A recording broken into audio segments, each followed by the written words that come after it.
I have a scarce amount of squares to go to that actually are very reasonable. These get in the way of my pieces, so we're not going to do that. This walks into an attack. This walks into an attack. This is taken. This...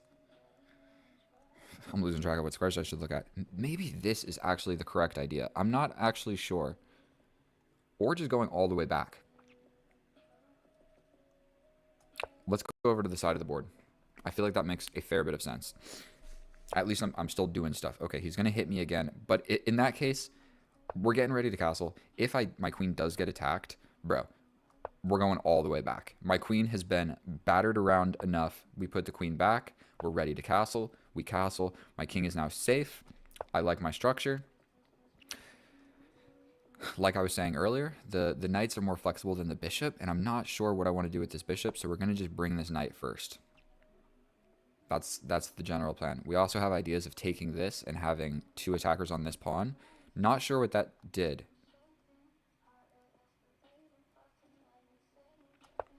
We play this. I needed to develop my last minor piece. And so seeing that I've got a lot of these pawns on light squares, I think that just trading this off makes a decent amount of sense. We don't really want to see this guy jump forward. We're going to push this pawn. I mean, if this pin happens, we're okay with just vacating this back rank somehow. Maybe even we go back over here. What we need to be a little bit cognizant of... Okay, so yes, this pin just happened. We need to be a little bit worried about this knight coming into our position, okay? My queen is pinned. This is only defended by 1 piece, so what we're worried about is it getting attacked again, okay? So we essentially need to be able to avoid that, because if this happens, I just lose the game. Long story short, if this knight comes over, we lose the game. I can bring my queen all the way forward. That's a bold move. It defends against this. It defends against this. We're not going to calculate too much, but my opponent is playing very active.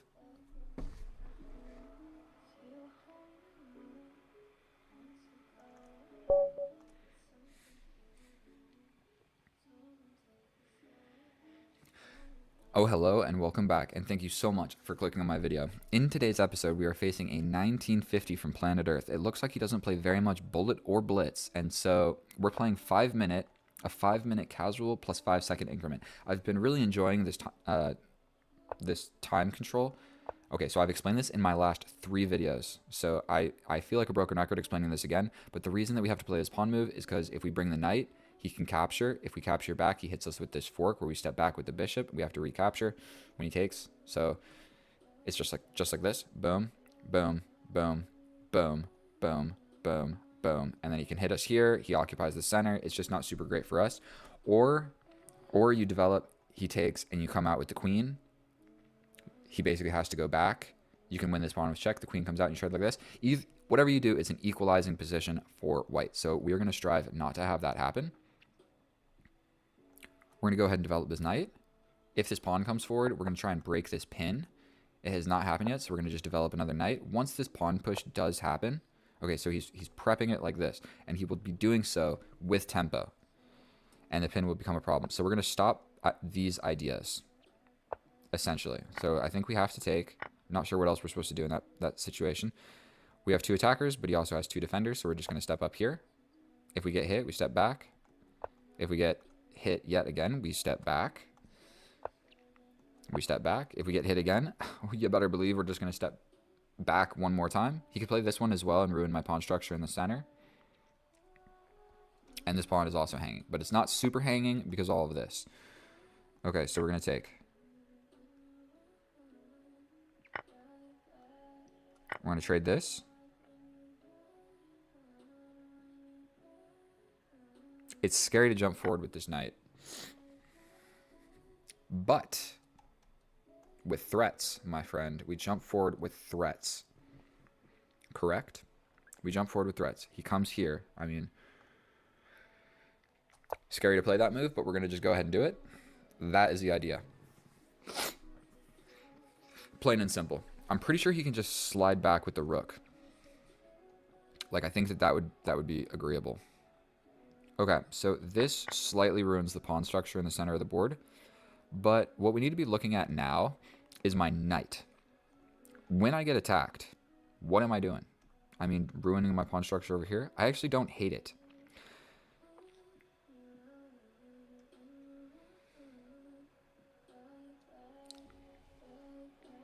What to play? What to play? I could just castle. I, for whatever reason, wanted to castle the other way, but we are just gonna play a safer game of chess. He probably will attack my knight. I'll probably have to go back here, and we end up with this ruined pawn structure. But he's got a ruined pawn structure in the center. And these pawns are going to be a little bit hard to defend, specifically this one that is already being attacked. So he attacks us. I mean, we can just take a look at our moves. Moving forward is not an option, not an option, not an option, not an option, only option, not an option. So that's the end of the calculation. I guess I could have pinned. This. So where if he takes, I take the rook. We still have this idea where potentially we do trade and he undevelops. So we can grab this pawn with tempo. And it's on a light square, so the bishop can't attack it. And I think I'm just up a pawn now. So he steps back. I kind of like this idea, where if he steps over, I trade this with check. I think this is the most active move. It's a little bit scary because... does anything like this work? It's undefended. What's actually better? Developing my bishop. Let's just play safe. Let's just straight up play safe. I'm up a pawn. Everything's chilling. If I'm not an idiot, I won't lose this game. But I'm an idiot, so I might. He's attacking this pawn.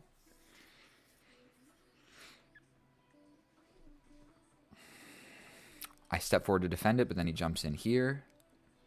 Attacking this.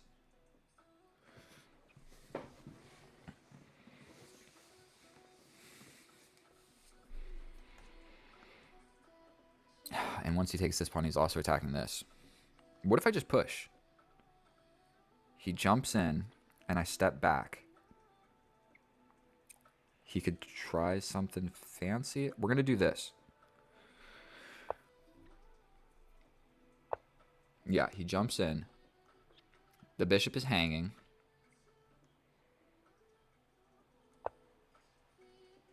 But we defend the pawn. We're ready to just push forward. He gives us a check.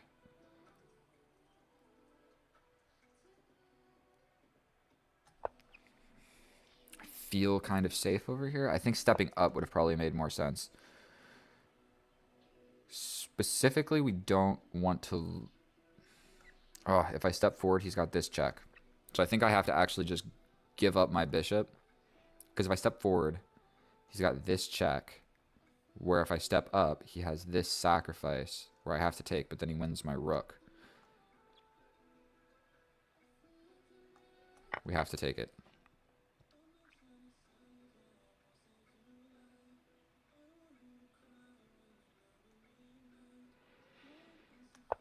Rook on the open file. I'm going to have to push this forward at some point. This pawn is also pretty weak. And I need to... That just lets me trade the rook. Do we attack this? My king sucks. I want my king in action, bro. I can step back and attack the rook.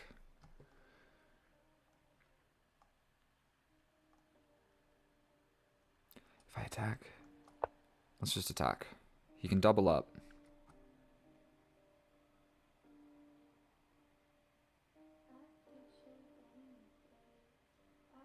If he doubles up, I attack the rook. We come in attacking the rook. If he takes, he slides in. I put my pawn in the light square. I struggle to get out in the endgame.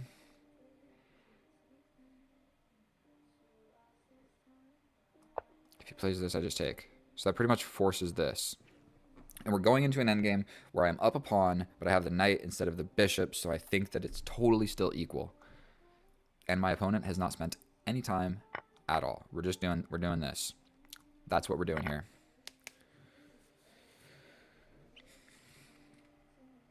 And not only that, So I can play this. I'm literally going to have to spend like 10 moves trying to figure out. I think just putting the pawns on light squares because they're just not being attacked. Did I just get deep freezed, bro?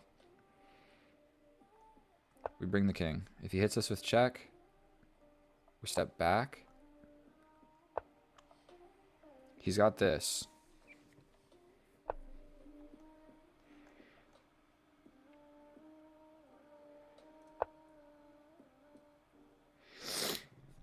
My pawns are completely deep frozen over here.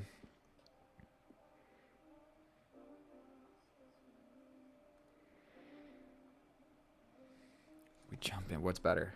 We attack this. He just pushes in. We hit him with check. He steps up. Here. Here. Here. I could step over and go for a pawn push over here as well.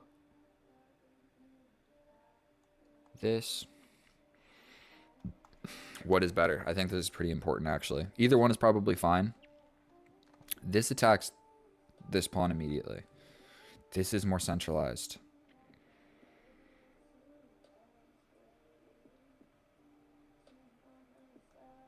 I could do like this and fork these guys. We're doing this. We come back and jump in. Does he have a way of defending everything? We also have check forward. Here. This is not good. We're going for this. Wait, does that even do anything at all? This is defended. So if I attack this, he can just push or jump back. Actually, this does work. It at least applies pressure to something. But me winning this pawn, I'm in a deep freeze, and I should just explain this. No way of defending this pawn, but winning this pawn isn't actually all that great.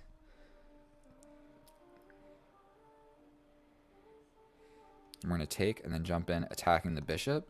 He comes here. I think we grab this pawn. We grab this pawn, then there's this check. So we go here, check. I get out. We're going here. We can come this way. We step this way.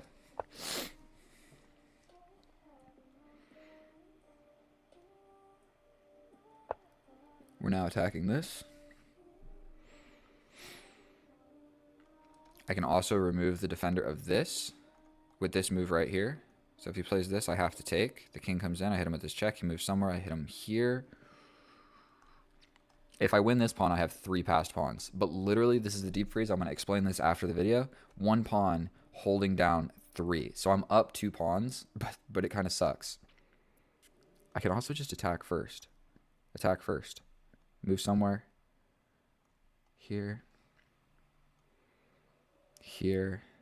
Check. Let's not be foolish. Let's just play a move that makes sense. We attack this bishop. He lets go of the defense of this. I can also grab this. I'm not sure which one's more important.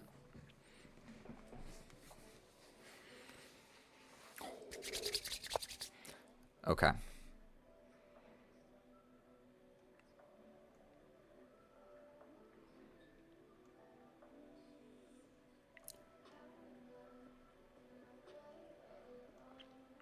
We're going to be all right. I'm so scared. He's kind of running out of moves. And his king is so far away from my passed pawn. And so I think that this pretty quickly just becomes the new idea. We're just going to take.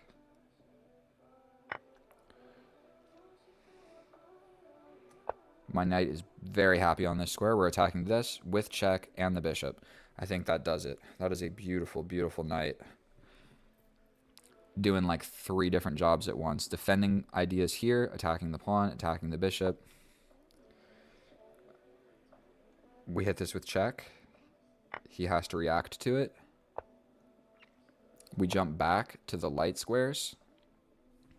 If he gets 2...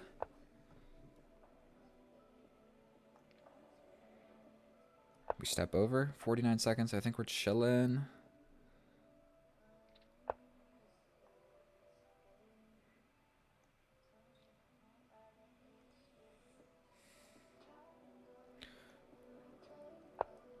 I just hung a pawn.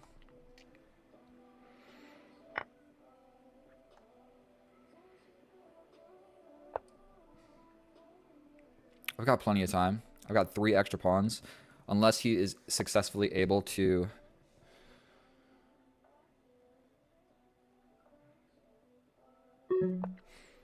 Guess we're going over here. We're going to get hit with another check. Then what do? Step back? Jesus. He can come in, but I get here.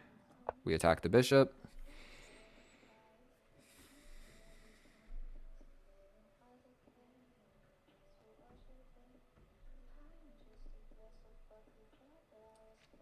Pushing this, like, is probably the plan.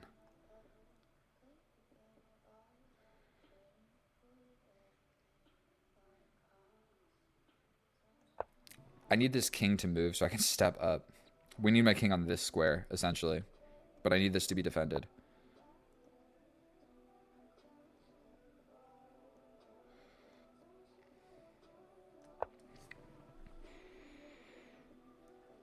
He can't cut my king off. We're going to step forward.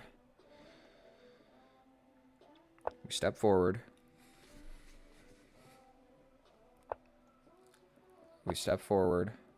We can now potentially shield and push.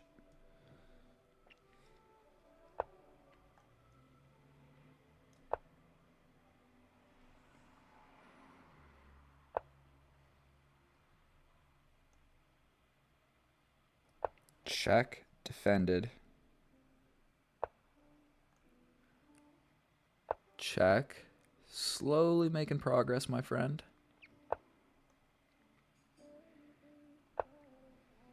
We bring the king. Jesus.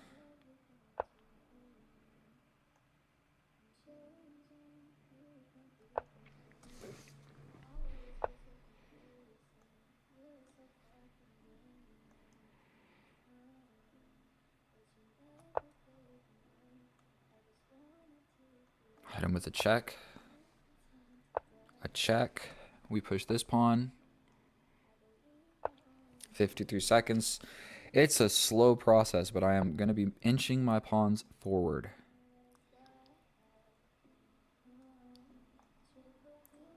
This one first, maybe? This, then this.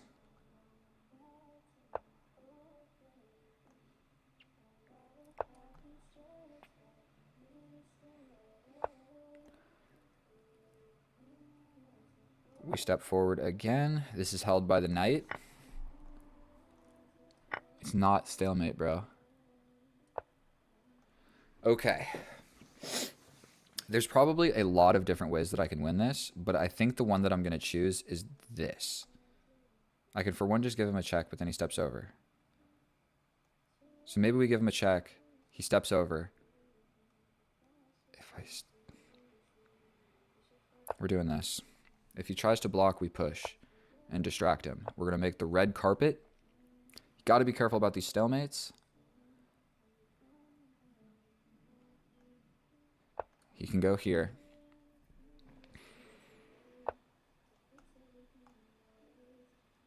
He can still go here. And when he does, he can run away as well. You just got to be careful. 42 seconds. Make gosh darn sure you're not going to get a stalemate. And so that end game was so much fun to play. He's saying, good game, well played. Good game, well played. Thank you, my friend. I'm going to tell him that I'm going to make a YouTube video out of this. And so I was completely winning. That was a lot of fun to play. But oh boy, the bishop versus the knight. I had to inch one step at a time to make a new queen. And so that was a lot of fun. And let's check out the analysis and see how accurate it actually was. And I'll see you over there. And here we are in the analysis. And that was a tedious process, pushing all of those pawns in that endgame. But if we look at the graph, there was one moment where I was in trouble. It was a tactic that neither of us saw, but then from there on out, everything was good to go. So 90% accurate, 3 blunders, 3 inaccuracies.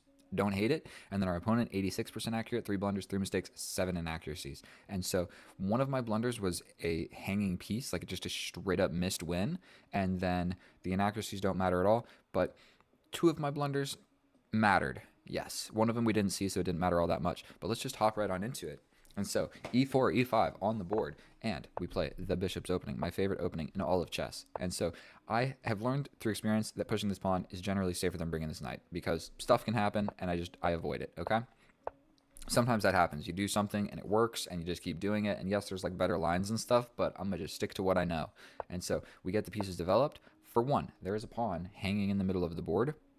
Definitely didn't see that, so that was the best move, and I missed it. So whatever. It's not even an accuracy, because essentially I'm just going to kind of get attacked and battered around, and there's ideas of this, and I haven't castled, so doing this to prevent the pin when all of this stuff happens makes a fair bit of sense. Now we capture, and I play this. Now this is a blunder, but it's a little bit tactical to see this. You push the pawn.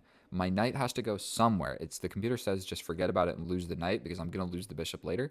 But let's just say I play something in the middle. You capture, and then at the end of all of it, the knight moved away from this checking square and is no longer defending this bishop. So he just wins the bishop for free. And so, long story short, you're making the defender move, and you're making this check available. So we both missed it. I'm grateful he didn't play that, or I would have absolutely lost the game. We step around, and that's why those moves right there, blunder, because neither of us saw that. Then we capture, trade off the queens, the rooks come in. Knight to the middle of the board. It's a risky decision, but I mean, what else was I going to do? Step back or step over here? I don't know. Knight to the middle of the board is the best move. It's undefended, and I don't have all that many great retreating squares, but it's still the best move nonetheless. Now, I have the opportunity to ruin his pawn structures for an equal trade. So obviously that is the best move. You ruined your pawn structures, and we traded a light square bishop for a light square bishop. Now, we castle. Being proactive and potentially even castling this way somehow, just being proactive would have made more sense, but I felt like being safe. So it's the difference of 0.3 of a pawn. So we're chilling. We step back. Yes, this ruins our pawn structure. We go ahead and grab this pawn. The best move is to get active. But, okay, now the best move is to take the pawn. Sometimes you got to let, Stockfish think for a second. Also, we took the pawn with tempo on the bishop, so it can't be a bad move. He steps back. We develop the bishop. His knight goes to the middle of the board. We defend it. He steps over here. I step back to defend this pawn. He hits me with a check. I step over, and then his knight arrives. And so basically in this situation, we're going into an endgame where I'm up a pawn and you have a weak pawn. So trading the bishop for the knight kind of sucks for me, but trading off pieces in general sucks for the opponent. So we do trade off. We put a rook challenging the open file. He comes here. I mean, it's a reasonable move. We step over and attack the bishop, and he doubles up. And so I'm fairly certain there's just a tactic here. Like if I take and then take, I can take. Yes. So I could have just captured. I'm attacking this bishop. So if I take, yeah, the best move. I'm just attacking the bishop at the end of everything, and then I win this pawn. So we traded everything, but I'm but another pawn, and then I'm absolutely winning. So what I saw was forcing a trade of everything. So another blunder. It's a missed win. Neither of us saw it. Complete blunder. Missed win. We trade everything off. And so if we look at this position right here, when you are down a pawn and you have a weak pawn, you keep the bishop on, keep the rook on the board. You don't want to trade everything off, because the more stuff you trade off, the more powerful the pawns and the kings become, and I have more of them. So if you look, I have a 3-on-2, and then your pawn structure is not that great. Like, yes, this is ruined, but at least they're together, and this guy is alone. So he's a liability in all of the endgames, because my king is going to run up there and touch him. Then your king has to stay touching him. It's not good, okay? So long story short, it's equal if he keeps the pieces on the board, because we got a game of chess to play. Plus he has 4 minutes and I have 2. So just thinking about that for a second, trading this off, now you willingly went into an endgame where I quite easily put all of my pawns, literally every single piece in my position is on a light square. So your dark square bishop doesn't see anything ever at all. Now, I'm in a deep freeze. Now, I was trying to explain this. This can happen a lot of different ways, but this is the worst possible scenario. One pawn is preventing the forward momentum of both of mine. And so it's worse when there's no pieces on the board and my king is far away. So just imagine just this structure. Like, I can't push either pawn because he just captures. It's terrible. It's not good. One pawn is holding down my 3. So I'm up 2 pawns, but these 2 pawns suck. And so we have the process of trying to bring my king, We jump the knight to the middle. I thought about which move is better. This is the better move. We step over here, and he hangs the bishop in one move. And what happened here is I got tunnel vision. Absolutely. Tunnel vision of forking these pawns. And so, for one, taking this one with check actually is maybe better because I can just take this with check. He does something, and then I go right back, and you can't even defend it because my knight defends this only square that his bishop can defend this pawn. So that would have made more sense. So there's like 3 knight moves that make sense, and I play the one that makes the least amount of sense because this one's with check, this one's a free piece, and this one didn't really change anything in this position because this is the pawn that I need to be winning. This one is largely doing nothing. Whatever. We're stepping around, and then we begin the rigmarole. I wanted to kick this bishop out because I felt like winning this pawn was more important. I guess what I really wanted here was to clarify these pawns, like get rid of all of these pawns and then just play on this over here is what I wanted. Because I was worried about, the king doing something and like trying to make a pass pawn, and the bishop's over here. My knight's kind of far away from helping. So that's what I was worried about. So whatever, we kick the bishop out. I'm so stupid. Was the whole purpose of this move was so the bishop moves so I can grab this pawn? No? Correct? And then I take this pawn that I could have taken all along. So this pawn push didn't even really make sense. So now we take with check, he takes back, and we fork his pieces. Essentially, he can't defend this. When I take it, it's with check. I'm also attacking the bishop. So he's got to do something with the bishop. I grab this with check. I guess stepping here would have made more sense because it at least attacks the bishop. Whatever, we go here. You generally want to be thinking about how to be making moves forward. And so which square is more forward? Well, it's this one. So putting the knight there with tempo on the bishop makes more sense than here. Because essentially I'm just going to have to like figure out how to move the knight forward anyway. The whole purpose of what we're doing here is we are moving everything forward is the whole idea. And so whatever. Now in this situation, my pawn is attacked and I just said, it's gone. But the situation stays the same whether I push this pawn or not. So it would have made sense to just move the pawn forward. Then you have to like waste a move trying to figure out how to even attack it because the king can't get over there and the bishop can't see it. So just pushing it one square actually kept it quite safe. I just kind of assumed he was a goner and I was going to invest in these 3. Now, luckily, I'm up 3 pawns, so I'm going to win literally no matter what I play. But I do this a lot where it's like, okay, I just accept that he's dead. But pushing him forward would have preserved him till a later day, at least, because the king can't even go over there, and the bishop can't even see him. So now he's safe, essentially. Winning this pawn would become a whole task for my opponent. And instead of that, I push a pawn on the side of the board and just let him grab it for free. Didn't make any sense why I played like that, whatever. Then I can straight up just push this pawn right now. I guess I was worried about like checks and stepping away and him grabbing my knight. So I was worried about pushing this pawn and undefending the knight because the bishop attacks me and I have to step somewhere. But I can stay defending my knight from anywhere. Also, just pushing my passed pawn makes a fair bit of sense. I can just go boom, boom, boom, boom. Like push this first. And if you start chasing it somehow, I can just defend it. And I got a chain of pawns. And I just do this same structure one step at a time. Either way, I made things a lot more complicated than they ever had to be. We're jumping around. I bring the king. The king is there. I put the knight to shield this square from the bishop so I can push this pawn. So we do push that pawn. And we push another pawn. The king's moving around. We step the king forward because my king is going to have to move forward anyway. King forward. We give a check. In between move. Give a check. Then we push the pawn. We push another pawn. Give a check. He steps back.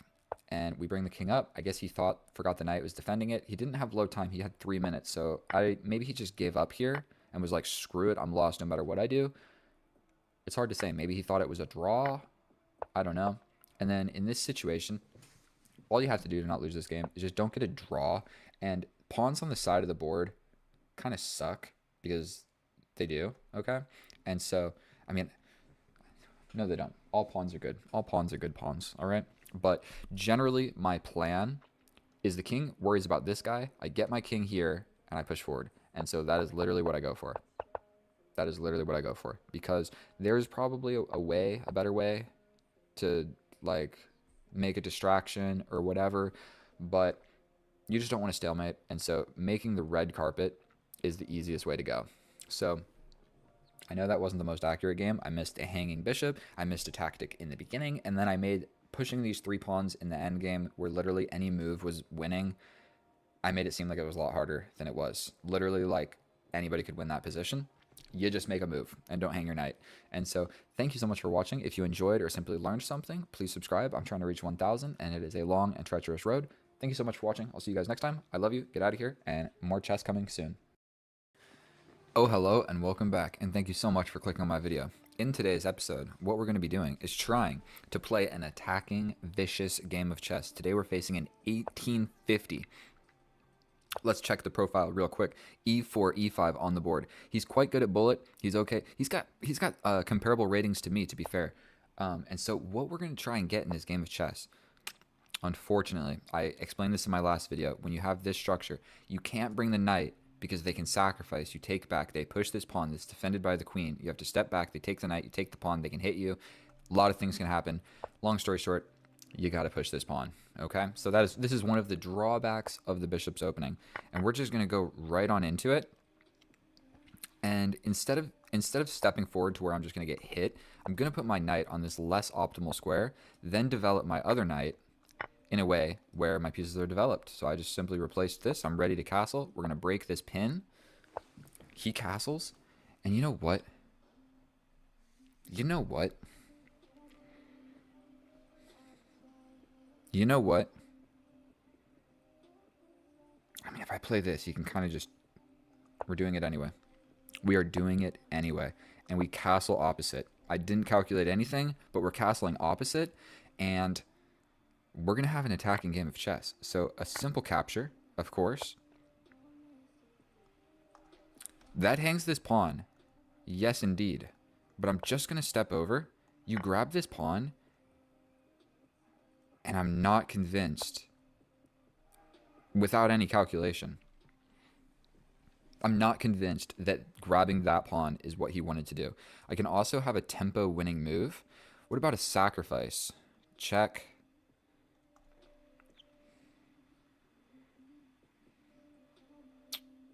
I kind of like the idea of just attacking this queen.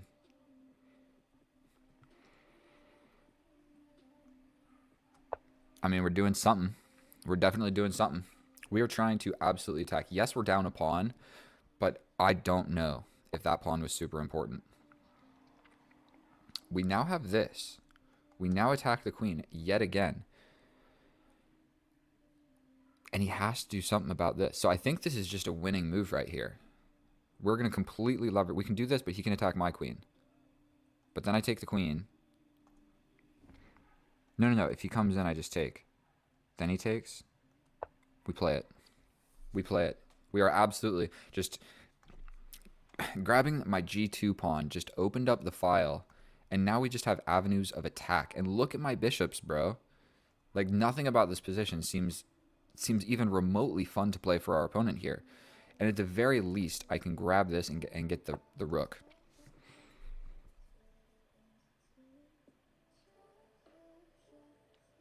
I mean, this is pretty forcing. Do I win the game after that? So one thing to note is I can't take with the rook first. Sometimes you want to do that. But I feel, I mean, like, you know, an attack... I'll give him the take back. I'll give him the take back. Okay.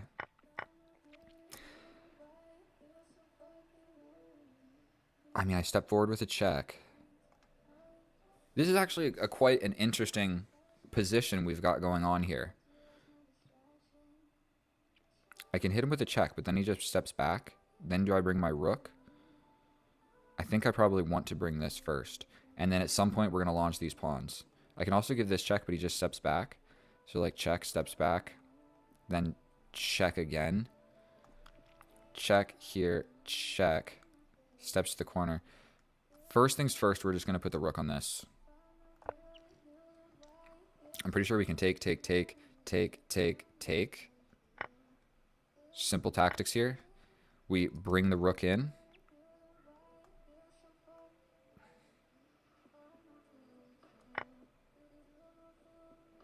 I mean, he can try and hang on to it. We grab this. There's no discovery check. And now this is just completely a rough situation. It might even be worth it to like scoot my king over a tiny little bit just to avoid all the nonsense. So he's going for this, but when he does, I'm going to hit him with this check. So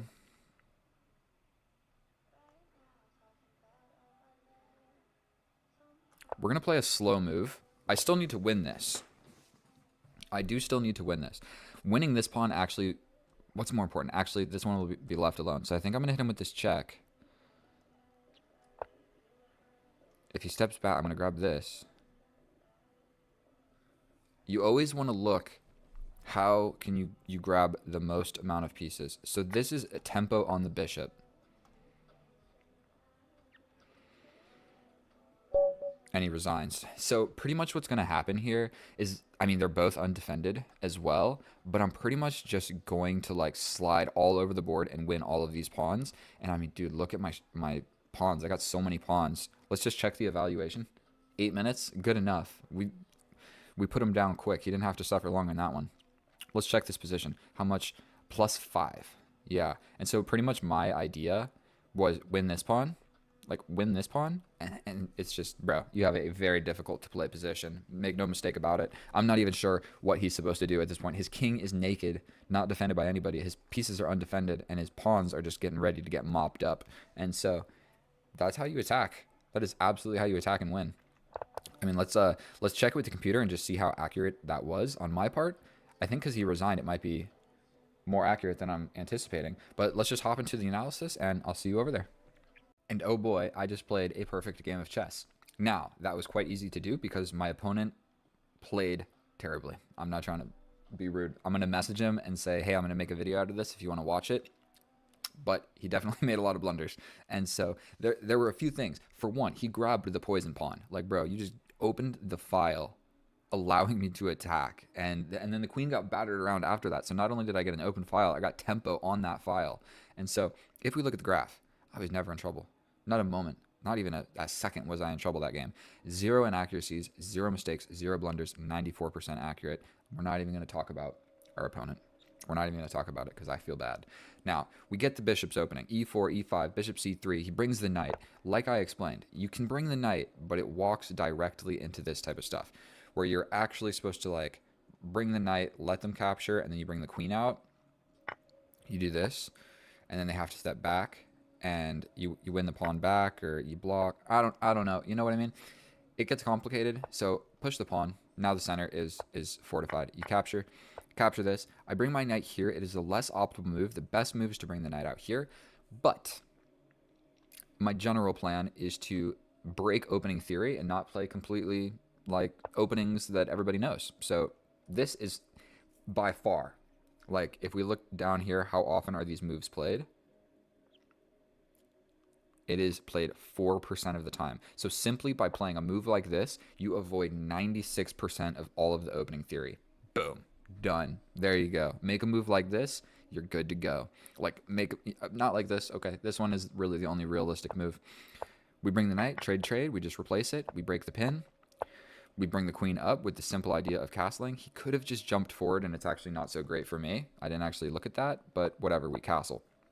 Then trade. That didn't make any sense for our opponent because that just put my bishop, like, that's not safe. And you just gave up your bishop for my knight for no reason. So not only did you better place my bishop, you also gave up your bishop for my knight. So like that was a lot of arrows going on. Boom, boom, boom, boom, boom. But terrible. We step over with the king. Best move. And grabbing this pawn is just straight up a mistake. What's funny is he's going up 1 point of material, but he's going down more than a point positionally because look what that did. Tempo on the open file, like that is the most important file to keep closed. The one with your king and your queen. And he opened it up. So I bring my rook. Basically, we have the idea of this. He scoots up here, and yet again, another tempo. He could have gone somewhere else, but I'm essentially either going for this or this. Probably not this because the bishop would come in, so I'd probably, like after this, I'd scoot the rook over. Or bust open with a pawn. That was the best move. I'd probably play this. And we still got a great... He pushes this. Then he's got weaknesses on the dark squares. So he comes up. Basically a one-move blunder. This square is very important. He had already scooted the rook over. If you don't scoot the rook over, this is less of a threat. But the rook does not defend this pawn, and that pawn is being looked at definitely by my bishop. So we attack the queen. Queen's got to go somewhere. We take. He actually blundered, and I gave him the take back. But still, after this, it's just not great. And so you can be slightly more ambitious and step forward with a check. He basically has to step back, but then you bring the rook. Then you've got ideas of like getting in. Oh, never mind. If I play this, he has to stay guarding the rook. Oh man, so it would get a little bit dicey for our opponent. Whatever. Putting the rook here is quite simple. Then here is just a tactic, just a game-winning tactic. There's better things that can be played, absolutely, but this is the easiest. You get rid of the knight. You sacrifice the rook, because if he lets go of the rook, then simply I take it. So if he plays something like this, I mean, what if he does play this? I can just force it. I can just force it. You have to take it, or if you move out of the way, then I'm going to win your rook for free. So you have to take it, but now I get this with check. So I could have just really forced it and been like, you're taking this rook, buddy. We get this. I understand the idea here. You got to move. That's the only thing you can do is you can't move this, or this hangs. So you got to push this pawn to do this. So this is defended. But in that time, I make a little square. So no back rank checkmate ideas later in the game. And what's unfortunate is, I mean, you attack my queen, but I'm just going to step over here. King goes somewhere. I grab this pawn. Wow, that's the best computer line. That is a ridiculous move to play. I guess it makes sense. You get really far away and safe from my queen, and you maintain defending the rook. Crazy move. Computers are wild. But in this position, I'm giving this check. Wherever you go, there's opportunities of me getting this at some point. So the rook is undefended, the bishop is undefended, the pawn is undefended. I'm going to mop everything up and completely destroy him. And so, long story short, if you're going to learn anything, look at this position. Opposite side castling. What do you not want to do? Take this pawn with your queen. That's it. That's it. That's the major pitfall in this position. Any other move would be fine. Any other move, essentially. Like, even if you play this, it's still... Okay, never mind. Whatever. You got to play something. But taking this pawn absolutely just lost him the game. Then, I just wanted to take a look at this tactic here. I mean, we're attacking the queen. The queen's got to move somewhere, but we are just applying pressure to this. And the f7 square is always the weakest square in the enemy's position, generally before castling, because it's only defended by the king. And it's still weak in this position. We take. That's a wrap. That's a wrap. Then this tactic here, I guess, is worth taking a little look at. Stuff like this does happen. Boom, boom. Then you sacrifice the rook, basically for a pawn. We get the pawn. You have to grab, let go of this. You can find stuff like this when there's a piece only defended by a king or a queen or something like that. And you can sacrifice a piece close to it so they step away and let go of whatever piece they're defending. Because, like, the king and the queen suck at defending pieces because stuff like this happens. And so, either way, thank you so much for watching my video. I know that one was a little bit shorter, but I sure hope you enjoyed. That's how you attack and win. If you learned anything, please subscribe. And I'm going to schedule more videos to come out pretty consistently is the plan, like once every 2 days or something. So thank you so much for watching. I'll see you guys next time. I love you, and get out of here. Oh, hello, and welcome back, and thank you so much for clicking on my video. In today's episode, what we're going to be doing is playing a 3+2 against this 1767 opponent. And what we're going to not do is lose my light square bishop. So we're going to scoot forward. Please don't go for me. He might just do that. Okay, we're going to capture.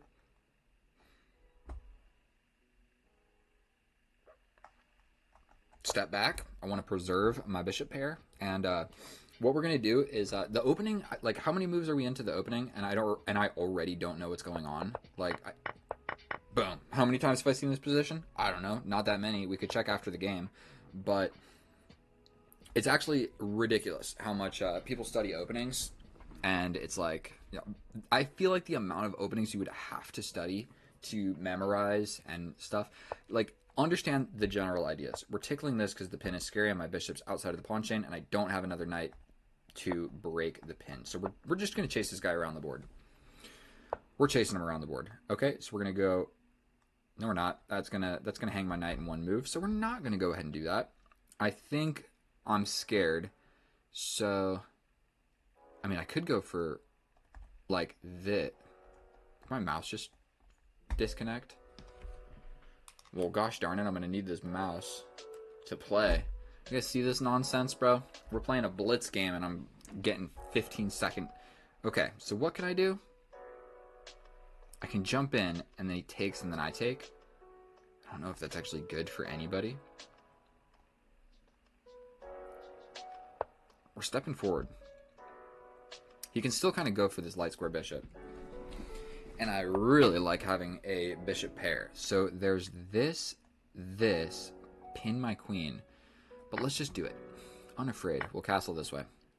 We castle. Go ahead and attack my queen. I step over and attack your pawn. It's like we're playing a game of ping pong. You pass it to me, I pass it right back. Now I'm attacking your pawn. This bishop is doing a tremendous job defending the position over here. This is a safe and happy king. That is just about as safe and happy as a king gets. My king, in between jobs king, is what he's looking like. So I can grab that, correct? There's this fork, so he just defended that tactically. So instead of getting complicated, we're just going to trade that. Then we're going to step over. This is defended. We got a lot of action going on with these queens right now. Make no mistake about it. And this guy's kind of pinned. Okay. I can step forward and go for this. Now he's probably going to be a little inclined. I don't think there's anything fancy here. Bro, you better calm down. I can push this. No, I can't. Okay, what am I supposed to do? Oh, Jiminy Cricket. I think we got to go for this. But then he pushes here, but then I'm going to push again. Okay? I have too many games of chess I've lost by trading. So we're going to step back. I like maintaining this beautiful diagonal over here. Okay.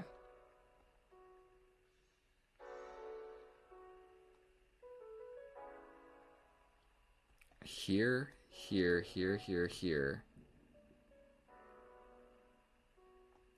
Let's go for it. 1 minute and 20 seconds on the clock. How am I down an entire minute? Don't ask me. I could also try to do this, but I think trading off everything is going to be in my best interest because I'm losing on time. Yes, that is what I think. I can also go for the same idea over here. But it's completely equal. Completely equal position. He's thinking about it. He's thinking about it. He's probably thinking to himself, man, I have double the time that this guy has. I'm absolutely smoking him on the clock. Okay. Okay. Okay. Okay. Okay. Okay. Okay. Okay. I think we're going to be chilling, bro. We are going to be chilling. Go ahead and try. You could step back. So one thing you want to do in a situation like this, where we're going to threaten checkmate. Checkmate in 2. Will he see it? The answer is most definitely yes. And he will step over with the king, or he will push this forward. It's hard to say which one he's going to do. He could even play this. Did he just blunder mate in 2? Queen sacrifice mate in 2. Let me just look at this for a second.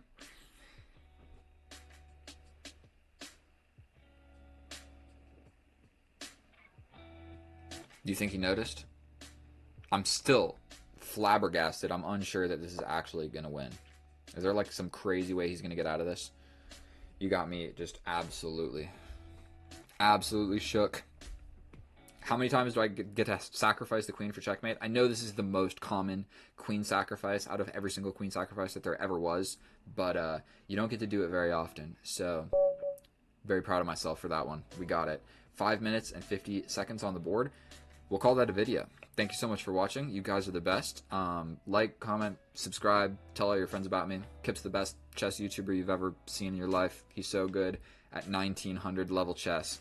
So, and he picks on 1768s late at night when they're tired. So thank you so much for watching my video. I'll see you guys in another one, or I'll never see you again. It is what it is. Thank you so much for being here and having this moment with me and hanging out with me tonight. All right. I hope you guys have a wonderful night, day. I hope you get a beautiful girlfriend. I hope you hope that for me as well. And I'll see you in the next one. Bye. Oh, hello and welcome back. Thank you so much for clicking on my video. Are you ready to get better at chess? Me too. Let's do a 10-minute rapid game of chess where I'm going to manage to beat the opponent. It might not be 100% accurate, but we're going to get it done. And then we're going to go to the analysis and we're going to check what did I miss? What did you guys miss? So follow along during the game. Like question what type of moves should be played. This guy is slightly rated higher than me. We're getting a weird opening out of the gate. Dude is rated like near 2,000 in everything. So in this situation, we're going to just resort to my custom opening because this guy might be slightly more booked than me. And so what we're going to do, he's making a lot of pawn moves, but so are we. But we're basically going to go for my custom opening where we play the bishop's here, the knight's behind, we bring the queen up somewhere, and we castle. And so guaranteed our opponent has not seen the likes of this opening ever in his life. These are some weird moves. And so we're going to just stick with it. Stick with it. We've got our minor piece structure. My pawns in the center are defended like a million times. He castles this side, so you know what? We're going to castle this side as well. Not even going to think about it for too long, but generally, if your opponent is rated higher than you, you want a same side castle because you don't want them hitting you with an attack. And so my pieces are developed, meagerly developed at that, but he has still yet to develop these three pieces. So taking in the center seems like something that I can get behind. Now, how do we move forward? You always got to check, how do I move forward? I mean, so potentially my knight getting giggity. Jiggity? How do you say it? We're going to go like this, I believe, because this square seems nice for my knight. Potentially jumping in and being able to do some damage later. He's got to develop like this or he's going to Fanketto. So he does want to just develop like that. Potentially we just jump on in. And if he takes, then we take. His rook would come here. I could scoot over like this. Don't love it, don't hate it.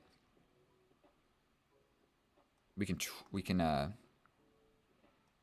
gotta scoot up at some point, don't I?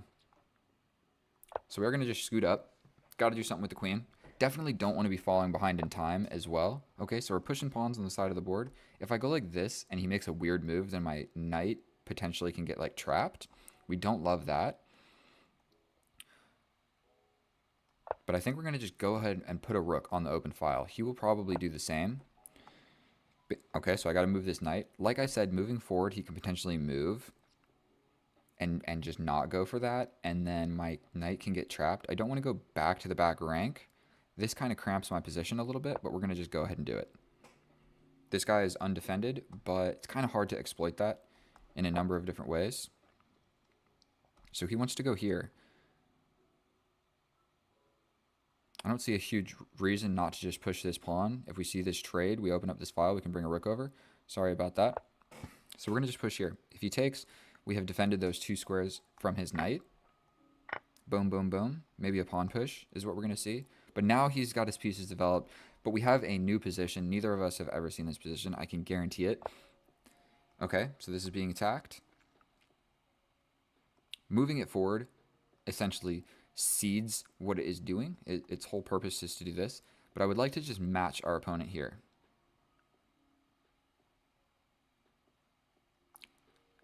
So we're going to go ahead and do that. We're going to go ahead and do that. I mean, if this is the open file, then next I'll replace that rook with this one for this open file. Okay, so we're going to play like this. He can potentially just challenge me. But then I could take, and that would cause his knight to step back. And you don't want to be making moves stepping back. And still, I got 1 minute down on the clock. So we are just going to trade this. He has to step back. We could then push forward. And if he takes, we take. If he takes, I get my knight in the middle. If he pushes forward, potentially we would see something like this.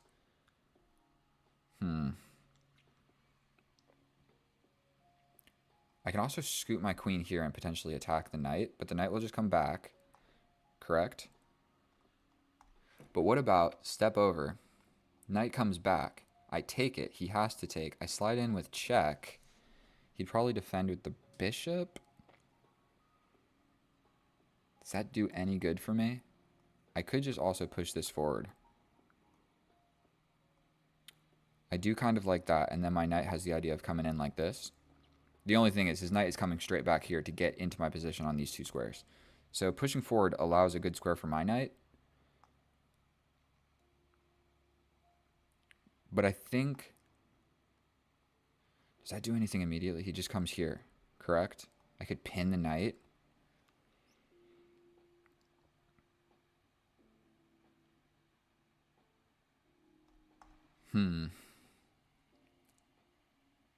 Here, here. And then I pin the knight. Oh boy. We're going to do this. This pawn is definitely being pinned. Luckily, my knight is defending it as well. So when I slide in, the knight is doing a great job of defending this. So he slides in. I think I can come in here and I'm attacking the pinned piece. And what are you going to do? I think that that's just the move. My calculation skills are just magnificent. Right? He's pinned. He can't go here. Let's not spend a million years thinking about it. We are literally just applying pressure to this pinned piece. He brought the other knight. Makes a lot of sense.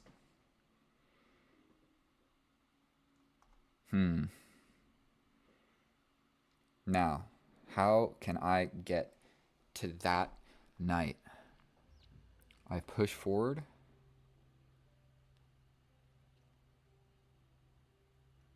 If he doesn't take, I just push forward with the pawn. If he does take, potentially I take like this. I think this pawn push is what needs to be played. Because take, I really want to jump in with the knight, but I might challenge him. And we'd be able to get this, and then I can jump in. And if he doesn't do anything about it, I just push it forward. It's defended. I would win this guy, potentially. But just wait. This 1939 is about to uncork some computer-type moves because whenever you feel like you're getting a winning or good position against a high-rated opponent, they just absolutely defend everything in the most resourceful way possible. And it's very disheartening when you feel like you're doing good and then you just like, it all slips away and then you lose and then you quit chess forever. Maybe I should be calculating, right? That's what we're supposed to do in chess. Okay, so if he takes, I'm going to take with the bishop. If he doesn't take,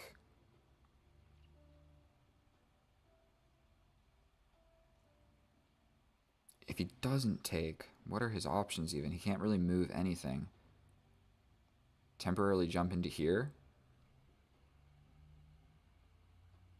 Then my queen is also potentially pinned. So this move would actually make a lot of sense. He can just jump in like this. I suppose I could have an in-between check that would work. He could defend, but then I would win the knight. So this doesn't work immediately because I do have a check. So if he takes, I take with the bishop. If he takes back, I jump in.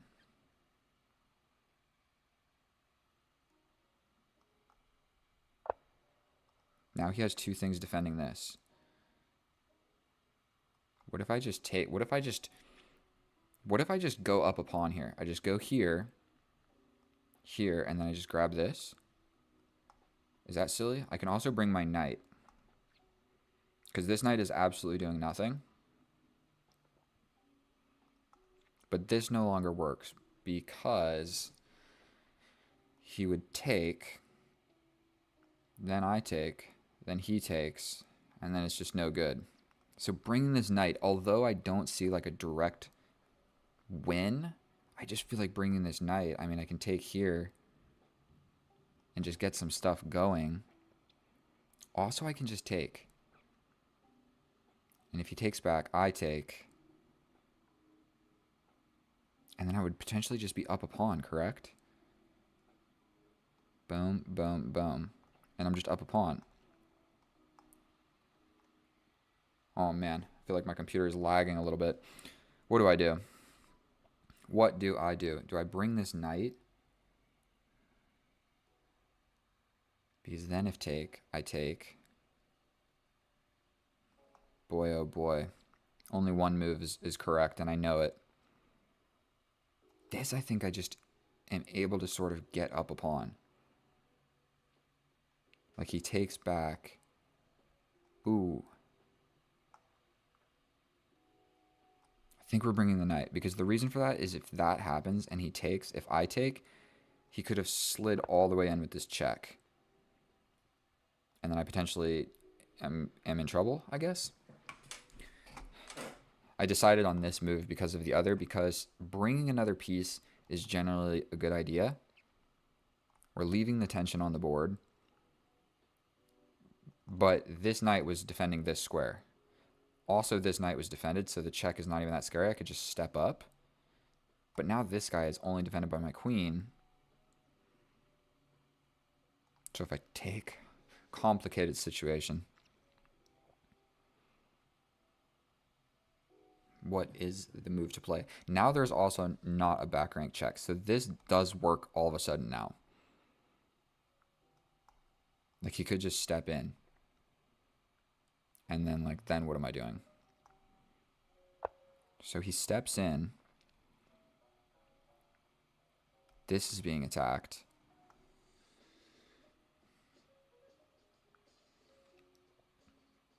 This is also kind of under threat. Oh boy. Here. What do I do? Just take this? No, that's not going to work. This guy is hanging. I got to do something about that. I can step back here. But then this capture, my knight comes in. I don't want to get rid of this. That's the piece that's attacking.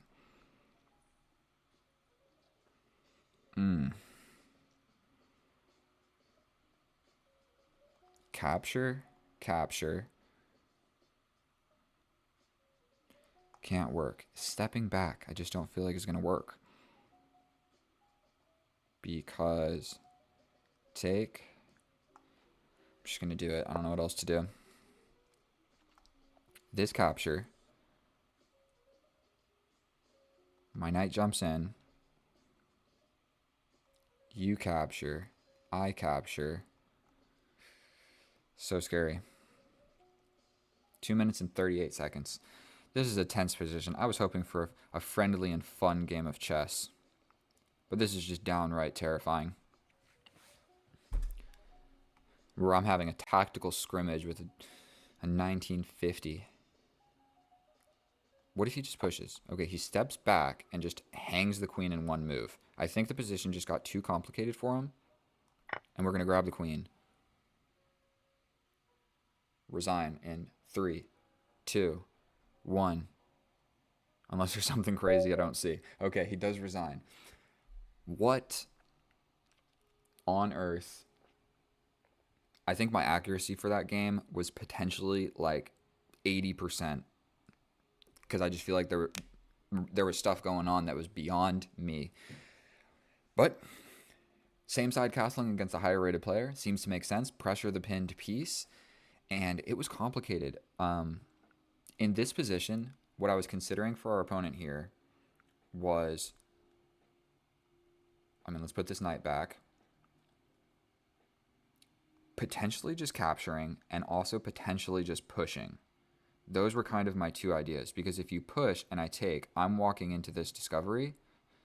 And if you take, if I take, you take, I take, and potentially I would be able to go over here. So that might have been bad. So I think pushing would probably be the best idea to just alleviate this knight. Hard to say. I think 80% accurate. Let's go check it with the computer. I'll see you over there. And here we are in the analysis. And I should not have doubted myself. I played 93% accurate with only 3 inaccuracies. Basically a perfect game. It was a short and spicy game, but quite good nonetheless.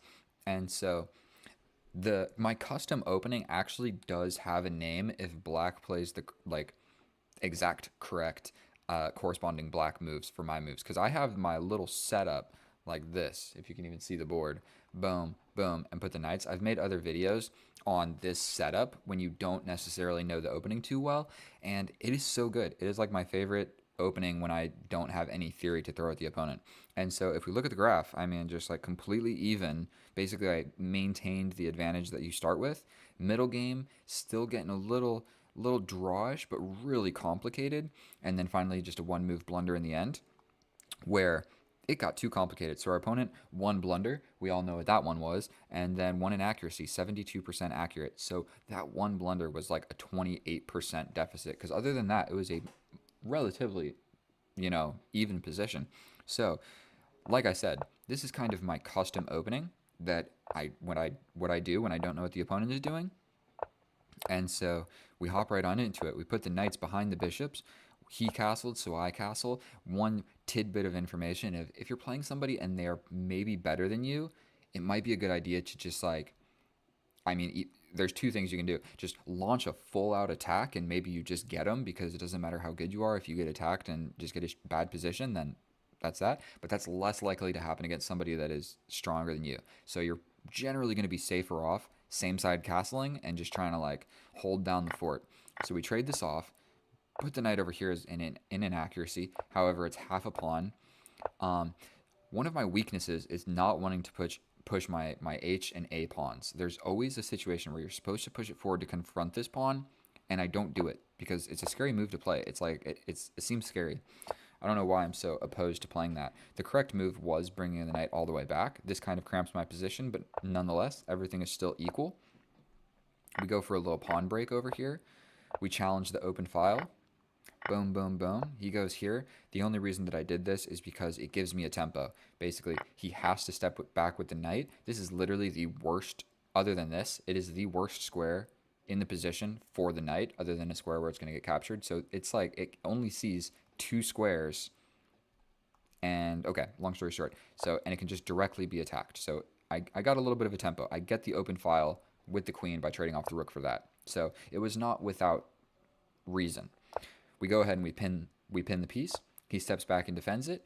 We go for a pawn push because what we're trying to do is figure out a way to attack it again or bring one of my little dudes to the party. And so I was supposed to just capture here. I was considering what to do for quite some time. I spent 2 minutes, over 2 minutes, considering, okay, not over 2 minutes, like a minute and a half, trying to figure out what to do here. And this is an inaccuracy. However, still a more or less equal position. And so the reason that this is good is because if he takes, then I just straight up go up a pawn. Can't be bad, right? I just have a passed pawn. That is what I calculated briefly, but what I was worried about was infiltration ideas of the queen or something like that. I was really worried about giving the queen the open file and my king being back here all alone. Now that I look at it again, my indestructible structure is actually quite solid because, you can't infiltrate because of the knight. Even if you were able to get here, everything is defended. This knight is defended. This is defended by the queen. So it wasn't as bad. So the reason I decided to bring this knight was I was scared of capture, open file for the queen. So it wasn't a terrible move, but it didn't make any sense. So I figured just bring the knight is what I was thinking. So we hop on in here. I was even considering this, scooting all the way back. We defend the back rank check ideas, and it's a defended square. Instead, we step back here because I was worried about this. The knight already defends that, bro. So what am I doing? What am I doing? I was worried about this because it attacks the queen. However, now that we are in this position and the bishop is here, he has stepped back and defended his back rank like I was kind of considering doing here. This knight move does work because you attack my queen and I can't slide in with check. So that's what he needed to find. You jump in and I have to trade. Like, there's really not another great alternative. And so the reason it wouldn't have worked all these moves back is if he plays here, I have this check and he has to address it, and then I just grab the knight. And so I calculated that before. Now that the bishop's there, that does work because you step forward, you defend your queen, you attack my queen, and you basically force a queen trade. He doesn't see it. He moved the right piece, but he moved it to the wrong square. And basically, we grab the queen, and he resigns because, you're down a queen. So that's what you do when you hang a queen. You resign. Everybody watch Queen's Gambit. So that's what you do. Handshake, buddy. Sorry about that. But man, that was complicated. But I was applying pressure, so I'm quite proud of myself for just not necessarily outplaying our opponent, but I played with the white pieces the way you're supposed to play with the white pieces. And so, again, look at these stats. 93% accurate, 3 inaccuracies. Come and get me, bro. Thank you so much for watching. It's been a pleasure playing for you. Oh, hello, my fellow chess enthusiasts. We are back at it again with another epic and educational day of chess. Today we are facing the Ready, I believe that is called, against King 27. And it looks like he is a little bit lower rated in all categories. And so one thing that is back by popular demand is what chess opening to play and how to play chess openings. So when you play the black pieces, bro, I play c6 every single time. If I'm rated like 19, 2000, 1700, whatever you want to call it, you know, you can play it too. And it's a pretty simple structure. What we're trying to do here is, I mean, if this happens, we're cool with it. If they push forward, then we're still going to just do the same exact structure. But what we're going for, strange move by our opponent, we're going to develop this knight first. He's made a lot of pawn moves, so it'd probably be smart for him to, at some point, move some pieces instead of pawns. But, so he's locked it down. We're going to get a little bit of a sandwiched position, but we're going to develop the knight so that his knight can't jump in here. And this indestructible pawn structure is so much fun to play. So I think we can just push, correct? And if he takes, we take. Am I calculating something just horrendous? I mean, he can play this, but then we just take and we're chilling. And we got the open file. So this move probably makes sense. We're going to just take back. The rook, he has to take. So we're going to take back over here. If he takes like this, we come over here. If the knight comes in, we pin this guy with the idea of this maybe, or something like that. And so we're doing a casual game, for one, because I feel like in rated games, people cheat a lot. Maybe I'm the only one, but I want to show you something else. Check out this mouse pad. That's right. Chess mouse pad. Where's the mouse? I need that to make my moves. Okay, so we're going to just take. We're going to just take. My bishop is locked in jail, which is no fun. We don't really want this guy being able to jump forward, so I think we should maybe invest. Well, I mean, we're going to need a castle, so that's probably more important than pinning his knight, which isn't even pinned yet, because this pawn hasn't moved, so that's what I was talking about. I was going to do this pin. This pawn hasn't even moved yet, so we need to be worried. We need to be slightly worried about this pawn. We need to be a little bit aware of we do have this check, but we're ready to castle. We are ready to castle. So he does want to play this. I think we can just take and we're chilling. But first we're going to just tickle this guy. We're going to give him a little tickle. If he takes, then it's probably just a bad move for him. If he steps back, what we're worried about is castling. Then the knight comes in, and then this guy all of a sudden becomes real undefended. So should we just get crazy? What if I slide all the way over with my queen? No, because then he can get the open file. Don't love that. What if I jump forward and he takes and I step up with my king? So like this, this, this, this, this. I actually quite like that. We jump forward. He's essentially, this is hanging. So he's probably going to, if he takes this, I can take this first, attacking the queen. Then he attacks this. And then I win this. So I think we're going to do it. I think we're going to do it. I might not get to castle, but in this structure, I'm not sure, like I'm just not convinced how important that actually is. Like these guys see each other. These guys see each other. So if he takes here, I think I grab this first. He's got to do something with the queen. I could even desperado, but then he would get his bishop to this square, so we're just not going to do that. So if he takes and we take and he takes, I step forward and we're chilling. So we're going to go like this. Now this would be a very reasonable move. I also have this check. He could step forward with the queen. Then I just take. He'd probably step back like this. Let's not be fancy. We don't got to be fancy here.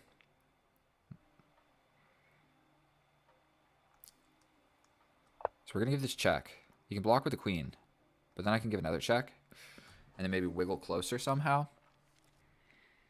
And if the queen leaves here, I could take the knight. Okay, so the knight's here. I think that's the cue to bring the rook to the open file. He has still not castled yet, and so I intend to make use of that. So I think bringing the rook to the open file makes a huge amount of sense. If we can get it to the 7th rank, that also makes just a giant amount of sense. And he's got to do something with his bishop, so he's probably got to play like here. But in that time, I might push on this. Very reasonable move. We got to do something. Check. Take with the queen. I come in with this check. He can step up, and then it just doesn't work.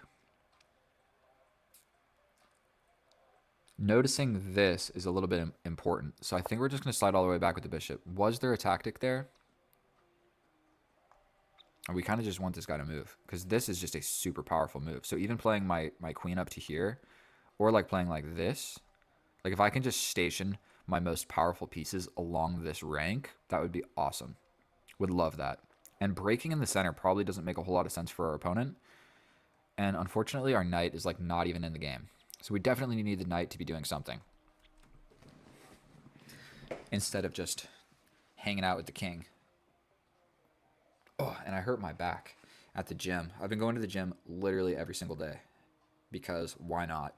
And I did 315 on the squat. I really did, I promise. I took a video of me failing. I'll get a video of me doing it. But my back is sore, dude. Hear my elbow pop. I think he'd be okay with just develop castle. Would he? Develop, I think that I come in at that point. And if he castles, then this knight is just drastically weak. And if this knight decides to go anywhere, essentially, this becomes an idea. So he could jump here. But right now he's pinned. So actually, I feel like his position is really difficult to play. I don't even know what's the correct move. Believe it or not, like a move like this might make sense. Getting out of the pin, getting out of threats like this. Just like...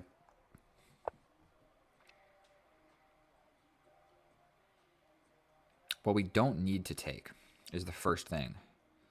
Like take. I mean, I guess we can win a pawn doing that. We take, and if he takes back, I just take. It's not the most beautiful thing, but I can win this pawn. I just win this pawn. Then what does he want to do? He's got no check with his queen. He can't take. It's pinned to the king. Then I could come back here and have some pressure here, but I really liked this infiltration idea.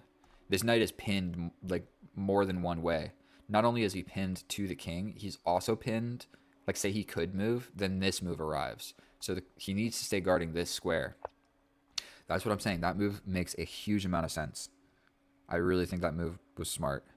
Now I'm thinking about pinning the knight like this.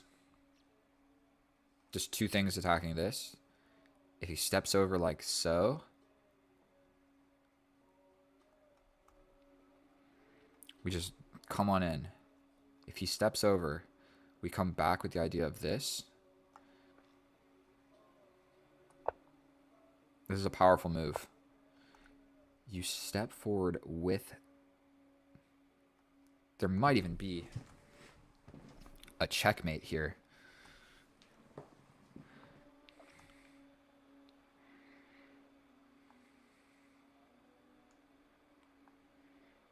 I can lock it down like this.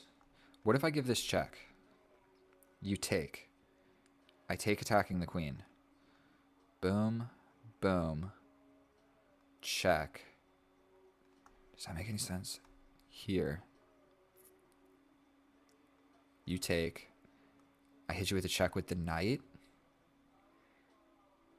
At the very least, I grab this. So that's a risky type move to play. But I might be able to grab this pawn in one of the lines. Check. Here. Take. Also threatening this. I really hope I'm not calculating something horrendous. I can also bring my knight. So when he takes this, I jump forward with the knight. Ah, no, I don't, because he defends this. So we have to play this first. We're attacking the queen, and we're attacking this. He still has no check on us, so I think we're chilling. And now we're just up a pawn, but we're really threatening this. Is the separation tactic. The queen is doing a job of defending the king. And look at where the king is at. Look at the state of this king. He's in the middle of the board. And so you better believe it. And this rook hasn't even got to participate. Ah, oh, I almost feel bad for him. He just fell apart. I mean, I've still got to win. But I don't want him. I don't want him to. He could resign. Like, what is he supposed to do? Okay, that threatens this. I think we just give a check. Was I supposed to do it with the pawn? Not sure. If he comes over here, then we get the dude to the center of the board. And he doesn't even have a lot of moves. Like, he could play this. But then I'm going to hit you with this check. Yikes. And that's mate. So if he runs forward, I think I just kill him. If he steps to the side, I hit him with yet another check. But then he runs over here. But I could hit him with another check.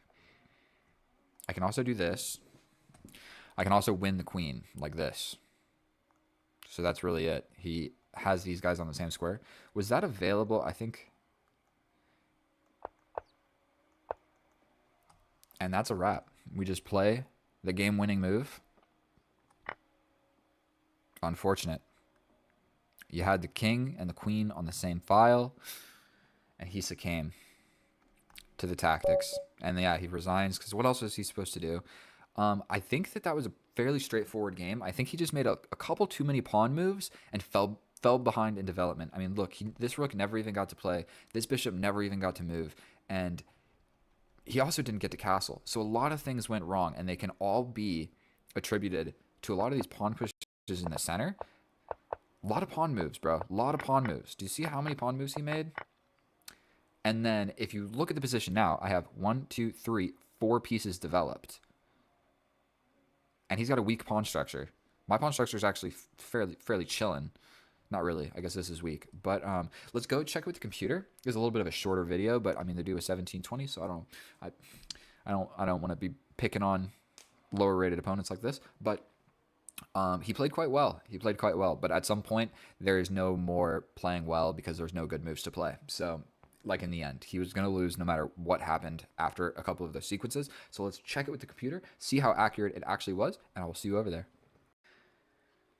And here we are in the analysis, and I almost feel bad for our opponent because he was in a losing position where there were no good moves to play for like a long time, and those positions suck to play and they're no fun, and you're like trying to figure out what move to play, and no matter what you play, you're still losing, and those are the worst positions. It's definitely worse in like a real rapid game that's like 10 minutes plus 5 seconds or something, and you're just like spending 6 minutes of your life losing. Sucks. That's why bullet is fun. And so if we look at this graph, we see just a clean tail, and look how long the end game lasted. Normally it's like middle game is here and the end game is this entire portion, but it's like the opening over with, the middle game over with, the end game non-existent. And so it was quite a short game. I don't even know how many moves. I guess we'll find out. But if we look at this, I played 90% accurate, and basically everything that I played was great. Out of the opening, I made a tiny inaccuracy that I actually know about, and for whatever reason just forgot and played the wrong move. Then I made a mistake in the end game, but it went from like you're gonna win to you're gonna win in 3 more moves than what you just had. And then our opponent, 2 blunders, 2 mistakes, 3 inaccuracies, and he had a hard to play position. So let's just hop right into it. We play c6 and we just throw our pawns into the center. We're basically playing the Caro-Kann structure, okay? Now, after c4, the reason you don't bring the bishop out is because this capture, you have to capture back, and the queen arrives here to b3, okay? Applying pressure to this and this. What you're supposed to do is just bring the knight, let him grab this, and you just have a slightly worse position, but it's worse than that because you even can get hit with pawn pushes like this that open up this diagonal. This knight hasn't developed yet. This knight is ready to jump in and attack anything that you put on these squares to break that pin, and it becomes... I've lost many games. I have lost many games because of that simple pawn capture, and I developed the bishop. So what you're supposed to do is when you see c4, you bring the knight first, because then it's all the world of difference. All the world of difference. If they capture, you can capture with the pawn, but you're safe from this for reasons I'm not going to fully be able to explain. You're fine. Bring the knight first, or else it gets hairy. So I don't do that, and I play an inaccuracy, but it's not too bad, you know what I mean? I think we would have survived. And he is just making pawn moves on the side of the board. It is not what you want to do. He has developed a piece. We make a pawn move, but I think it was essential. He makes another pawn move. We develop a piece. He makes another pawn move. We make another pawn move. And trading this off essentially just developed my queen. So if we clarify what's going on here, so we just capture, then we develop the bishop. He then goes for this. But if we just go back to this position and we take a look, we see I have a developed bishop, develop, develop, develop. My queen is essentially developed. I'm ready to castle. Now look at our opponent's position. Not developed, not developed, not developed, not developed, not ready to castle. Yikes. That is not what you want to see. So it says minus 0.3, but he has been making not the smartest and wisest decisions out of the opening.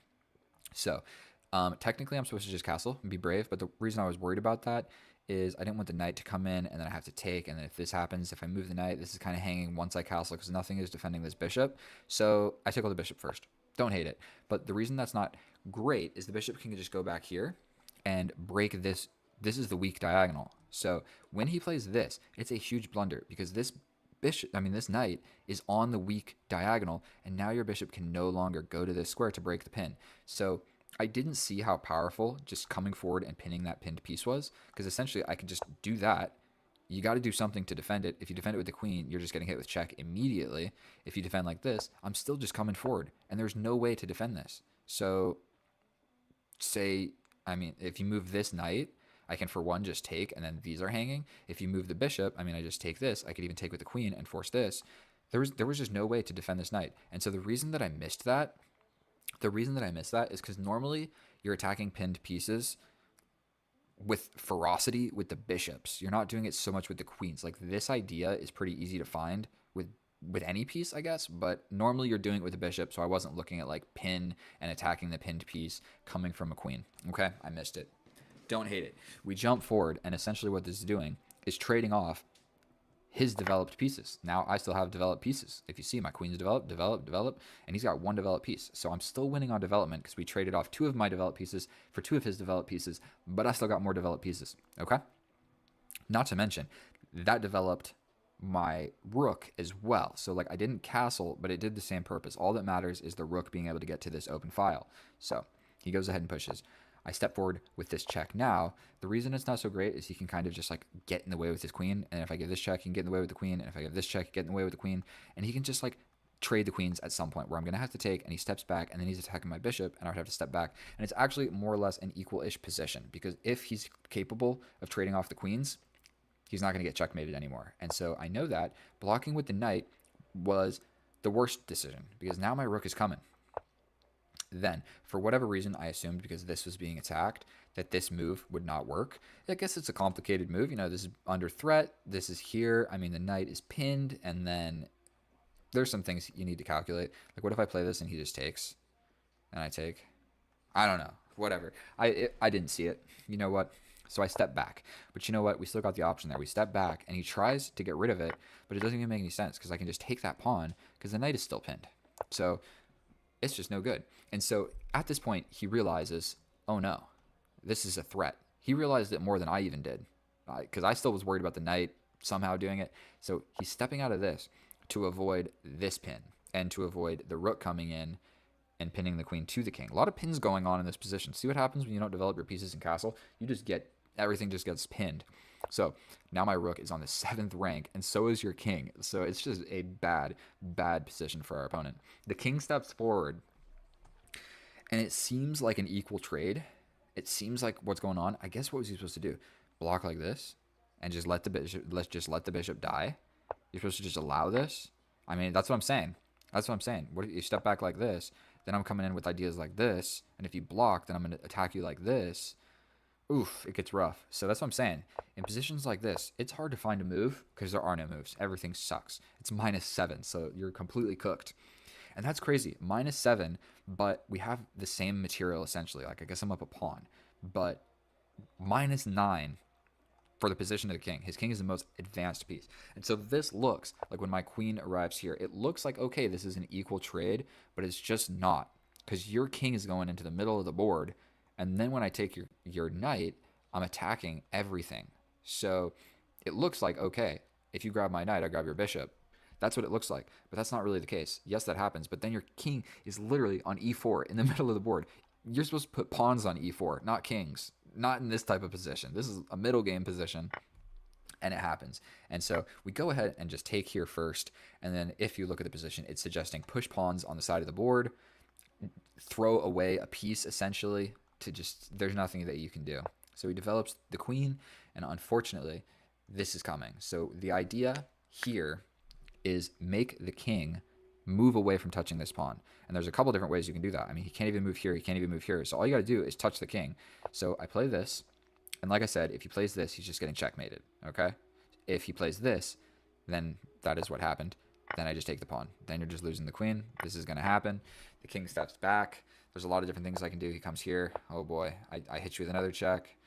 You run in the corner, you're getting checkmated like this. If you run this way, probably I would start pushing some pawns. I'd probably push this pawn and try and like wiggle the king out somehow and checkmate him.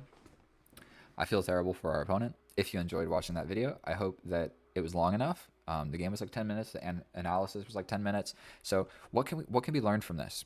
The main two things. Okay, if you're playing the c6 opening, if you're playing the c6 opening and you see c4, develop the knight first, then bring the bishop. It's complicated. Why? That is better, but you play that. Okay, let's just look into it. If they capture, if the queen comes out, then you develop. Oh, it's not that complicated. It's not that complicated. This is not hanging. That is why. That is the entire difference. If you develop the bishop, then this gets attacked with queen b3. It attacks this pawn with tempo. That's the simple explanation. So if you play the bishop when he captures, when the queen comes out, this is immediately threatened. Immediately this is threatened. And if you come up, then you're just getting hit. And you come over here, then it's getting spicy. So that is why. That is why. You see c4, do this. Then in the beginning, don't push a pawn on the side of the board. Develop a piece, okay? And then not only that, the pawns are what are like make the structure of the game. And so after he has pushed these pawns, this square and this square, these two squares became incredibly weak. And I mean, if we look forward, that was important. Those weak squares, because all those pawn pushes. Look at these squares. Look at these squares that got weak because of all of this. And so there we go. One other thing, tactics. Just play the most powerful forcing move first. Just because you attack my bishop doesn't mean I have to move it. I can attack your queen. And so it was complicated because it looks, there's the pin going on. I wasn't sure. You know what I mean? I had 4 minutes. I have no excuse why I missed that. So either way, if you learned anything or you simply enjoyed watching my chess videos, thank you for watching them. Please subscribe if you haven't, or don't. It's okay. Some people just watch and don't subscribe. But, leave a comment and let me know, or else I'll never know you were here. So thank you guys so much for watching. That was the best. I love you guys. I'll see you in the next one. Get out of here. Bye. And now, without further ado, we'll jump directly into our rapid game. And hopefully this one I can be the most instructive out of all. We're facing a straight up 1500. I thought I was playing the white pieces. I almost just played what I thought was e4. I'm colorblind. Okay, we have the Caro-Kann. And if you see, I'm 1483 because I won a game and then I lost a game and I lost all of my rating.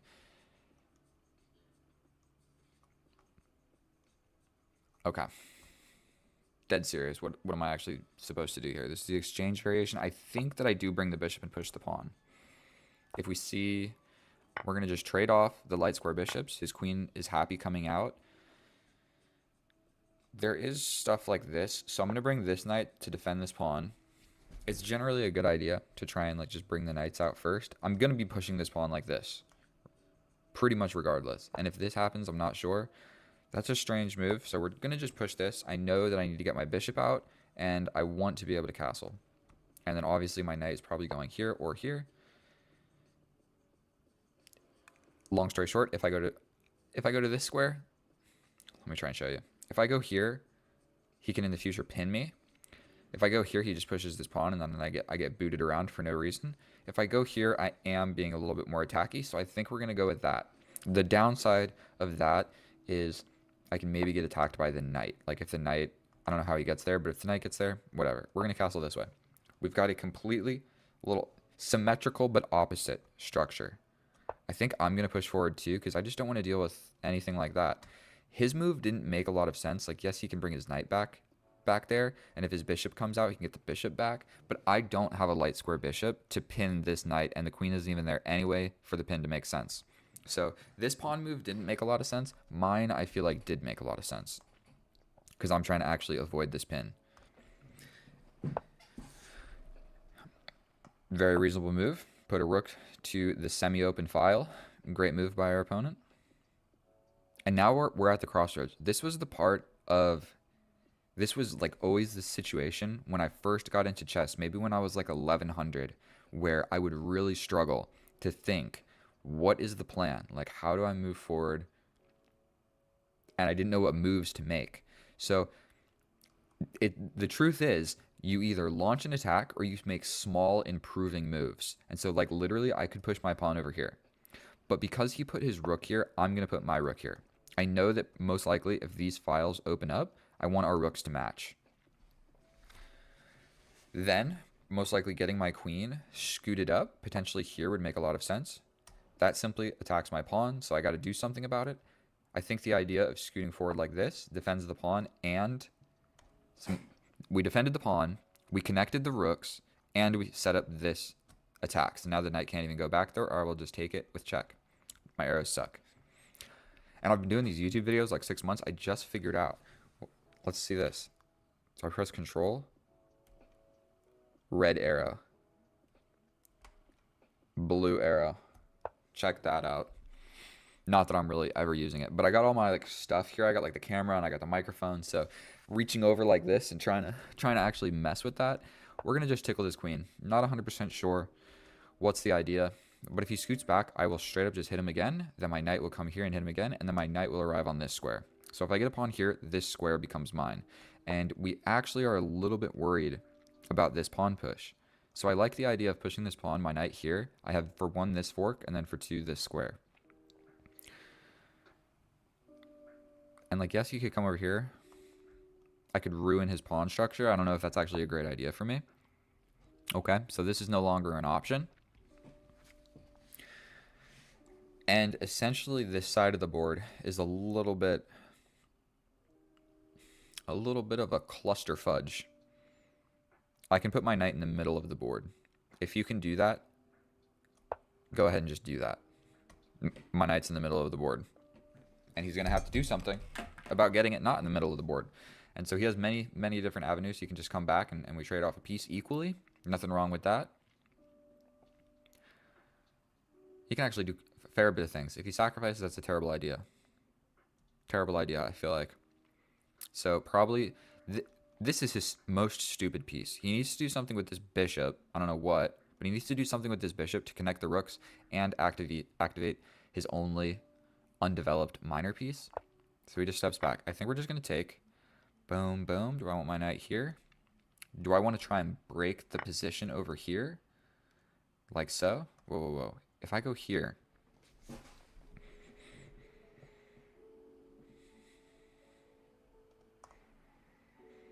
The chance of getting my knight to this square are pretty low, and even if I do, he's just going to trade me off immediately. So it's not even such a great thing. I'm a little bit worried. Like if he pushes and I take, or if he pushes and I don't take, then I have this super isolated weak pawn. We essentially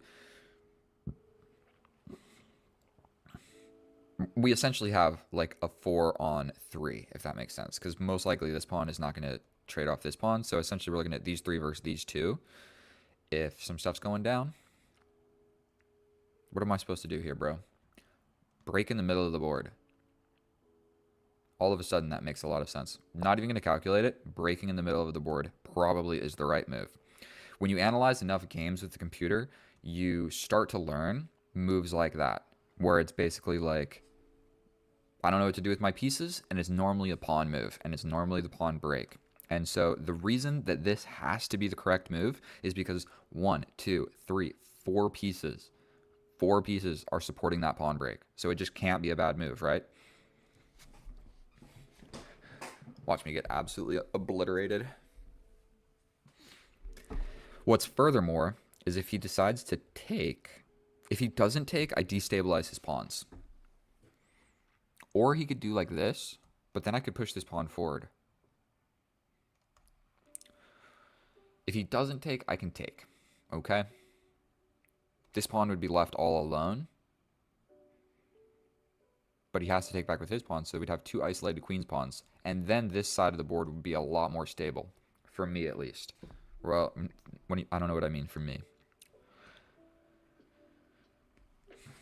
And what's furthermore, I'm sad that I lost my account. I played like thousands of games on that account. And so you get a lot of analytics into the way that you play chess. And one thing that I noticed is when I play bullet, I hardly ever checkmate. Oh, excuse me? This pawn is hanging, bro. Why is chess so hard? We take. He takes.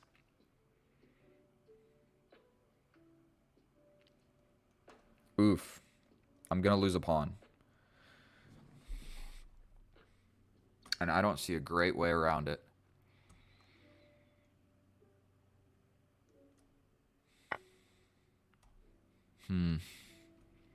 And not only that, once he grabs this, my knight gets to the center. Yes.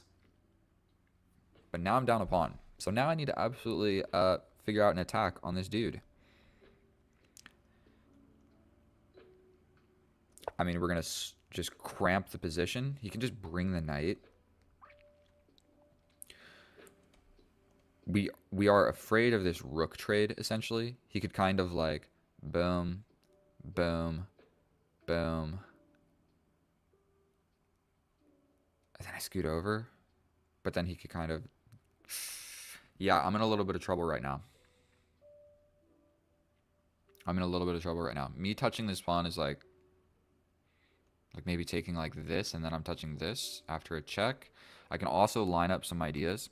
Dude is 1500, and like the accuracy of some of these players is absolutely ridiculous. Like yesterday, what did I play? A 1700, and he played so accurate. It was like a 93% accurate in like a crazy game. That's a complete lie. I have no idea what the percent was. He just beat me. So if he beat me, he played too accurately. That's how I feel. All right, my bro. Make a move, bruh.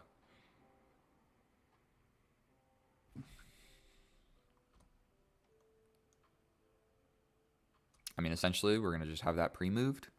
I wish you could still draw arrows after you do a little pre-move.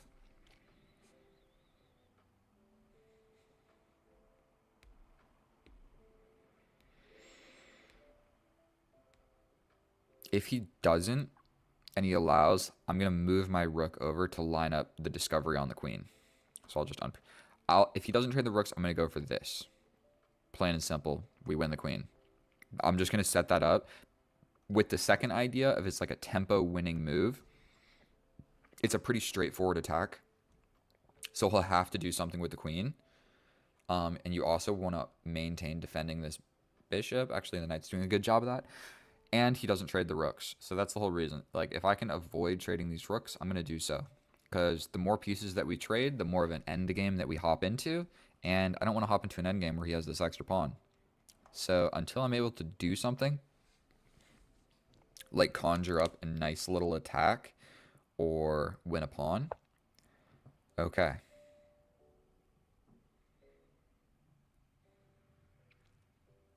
One thing to note is that rook is undefended.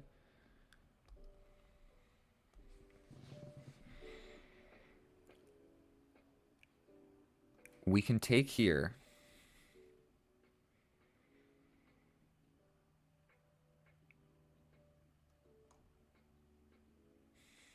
I don't think he's going to fall for this. I can take this. If he takes back with the knight, I take this with check. But if I take, he throws in this check first. Then I come in. Wait a minute. We take. If he takes my rook, I take back his rook. He probably takes like this. But then I slide in. He could trade me off. You know what? At the off chance of that this might work, if I take here, let's just do it. If he takes... Oh, that also works. Gosh darn it. I didn't even consider that. We're going to step over like this. New idea is this. with 4 minutes and 40 seconds on the clock, there's not a chance that that works. We are still very much in an end game where I need to figure out how to win. And so, arguably, his king is weaker than mine. I mean, sort of.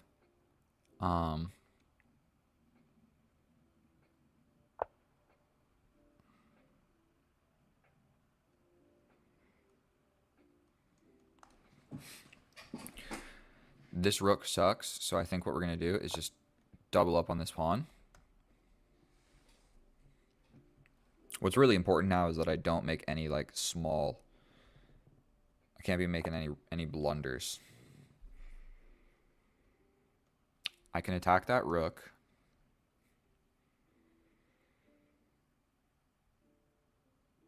We want...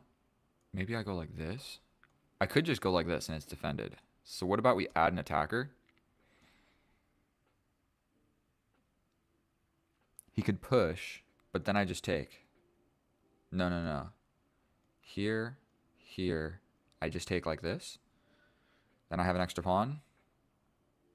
He's going to stack up on it pretty quickly. But I think that this is going to be my opportunity to fight back for this pawn.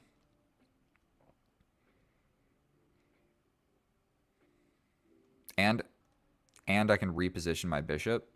Like, yes, my bishop's doing a great job over here, but having my bishop looking over here on this diagonal might actually be a good idea. So pretty plain and simple, I'm threatening this. If he takes with the rook, I take. He takes, I take. I got more attackers. So we are chilling. We have 1, 2, 3 pieces looking at this, and he only has 1, 2. So that's a very simple way of, can I capture this piece? How many pieces do you have looking at it? You need to have 1 more than whatever number they have. Okay? And it changes a little bit, like if you're attacking with your queen first. And so, like, if you see I am attacking with my queen first, so if I take and then he takes, okay, this is not a great example. Say I had to take with my queen first, it's not great because he can take with the rook, and then even if I take, he doesn't have to take back with his queen. If that explains. So we're still down a pawn, but we are going ahead and wiggling into this position.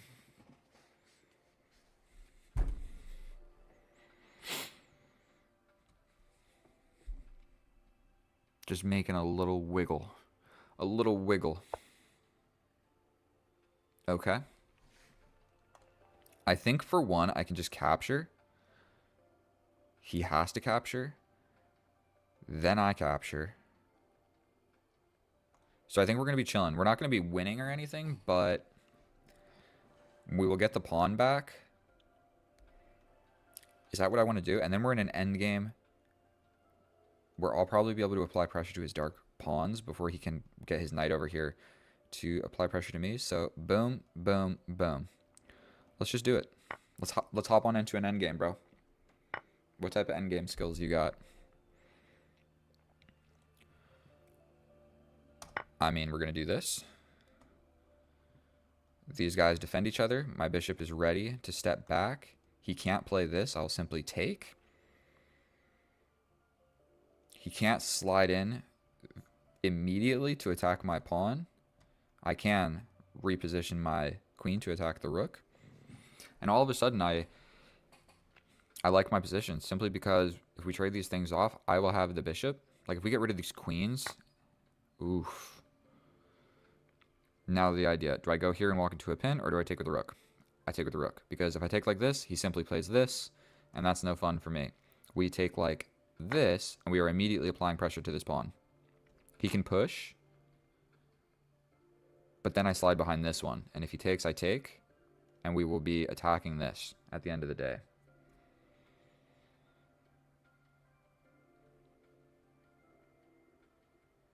I can also pin this knight. I can also step back and push this. So all of a sudden I've got some ideas here. And what we're gonna prove is that the bishop is better than the knight in this endgame, where we have pawns on both sides. So the way that I really favor this is I trade these rooks somehow. We get our king centralized, but then we start trying to make passed pawns on both sides, which isn't going to be really super easy because we're totally equal, but also because he has 1 minute and 56 seconds that I think I'm going to be able to hang it out. Okay, so he's giving up this pawn for activity.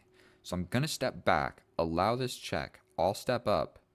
If he goes behind this, I grab this with defending. Okay? So that idea, I'm not 100% sure that it works. I can also just push forward and solidify the bishop. Is that what I want to do here?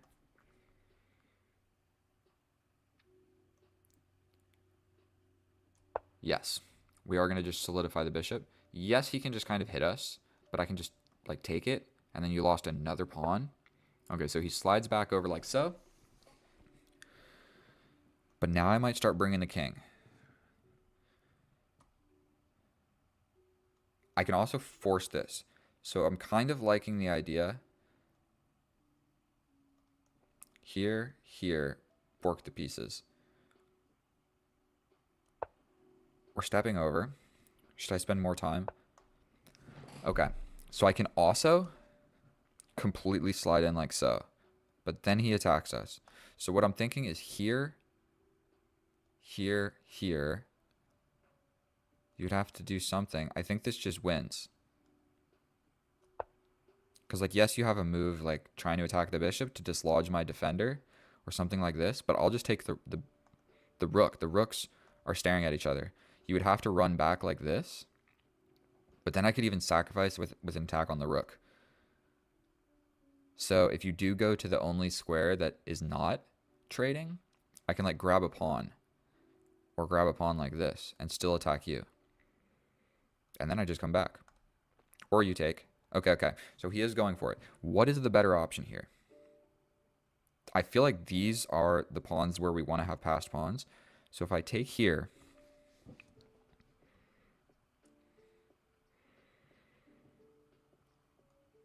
if he takes my rook, I just take his rook. He jumps in, or he jumps in. Either or, I think that I'm chilling, and I can even fork him if we do something like this. So I like the idea of this. If I take, and he tries to, like, run away, we just apply pressure. So I think that this discovery is going to work.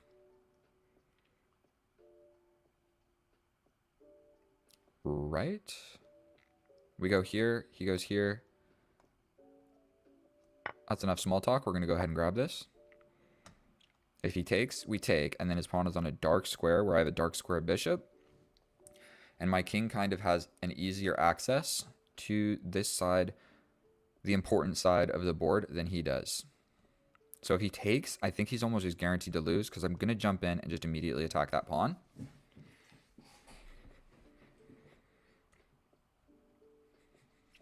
And if he tries something else... Okay. Okay.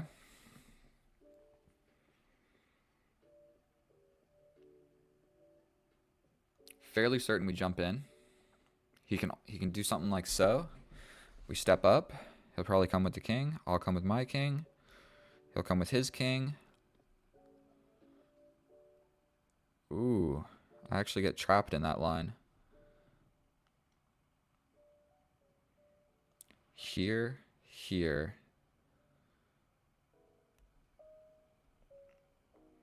Here, here. Here, here. And then am I really just trapped? Oof. Don't want to spend too much time on this. I can also straight up just push. I can threaten this dude immediately. Like, threaten the knight. Once the knight goes here, then I come in. That might make sense. He's coming like so. He can jump like this. Here, here, here. Mine comes with check, I believe. And I can sacrifice. So if I push here, if he takes... What am I talking about? I can't push. His knight defends. So I need to bring this king. He comes here. Then I push.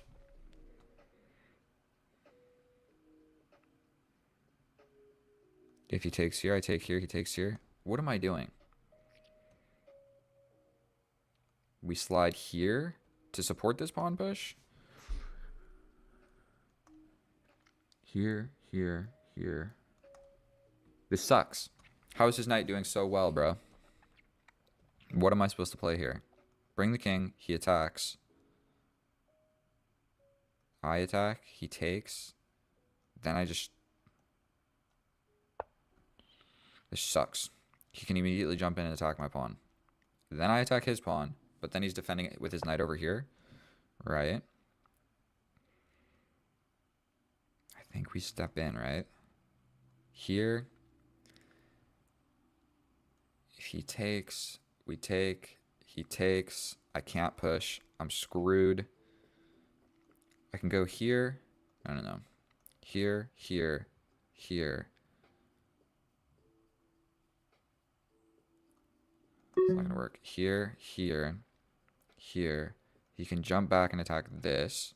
Bro, is his knight really just gonna mop me up? This is unbelievable.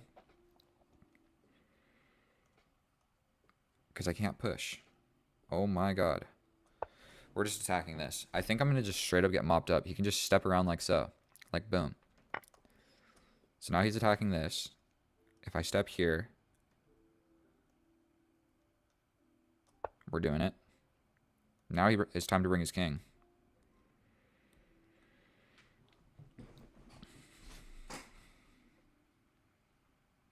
I'm going to step up like so. He brings his king. I step up.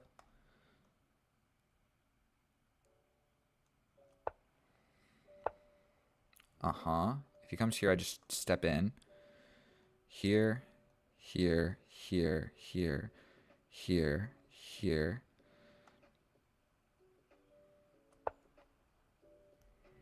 He touches, but I'm stepping back. This gosh darn bishop better start being a little bit more fancy. We can go like so.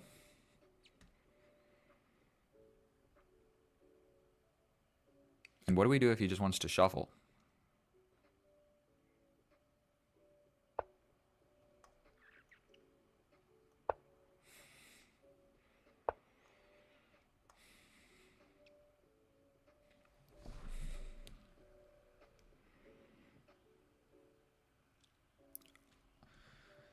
I don't want a draw, bro. What if I go here? Check here.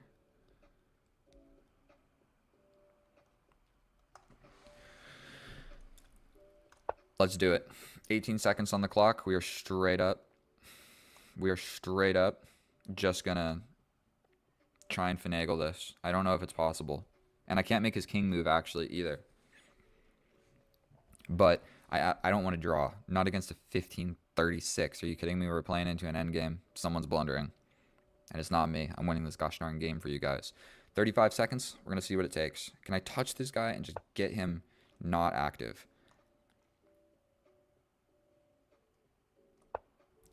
He goes here. If I step here, here, here.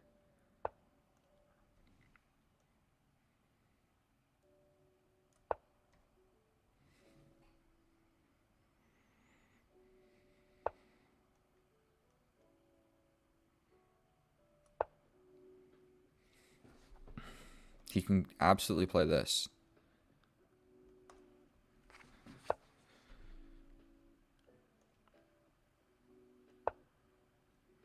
We attack this pawn.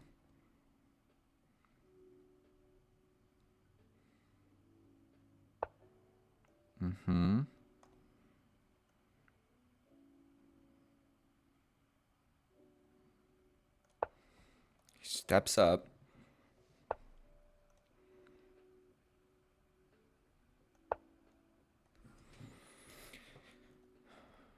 This, he just pushes, but then I push, then he pushes. Then I lock it down.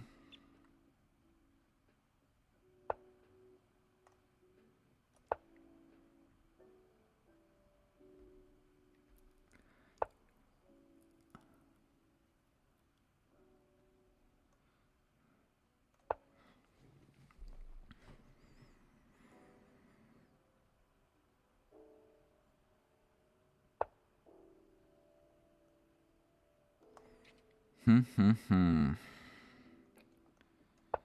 going to make him shuffle this dude real quick.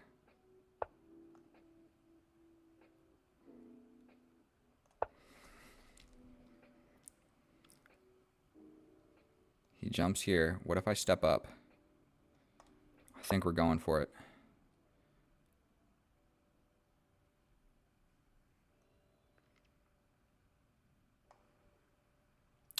Oh, man, I just can't lose on time. Now he's bringing the king. That's no fun. The knight is doing a great job of defending this. Bro, I'm stepping forward. I'm over it. You can go here. But I touch you. Here, here, here, here. I might wiggle into the position, bro. 1 second. Check. Here. I could just take as well. Take. Take here.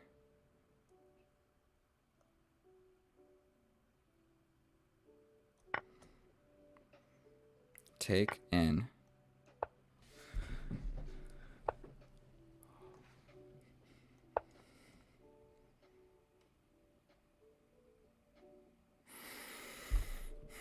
Let's go, bro. Let's go. Let go. Let go. Go ahead and give him some time. We step forward. We push the pawn.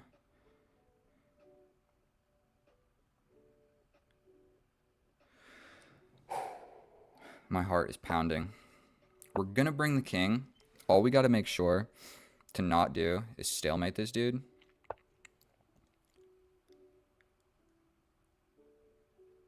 I mean, we're just going to push. He can go here. I don't know my king and pawn endgames the way that I should.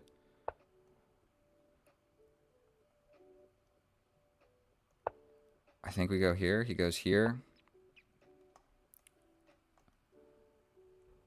We push. He's going to have to step out. Here, here. And we chillin', my boy. We go.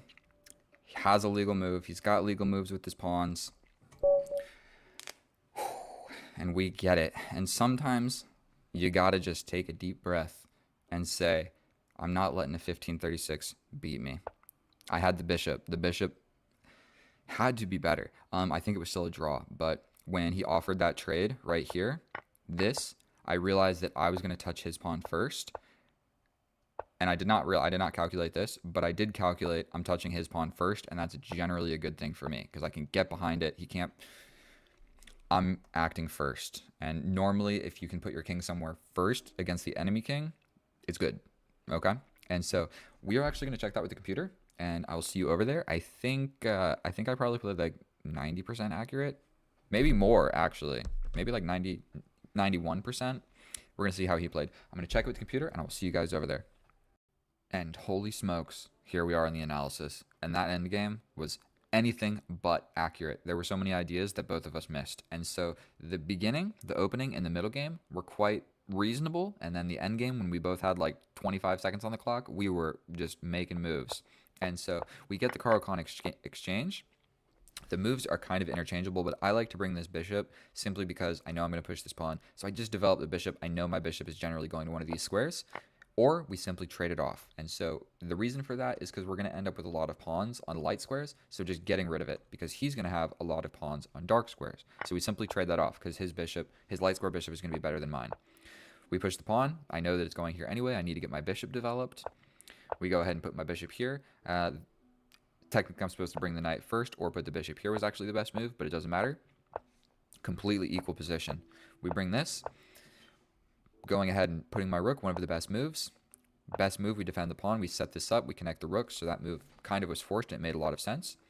This knight stepping back is a weird move because it gives me the opportunity to attack the queen and then kind of grab some space. And so we go ahead and we jump my knight into the middle of the board. It looks like it's a great move, but essentially it's just going to get traded off immediately. Then this pawn push is not the best move, but it hovers around equality because basically what's going to happen is I'm going to just stockpile on this pawn. So yes, after all this, I'm down a pawn, but I get my knight to a great square, and it's actually quite easy for me to just stockpile on his weakness. And so we go ahead, we trade the bishop for the knight. The computer says that's an inaccuracy or completely a mistake, but the reason that I won this game was because I got rid of that dark square bishop with my knight. So the computer doesn't like it, but from a human standpoint, it left me with the only dark square bishop on the board, and I knew that if we got into an endgame where we have outside pass pawns or whatever, we're making pass pawns on the opposite sides of the board, the bishop is going to be better. So my game plan changed here to, okay, let's figure out how we can win this pawn and then trade off the major pieces and just get left with the bishop versus the knight. And I figured I'd be able to win. So we go ahead and we do just that. We stockpile on this. Technically, I'm supposed to attack the rook. Whatever, we go for this. We trade, trade, trade, trade, trade. Now, we got rid of a lot of pieces right there. And we are essentially in an end game where I have the bishop and he has the knight. The rooks are equal and we're going to trade them off at some point. We push forward. My bishop is now just at a beautiful square in the middle of the board. We step over and I do find all these tactics right here, where if the knight came in, we would force the trade like this. Now, he steps back and I said, eeny, meeny, miny, mo, which pawn do we grab? The reason I grabbed this one is because I figured I was going to have a 2-on-1 where my bishop is defending the promotion square. That is straight up what I figured. However, taking here is better because when he takes back, I take, and I'm very quick to attack this pawn. So he wants to go like this so that he can come here to defend his pawns. However, I can simply pin you, you go wherever, and then I just take. Then he takes, and it has massively simplified the position where I have a 3-on-2. So essentially, what I can do is I'm going to win this endgame every single time, because what we're going to do is make a pass pawn over here, use it as a decoy, push, push, push, make his king come over here and grab it, and at the opportune time, I'm going to be one step ahead of him to grab these pawns and push here. And so long story short, if we can get a position where we get rid of all of these pawns, just get rid of all of these pawns, and just imagine his king here and my king here. I step over, he steps over, I step over, he steps over. I'm over here first. I grab, I push. So it's super easy. I picked eeny, meeny, miny, mo here. And then the other option is if I take, he takes, and I take. If he tries to play something like this, well, now I'm just basically going to win your pawn. Like, you have to bring your knight over here to defend like this, and now we still have the 3-on-2 situation where we're going to do the same exact thing, create an outside pass pawn, bring my king. And once I get my king here, I'm going to win this, you trade, and you lose. The way that I did it was simply not right, it was hard for me to calculate all that. I grabbed the wrong pawn. I'm still totally winning. We get the rook. The rooks are off the board. I attack the knight. The knight jumps in. All of a sudden, his knight is just attacking my pawns. He's still losing if I bring my king. I don't bring my king. I decide to attack the pawn, which doesn't really make any sense because he's going to take my pawn and defend it real quick. So I bring my king. Yet another mistake. I'm still doing quite all right if I just forget about what's going on over here and we focus on this side of the board. I bring the king. I bring the king. Another blunder. But if you look, I got 35 seconds. So I made that move with 31 seconds on the board. Don't hate myself. We step around. He touches me. I step around. He touches me. And I decide in this position, you know what? We're making a gosh darn YouTube video. I'm not accepting a draw from 1536. Bishop in the corner. Let's change the position and just fight on. He's got 1 minute. I've got 18 seconds. I've got the bishop. He's got the knight. It is a battle of wits. And so we touch the knight. If he would have jumped into the middle, all of a sudden, that knight became real powerful. My bishop is actually not doing a whole lot over here, and this was his opportunity to get the knight out without me simply trading it off. So, unfortunately, he steps over here.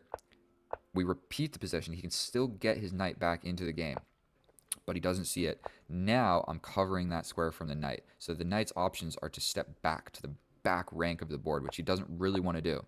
We shuffle around a little bit, and the reason it's a -3 is I could have forced this idea quicker, where he jumps in, I take, he takes, and say it was defended, I step over, and we get in this same Zugzwang situation where I'm touching his pawn, but he's going to lose. So I could have forced that sooner. Instead, we make a bunch of moves over here. I get checks. We go ahead and I'm figuring I can just keep my bishop on this very active diagonal. Check, forward, here, defend my pawn, and he jumps in here. And I'm not even really going to be I'm going to be honest with you here. I didn't really calculate everything here. All that I knew is I'm going to touch his pawn. He only has 1 square to defend it, and then I'm getting behind it. And I was just kind of hoping that it was good for me. Generally, if you can touch something first or you do something first with the king, it's good for you. And I basically just intuition was like, all right, this is the opportune moment. We trade off. We touch the pawn. He touches my pawn, but I was a step ahead. So then he's going to be a step behind. He has to step away. We grab. And then this is pretty much just a rudimentary. We step around. We force him off the back rank. We support the chair. We support the chair throne for our new queen. The king steps away. We make a queen. We checkmate the opponent king. Thank you so much for watching that game. It was an epic battle. I don't even know if I looked at the graph and everything, but we'll take a look at it now. Doing all right. Then once we get to like 30 seconds, I literally threw away my advantage 5 different times, but he also missed it 5 different times. So like, look, it's only a blunder if your opponent sees it. So blunders happened, but he did not see it. So it was like boom, boom. And literally right after I made the mistake, he didn't see it, and neither did I. So did it ever even really happen? Thank you so much for watching. If you enjoyed this video or learned something, please subscribe. I'm trying to reach 1,000 subscribers, and it's a long, treacherous road. Thank you so much for watching. I'll see you guys next time. Bye. Oh, hello and welcome back. Thank you so much for clicking on my video. Today we're going to do something a little bit different. We're going to do a 10-minute game of chess, but what we're going to do is we're going to attack as viciously as possible, and we're going to guess my accuracy at the end of the game. And so we are going to get exactly what we asked for with the Sicilian on the board. Open Sicilian, quite possible. We're just going to go for it. And then as a bonus, I'm going to go ahead and solve this while we do the game, okay? So obviously we're going to capture this back. If the pawn comes, I believe that we step on over.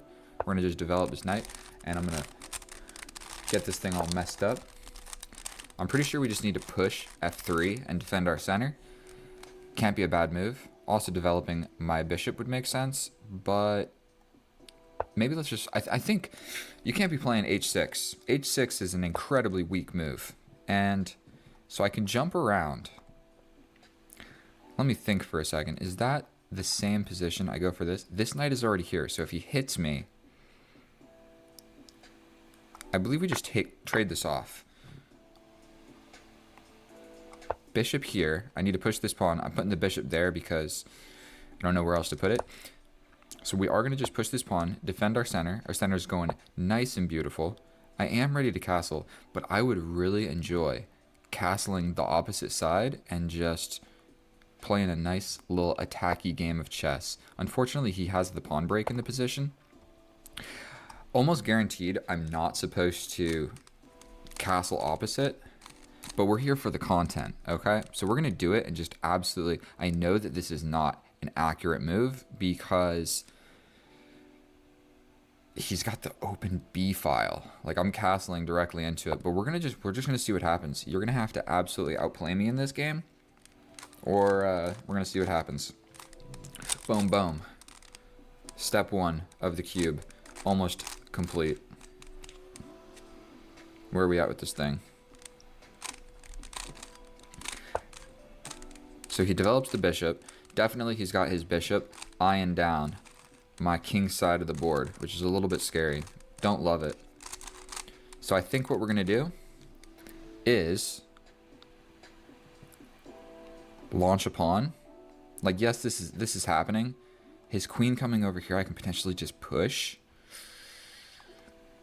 His attack is going to arrive quicker than mine. What if we break in the center?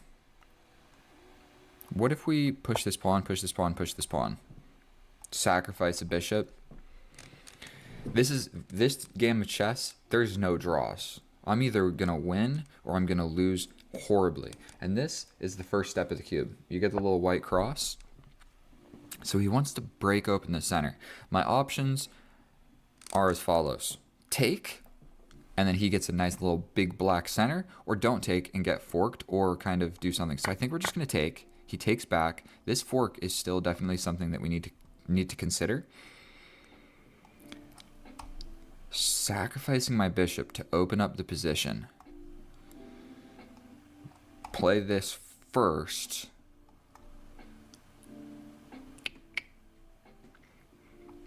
I know that this is not correct. And then if I get rid of this dark square bishop, I'm really losing a lot of my steam for the attack. And so, what if we push a pawn first? He then hits us with the fork. We then sacrifice. He could take. So I feel like I need to do something first. Then we jump in if he takes. I feel like I'm going to trade off too much stuff. What to do, what to do.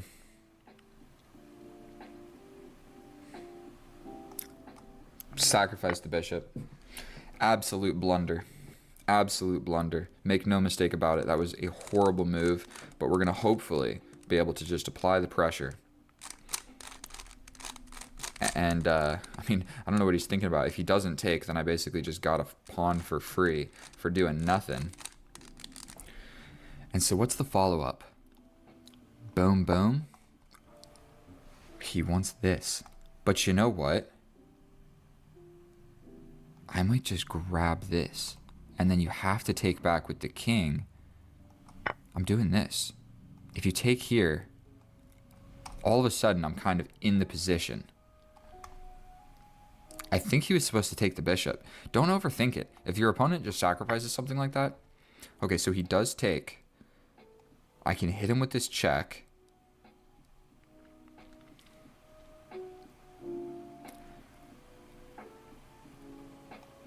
If he goes here, I have this check. So he's probably not going to play that. I mean, this is obviously the correct move. Check. This knight is super, super uncomfortable. And I might just, like, try and push this pawn. I would love to just get rid of this pawn, actually. This is still hanging. This is another check. Then the knight would come back.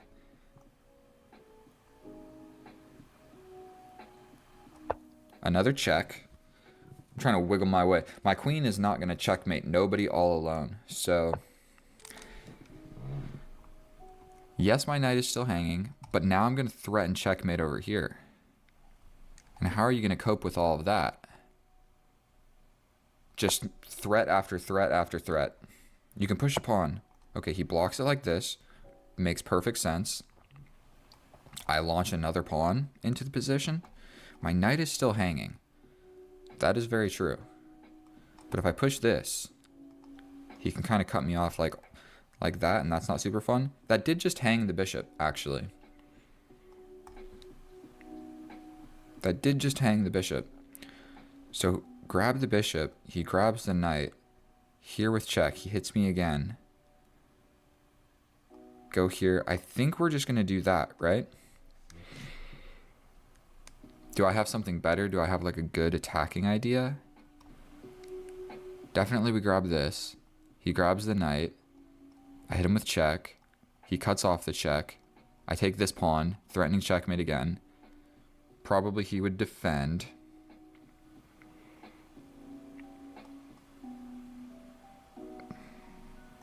Let's do it. We've got an attacking game of chess on our hands. I need to start focusing on getting this little cube solved. I haven't actually solved one of these things in such a long time. But let's see, bro. What are you gonna do? Take the knight? I would love it if you decided not to take the knight for whatever reason. And actually, I'm kind of. So this was the original idea. I don't know if I care about this. If this happens, we're going to have the umbrella technique, where we hide behind the enemy's pawn. It's actually a very common structure. We can grab a pawn. He will then block. We then take and threaten checkmate. He slides in.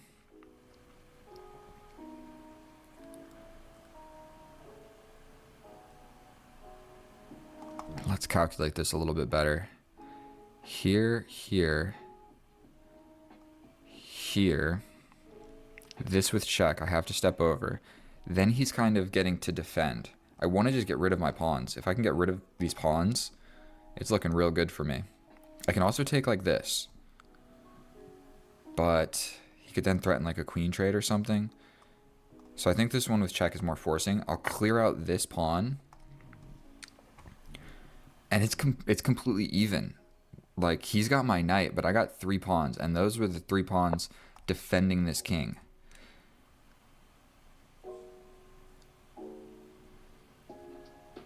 And this discovery all of a sudden kind of becomes an idea. So I really like this. Just threat after threat after threat. We slide in like this. This is checkmate. He has to defend it somehow. Okay. Well, yeah, I calculated that earlier, that we're going to do a little umbrella technique. This is very common. So this pawn is incredibly weak. And my king is not necessarily safe. I have literally no moves with my king. My king is just cemented in the position.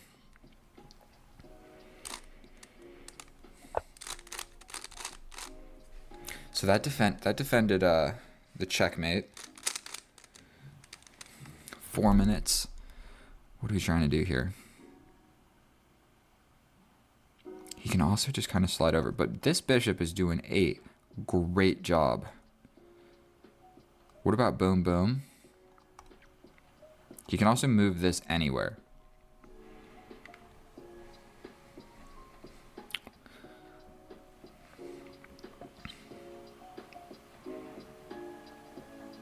Is launching these pawns, is that what I need to be doing here?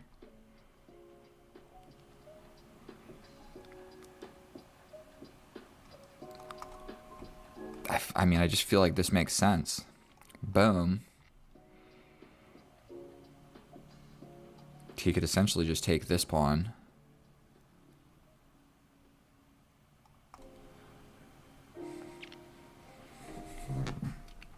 What if I take a step closer? A little teeny tiny step closer. He comes over to block.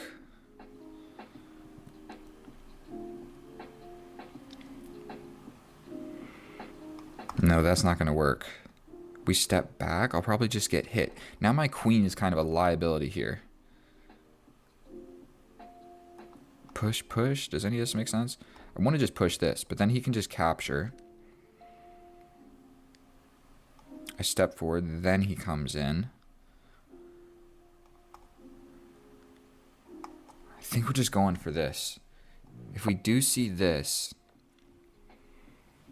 I step forward. And then all of a sudden this file's open up. So we're actually maybe hoping that he does this. I wanted to get rid of these pawns anyway. Like, these pawns are doing nothing but blocking the attack of my rooks. So he could go do something like this. Wouldn't be a horrible idea. And even if he lets go of the protection of this pawn, I might just, like, leave it. This pawn is, like, kind of a defensive piece for me, believe it or not. At least for right now. Alright, what is the next process? This is where we're at with the cube. Let's just bang out some of this cube.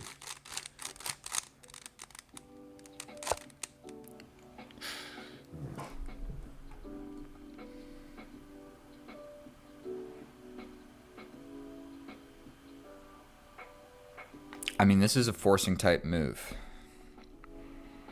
He would probably step... No, he couldn't step back there. So if he goes here...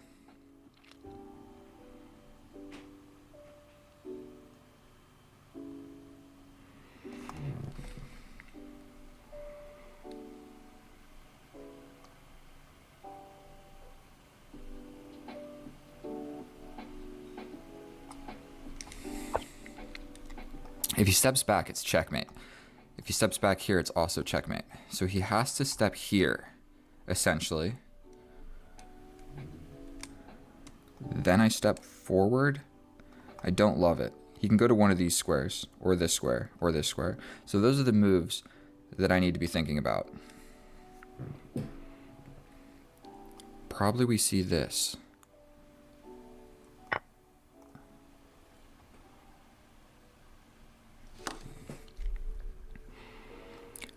Check here. Check. He takes with the queen. I pin the queen. He takes my rook. I hit him with check. And then it is rook, rook versus bishop, rook. Don't love it. So here, here, take the queen. Take the bishop. Then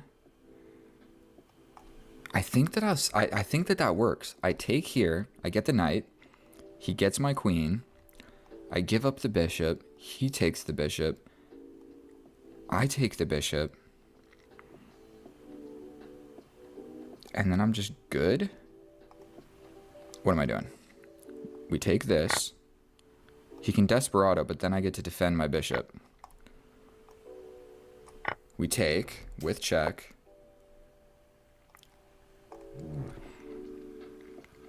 I got 59 seconds. This is hanging. This is also hanging.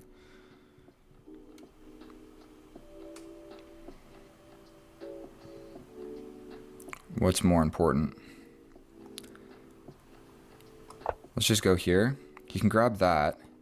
If he doesn't, I scoot forward and defend it. So he probably wants this. Okay, so he wants to grab that. I scoot forward and defend the pawns. He's got two things attacking this. We're going to hit him with a check. This is complicated. I got 40 seconds to do this cube. Oh boy. What have I gotten myself into?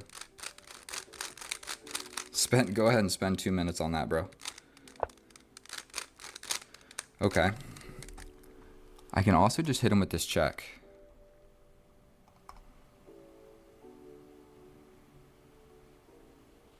Here.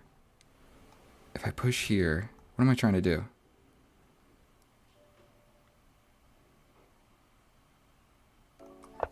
Pushing this. He can grab this. I scoot my pawn forward a little bit more. Back rank checkmate ideas are definitely something to be aware of. I would love, absolutely I would love to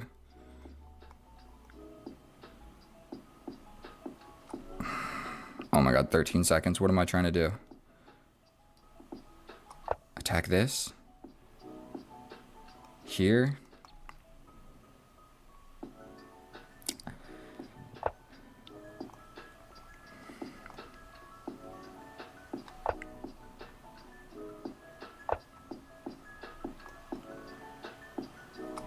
Six seconds. That.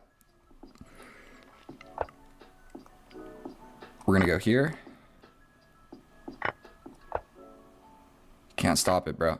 You can't stop it. We're gonna eat this pawn, and we're gonna get behind it, and we're gonna win the game. I did not finish the cube. My heart is pounding.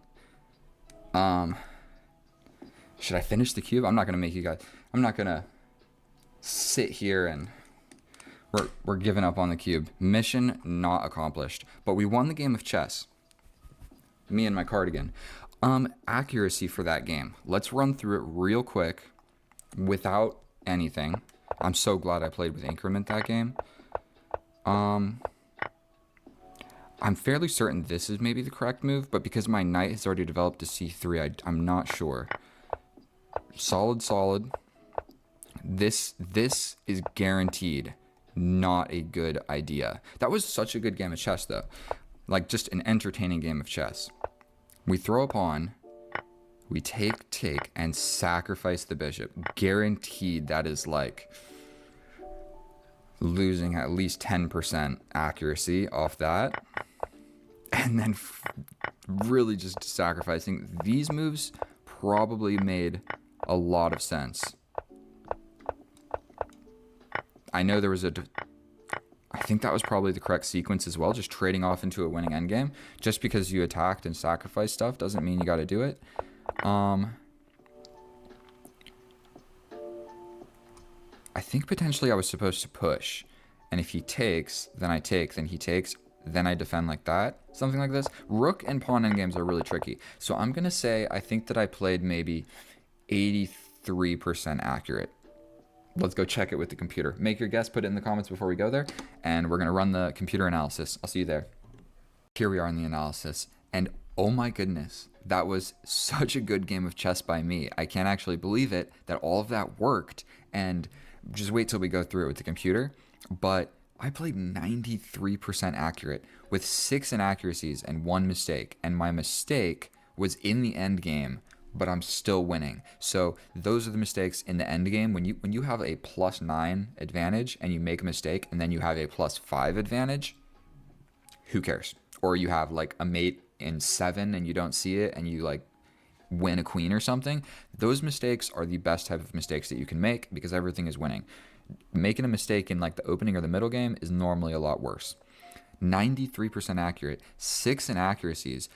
3 of those, one of them I called and knew it was an inaccuracy, but I wanted to castle opposite. Then 3 more in the end game essentially that didn't matter. Our opponent, 4 inaccuracies, 3 mistakes, 2 blunders, 86% accurate. And this is the status of the cube. Maybe I'll try again in another video, but let's run through this together. I'll even turn the engine on. It makes my little camera lag, but it is what it is. So we get the open Sicilian on the board. Take, develop the knight, best move. Kind of interchangeable, we just develop a bishop. And then here I knew that one of these, I thought that this was the best move. The only reason is I had already developed my knight to c3, so it made me think, okay, so I just take. You know what, it's more or less completely even. We developed the bishop. I'm supposed to go for this pawn break. That's a scary move because then this is undefended, and I think this is just a lot more solid. Plus, I was planning on castling opposite anyway, and the computer is saying to make that pawn break, but he doesn't know that I wanted to castle opposite. So here we go. My first inaccuracy, inaccuracy of the game is castling, but I knew that that wasn't accurate. I just wanted to kill our opponent. And so here we are. We launch a pawn. I have a -1 advantage, but I kind of knew that that was going to happen. Capture, and then the best computer line. Are you kidding me? Are you kidding me? I thought it was a blunder. It is the best computer line. Take, then again, a desperado sacrifice. I'm going to lose this bishop one way or another, so I might as well get the pawn guaranteed. He could have taken and then I could have taken, but I like this because he basically has to address it. We take. He should have taken this because then it attacks my queen and whatever. Actually, never mind. The computer doesn't know what he's talking about. Best move. How is it the best? Someone explain this to me. The computer is saying king takes a g7. Best computer line. But when he plays it, it's a mistake. And then it suggests a different option down here. Don't know what to make of that. You guys see the arrow? You guys see over here? Can you see it? I guess you can't. It says king takes g7. Best computer line. Whatever. We get in with the check. He steps back. We hit him with another check. Best every single move. Best move. Who cares about this knight hanging? We're threatening checkmate. He blocks it. Then we switch gears. We're probably not going to really be able to checkmate you anymore, so we might as well mop up as much stuff as we can. So we switch gears to just the cleanup crew. We take the pawn with check. We get blocked. We take another pawn, threatening checkmate. He takes here, which is a absolute blunder, but I'm still only a +1 advantage because my king is definitely not happy. That's for sure. He's like safe, but he's not happy for long. And oof, he can just win the queen. Just win the queen like this. And then I just take. And then take. And okay, I guess I get all of this. And then I've got 3 pawns and a bishop. It's not good. I'm still winning this position, but that is a hard to win game. I'm going to be honest with you. So I like the way that I did it. I'm glad you didn't see that. We take, scoot over, throw the pawn, push the pawn, and then I'm so grateful I calculated this correct. Like, I know that at the end of this line, so I'm going to take, he has to take, I'm going to take the queen. If he scoots the bishop out, then I just get my bishop out, and I got these pawns, and I'm happy about it. I could even scoot my bishop back to here and defend that weakness. So that's why he essentially has to take, because... Oh, no, he doesn't. He could have just survived, but whatever. I take here with check. Now my pawns are together, quite happy. This is an inaccuracy. I'm supposed to fully invest in this pawn and just completely give this one up. Whatever. I'm still winning. We push the pawn, give a check, and we push. Where I'm giving up this pawn completely, but I'm investing in pushing my passed pawn. So we push the passed pawn. Then this is also a mistake. My whole idea with this move was to attack this pawn. This pawn is defended, so that move made 0 sense, but I had 11 seconds. I made that move with 11 seconds on the clock, so whatever. Then I realized this is the right idea. We jump into the position a little bit more. There's other better moves in the position, but he goes here. This is something that you should just know and be aware of. You have the option of taking either rook. This rook is blockading my pawn from becoming a queen. So when we take this rook, he has to take back, then my pawn can push. If you do it the other way, there's a rook still on this square and I can't push. So he takes, I take, and this is a little bit scary, but we're sliding over. We take, no matter what he does, I'm coming over here. I'm winning this. This pawn is a pass pawn. Don't even need these pawns. I can checkmate with just the rook and the king. That was a sensational game. One of my most favorite games. If you guys enjoyed that, if you learned anything, please subscribe. I just reached 400 subscribers. I definitely did not solve the cube, so we will try to do that again in a different video. I can solve it in like 1 minute, but when I'm playing chess, can't solve the cube. Can't solve the cube. That was my first time ever doing that. So thank you so much. I love you. I'll see you guys next time, and you're the best. Bye. Oh, hello and welcome back. Thank you so much for clicking on my video. In today's video, we're going to do what we always do. Smoke our opponent in a 10-minute rapid game. And I'm going to show you how to play chess, and I'm going to learn a little bit. You're going to learn a little bit. We are facing a 2000 on the dot, and I am 1898. So hopefully this can be a video of how to not get scared of high-rated opponents and absolutely destroy them.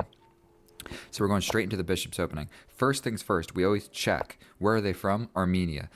He's bad at bullet. He's okay at blitz. He's great at rapid. So what we want to do is keep an equal position and go towards the end game where hopefully he slips up the end game. So we just kind of want to, the chances of me getting huge winning chances right off the bat are slim to none. So what we're going to do is just try and keep an equal playable position and then just keep things going. And then hopefully once we get to a little bit lower on the clock, we'll be able to seek the advantage. Okay. So this right here is something that you're going to see in pretty much every game. Okay, so we're going to lose the light square bishop. That's cool. We were trying to avoid this pin. Now we're going to lose the light square bishop. And like a good chess boy, he doesn't actually take. He can do that whenever he so chooses. And so my options are basically as follows. I need to develop my last minor piece. I can go to all these squares. Sorry, these ones. What's the best one? We're gonna go here because this pin is not actually a pin. It's basically just asking to be moved. Now the problem is if I push this pawn, he will then feel so inclined to capture and ruin my pawn structure like this. So we're just gonna move my queen up a tad bit and see what happens. He's gonna capture here at some point. You know, I'm not convinced that was a good move. We're going to go ahead and just pin that, and hopefully we'll scoot around. If he pushes this pawn, it's greatly weakening his king, so I'm quite happy about that. Now he chooses because he didn't know what to do over here. He's deciding, should I push this pawn or not? And this capture was going to happen one way or another. And so what's he thinking next? One other thing that we need to be a little bit cognizant of is this sacrifice, removing the defender of this knight. Because right now only this pawn is defending the knight. And so if there's a situation where maybe his queen is attacking this sacrifice is something you always kind of you got to be a little weary of. Okay, so he does decide to attack. We're going to scoot back. We also have a little luft for my bishop. And this is always a good idea to push one of these pawns generally. So you have a place to go. We're going to scoot back. His knight's going to go here, and then we're just going to capture. And basically, we're going to absolutely get attacked. Because right now, he's probably going to take with this pawn so that he has basically 4 pawns pushing towards my king. The thing that's really nice about this position for me is our kings are on the same side. So a pawn storm on this side of the board is going to be a little bit dulled down by the fact that he also has a king on this side of the board. I'm sensing that this knight is never really going to get into the action over here, so I'm thinking just bring this knight. Try and bring one more piece to the party over here. What's the game plan? He also has this pawn break. So I feel as if there's going to be a lot of tension on the king side of the board. So he's going for a pawn break. in my best interest. If he takes back, this suddenly becomes weak. We're just going to go for it. Let's just not spend a million years. We're up 30 seconds on the clock. I think this is still a more or less equal position. One thing you're going to find in many rapid games of just any game of chess is in the opening, there's just a multitude of good moves that you can make. And so basically anything you do is going to be still equal. If I do this, it kind of allows his rook to get into the party, but I'm just not scared. Oh, his rook can't come in. My knight's defending that. So he's going to take back with his pawn. This guy is super weak, so I'm thinking maybe we scoot the queen up like this.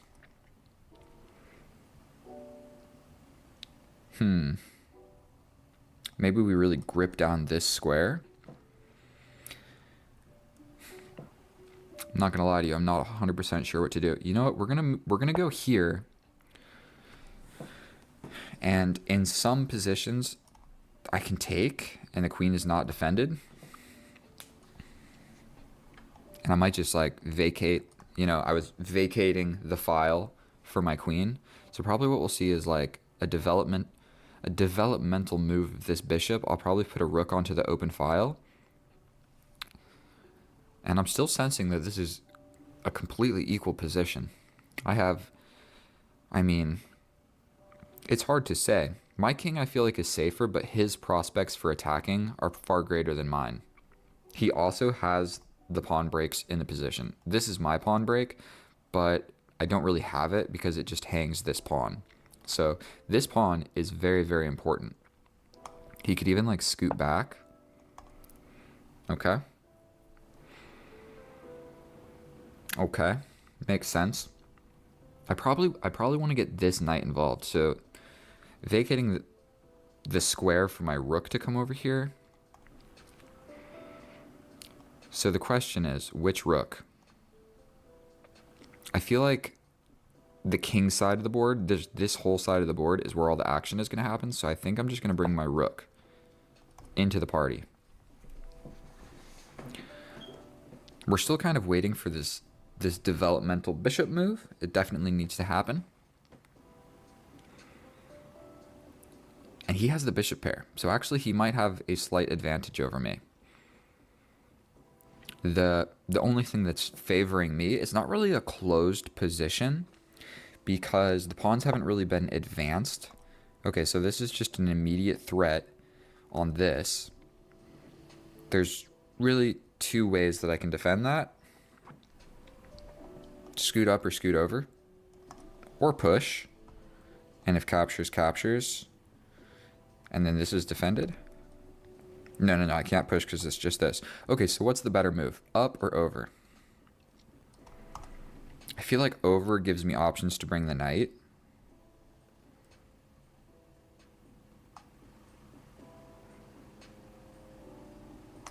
We're going to scoot over. The reason for that is I have a place to put my knight. So if something crazy, like we really get attacked on this side of the board, I can quite quickly move my knight here, push this pawn, bring my rook over here, or even bring my other knight, and then I've got my king nice and safe. But somehow I'm getting attacked. I started with the white pieces, and it is absolutely our opponent here who's applying the pressure to us. And so our friend from Armenia is not joking around. And the complete queen side of the board is just dead. Okay, so he makes like kind of a waiting move.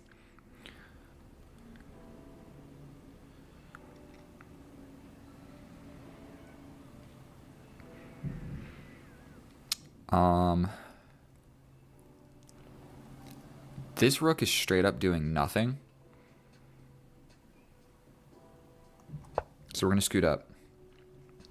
I don't see any immediate threats or anything, so we're just going to try and make like a slight improving move. If I can double my rooks, then, I mean, there's really no way into the position. And look at these bishops. Look at these bishops just eyeing my entire position right here. And I'm not even sure, like, once I double the rooks, what am I going to do? All of the important squares are covered by the bishops, so I really have no infiltration. Like, it's just not going to happen. Okay, that move, like, needed to happen. And if I rush into this end game where boom, boom, boom, boom, boom, boom, even his queen could take, we're just going to do it. Straight up, we're just going to do it. Maintain an equal position. Maybe this isn't how everybody wants to play chess. Maybe you want to be like a super powerful attacking player. But sometimes the way you win is just like make moves. Just like easy moves. So again, we have a checkmate threat. If I scoot over, he could sacrifice, but then I take, and then this rook is defended. So I think we're going to just scoot on over. This is now hanging, per se. Oof, we hang a pawn in the middle of the board. Excellent. Excellent form. Now, what do we do about that?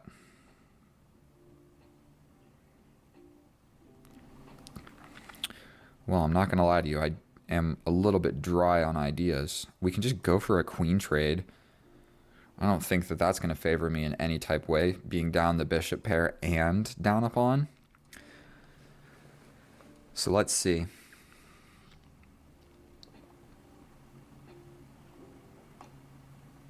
I really don't know what to do here.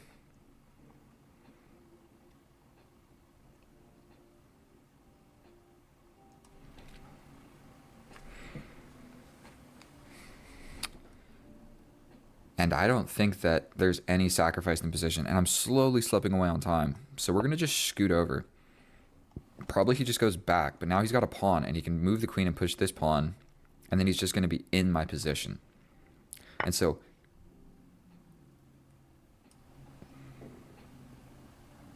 I mean, I just take, right? I just take. I don't think that that made any sense. Am I stupid? If I take... This is defended by the queen. We're just going to take it. Not even going to think too much. And he hangs the queen. Okay. Correct. I don't know what that was. He was applying the pressure. Absolutely, he was applying the pressure. And unfortunately, it's me calling the shots now. And so what we're going to do is rook into the position.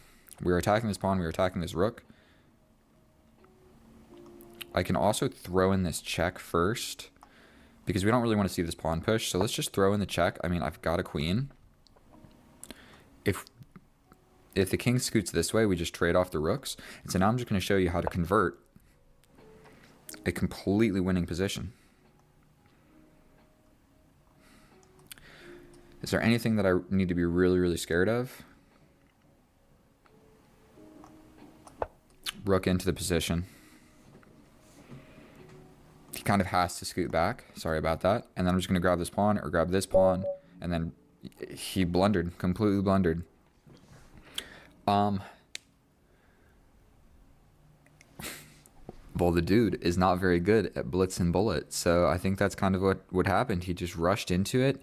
Whatever he calculated here, like he just didn't see that the queen is defending this knight. So like I mentioned earlier, you can remove the defender of the knight, but I had a second defender. So it's defended twice. So that whole idea just did not work for our opponent.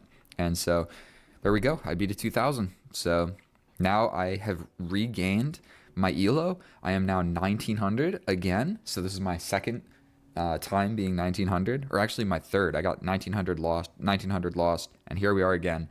But now that was plus 11 because I beat quite a high rated opponent, and so now I'm quite high. So definitely there was he was the one applying the pressure. So let's just check this out with the computer and see how I could have defended that position better. All right, I'll see you over there. And here we are in the analysis, and I'm not quite sure what to think about that game. I'm just happy to be back at 1900.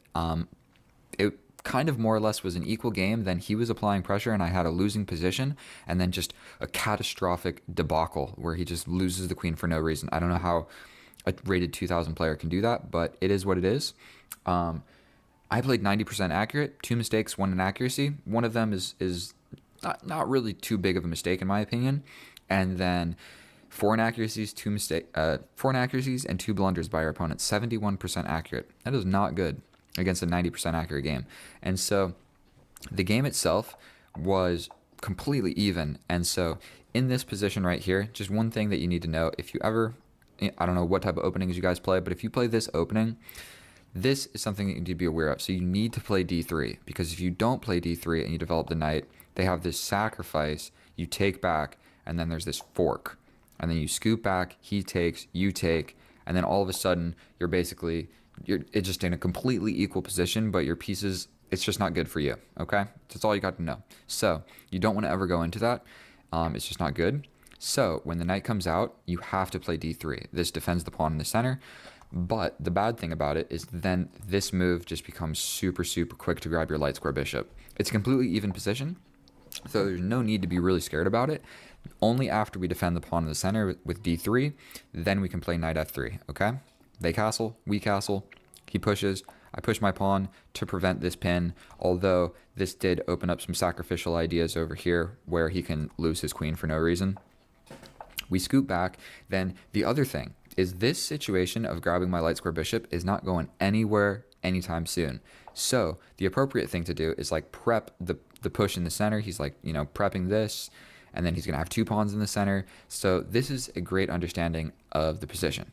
Like, there's no need to grab this. A lot of beginner players would go ahead and grab this right away. But what he's really hoping for is I push here, then he captures, then I have to capture back with this pawn. And capturing with this pawn and having this pawn structure is way worse than capturing this way and having this pawn structure, okay? Because I would get the open A file, and I would be capturing towards the center. So if I push, capture, and capture this way, this becomes weak. This isn't the greatest open file for my rook. So those are all of the reasons why we're just making moves. Now here, I think he didn't really know what he wanted to do. Did he want to push this pawn? So he just cashed out on this capture. Excellent move by our opponent.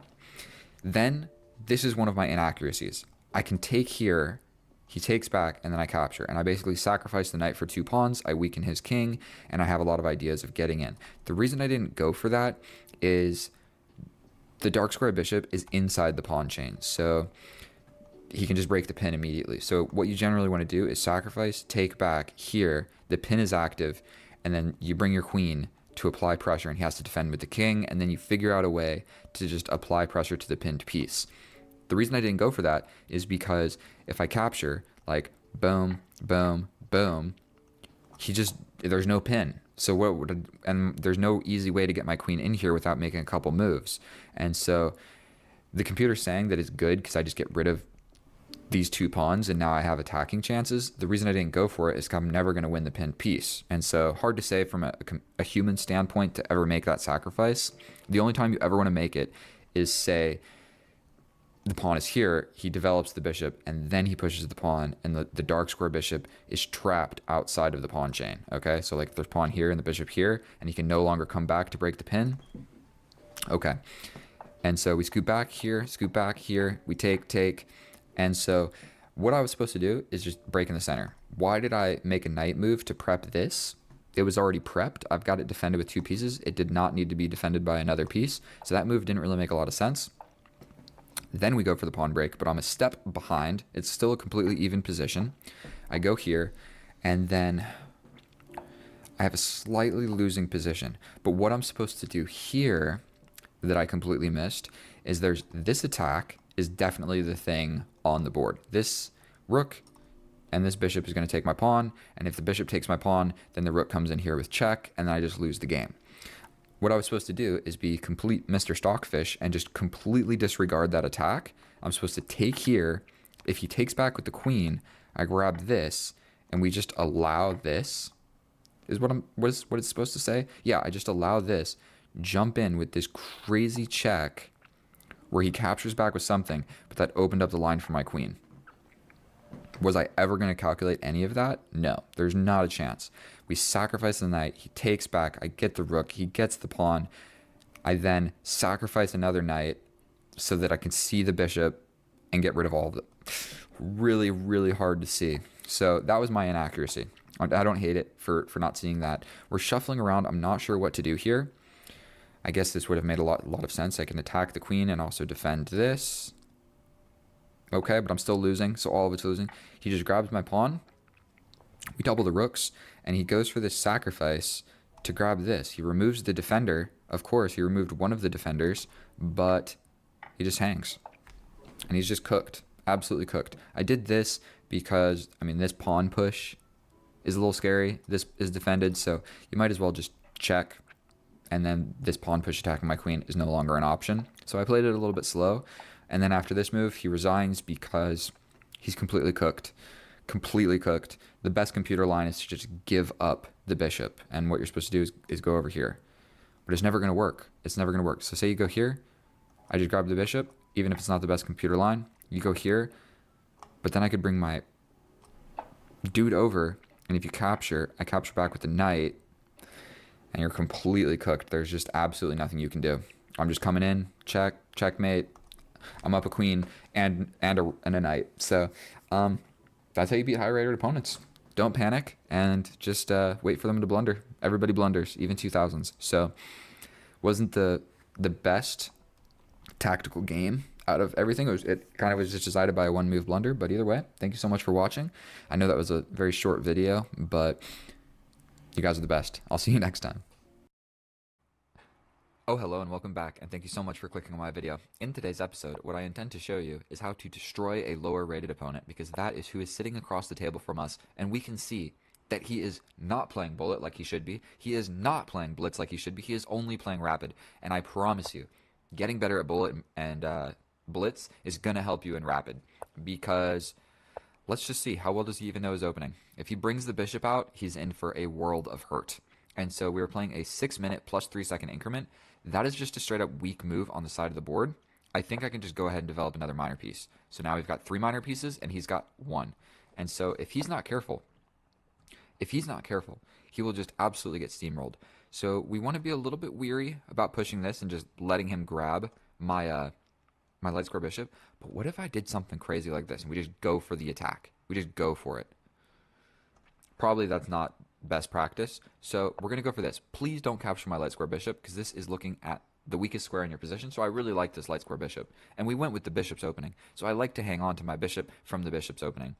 And we'll see. Will he be a knight in shining armor in the end game? Or will he die early on in the opening for no avail, to ruin my pawn structure, essentially?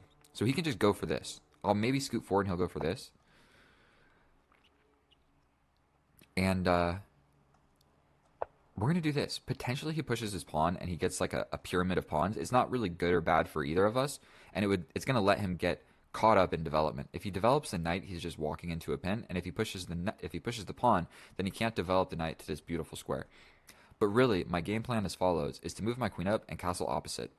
And, well, he hasn't castled, so there is no opposite. We are directly across from each other. And also, look at my face. Look how sunburnt I am. Can you see that? For a better reference, take a look at my hand. Look at that line, bro. Not good. I was playing soccer. Oh, it worked there. Boom. Dang. Okay. Your boy's burnt, because I'm the whitest person anywhere I go. I am the whitest. It's not even a competition. Ooh, I like it. So we're going to stick with the plan of just scooting my little queen up and getting ready to castle. So if he castles, we're going to castle. And, you know, I kind of like my position. I like this game so far. It's completely equal, but if we castle opposite, one other tidbit of information. Do I step back? He'll probably just step forward, but if I go here, he probably chases me around with the pawn.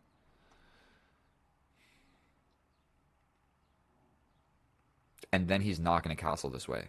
But then I can still castle this way. So I think we're chilling. But if he gets this and I step back and he changes his mind about castling this way, well, if I castle this way, he is very quick to just have, you know what I mean, all of these pawns on his 4th rank or my 5th rank, or very far advanced pawns. My pawns are not ready, have not advanced, and done anything substantial. And I'm just blitzing out moves, so I'm not even really thinking too much. I think we're going to step back for no particular reason. If I take, then he was going to take. So we're just going to go ahead. He can pin my knight, but I don't think I really care. I can also like apply pressure to this knight. He would essentially have to push this. And then, I mean, I trade the knights. I don't know if that's like good or bad for anybody. And we're just going to push a pawn on the side of the board. Because I think he's a hankering to castle. That's what he's thinking about. He can also kind of develop the knight with tempo on my bishop. Great. Absolutely love it. We're going to just step back. He can plant his knight firmly in the middle of the board, attacking my pawn. In which case, castling this way becomes increasingly risque. This is the moment of truth, ladies and gentlemen. We're playing a game of chess today. We are playing a game of chess today. My king, we got this open file. I don't think that was the greatest move in the world. I mean, if he takes, I just get an open file. It's kind of what I see. If he takes, I just get an open file. And I kind of like that. I can also get my knight one step closer to the action. I'll take it. That also prevents this. So pushing this pawn, don't think it's really good or bad. But we're still in like the essential middle game. We've traded off one piece. We have the imbalance of opposite side castling. And all of a sudden, this fork is what I see immediately. Only defended by this knight. So push very rapidly gets the idea of the fork. So we are just going to push this pawn. So this just loses on the spot. Because there's the fork to win the queen. So he's going to have to, you know, push this pawn essentially would maybe be an idea. But then maybe I jump forward with another knight. And I slowly but surely start mobilizing my pieces.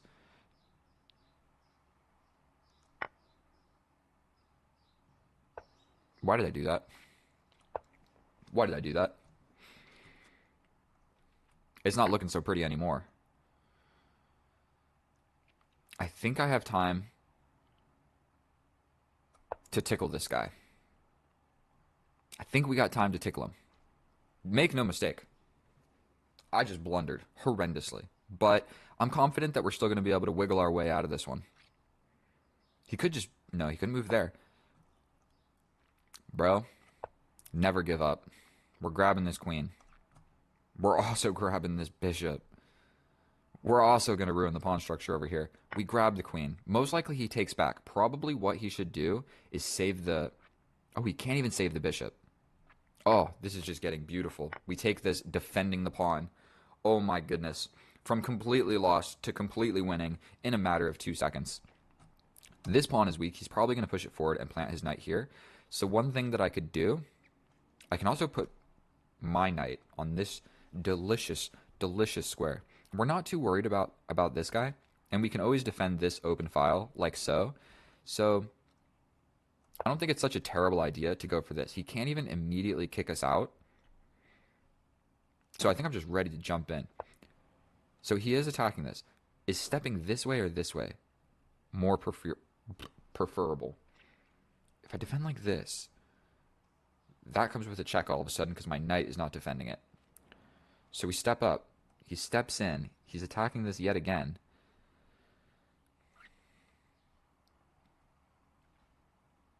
There's a chance that I just don't care. I mean, if I step up, the knight's getting in. I don't see a great way. I can counterattack this pawn. And if he pushes forward, I mean, I jump in. I think this pawn is stupid and ugly as it is, so I don't know if I really care. I can also... Let's just put my knight in the middle of the board. I mean, like, come on. I'm going to make it work. And he can't even really kick me out in the most beautiful way, because I'll take back with check, and then he has to take back like this. And I'm just not convinced that opening this file is going to be a great plan of action for you. Okay. So he wants to just jump in. He wants to just jump in. This rook's going to do a great job of just defending everything like that. So what if I try and break this side of the board?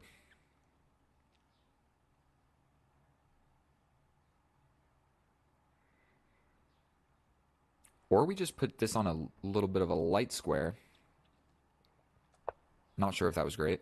Where did all my time go? I mean, I'm up a minor piece for Christ's sake, so I think that figuring this out is going to be all right. We definitely both blundered our queens.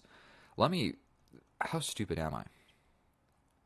For one, he sacrificed the knight for the queen. I have to take it. I did not even consider that. He pins my queen. I step over. Man, that's good. I'm pinned this way, but the check is this way. Okay, it's my move again. What did he do? He pushed this pawn forward. I mean, I can jump in to get my knight here, and we kind of just go into an endgame type situation. I really like that I'm holding off his knight, though. So I think we're going to step back like this. We're kind of guarding this square is what we're worried about. Push, push, push is also a tiny bit problematic. I could step forward. Yeah, so I think I'm going to step forward.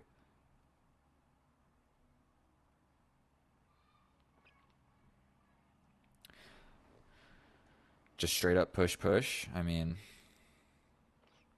2 minutes. I can just bring my rook, bro. Like, you gotta play something like this. I can step up. Pushing, I just don't think is gonna work.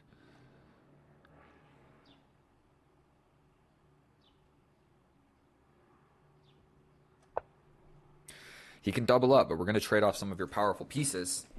And I'm not convinced that that is what you need to be doing, my friend. Yeah, he doesn't want to do it. I can just step up.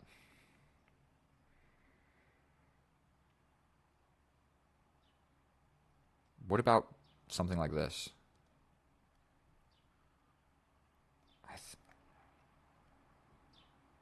I think we step forward. Because if he pushes, I can just push up. And we've got a really clogged and kind of ugly position. Yeah, so he's attacking it, but it's defended enough. And until that knight moves, I just don't think that I have a great plan. But I have this fork, so this is threatening the fork. Pushing here, I push up. Pushing here, I take. You ever try to bring the knight, I kill it.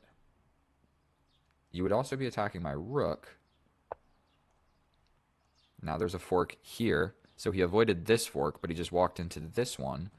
So we'll go ahead and throw that on him. We are now attacking both of his pieces. I didn't steamroll this guy like I had planned, but you just gotta never lose hope. You know what I mean? Never lose hope. Even after you hang your queen, if you're playing somebody a little bit lower rated, you can MacGyver something effective to happen. And oh dear lord, he can't even go for this cheeky pawn push. And I guess one thing to note is like my two rooks are here, so we should be like just kind of aware that a fork can happen.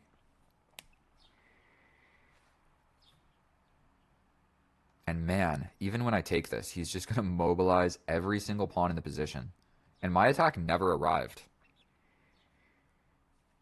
Like if he pushes this, we're going to go ahead and give him some time. So we are going to just take this. That was the whole idea all along. My rook is under attack.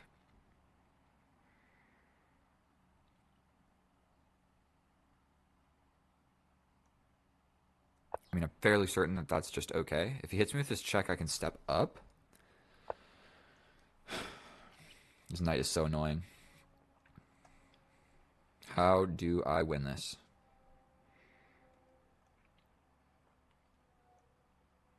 I'm scooting my bishop here to cover both of these squares.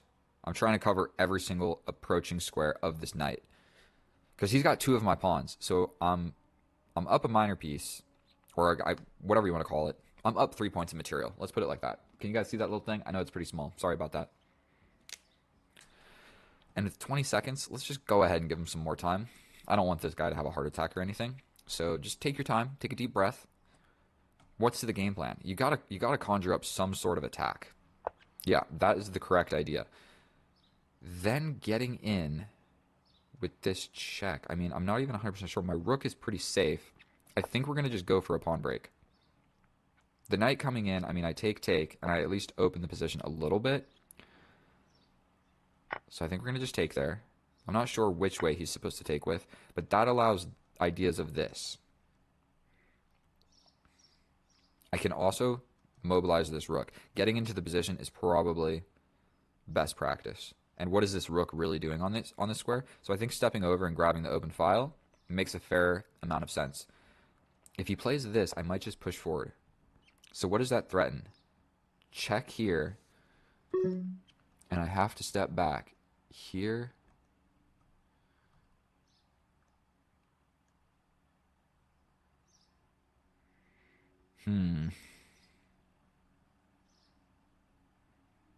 What if we just push forward? We push forward, take. He hits me with this check. I step back. That's risky. I kind of like the idea of like stepping back. What am I trying to do with this guy? I'm not even sure. So he pushes. I don't really want to take and just allow that check because that is a fork. So I think we're going to just push forward. He hits me with this check, but then I can take. If he hits me with this check, I step up. I'm not 100% sure. We step over. Dear Lord, this is getting scary. My rook is so trapped. We're going to attack this knight. He could go like here, here. We're going to take the knight. Defend like this. We hung the pawn, but we're going to step up. That's really what we're worried about here. We hung this pawn. I don't know if I care about it. We'll give him some time. We're going to step up here and grab that pawn. That was the threat. If he hits us with a check, we step back. If he hits us with this check, we block with the rook. We're going to give him some more time. We block with the rook. I think that was the worst idea ever. 16 seconds. I'll just give him some more time. Don't even really know what he should be trying to do. I can just mobilize my king. I can bring my rook. I think that I have a lot of winning options here. I have an extra bishop. Yeah, resigning is fair. There's really nothing that he can do.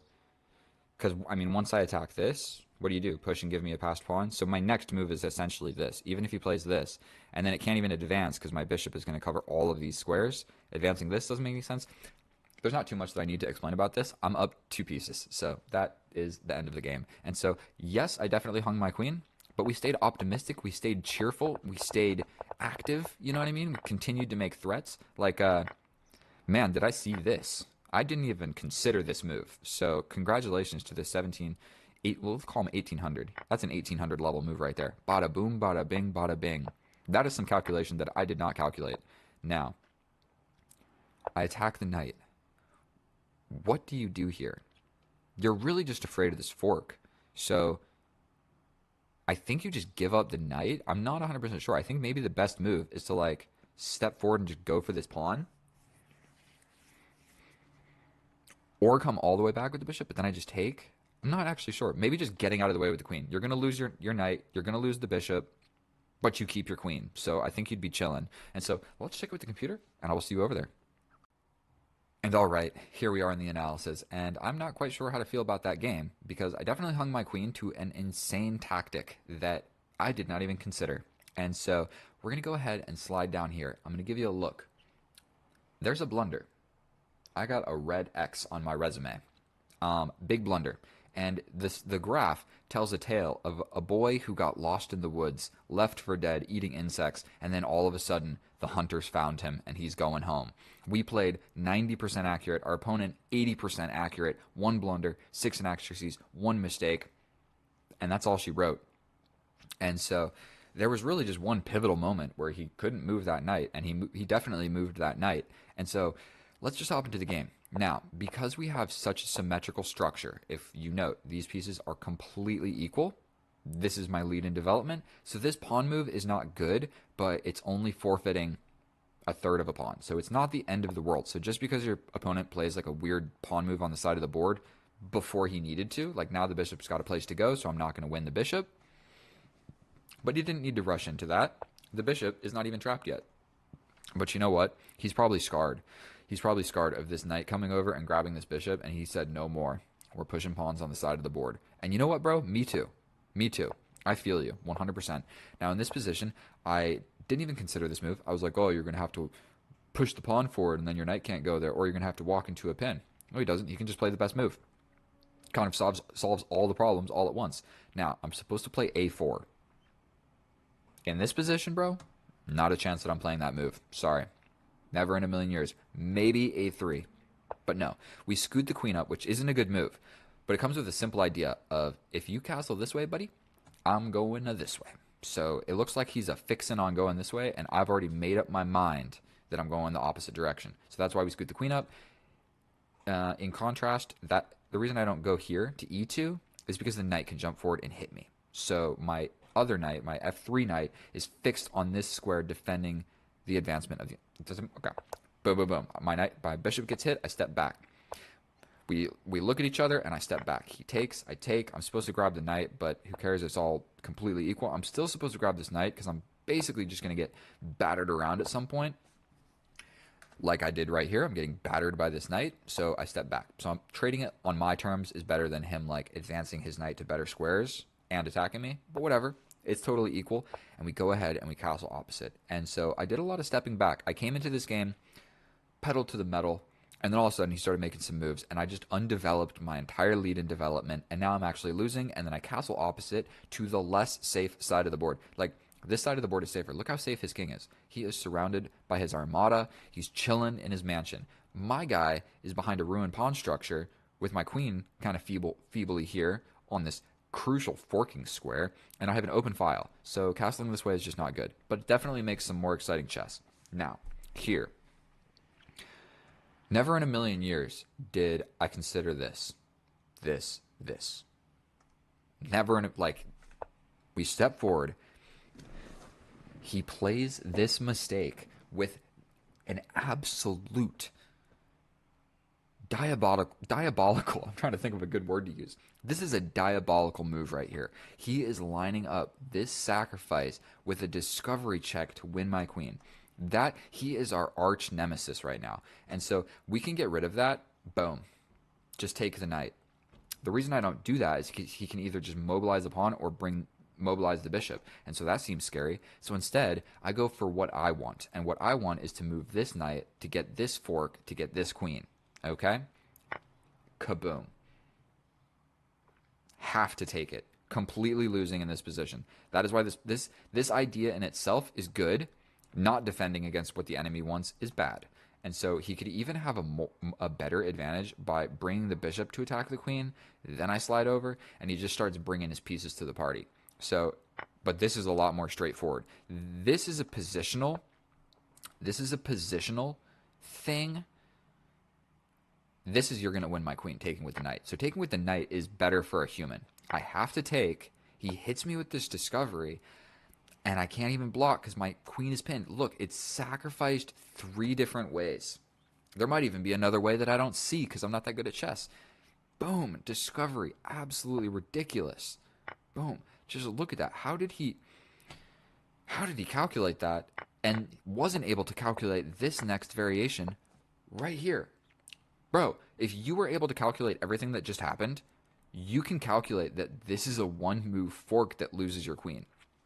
You just did like a 3 or 2-move discovery, sacrifice, double sacrifice. Bro, this is just a 1-move fork. Your knight is guarding this square. You can't let my knight go there, obviously. So I'm attacking the knight. All you got to do, there are a lot of moves here that are winning. He can put the bishop here and it's winning. He can put the bishop here and it's winning. He can defend the square with his rook. He can do it with the other rook. He can move out of the way with the king, even walking into this check. Literally everything in the position that he plays is good. He can literally do anything. What if he just steps back? Still winning. Still winning. He steps over with the king. Equal because it's a check. And then I get this.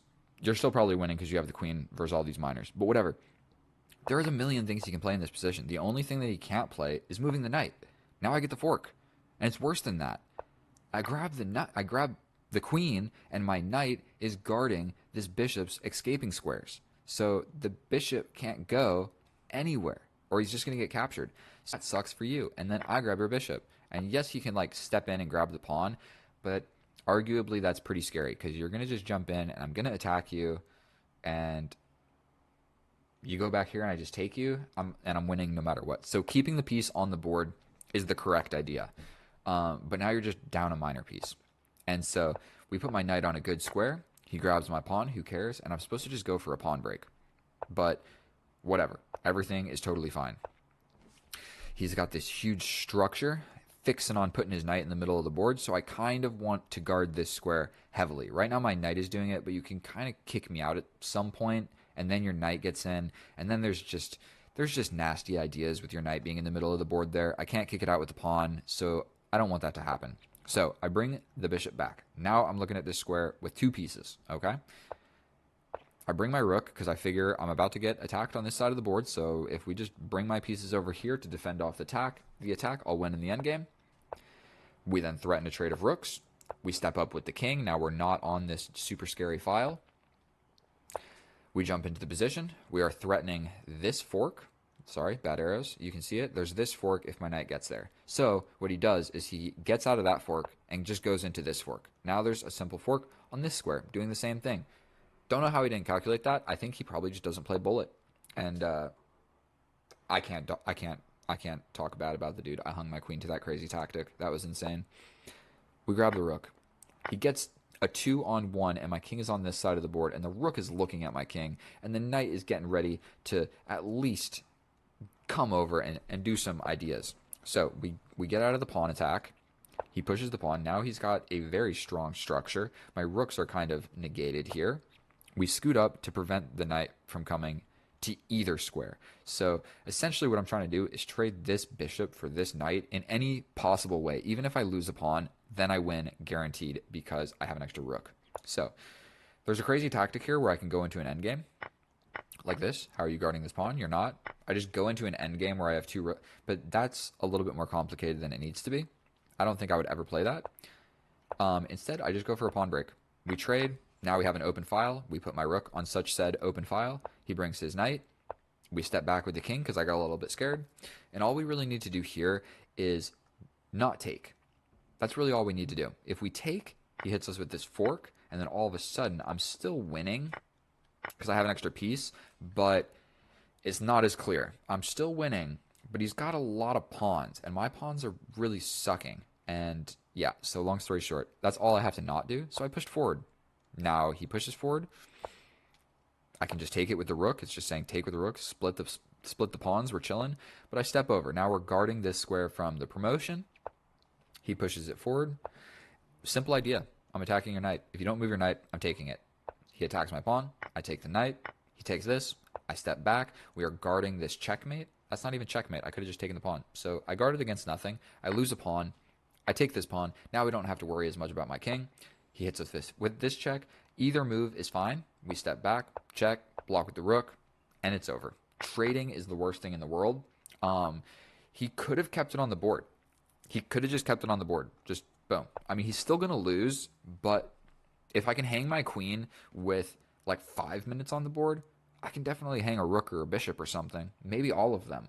And when I got 14 seconds. So don't trade off your last active piece. Just make your enemy prove that they are going to win the game. Okay? You got a rook. And definitely, if there's no increment, then play on. Because if I have 14 seconds here... Oh, did he ran out of time? No, he resigned. But if there's no increment, bro, the rook is the most annoying piece in the world. The rook can literally make like 25 moves essentially very quickly and easily, and very forcing scary moves. So like you just attack something and you have to respond, or you give a check and you have to respond. That was enough analysis. Talking for 10 minutes about hanging my queen twice. Thank you so much for watching the video. If you enjoyed it, or if you enjoyed it, please subscribe. That's all I got to say. I scheduled a lot of videos. Sorry I hung my queen, but we got him back. We got the dub. Thank you so much for watching. Get out of here. Bye. Oh, hello and welcome back, or thank you so much for clicking my video for the very first time. My name's Kip, and I play chess. Today what we're going to do is we're going to go up the time control ladder. We're going to do a 1 minute, 2 minute, 3 minute, 3 minute with increment, and we're going to go up the time control ladder and see how I fare in each different time control. And so what we're going to do here is my custom setup. Never mind. Okay, so I already made a mistake out of the opening, but we're going to try and transition into something that I somewhat recognize. So I think we're going to just bring this bishop out with check. If the bishop comes, we trade it off. My knight is coming over here to land on this beautiful, beautiful square. So I think we're going to go for that. If the queen gets attacked, I step back. If the knight goes here, I step forward. And then he'll probably take the bishop. I'm not sure what to do, so we're going to step back this way. And I would like to castle opposite, but I just don't think that it's really feasible in this position. So we're going to attack this guy. He can jump in here. He can take the bishop. He takes the bishop. I like that. I think I'm going to put my knight over here, just because stuff with this bishop seems a little bit scary. We're going to take this way towards the center. Then we're going to replace that knight over here. We're going to pre-move this. If he decides to take, we'll put my knight in the position. And if he doesn't take, we're going to go over here. This knight defends like some squares in this position. And we're going to take this.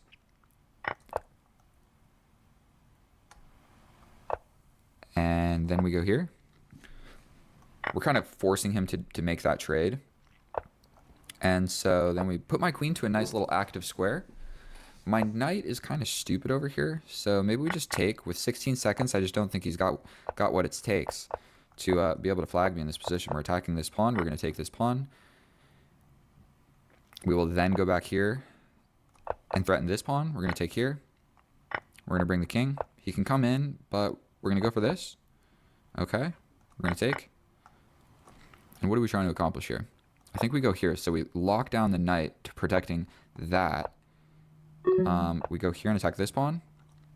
We take it. We step over. 7 seconds against 5. It's really about a matter of flagging. The knight was hanging. We step in here and hang the knight. It is what it is. There's a fork. We attack the knight. We step forward. We attack the king with check. We get the knight. He can't take this pawn or the other pawn runs.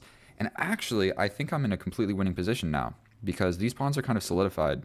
And his king can come here, but he can't take this pawn or this pawn runs. And I'm pretty quick to just grab this. So he would essentially have to make all of these moves and promote one of these pawns. But you're not going to be able to do that before I do this. Or just simply push this one. So game number 1, successful. Definitely made a blunder, but when you both have less than 10 seconds, it doesn't really matter. So now we're going to hop right on into a 2-minute +1, where flagging is no longer... It is definitely still an option, but it's not as big of an option. So we're going to just go for the 4-move checkmate. Boom, boom, boom. Unfortunately, the opponent saw it, so we're going to just put the queen back. So we're 1 step behind in development, but you know what? We almost got the 4-move checkmate. We're going to do this so when my bishop gets attacked, I have a place to go. We're going to then attack this knight. We can take it and ruin the pawn structure. We're going to scoop my queen up because I'm not sure which way we want to castle. If he goes this way, maybe I go this way. Although he has this, and that's a pretty easy avenue of attack. So we're going to castle this way. He's got a beautiful bishop on this diagonal. My bishop's not doing a whole lot. So we're going to take this. We're going to step over here. We're attacking this. He'll push forward. I think we're going to try and bust open the center. And if he does, I might go with the knight, actually. Keep my little integrity of my pawn structure. He puts a rook on the open file. I will put a rook on the open file. I might take this, go here, jump in with the bishop. He takes, I hit, and we hit him with this fork at the end of all of it. Let's do that. What am I talking about? This first. There's no fork at the end of this. I kind of thought he was going to take with something else. We take this. We jump in. We are attacking the bishop. He can take this. We'll take right back. So I think we're still going to take this. We're going to trade off the rook. Put my rook to the open file. Get active with the queen and attack a pawn. Oh my goodness, we haven't spent any time at all. We're in an endgame, ladies and gentlemen. Why were we playing so fast? Probably a really weak move, but I'm going to try and bring... I'm going to try and bring my king to like defend these pawns. It's a completely equal position. I don't know what I was talking fast, so I was playing fast. So if our opponent just goes ahead and takes a minute to think about what's going on, but this is a completely even position. But we're going to take a little gander at his profile, and we can see that he's just like, I think, slightly lower than us in all the things. I can't move my queen up or this hangs, so I think we're just going to take... And we don't really want him going here. Was that a weak move? I think we're all right. But somehow he's the one attacking. So we're going to go here. Then we're going to push this pawn. This pawn being attacked by the queen is kind of a problem. I might step my queen forward. What's going on here?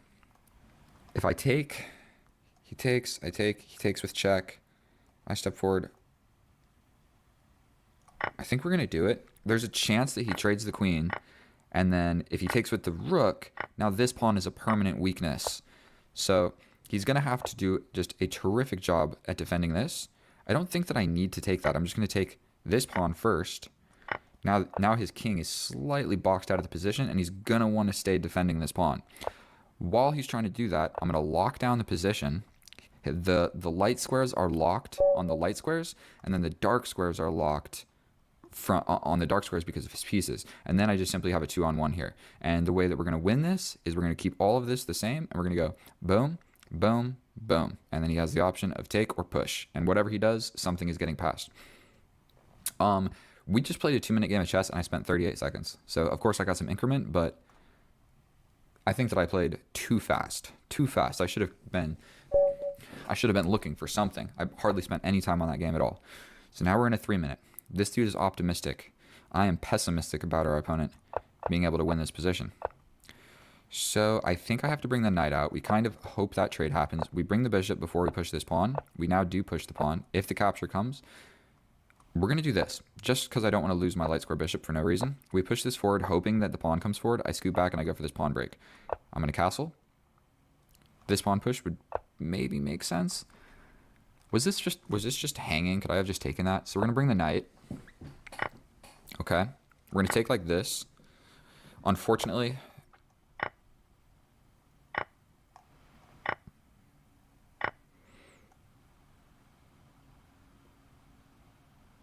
this is more defensive. This would have been more offensive, like going like this and going on this diagonal. It's hard for me to say which one was correct. But I think we're just going to confront this knight. If he doesn't take it, we got two things attacking it. So essentially he has to take it, and then our bishop gets to this diagonal. And so we have exactly the same amount of time. Essentially he has to play this move. We've got two things attacking this pawn, and then we would have a nice little queen trade in the center of the board where my bishop would come back here and be doing the job of attacking. So it was defensive for a little bit. I'm fairly certain I can take this. This is also hanging. That's actually a little bit of a problem in the position. Because I can't step over and I can't push. If I push, he gets the rook. If I scoot over, he also gets the rook. So maybe I take. And then he takes. We're not going to do a huge amount of calculation, but I hope that he takes with the queen. Yes, because now he's going to get this pawn. Okay, so he attacks this.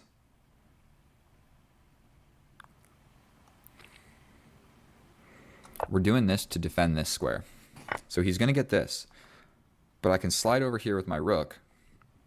If we trade the rooks, I'm on a defended square. And then these guys are doing well. He has a 2-on-1 on this side of the board, and I have a 4-on-3. These are the easier pawns to push and pass than mine. And so I think we're going to just go into this. Here. He can come back and attack, but I jump in if he takes.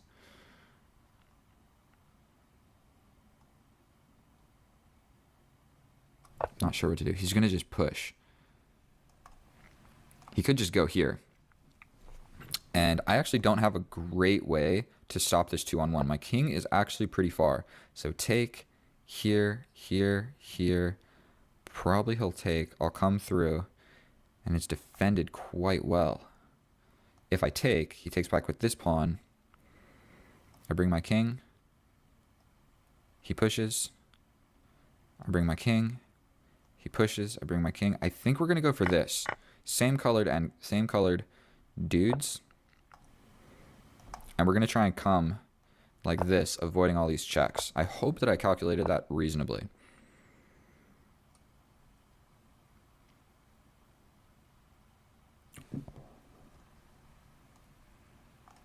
We go here. He pushes. I take. He has to take. So we're going to go here. He pushes. I take. Ooh, he pushes. And then he makes a queen. I'm lost. I'm completely lost. Please make a blunder, bro. We hold it down like this. I think that was a blunder, actually. Here. Then he pushes. So we're going to lock it down. And I'm too far away. My king cannot even like get into the position. So here, here, here. Will that work? Here, here. I touch the bishop. The bishop's got to go back. I then... Okay, we're touching this. We're making progress.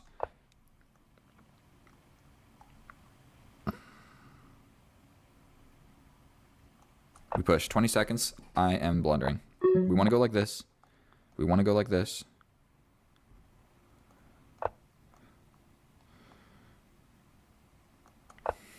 That was so stupid. Mm-hmm. Mm-hmm. Okay.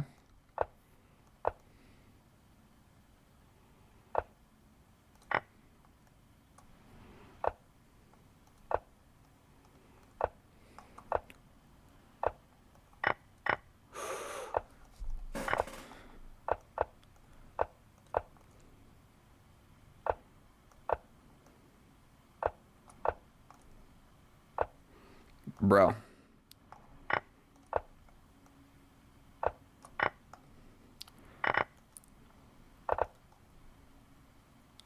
I need to be able to just do this on command every time. And I promise you, sometimes I screw this up.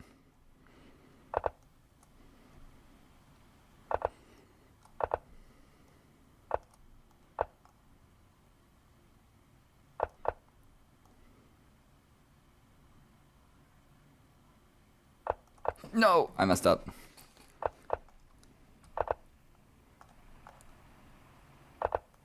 Okay. The truth is, my heart is pounding. In this endgame,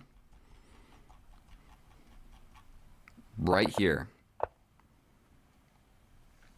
what was he supposed to do? Let's just check this with the computer. I feel like almost guaranteed he's winning. It's a draw. No, he is slightly winning. He pushes. I push. This would lock me out from being able to trade the bishops. You bring the king. I come in. Yeah, he's still winning because he just brings the king essentially. And I have no passed pawn, and I'm not making one anytime soon. And even if I do, his bishop is defending and helping to promote. So I am just kind of lost in this position. But you know what I mean? Never despair. Then this idea, it ruins my pawn structure, but it blocks his king out. Same structure as the other game. Pawns on dark squares. My pawns attack the white squares, and the king cannot make forward advancements. And so this I'm just winning because I don't actually have to deal with anything over here. We take, take, take.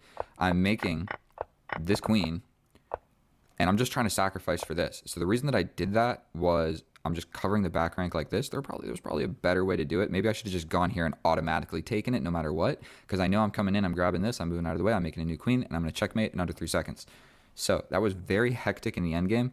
Guaranteed there were some inaccuracies in that, but we're going to do 3 plus 2. And we are going into the Caro-Kann. Exchange variation, advanced variation, alien gambit variation. If he takes, I'm not sure what to do here. So we're just going to take. Literally don't know what to do. And then we're going to bring the knight like this. Boom, boom. Just replace the knight. I'm confused on this side of the board. So we jump forward. We attack the bishop. The bishop scoots back. Then we at least have this square for our bishop. He gave that up. I'm okay with pushing 1 square. He could pin my knight to my queen, but we're not super worried about it. My bishop gets attacked. We take a little step back. We're stopping this. A pawn push would maybe make sense. We jump forward with the bishop. He castles. Now, I'm going to castle opposite. I'm not sure that it's a great idea because look at all these pieces he kind of has on my king side. So I'm going to do it, but I'm not actually convinced it's a great idea. So I might lose this game because of this. But we are going to go for it. And he also has pretty simple ideas of how he's going to just jump into the position. So like he can just immediately play h4. And I mean, I can just play this. But when he arrives here, he's got two things defending it. I don't have a great way to deal with that. And pushing this opens this sacrifice, which would remove the defender of this if my queen is ever to try and attack. So that's what he's thinking about. These are the moves. This is the move. Just do this. Even bring a rook over here. The only thing I've got going for me is his pieces are in front of his pawns. But I think he's going to have the tempo. So even if I launch, he can just push. And then I'm going to have to launch. And then he can just push again. And like if I take, he scoots over and hides behind my pawn. So I think his attack is probably better than mine. But I've got a 40-minute time advantage. And we're going to check this guy's profile. He's terrible at bullet. He's from Ethiopia. And yeah, we got a 1-minute time advantage. And that greatly favors attacking and defending are harder than same side castling, just like make a move. And so he's taking a little while. So this is your cue. Yeah, I saw that this was the best move all along. But what do you think about this? I'm always afraid to play a move like h5 because it looks weird and now nothing is defending this pawn. But you can't very well take it, and now you can't sacrifice over here. So that's why I'm doing this. It gets rid of this sacrifice idea, and it still does a pretty good job of holding off on the position. Now there's only one thing attacking this, so I could jump forward and take. Because he wants to do this. He wants to do this. But if he does, I think I can just take. So we're launching pawns on the side of the board, bro. If you throw poop at my house, I will throw poop right back at your house. If he takes here, I'm actually okay with it. I can also just trade this, but we're going to push this pawn. We have the 1-minute time advantage. If he takes, yes, this pawn is undefended, right? And he can like come up with great ways to attack it. But now my king has a little bit of breathing room. Sacrifice, take. What about I bring my queen here, sacrifice, take, and then I'm in with the passed pawn. Let's just go for an uncalculated sacrifice. And this is defended. This is not defended. Stepping forward with my king is very sus. That is a very sus decision. I don't want to defend with my queen, but we're going to just do it. The sacrificing idea just fell off the board. He can step forward and attack my pawn yet again. And then am I really forced to defend with my king? Pinning my king? Getting ready for this? No, he couldn't come forward. I'll take it. Okay, so I think we're going to be all right. He can't come forward. I'll take it. He's going for this. He's got 50 seconds. I've still got this 1-minute time advantage. This still seems like a fun idea.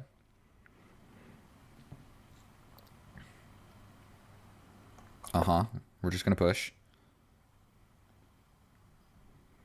Take. Push again. If you push, I push again. That was my rook. Oh, dear Lord. We are in a situation. We're taking a pawn over here. If he wants to save the bishop, he can. If he doesn't want to save the bishop, I might push, bro. And you cannot get behind me, and you cannot stop it, and I'll make a queen. So he had to do that.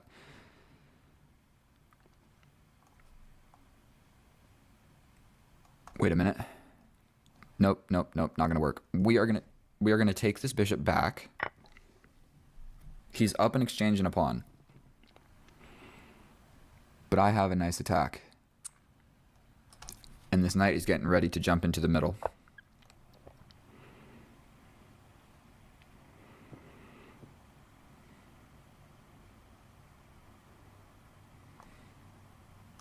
Knight to the middle.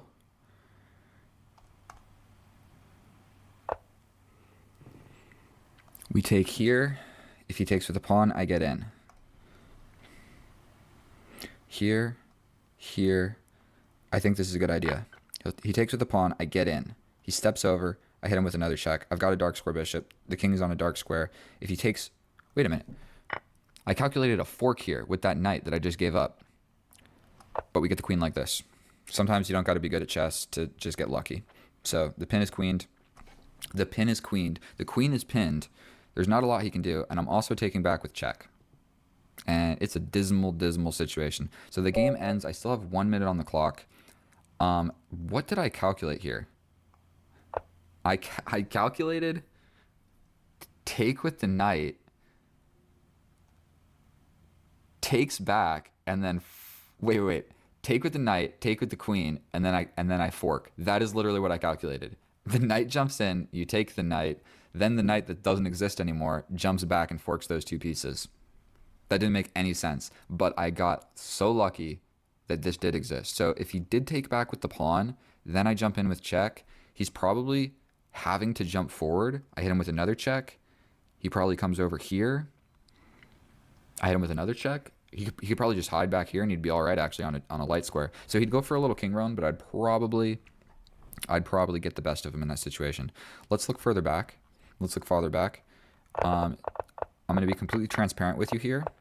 And so I guess this structure works. Push H5. Don't push H6 because it just gets sacrificed. Did not even consider this, to be honest with you. Didn't calculate this at all. I just was like, I was looking at this. I wasn't looking at you're taking my my rook. So he takes the rook, we take. He had to take back or that was going to be hard and maybe impossible to stop. And let's see how the position is. Is his king all that weak? We're just going to look at this for a brief second just to see the position. So he's got a +1 advantage. You can't see it, but it's +1, 1. And now it's all the way down to 1. And I'm supposed to go for the pawn break in the middle. So it is what it is. Let's hop right on into a 5-minute game. What are we doing so far? Did I win every game so far in a row? So I'm absolutely bound to lose. But this guy is rated 1700, so we're just going to hop right in. I don't want to play the Alien Gambit in a 5-minute game. And so that's a free pawn, but I think that it comes at the extent of this check. So I think that I bring my knight. And if you take, I come in. If you hit me with this check, I defend with this knight. I think this is what I play. We're worried about this check, but now it's not going to check on this 5th rank. If I step back this way, he steps back, and then there's ideas such as this that might be hard to deal with. I'd probably just push the pawn, I guess. So let's do this. I can step back kind of with a tempo winning move. We then potentially develop this other knight. I do have 1 step ahead in development. He's attacking my pawn. I think that I just jump forward and pin that knight. And I have a 40-second time disadvantage already, bro. What am I even doing? We're going to step back. Probably that this happens. We step back. This is getting attacked too many times. We're pushing a pawn forward to defend it. And if he castles right now, then we'll have a good game of chess because I'm just going to launch H4. That is like my favorite thing to do. Okay, so this is pinned, but I think I can bring my... I can also just push. And is that kind of annoying? What does he do then? He jumps over here. That's actually probably good for him. If I can't take, but if I defend, take, here, I think we're going to just go for this. Now it's flexible. I can castle this way. I needed to develop that light square bishop. We're doing it in such a way that it defends this. So if we do see this capture, I guess I take back with the knight. If he takes, my bishop's in the middle of the board. He could then hit me like this, and I would be pinned to the king. So, boom. Sometimes you get lucky. Sometimes you do get lucky. But you know what? If I not sacrifice, but if I take this knight, he has to castle this way. And this bishop's looking at this side of the board. And this knight's getting ready to go to this side of the board. So it makes me believe that if I just step forward with 3 minutes on the clock, if I just step forward and castle this way, yes. Like he gets to play A5 first, but we're going to castle. And we're going to launch. We are going to launch. And I've been trying to play chess more like this because, for one, I want to just get better at chess. And attacking in chess is very important. I'm afraid to jump forward because once the bishop moves, I have no retreating squares and I can't push this pawn. So here, here, here. You go somewhere. Let's just do it. I don't think it's a blunder. And I need to be playing a tad bit faster.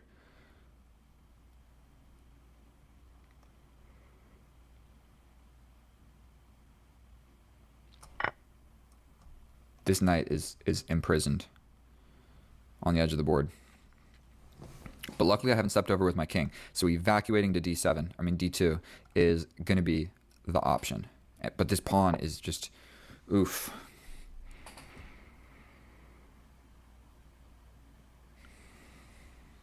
This is a problem.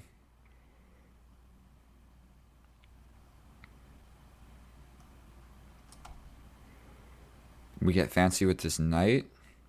I could just take, actually. Let's do that. He gets this open file, and I am getting attacked. So I can go here, but then he steps back. So what about this pawn push like this? Does that make any sense? What about this? I think I'm getting attacked. Not I think, I know. Here, here, here, and it's just checkmate. If I push, he can just take. Then I take, then he takes with check, and it's not so great. I'm a little bit sandwiched right now. Can I force this trade? He goes, I spent way too long. I got 1 minute. That was such a stupid decision.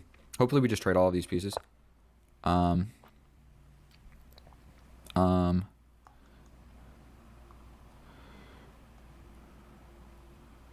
Here, here, here. Boom, boom. We go to the middle of the board. The knight wants to come in. We push a pawn to stop it.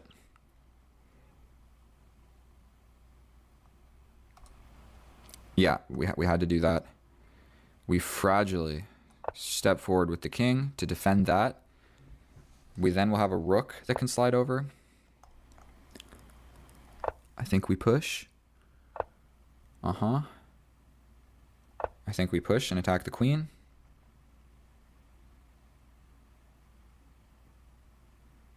And now his knight sucks. My king is not safe, but we're stepping over like this.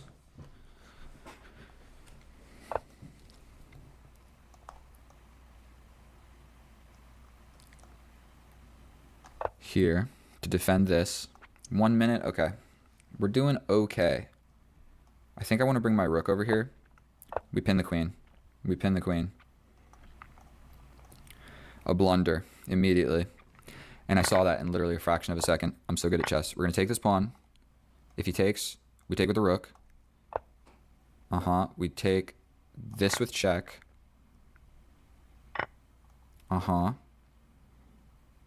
We then step back. Fork right here. And I lose.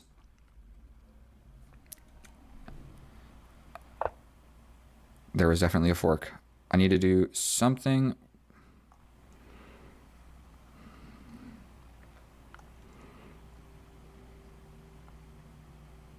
$40 seconds. I need to be playing faster. Did that even get rid of the fork 100%? We're going to just trade. Trade.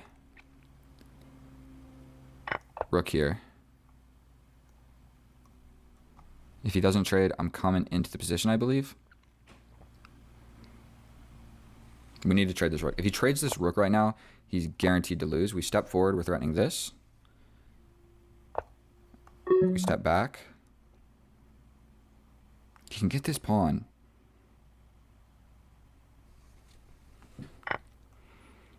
Check. Here. Check. He can take.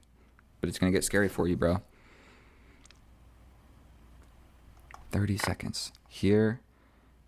Check with the rook.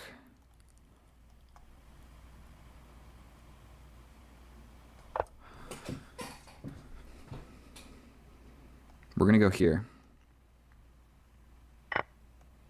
The knight is pinned. He can hit me with a check, but I'm going to wiggle up.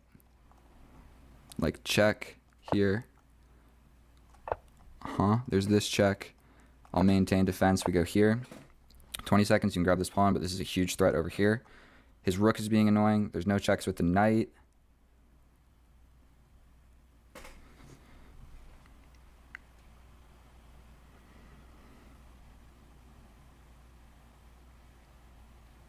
He's got a lot of available moves, so I don't know. Can I pre-move this? Like, what if he plays this? I think I could pre-move this. We do this. We get the rook. He's got a lot of legal squares. We're going to give him a check. Slide the rook here. He's got legal moves. He's got legal moves. Always check that. If he pushes or whatever, it's checkmate over here. We step here. Legal moves in the position. Checkmate. You always got it. I was worried about this check because I don't want him to run out of legal moves. Like, you can absolutely get give me a moment. You can absolutely stalemate in these positions. And so, man, I was trying to attack the young man and just look. So for one, we're in an opening. You don't see this too often, okay? I think that this is an appropriate response. I think all of this is completely equal. We get here, we castle opposite, and I was a little bit worried about losing this game because there's a lot of stuff going on, and it proved that this open A file was a little bit scary, but literally I made like a few moves to hide my king in the middle of the board. King defense right there. Look at this. King defense. This is checkmate on the board if I don't do something. We push the pawn. We slide around, and he made this blunder. You gotta be careful when your king and your queen are on the light square diagonal, and I have a light square bishop. Like, just, you gotta be. And he made that blunder with a lot of time on the clock. So he does this, like, one move before, it's just an attack on the queen. And he should be aware of his queen is gonna get attacked, and you should just know, like, okay, well, if I do, then I only have a few squares that I can even go to that are not attacked. So you gotta, I guess you could trade the queens, worst case scenario, but either way, we got the queen. Right here, he could have played this, and then I have to take the knight. Then he takes it with the rook. Oh, no, he can't. The knight is very conveniently pinned. So there was this definite fork that exists, but I didn't see that it was pinned. Okay, so I'm talking about light diagonals, dark diagonals, whatever. We trade off some stuff. We get into the position. He's being really annoying with his rook. We sacrifice his pawn because I knew that just one more check is going to be a good idea. It draws the king more into the middle. We get another check because of it. We pin the knight, this, and then this idea here does not work because when I take, the rook does not see the queen. So you can't get rid of the check. If I took with the rook, then it would work. Then you take, and it would have worked, and you would have got the rook for free. But you can shield like this, and then I'm taking. So that's just a little tactic. How far are we in? 35 minutes. We're gonna do a 5+3, I believe, and let's just see how well we fare.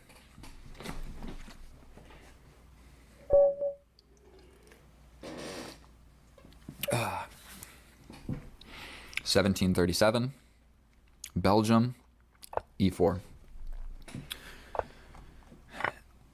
The Scandinavian, nobody likes this opening, bro. Okay, we trade the queens. We take with the knight because if you take with the bishop, he has like immediate ideas to attack. His knight kind of wants to come forward. I got to do something with this knight. So putting it in the middle of the board seems to actually make sense. But I think first, I mean, this is where my knowledge stops. Normally they bring this knight. We're going to step over here. This is my square now. We're going to develop this bishop. We're going to push this pawn.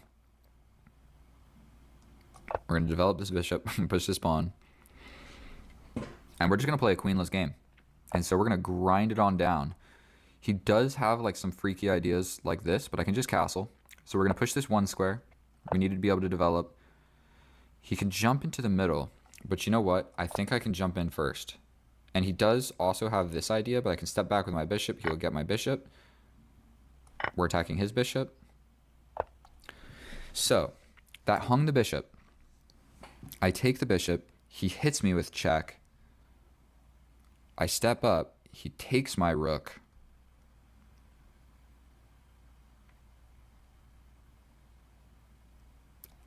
And I'm just pretty sure that he's going to get my rook for these two pieces, which I think is good for me. Right? So, boom, boom. I can even step up this way. If you hit me with a check, I block. You step back. I develop. No, I need to maintain touching this square. Boom, boom, here. You take the rook. I step up.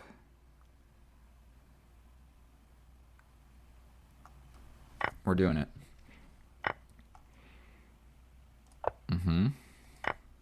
Then I push forward. There's no other way to attack without pushing forward, so I have to push forward. He attacks my knight. We're gonna have to do something with my knight. Like,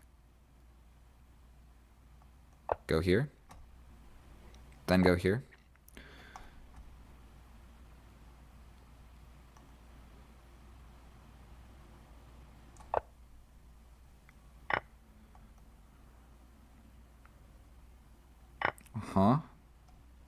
There's a check.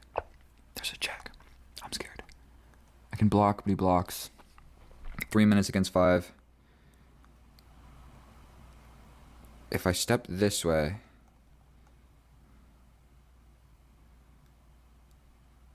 I think this side is going to be safer.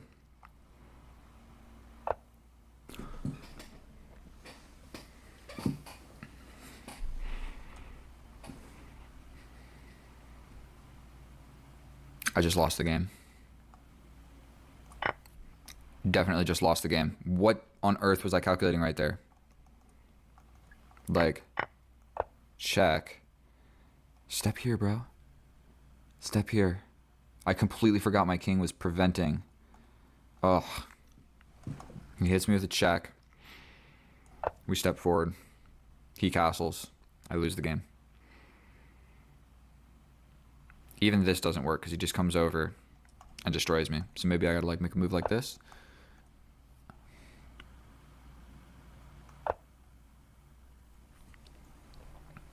I'm just down in exchange. I'm trying not to cry. I can grab this pawn. I just feel like I have to do it. He comes over here.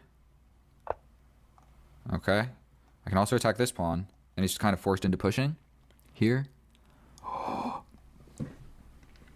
We pin it. You go here with check. Ugh. This would work. This would work. But there's check. I go here. No. I want the rook to stay there.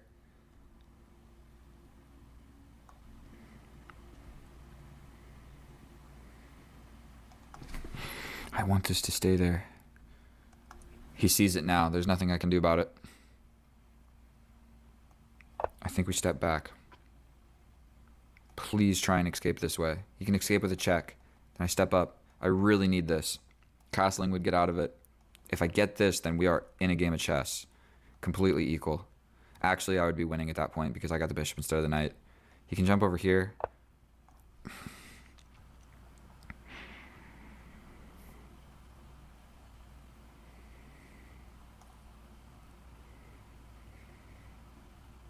We got to do something with this rook.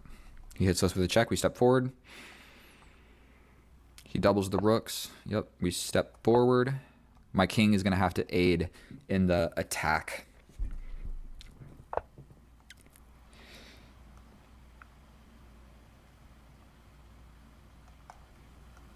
I feel like I just have to trade that. What else am I supposed to do? He can double and infiltrate.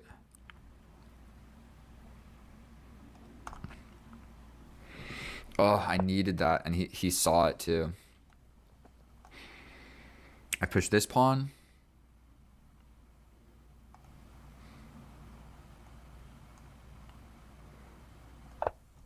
He can pretty much force me to trade the rook, and if I lose the rook, I'm in a lot of trouble. There is like an 80% chance. And one thing you might not know about chess is the way that when you're looking at it with Stockfish and it says like you have a +3 advantage. That's basically like a percent of what's the probability that you win in this position. essentially, is kind of one way to look at it. And so it's like if you have a +9, it's like you are very likely to win. Okay. We attack. You come in. I could just attack here. That's a really like committal move. But this one actually might do some stuff. We attack. You step back. I push. You jump in.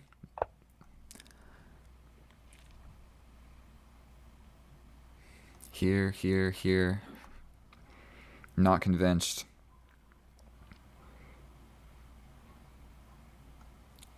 Here with a check. Here. Here. Oh, that's not going to work.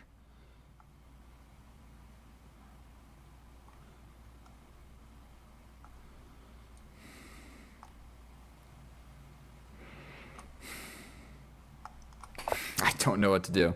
I literally just like have to make a move. He can come in. He's attacking this pawn. Plain and simple, we're going to defend it. Probably will push this way. Check, take. He can do like this. And I would have to defend like that, which is so disgustingly ugly. There's no hope, but if I went ahead and blundered, I didn't really blunder. I just kind of calculating wrong is a blunder, but it wasn't like a straightforward blunder. I think we're going to trade with this.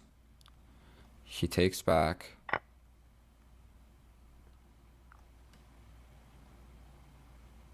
We push.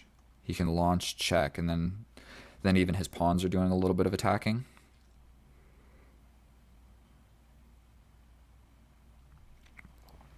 Maybe I slide like this.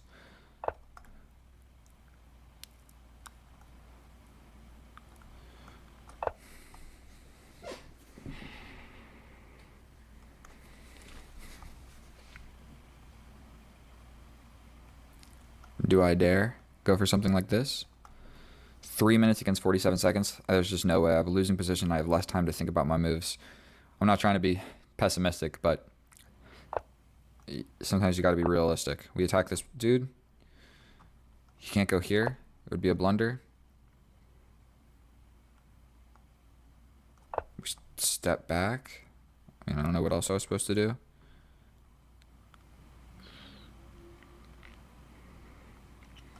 Pin.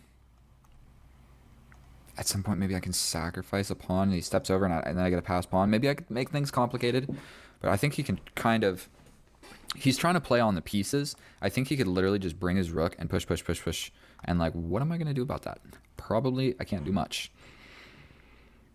And...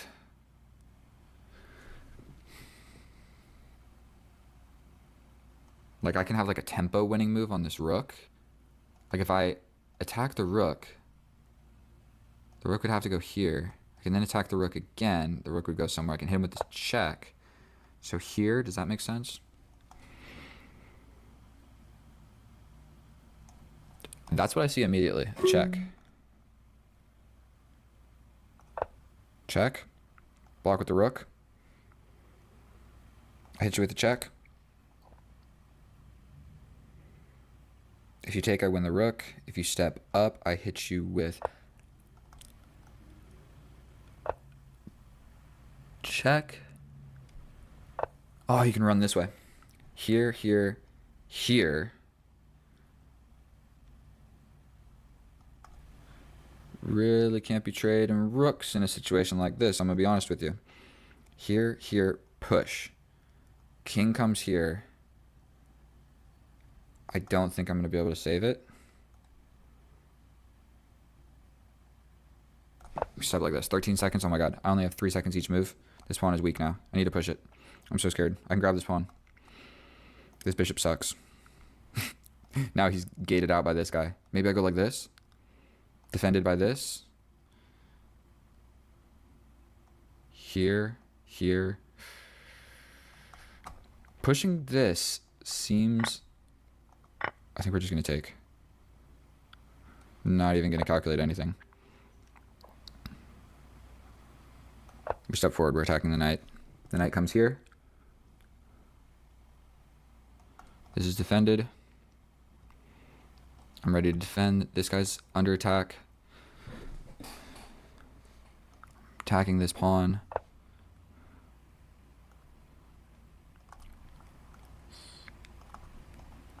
We take the rook. He gets out with the knight. I attack this pawn. He can't come forward. I'm attacking this pawn. He can push forward his check, but then I step in and maybe we got some hope. I can also attack this. We're going to step forward. I think that does like two things. We're then going to push this pawn so he can't push this pawn. He's going to attack this. We're going to defend it with the bishop. I'm so scared of like a fork. I think I step in. I'm all of a sudden winning somehow. I'm going to be honest, I didn't calculate anything. Towards the end, we're going to step here. This is a pass pawn. Please take it, bro. Please. It's defended. And I can attack this and you have no way of defending it as well. I think we're going to take this. We step all the way back. He can take this. If he takes this, he loses. If he takes this, he comes back over here. We step in. In the moment where he steps something like this,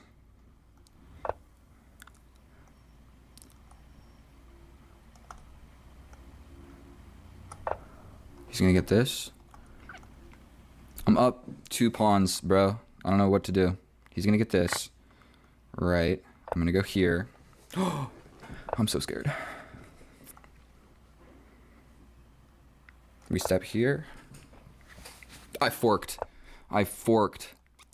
He comes over here. I step up. Then he sacrifices. Oh my god. If he takes, he might even be losing. Here. We step up. Defended.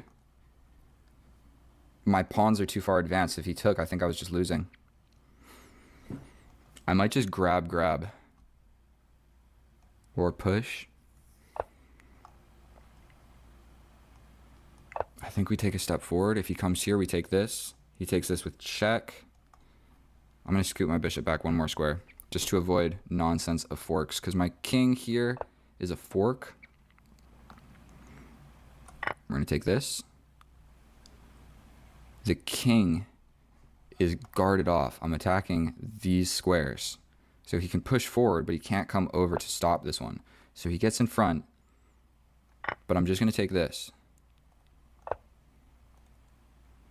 I'm going to push forward.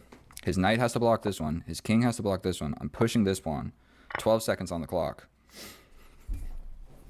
And all I have to do is not lose on time for 1. It's a draw no matter what. I'm going to push.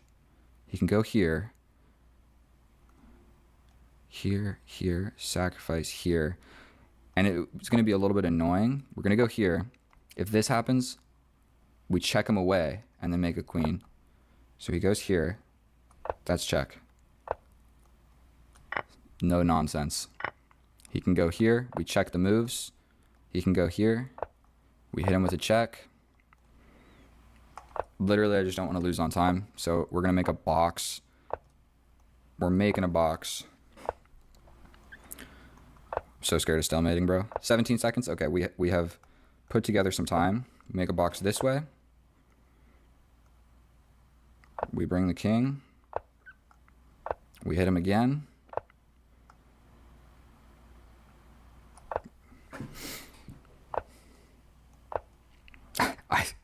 I'm so frazzled from that game that I don't know how to checkmate with a king and a queen.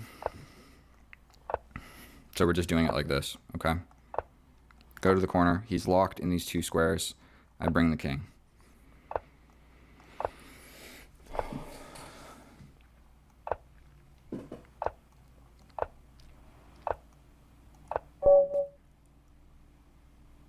Oh my god.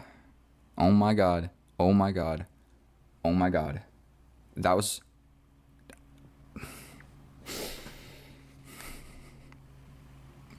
What on earth was that game? I don't even know what to think. That was so epic. I can't believe I won that. I don't think I deserved that. Maybe the end game, I did deserve that, but that took some gosh darn know-how in this position. That was one of my most favorite games of chess because I was so lost. Huge blunder here. Take. Obviously, it opens up this file. He wants his knight to go here. I get checked. Why did I step away? This is the square that needs to be covered. I literally stepped away and let go of this square. The knight gets out, and I'm just so lost here. We step forward a little bit, and I literally am just wiggling, praying for something. This knight kind of disconnected. Then he sacrificed down the exchange. He didn't need to do that because it's not like he was winning by that much. He was just up in exchange, and now he trades down in exchange. And so essentially, you know what? We're going to end this part of the video. We're going to look at the analysis. So let's go to the analysis, and then I'm going to actually look at this game a little bit more in depth. Okay? So I'll see you over there. Oh boy, was that a doozy. And if you've made it this far in the video, then I'm literally like emotional right now. Like if you saw, I just got quiet. I couldn't even checkmate with the king and the queen because it was like I was in such a losing position for such a long time.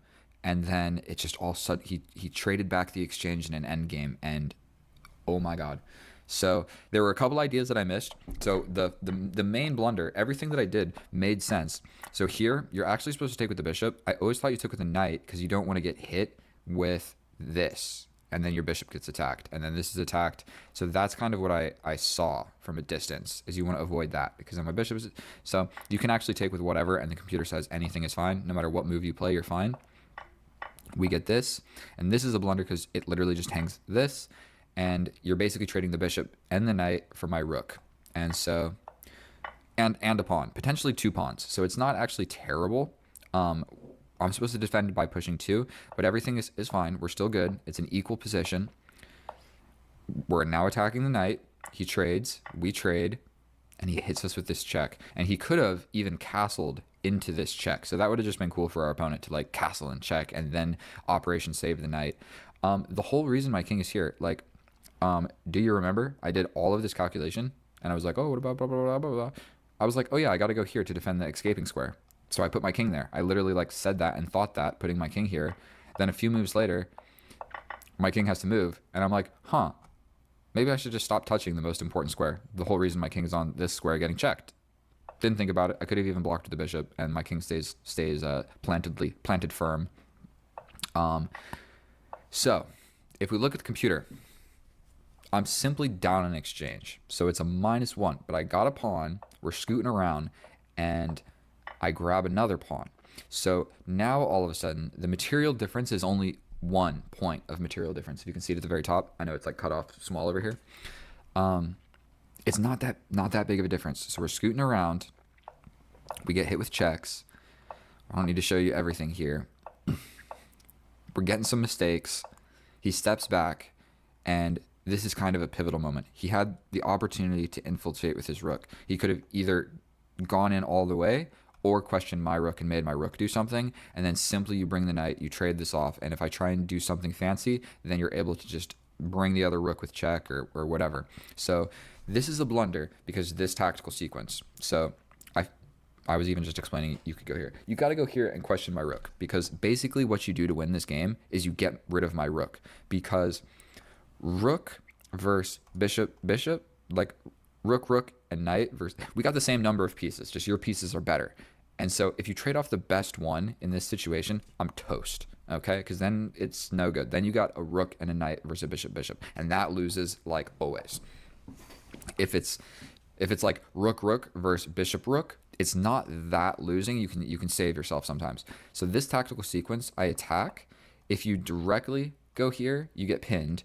And if you go all the way back, then I hit you with a check, and I force the king back to then get this pin. So there's a tactical sequence that I just missed. And so that would have been hard to find. I like then hit him with the check, and then hit him with the pin. Didn't see it. So we slide forward with the check. Now my bishops are actually really active, and I'm winning. And what the heck is going on here? Did that even happen? Okay, we trade. We push forward. The knight comes in. I know that I don't want to trade this, but there's just another tactic right here. He can take, and I can't really take back. Or if I do, then I just lose my bishop. So he would get a pawn. He would get all of this for trading the knight. So that's all he had to do.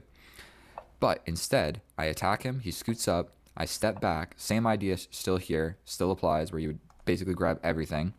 But now I get active, and it's an equal position. My rook is on the 7th rank. I have 2 passed pawns. Don't forget about that.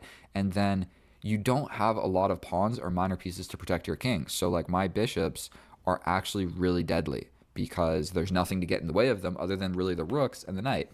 And so, correctly, I play the best move. What we're trying to do is pry away the defense of the rook. We do this, and he has to step back. I stepped back because I knew trading the rook here was a terrible idea, and our opponent blunders. And believe it or not, I'm still winning here because this passed pawn is so strong, and my rook is so strong. Like, I'm going to be able to grab this pawn, and yeah, it's absolutely ridiculous. And I have a winning position. It's +2. Never would have believed it. So he goes down the exchange, which is actually the second best move. The other best move is to just move the rook. But he goes down the exchange, and then all of a sudden, it's not looking so good. He brings the rook forward, and now I have a +8. For one, I could just grab the knight. I didn't see that. I can just grab the knight. I saw that it was hanging, but I also thought my rook was hanging. I didn't see that the pawn defends it. And so we trade, but now I've got these extra pawns, or one extra pawn, but they're both passed pawns. So I've got a lot of compensation. So we push forward, and not only that, you have 2 pawns on dark squares, and you have a knight versus my more active king, and I have a bishop. So I'm just like crushed. So he could have tried to figure this out. We do this to prevent this, but it didn't really prevent it all that much because eventually my king went away and you could sacrifice to push this pawn. But whatever, it is what it is. We scoot the king in, we grab a pawn, we get hit here, we scoot back to the corner of the board. He takes our pawn, we take his pawn, he jumps in. We scoot the king closer because he can't really take here. Even if my king lets go of it, if you take this pawn, I'm just going to take, and then I have still this passed pawn, and I'll at some point scoot my king around, distract you with this pawn, and take these pawns and promote these pawns. I literally won a game in this exact same position, just minus everything, just this and a king and our kings. And I literally won this position in my most recent long format video where I sacrifice this pawn and I step in to grab these ones. And so he takes the pawn. What I needed to realize is he's attacking my bishop, so it's hard not to just like move the bishop somewhere. Obviously that is like the knee-jerk reaction, just move the bishop. It's being attacked. I don't want to lose it for free. But this king can't stop this pawn. Like if I push this pawn, he can't scoot here, he can't scoot here. He has literally no way of defending this pawn. He can't stop it. So I needed to realize like pushing this pawn is the right move. Don't hate myself for not seeing it. I mean, I spent 1 second on this move and had 10 seconds on the clock.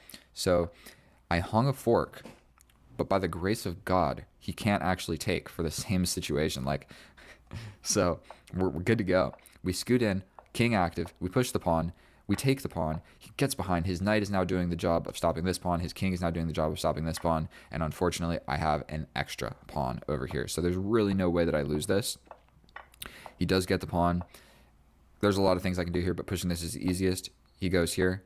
I could have just taken the knight because it's not stalemate. He could have stepped over. This is not a queen yet, but we take with the queen, and I literally just, no funny business, 9 seconds on the clock. You get rid of the knight, okay? I'm going to make a queen. I'm going to checkmate you. You don't have to get fancy. I don't get fancy. I've lost so many games for just like letting something stay on the board, so I just get rid of it. You got less than 10 seconds. You don't want to blunder. You make sure they have a legal move. You hit them with a check. I go all the way over here, so I know that you have a bunch of legal moves, and we just reconvene, and we're pushing the king this way. That is what we're doing because this guy's over here. We're pushing you here. So I even put the bishop here, so now the bishop is no longer even going to infiltrate with where I'm trying to checkmate the king. That is why I played like this, because my general game plan was to like boom, boom, boom with my king and bring my queen and get the king over here. That was the plan, or over here. And either one is going to work because my bishop doesn't see it. So this was an 84 move game. It absolutely did not need to be. I took a lot of moves here that I could have done way faster, but my heart was beating so fast. I didn't want to blunder that. I think I played like 6 or something games in a row If you made it this far, you're an absolute legend. If you like that game, if you simply like watching my chess, please subscribe. I'm trying to reach 1,000, and it is a slow grind. So I'm going to try and get better at playing chess, try and get better at making these videos. That was a lot of fun. Thank you for letting me play for you. I love you. Check out some of my other videos. Leave a comment. I'm sure I missed a lot of things, and we didn't even analyze the games that were shorter because there were blunders left and right. So either way, thank you so much for watching. Get out of here, and I'll see you next time. Bye. Oh, hello, and welcome back, and thank you so much for clicking on my video. I have taken a small sabbatical from playing chess because I have been working and moving houses, and I'm not going to show you the camera, but I am in a new room. As you notice, the colors of everything has changed. So, we are playing in 1830 with the open Sicilian. So he's going to just go ahead and develop this knight, or not. We're still going to try and claim the center, make this little trade, and let's see what happens. So he develops the knight, we're looking at each other, and this knight becomes a liability real quick because he has ideas of bringing the queen out, applying pressure here, and applying pressure to my weakest square at my position. So what we're going to do is just promptly trade that off, and I feel like we have to do this because we're going to walk straight into that. And like I said, this now becomes an issue. I can fork them and defend this all in one foul swoop, but it did not solve the problem of this. So we're going to go ahead and castle first. That's an interesting move. I like that. It supports the center so that if all of this happens, he can replace it with a knight. But we're going to go for this, the forking idea. Plain and simple, we're going to go ahead and fork these guys and grab this guy. Queen comes back. We can now develop a bishop with tempo, and out of the opening, I think our opponent has made a minor inaccuracy. This attacks my pawn in the corner. This is soon to be the open file, so I can push a pawn and really try and claim the center. This is also a little bit under attack. So what am I supposed to do here? Definitely don't want to lose a pawn.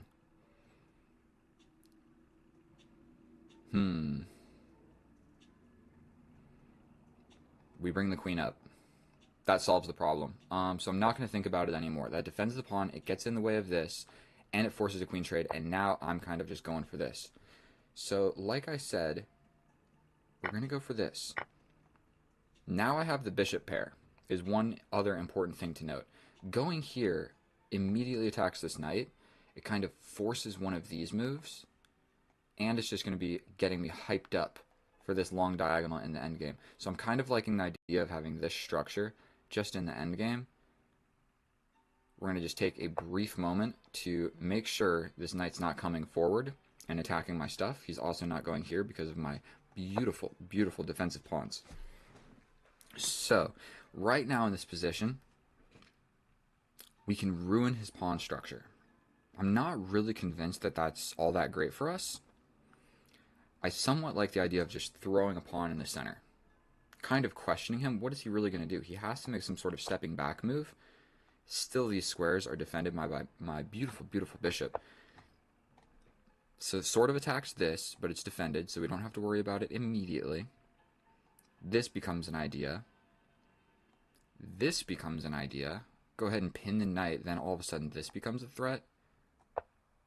Castling, but then I take, it opens up your file. But then we're in an opposite colored bishop endgame. So I'm not sure trading off my bishop here to ruin the pawn structure. I had the opportunity here, and I have the opportunity here. I think the opportunity here is a little bit worse because then we're left with opposite colored bishops, and we're going to be heading towards a drawish position, which I don't really want to do. So, seeing that this is going to be the open file, I'm going to slide up so I can put my dark square bishop looking at all these dark squares. And this knight is just going on a spiritual journey. But we're going to tuck my little bishop back here. Nice and safe and tucked away. Now I've got this bishop. And what about trying to have my bishop's bishop this way? Or back here, but that kind of just walks immediately into this. This gets in the way of the defense of this. Probably it's inconsequential what move I make here with the bishop, as long as I don't leave it there and die to the pawn. But I think all of these moves are probably about the same. Now he's got his bishop like this, so I kind of like the idea of just matching him. Cool. Smashes open in the center. Immediately I don't need to trade, so I think just putting a rook onto the semi-open file, and look at this configuration that I have right here. So we take, the knight takes. This is only defended by this rook, so probably I just need to make a move. We're playing 5+1, so we're only getting 1 second. Now the pawn is defended. We might step up so my bishop is defended, so if a rook trade ever occurs, I will be able to, like, have the bishop defended. Sorry, I forgot what I was saying. We're going to just stop that. Not really sure, but we're in a game of chess, and we're going into this end game. We go here. He can't push, so we're just immediately applying pressure there. I think he could have just taken. No? So what if we scoot my rook over here to defend this pawn? Man, he's playing rapid fast. Don't... If I take here, if he takes with the knight, this is hanging. We're going to just go for it. If he takes with the knight, I can get this. But then he's got this fork, but my rook would be covering it. I think it all works out. We trade off equally. Now he's got this knight. We can grab this. No? If he hits us with the check, we can grab the knight, but he grabs our rook. Don't love it. Got 1 minute on the clock.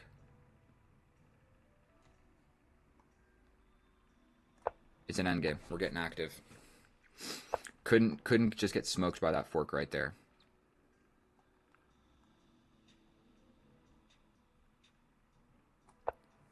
We attack the knight.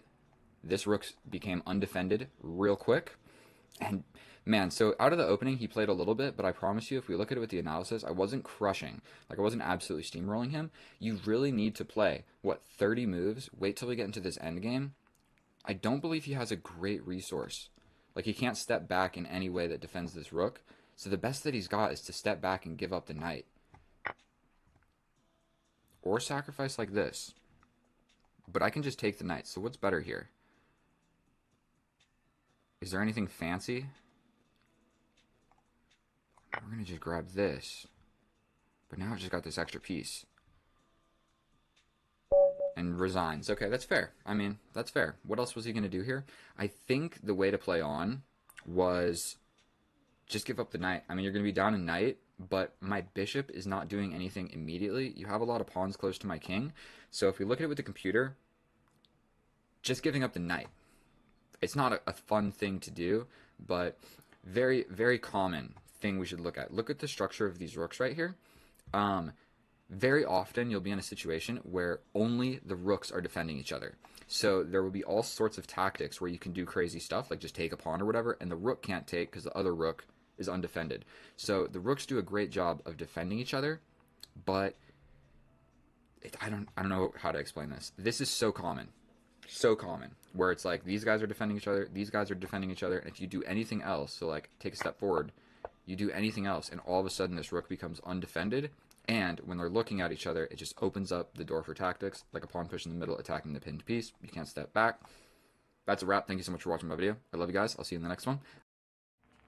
Oh, hello, and welcome back, and thank you so much for clicking on my video. In today's episode, what we're going to be doing is trying to climb the rating ladder on chess.com, because I don't play on chess.com that often, and if you see, let me move, 1835, apologies. And so what we're going for is a structure that I am somewhat similar to. If you've watched more than a few of my videos, you see that I go for the impenetrable pawn pyramid, where we trade off the light square bishop because we have so many pawns on light squares. We go for this pawn push so that we have a natural development square for my knight. If he takes, we develop with the bishop. If he doesn't take, we just develop the knight. If he takes the knight, I mean, I still think that we have to just take back. And what did that really accomplish? Oh, did it win a pawn? I mean, I think we can just play this. And he takes. I lose the right to castle. I think I'm okay with just taking here. If he takes back this way, we get a check. Not 100% sure what he was going for there. But I have a bishop for a knight. So that is all I know. So we're going to just go ahead and develop a piece. My king is in the middle of the board. We get hit with a check. We will be stepping back, then probably challenging that knight because I just don't want this knight living on this square. So we're going to take a little step back. It looks like we're rushing into the endgame with 9 minutes each on the board. We will just put my king back to where he was. And we have our first imbalance in the position. I have yet to develop my bishop, and I have the option of doubling his pawns. What that does is it makes these weaknesses and makes this weak. So we'll be going into a rook and pawn endgame where I feel like my king is more active, close to coming to the center. So if we even trade off one pair of rooks, I think we're good to go. Or, I mean, if I don't, he's kind of going for this. So I think we're just going to go for this. It made a clear and identifiable weakness in the position.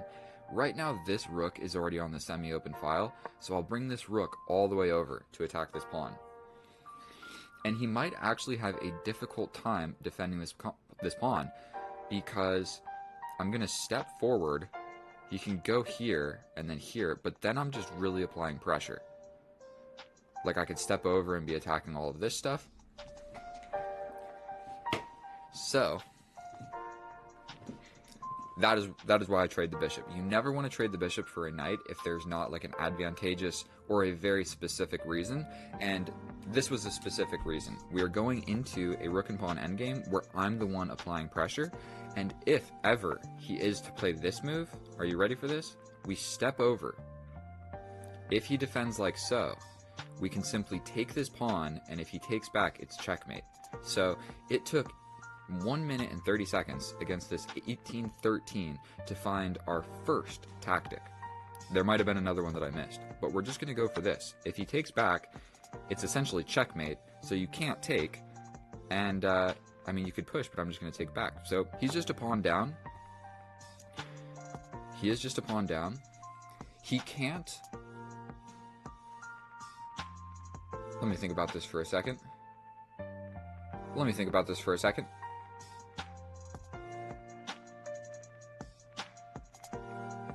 Did I just get hit right back with a tactic? My rook is hanging. But so is this pawn. And if I try and do anything, then he just takes and it's not checkmate anymore. Here, here, here. Probably he takes and I step in, and I feel like I'm still the one applying pressure. So we're just going to go for this. We're just going to go for this. We step in like so to defend this pawn. If he takes, I even might take with the king.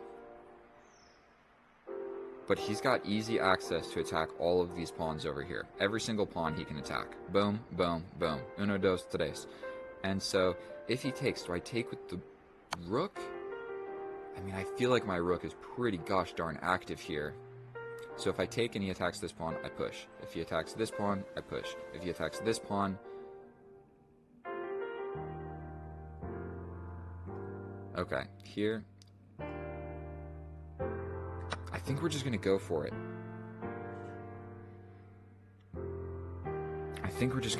it. And like I mentioned earlier, we made some weaknesses in the position. And so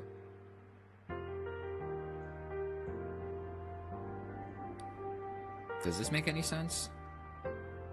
If he takes, I just take back. But this pawn push really limited his options for attacking my weaknesses. So now the rook can no longer access these two squares to attack these two pawns. So I feel actually really good about this pawn push. He got out of the back rank checkmate ideas, but I might have even pushed this instead. And so, what if I just straight up bring my king? Like, just boom. You go here, I push here. If you go back here, I push here. If you go here, I come up. I think we're going to maybe go for this. King activity overall. So yes, he's attacking this pawn. For one, I could unactivate my rook, but I really like blockading this pawn. So I think we could just push forward. Then he goes back and we push again. If he attacks here, I'm really getting ready to just bring my king, and then this pawn... Everything makes a lot of sense. So I think we're just going to push this pawn. Still got 6 minutes on the clock. So essentially time is really not going to be of the essence.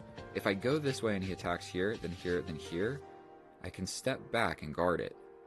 But then he's got the push. But you know what? I really like the idea of just coming in and mopping up these pawns. So I think this move is slightly more versatile. I'm like defending the rook, and I'm ready to step over here if need be. But now I'm ready to come in. I can also give this check. So if this happens, I can force the rook trade. So if he does go for this, I'm just coming in. So I'm just going for these pawns.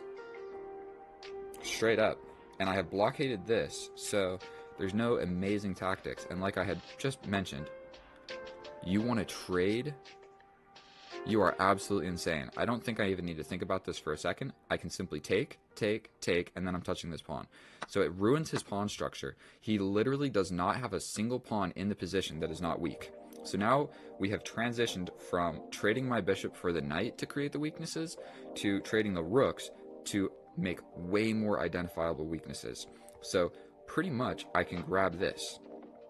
All we need to be worried about is his king getting in, like behind my pawns, but I'm really just not convinced, because if I win this pawn at any point, this becomes a passed pawn. So I think we're going to be okay with just grabbing this. He can step in, yes. But now this is an outside passed pawn. So I think we're going to step in. If he goes for this, I mean, we just take, right? If you take here, I take your pawn. And then I just distract you with my outside pawn, and you're just completely lost. So grabbing this is not equal. It is not equal at all. For one, I can kind of just challenge that, but I mean, I'm fairly confident that just pushing this makes a whole lot of sense. If he ever is to grab this, I grab his pawn. And so I didn't have to think too incredibly hard here, but we're definitely going for this. He's never going to stop my passed pawn. He has to get so deep into the position. But what I'm a little bit worried about is him grabbing all of these pawns. So for one, I can just try to trade everything off. I can bring my king, or I can push my pawn. If I push, he essentially has to take, then I take. I mean, I could probably just do this and make a queen, and that's completely winning, like this, this, this, this, this, this, but I'll lose a lot of pawns. So I think jumping forward, and I mean, if he takes, then he's only got this one passed pawn, so I think this move kind of just clarifies stuff. Hanging two pawns, hanging two pawns,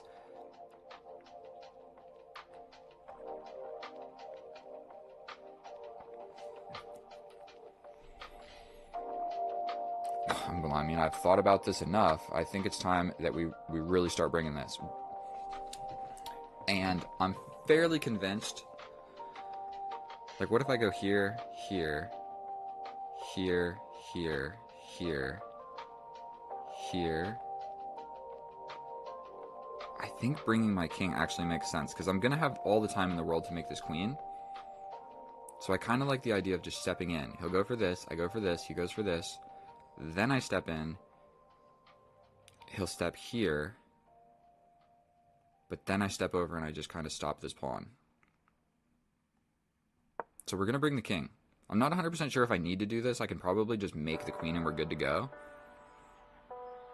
We're going to step in here. If he pushes this pawn, then we start pushing. Okay. We're going to just start pushing. And I mean, he's definitely going to get this, but he's not.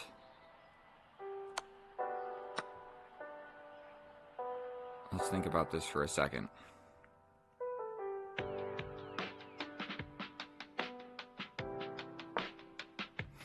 Got 2 minutes and 38 seconds to not draw this position. I think stepping in and touching the pawn puts him in a Zooks Swan situation or whatever, where these squares are cut off, so his only legal move is to step away from the pawn where I can grab. So we step in, touching his last pawn, and he has to resign, because what else is he going to do in this position? He has to step away from the pawn. Now, going back, I mean, that was a pretty simple, straightforward game of chess, just like making some weaknesses in the enemy's position and winning in the endgame.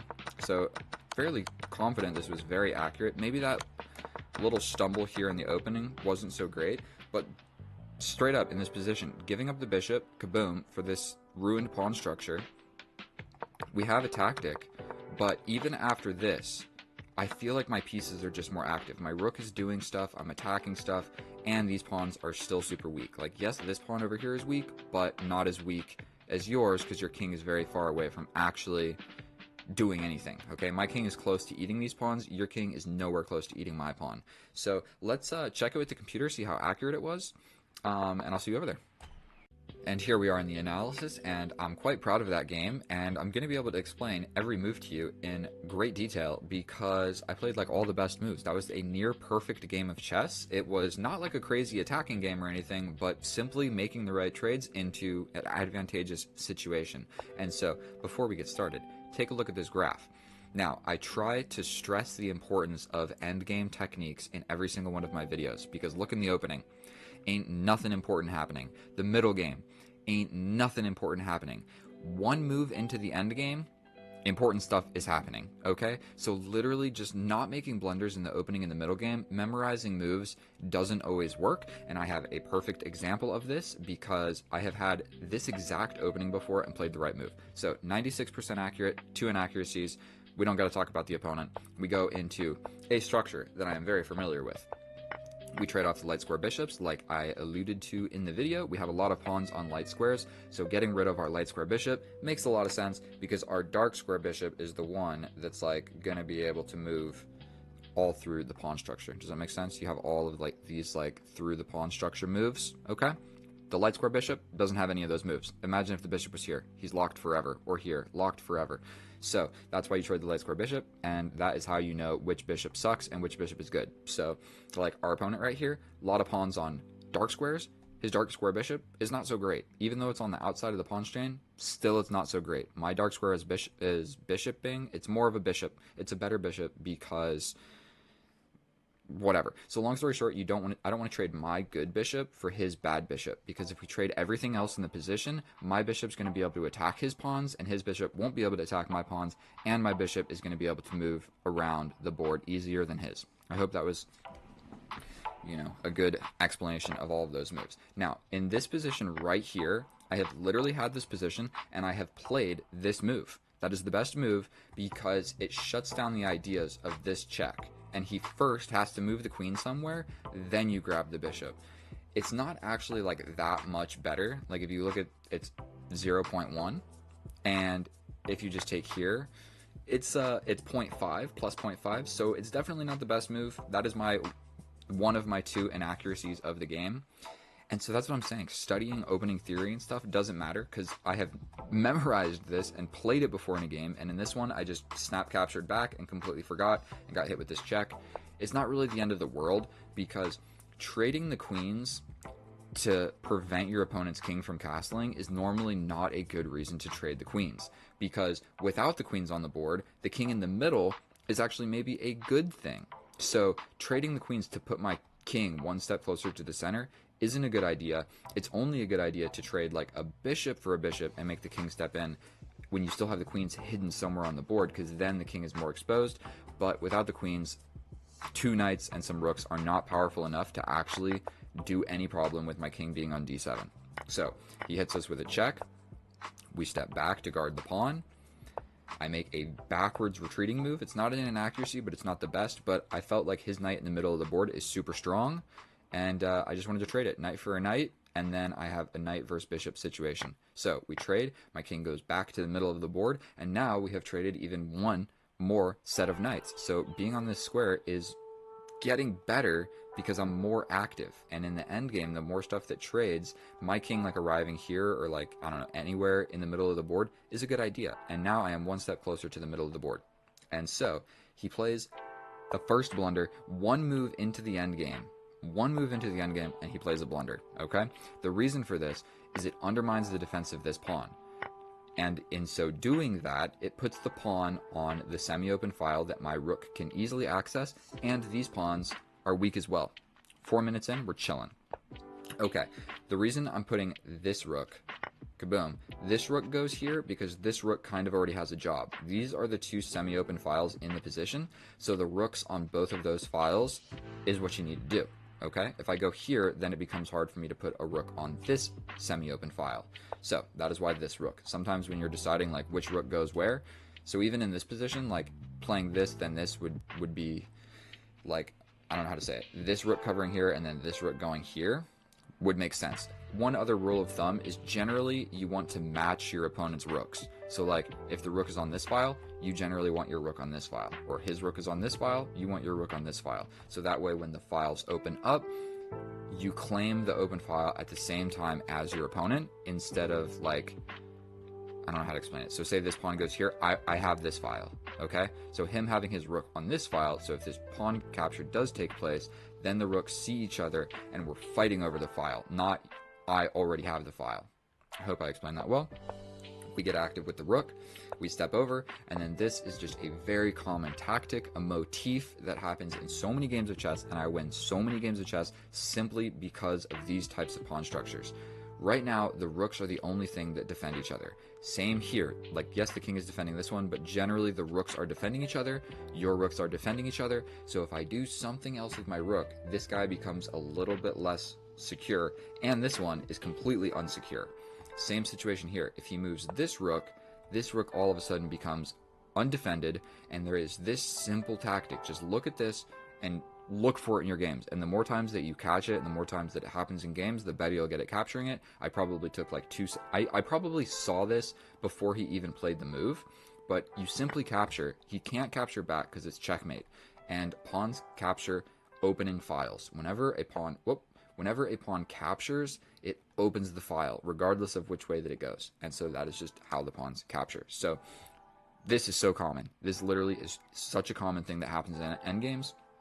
And this is a really simple version. You can't take back because it's checkmate. Even if it's not checkmate, I'm still going to win your rook with check, okay? So we grab this.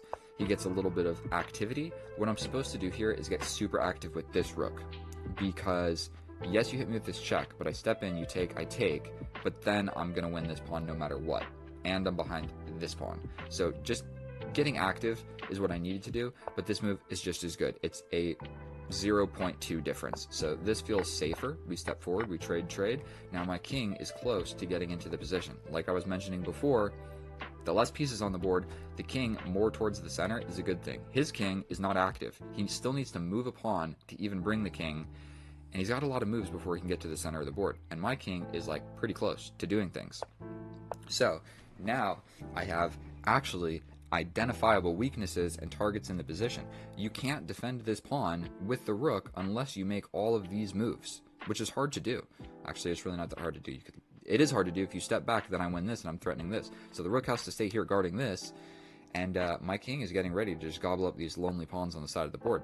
So my pawn was attacked. We push, we bring the king, we go here, and now he goes for a rook trade. It's maybe out of desperation. I'm not 100% sure what the idea was here, but he's already got a lot of weak pawns on this side of the board, and now he's got weak pawns on this side of the board. Just look at my pawn structure, how beautiful it is, and look at his pawn structure. Literally none of his pawns can defend other pawns, and the job of pawns is to defend pawns. That is literally what pawns are supposed to do. Okay, and other pieces and stuff like that, but these pawns are... This is the ugliest pawn structure you could ever imagine. And if you see, we have equal material, but -5 for white, because his endgame is impossible to defend all of the pawns. Okay, so I take the pawn, I step in to touch this pawn, we trade here, and we're basically in a situation where if he grabs, I grab, and this endgame is a little bit important. I go ahead and play the best move because I'm really good at chess, and I realize if he takes here, I take this, and my pawn is really close to becoming a queen. He comes in, and I grab this pawn. Now, I go for some clarification because, for one, I can just bring my king and win his pawns like this. So we don't even need to care about my pawns. Like, as long as my king can grab these two pawns, he can go ahead and grab every single one of my pawns. And I don't care because I have an outside passed pawn. So it's a 4-on-2, but that means you got to play 4 moves capturing all of these pawns. And I only need 4 moves to make a queen. So I don't know if that's a good way to look at this, but my king can just get in and win your pawns. Like, if you're going to come back and win my pawns, then I'm going to win your pawns. And so this is easier, I suppose. It just clarifies what's going on. It's like, I'm basically going to give up these 3 pawns for this pawn, and I'm cool with it because I know that I'm going to make a queen. So we trade, and I'm doing this little maneuver because it kind of forces I explained it in the video, and that was like 5 minutes ago, so I don't need to explain it again. But we're basically just going for the queen. We get the queen. There's a lot of different things I can do. I can, for one, just cut the king off and make him play something like this. But bringing the king is always a good idea. If the enemy's king ever steps away from the defense of this square, then my queen will go there. And like so, here's an example. We do this. The queen now blocks the promotion square of the pawn, so he will never be turning this into a queen. And so sometimes if you have low time, literally just put your queen there, and you'll figure out how to get this with the king. But now the king cannot get close enough to like dislodge your queen, and the pawn will never promote and turn into a queen. So that's just one thing you should know about endgames. Put the queen on the square that the enemy's pawn wants to promote to. But we step in, and now he is in Zugzwang, where he has to step away from the pawn. He only has one legal move. Be careful not to get checkmates in positions like this, but he has to step away from the pawn because he has no other... He can't push the pawn. He can't go here. He can't go here. He can't go here. So he has to go here, and when he does, I'm grabbing the pawn, and then that is a wrap. You are not winning this game of chess, my friend. I'm sorry for doing that to you. It was a slow and steady, gradual, decrease in...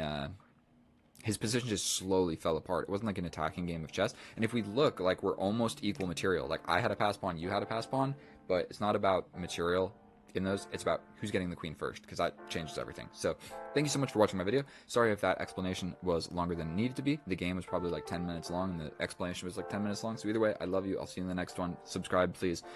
Bye.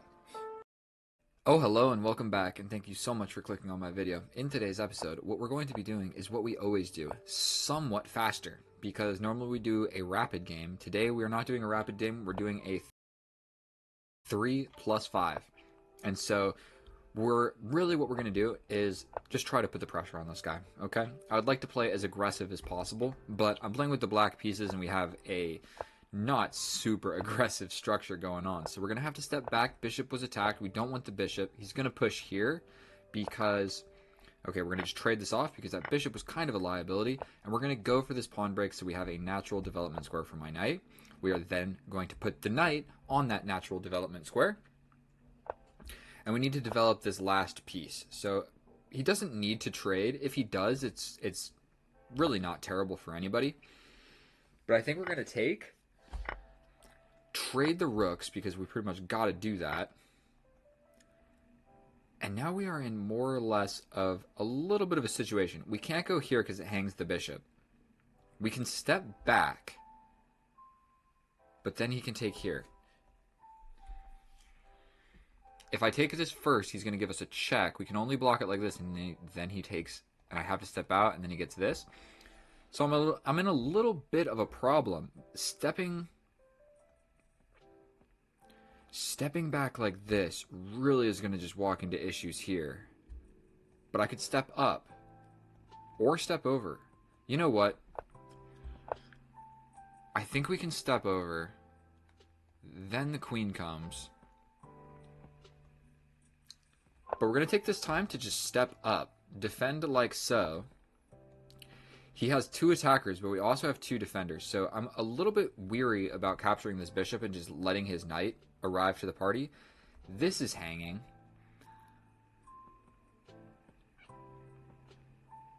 So I think we can take this first, then step over. I mean, he could grab this first, but then I could save my dude. I can jump forward, but then he can grab this, his queen comes back here, I give a check, he steps up. Don't love it, to be honest with you. This pawn is hanging, and that is the issue. That is what I'm trying to figure out right now. I can step over, but then he just captures this pawn. So being aggressive as possible did not really work out in my favor. If anything, he's the one pressuring me.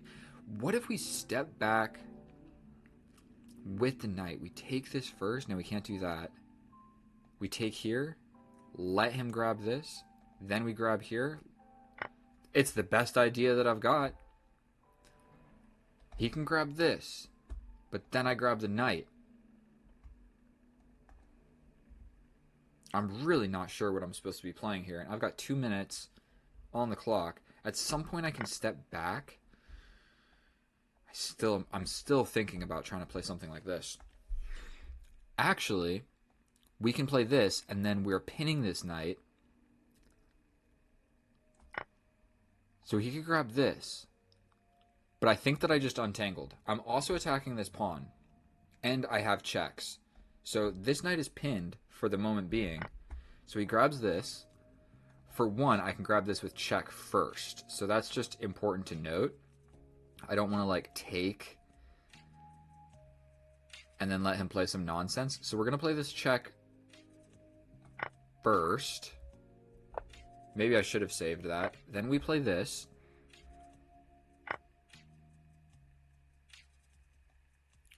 And then there's really a lot of different things we can do. Anything on the back rank is checkmate. So I can take this, guarding this, and if he takes here, then this is just simply checkmate. So we're going to take here, defending this pawn from check. He can't take this tactically because there's the checkmate. He can go ahead and push a pawn forward, yes. But I think I'm just going to push this forward. And I'm ready to kind of give this check. He would have to step forward. Then I can give this check. The dude having all this time in the world didn't really do him so much good. This just wins the knight straight up. So check here, we win the knight. I could even give a check here and then win this. But then he gets in with a check. I step back. He could chase us, but I block with the knight. He checks here, but it's guarded. Okay, so we're going to go for it. We're going to grab the knight. We're going to grab the knight. The pawn is defended. Yes, there's this check. Stepping this way walks into this check, but I can block here. So we're going to lose some pawns and stuff. But what if I step this way? Does blocking with the knight guard my pawn? He's got this, but I can slide all the way back.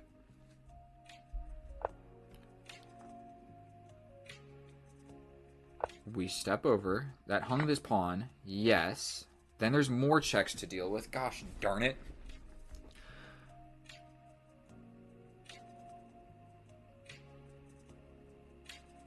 What is the way to escape from this nonsense? Well, he's got this, and that's checkmate, so that's something kind of scary to look at. What should I do? Here, allow the check.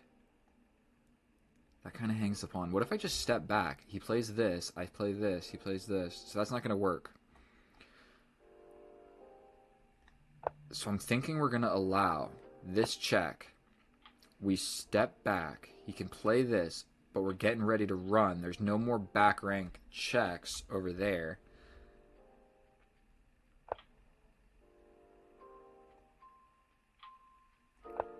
We've got this. Everything is held by the queen. And we just force a queen trade. Immediately we force a queen trade. He can go for it, but pretty much at this point it's a wrap. So this is a passed pawn, and he's going to have to deal with that. I don't know if I'm in a huge rush. I think I could, like... What should I do? Here. Here, here. Whoa, whoa, whoa. I'm grabbing the wrong piece. What we're doing is this. And going for this pawn.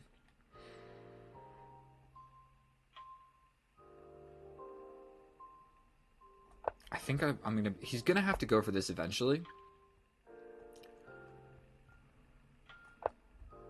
I mean, I've got all the time in the world to figure this out. I could maybe just, like, straight up invest in this guy. Like, he can get in the way of it. We just come over here. We're going to attack this pawn. He can push, but I take.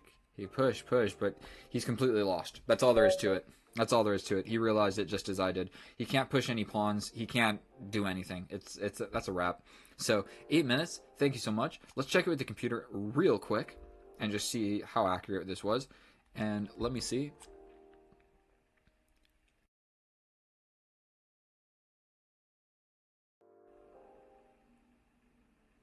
there we are. And we're in the analysis. So I didn't know that I could do that while recording. I would always make 2 videos. So I'm probably going to start doing it just in one video and then cutting out that little black section in the middle. And is my audio good? Looks like we're chilling. Let's see. I was really getting pressurized in the middle. So Caro-Kann, bada boom, bada bing. Not a Caro-Kann. What am I talking about? I'm so used to playing the Caro-Kann. We trade this off. We're good. Pushing the pawn was better. Oof. I always forget to play moves like this. Okay, I could have also shut the door on the queen, because the queen being on this diagonal did prove to be a problem. So that's a blunder. I can also still plug the hole with my knight. Didn't go for it. Instead, we traded these pieces without even thinking. We step back with the knight. We get pinned. Step up with the king. And really what I thought was going to happen here was some sort of nonsense where it's like take, take, take, take. And like just this. What am I really supposed to do? He can take here and I step forward. It's like, bro, my king is my most advanced piece. So I saw that briefly in the game. And luckily it didn't happen. So I traded that off to get away from these ideas. But now he's got his 2 most powerful pieces over here on the side of the board. And it's back to equality. So I just got really lucky here that he went for that. And it looks like this is what you want to do. But essentially, if I plug the hole and your pieces aren't getting in, then this is literally like all of your material. Like these knights aren't doing anything. This is all of your material held up by a knight and a pawn, essentially. So we trade, and now we get in, and all of a sudden we're winning. Bada boom, bada bing. He captures. Best move. Check it out. Computer says it. Okay. Either way, either one was fine. You know what I mean? I don't think that was a situation where it really mattered all that much. And then simple fork. Boom, boom. You always got to look like, come on, bro. You got to look for forks. I guess it's kind of hard to see, but obviously I'm giving one of these checks. So you always got to check like what are the diagonals coming from those checks. So boom, we grab this, and then essentially I just knew that I was going to get hit with a bunch of checks. But I'm doing the little cocoon. Like, yes, he got a pawn, but realistically, like, come on. He couldn't keep checking me. And everything is actually quite guarded. So this pawn is guarded. When my queen is here, both pawns are guarded. So all I need to do is just stop getting checked, and I'm going to be able to make advancements forward. Right here, the easiest thing to do is force a check. Force a queen trade with a check, I should say. He steps back or whatever. It doesn't matter. We're trading the queens. And then in this endgame, essentially my game plan is my knight is going to deal with these guys, and your king has to deal with these guys. And my knight is quite capable of jumping in and grabbing this and jumping over here and grabbing this. And just my knight can mop up all of these guys because my pawns definitely stop some stuff. So thank you so much for watching my video. If you learned anything or simply enjoyed watching me play chess, please subscribe, and I'll see you in the next one. Thank you so much. Bye. Oh, hello and welcome back, and thank you so much for clicking my video, my fellow chess enthusiast. In today's episode, what I intend to do is show you how to play through the different time constraints in chess. So we're going to start with a bullet game, then we're going to go to a blitz game, then we're going to go to a rapid game, and I'm going to show you how playing fast is more important. So that just, whatever, got resigned. We're going to hop right on into another one. I hate that the clock starts automatically. Like, who designed that? We're going to just bring the queen out. I don't like that, so we're going to get my light square bishop potentially trapped. We're going to scoot forward. Now I got a place for my bishop. We're going to develop my other dark square bishop. We're going to take this. Maybe we got a ruined pawn structure, but that's cool. We're going to castle this way. We castle this way. Don't be scared. We're going to go for this pawn break because that is my doubled pawn. If he takes, we take. If not, we take here. And we jump forward. We jump forward. We're attacking that knight. The knight's got to go somewhere. We're also attacking this pawn. I think we're going to be bold and just grab it. We can also pin this.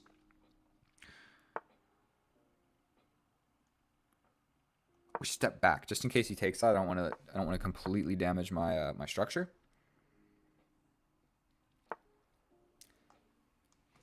I'm trying to step forward, my friend.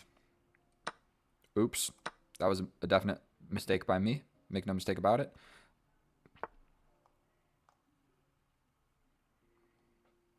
I don't know what else to do, so I'm just going to push that pawn forward. I'm going to lose it, essentially. Okay, we're going to just take this because I can. We're going to attack this pawn while you're attacking that pawn. So we grab, you grab. I'm up 5 seconds. We're going to scoot over here. I'm also attacking this pawn, so I'm going to grab that pawn. You got to be a little bit scared about forks and stuff with this tricky knight. So we're just going to go on this diagonal and attack the knight. We're going to just take it. Come back here. If we trade the rooks, I'm winning. This pawn is pretty weak. All right, we're going to take this. We're going to go behind the passed pawn. Yes, he can slow it down. We're stepping forward, bro. I'm touching this dude. I'm pushing. I'm pushing. I'm pushing. All right, I'm going to push this pawn. I got 10 seconds. He can't really take. So I'm going to come over here and try and touch this guy. We're going to push this. All of a sudden, this is getting a little bit hectic. He hung this. We're going to give this check. Okay, we were going to give this check and promote with the queen.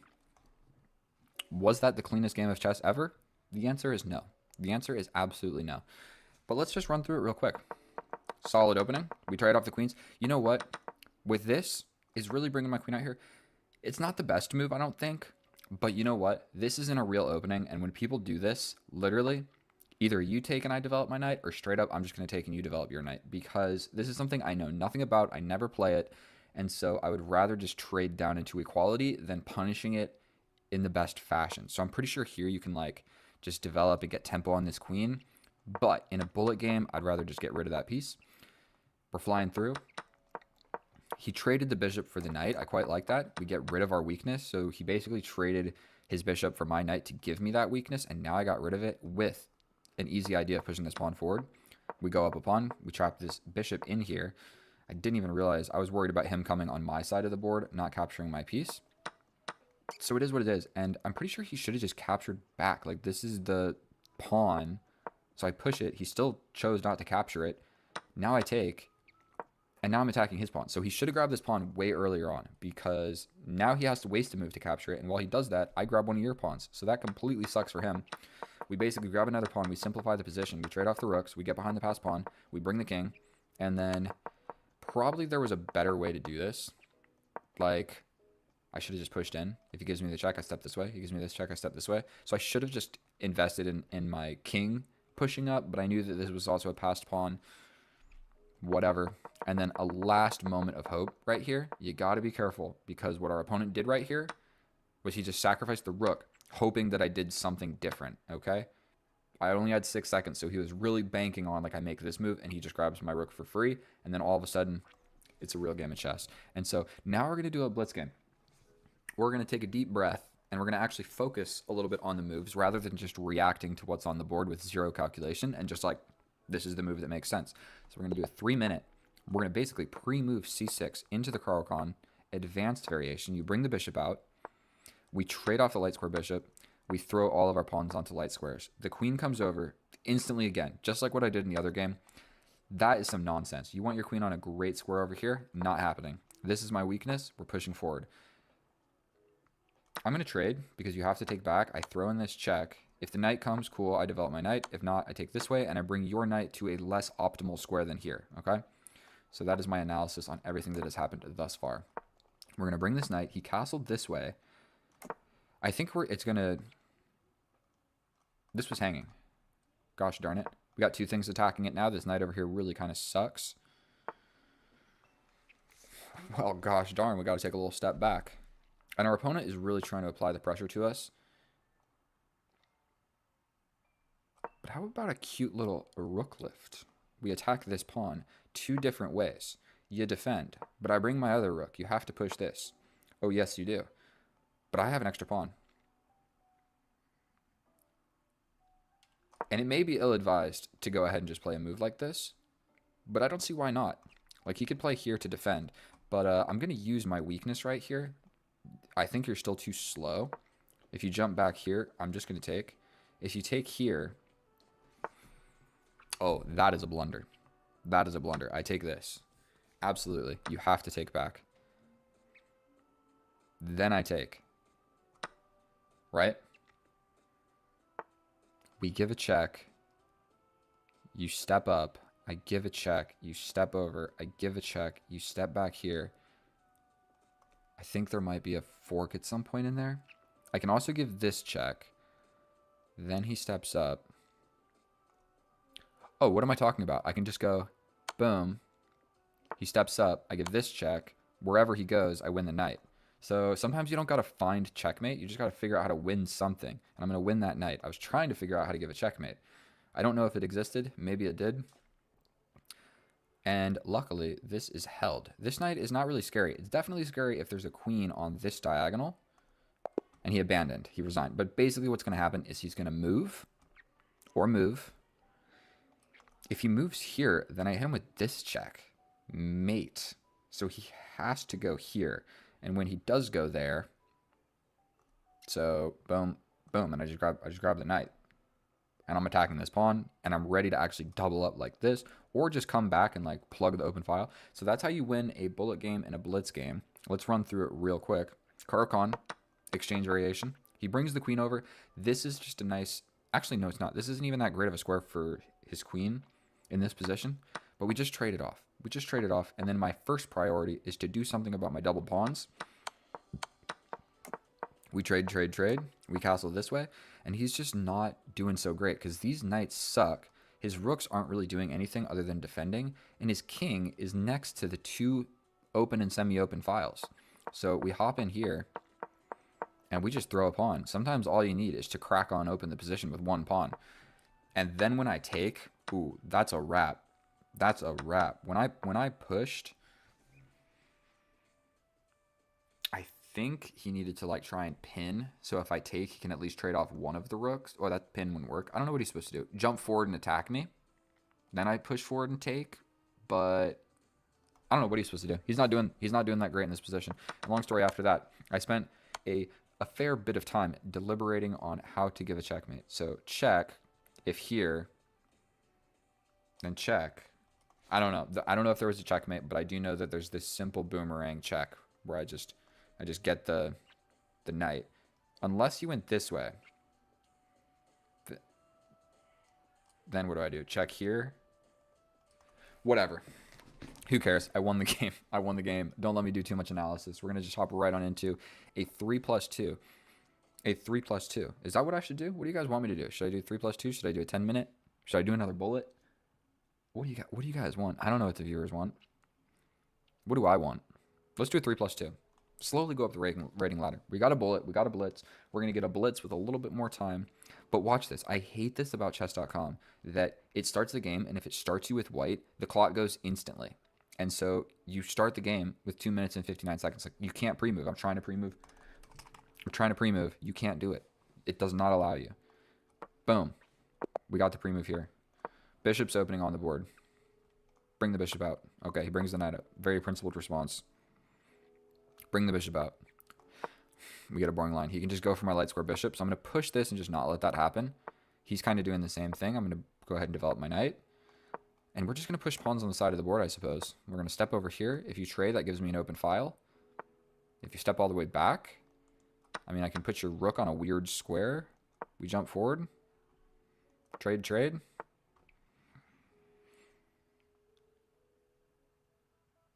Step forward. Step forward with the queen. This square is actually taken away from the knight. And I'm attacking this. Okay, so we're going to take this with check. Bro, I'm going to copy you. How about this? Let's be weird. Let's be weird, bro. That was entirely a joke. We're going to castle. I walked right into this. God damn it. God damn it. Oof. We step forward.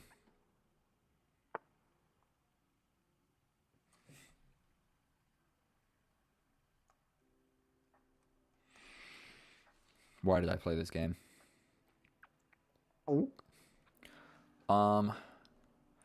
Pretty gosh darn sure I'm cooked.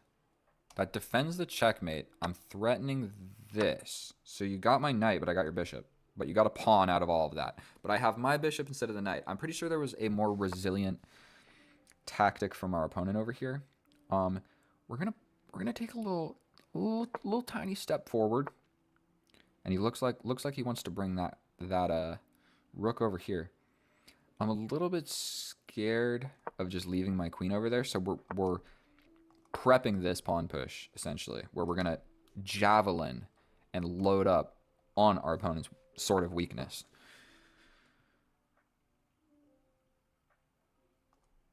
We push. Was that correct? Probably not. But now we've got a game of chess on our hands. Ooh, we've got this. We've got this. And if he takes... Ooh, we've got this. And if he... Ooh. Sometimes all you need is a pawn and a pawn push. So, is it actually that good? I push. You have to take. Then I take here. No more calculation is going to be done by me. I guess you could move. Okay. We grab this. And that is the idea, my friend. That is the idea. Also, this just happens to be under attack as well. And so this is the idea. And unfortunately, I don't know if that's fast enough. So like, boom, boom. That would work. Okay, trading the queens is definitely an interesting idea. Fairly certain I go ahead and grab this pawn. The idea is essentially still as such. And I think that I can take this now. He defends. Yeah, quite quickly, I'm going to just try and bring this rook to the party. And this pawn, oh man, look at my... Wait, I had this. I had this. And I still do have this. Check, here, checkmate. Man, that pawn that he grabbed turned into an open file that just backslapped the poop out of him. Okay, are you ready for something? A tactical sequence. Check, block, win the rook. That's one idea. Check, here. What is better? Check, here, check. If this, check here, check here. Ugh, am I really supposed to just grab? I can also step forward, and all of that still exists. Check. What do I do? What do I do? I have this, and I can just grab the rook. Is that what I should really be doing? Grab a rook? Is there a checkmate? Check here. Check here. I mean, then we grab the rook and we're threatening the other rook.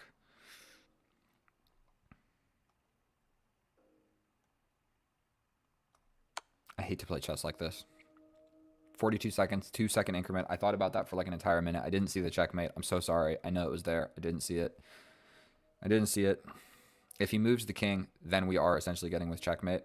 If he blocks with the queen, we grab the rook. We're also threatening the other rook, and you have to resign. But, gosh darn it. Was there a checkmate? How do I look at it with the computer? I'm completely winning. Mate in 4. That's not it. That is it. If here,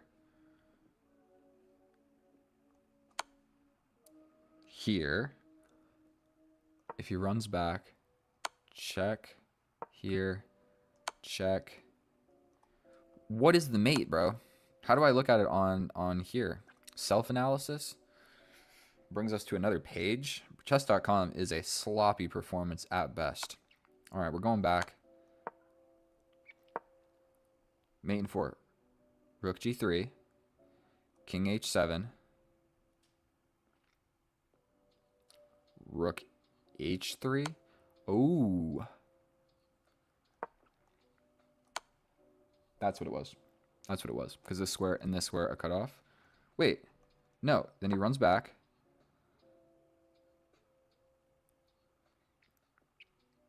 Mate in 1. Dude, ooh, that's tricky. That's tricky. The queen, that's geometry. Okay? Did not see it. Not a chance that I saw that. All right, let's X out of this one. Go back to this one. We're going to make it full screen. If you guys can see, by the way, if you've made it this far in the video, can you see down here? No, you can't. The Brave browser. Can you see the lion? You can't see anything that I'm talking about. Whatever.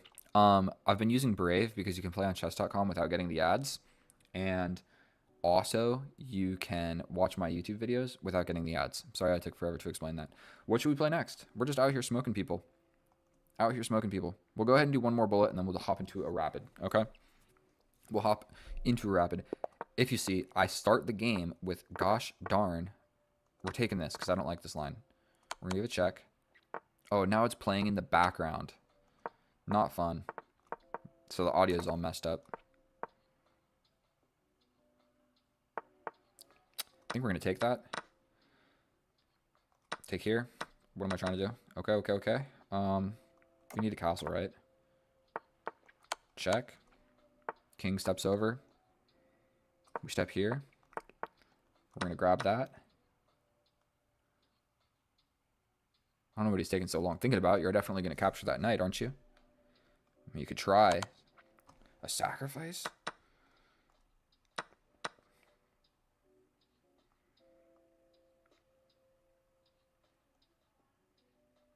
I don't know what I'm thinking about. We're going to go here. He's going to hit us with a check. We're going to step over here. We cover it. We step back. We're covering this with the queen. Queen trade on the board. The queen was already defended, so it's actually not the end of the world. This is now pinned. We grab this. We take this. We take your knight. You take your... Are you crazy, bro? Are you absolutely bonkers? Step back this way. Don't even care. All of a sudden, we defend it with a pawn. Rook comes over here. Try and stay on this file, bro. It's just not going to happen. We're going to attack you over here. Oof. 11 seconds. I should stop blundering. We're going to go up here. Here. Bro.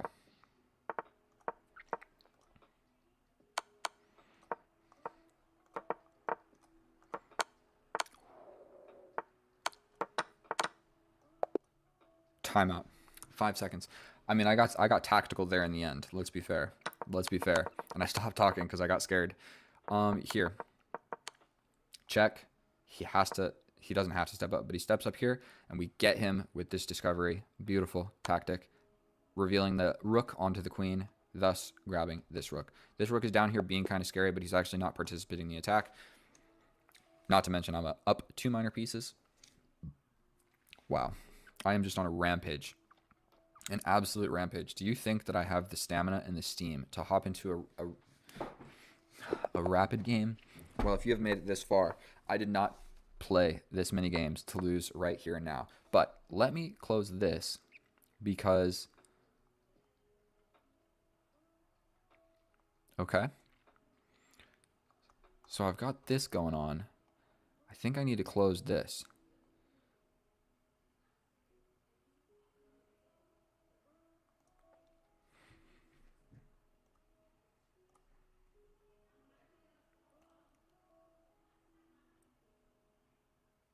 Sorry, I was Xing out of stuff, and I was kind of really scared that it was going to X out of my game in the middle of it. I can edit that out as well. I'm not the best YouTuber, you know. I'm doing stuff on the fly. I'm new to this computer setup and stuff. So our opponent has just sunk into the tank, and I intend to use that completely against his disadvantage because there are no friends in chess. I am here to smoke this guy. Right now, if his mom is talking to him through the door, or his girlfriend is sending him text messages or whatever, arguably the moral of the story is maybe a female is distracting him or he's at work.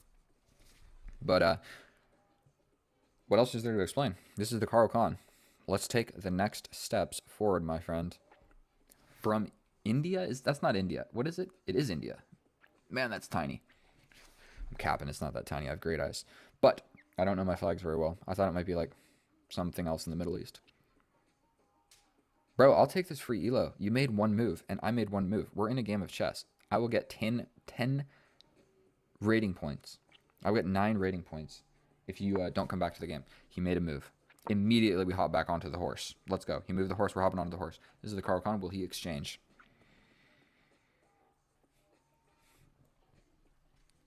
Let's go, bro. 2 minutes. 2 minutes for my 6 seconds. And that was kind of just because I'm dilly-dallying.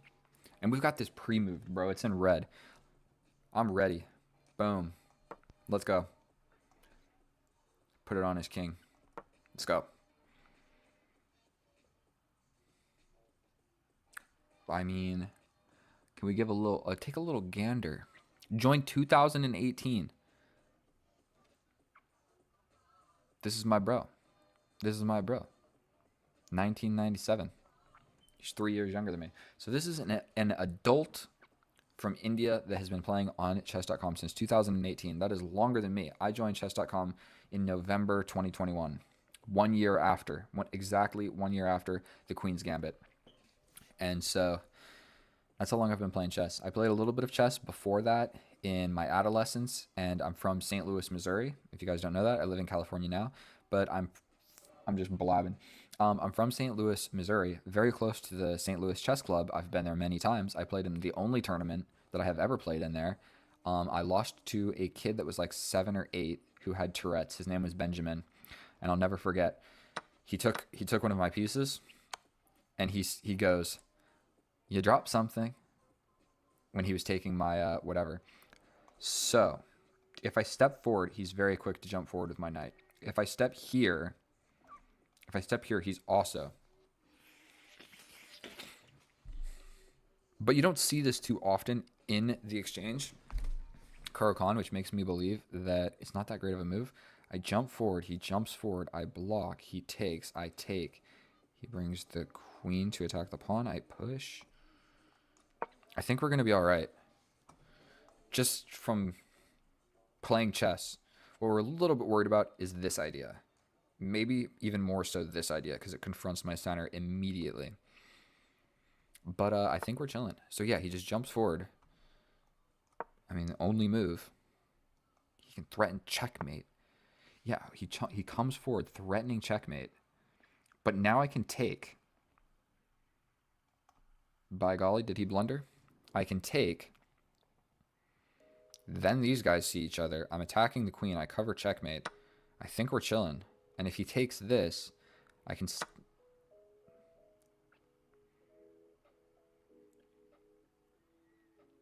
I mean, I'm just up pawns, so... We take. If he takes with check, I just step forward. Everything is held. We're looking at the queen. The knight! What am I doing? Bro! Am I retarded? Am I retarded? I thought...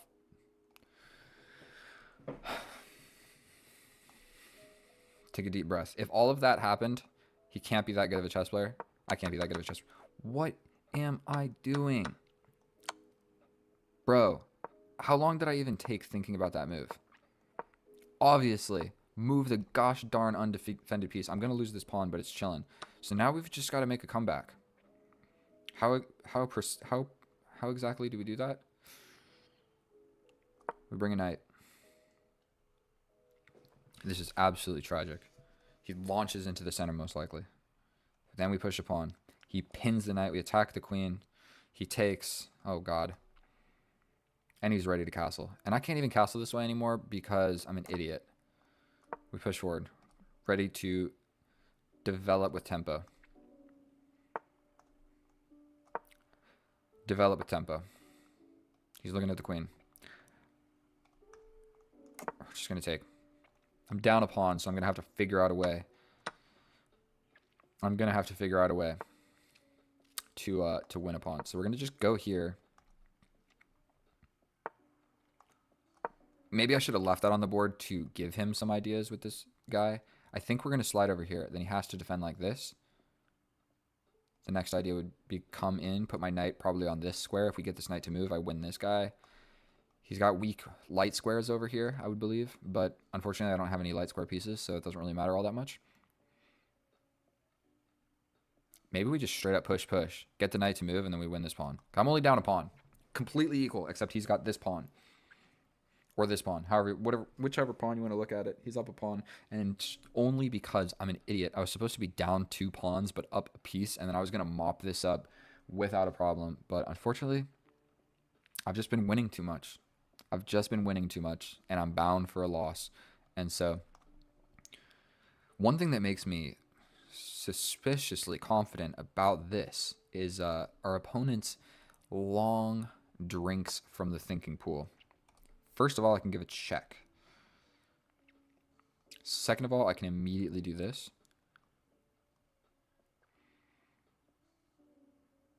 Don't think that that really does anything good for me. Okay. He takes, but then I take. I should probably actually like take 2 seconds to think about this. I think coming this way. With the idea of coming here, and if he takes me, I take the bishop. And don't even care about the knight, but then he's got to make a move with the knight to get out of there because his knight is hanging. So I think we're going to go for this. If he captures, I take. We go boom. If he captures, I step back. Let's calculate. Calculate. What's going on here? Boom. If he does nothing, I'm going to win a pawn at the end of this, I believe. He could just defend, but then I take. If he takes like this, I take like this, take like this, take like this. Okay, so I do win a pawn, and if he doesn't do it that way, I win this pawn. Okay, so I jump forward. If he takes, I just grab the bishop.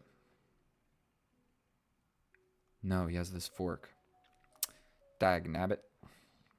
He has this fork. So if he jumps forward, none of it's going to work. Because if I take, he hits me with this fork, and that sucks. Oof. Is an obscure king step to the side, will that get me banned for cheating? Because that is just such a deep and complicated idea. I don't think this check really does anything good for anybody. If anything, he just steps forward, and we're stepping over. We're stepping over with the king so that this idea, take, and we get the bishop. That is really what I'm going for here. Where I get the bishop, keep my bishop, he gets rid of the knight, and then he's just got a knight versus my bishop. It's not the worst plan in the world. You got to fight for something. I got to either figure out how to win a pawn or get an imbalance, such as give me the bishop and get rid of your bishop. So he could easily just defend that and then just nullify my entire plan of everything, and then I got no hope. He steps forward. Oh, God. Now I don't have this check, but okay, we step forward. He takes. I take. He attacks my rook. I attack the knight. The knight would be trapped. If he just defends, I take. No more thinking. We're doing it. We're doing it. I think that I win a pawn at the end of this. Or I get the bishop and lose the knight.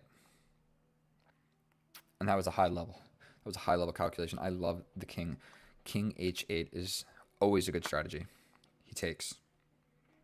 I just go ahead and capture, correct?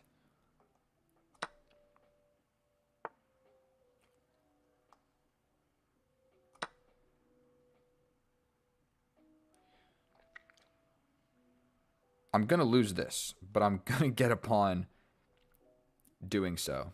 So yeah, if he just attacks it immediately,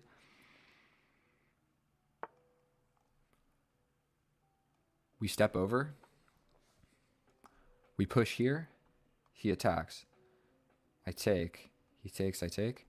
I think that we go for this. Call me crazy. This is actually pretty important. He left my gosh darn bishop on the board. I go here.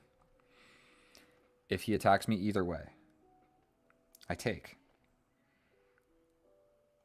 If he takes back, then I take, and then I'm just up some pawns, correct?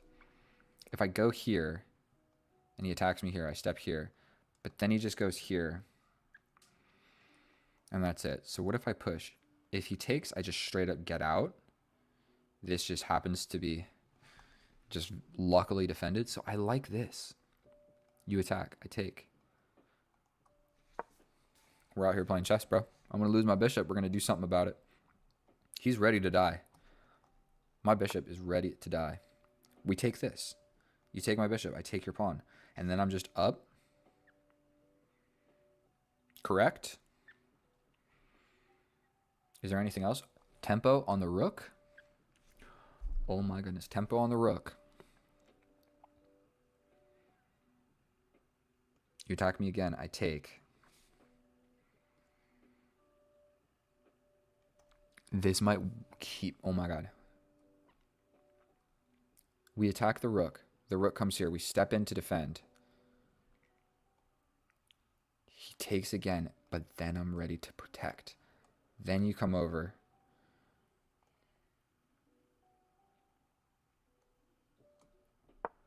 I mean, I'm going to lose the bishop anyway, so, like, why did I spend so long thinking about that? It's like, oh, does it really matter all that much? I either just lose the bishop or I try and do this and do something a little bit more fancy. So that was, like, an improper use of time, to be completely fair. But now when he attacks it again, I step forward and I'm defending. And if he chooses that one, it's defended, bro. It is defended. Oh, my goodness. And not only that, if you take back, that's a check.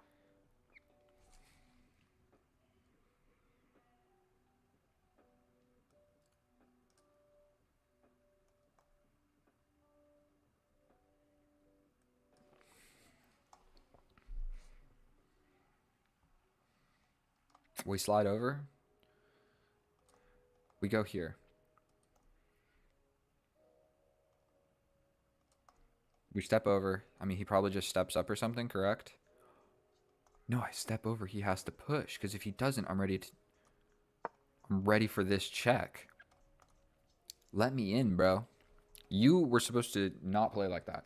I messed up in the beginning, but if you... I'm unconvinced that he was able to calculate everything in that position right there. And maybe he did, but I'm unconvinced. I'm unconvinced. What am I unconvinced about? I mean, what else was he supposed to do? I didn't realize how strong this rook move was, because that's the threat. And then not only that, like, you got to step over, and then this is defended. And then this is self-sufficient, and you push forward, then this is just like an iron shield in your position that's never going to move. And so I don't even think we really need to use the computer on this one. Maybe we should just check this opening. Bro, what am I doing? What am I doing? How long did I take to play that move? So I definitely thought about this and was like, okay, well, you can't really take both. But for some reason, when he took this and it happened to be a check, it like threw me off. And actually, in many positions, this exact trade, so I'm not going to put my hand in the camera, this exact trade does happen. Forget about the knight here, but you slide forward so that you protect this and break the check. And so if he trades, then you take back with the knight, and then this was held, or the bishop's holding, or whatever. So when he captured here, I've just played this move to cover both so many times, like queen on queen action, defending the pawn. I've played that so many times that it just made this a knee-jerk reaction, and I took 2 seconds and played this move, and then I think in this next following 1 second, I said, wait a minute, the queen is defended, but the knight is not. Oh boy. And then so we check this out. I'm down a pawn. We traded the queens, which probably was not advisable. He could have just played. Let's bring it over to the computer. I'll see you over there. I'm going to do this one quick. And into the analysis we go.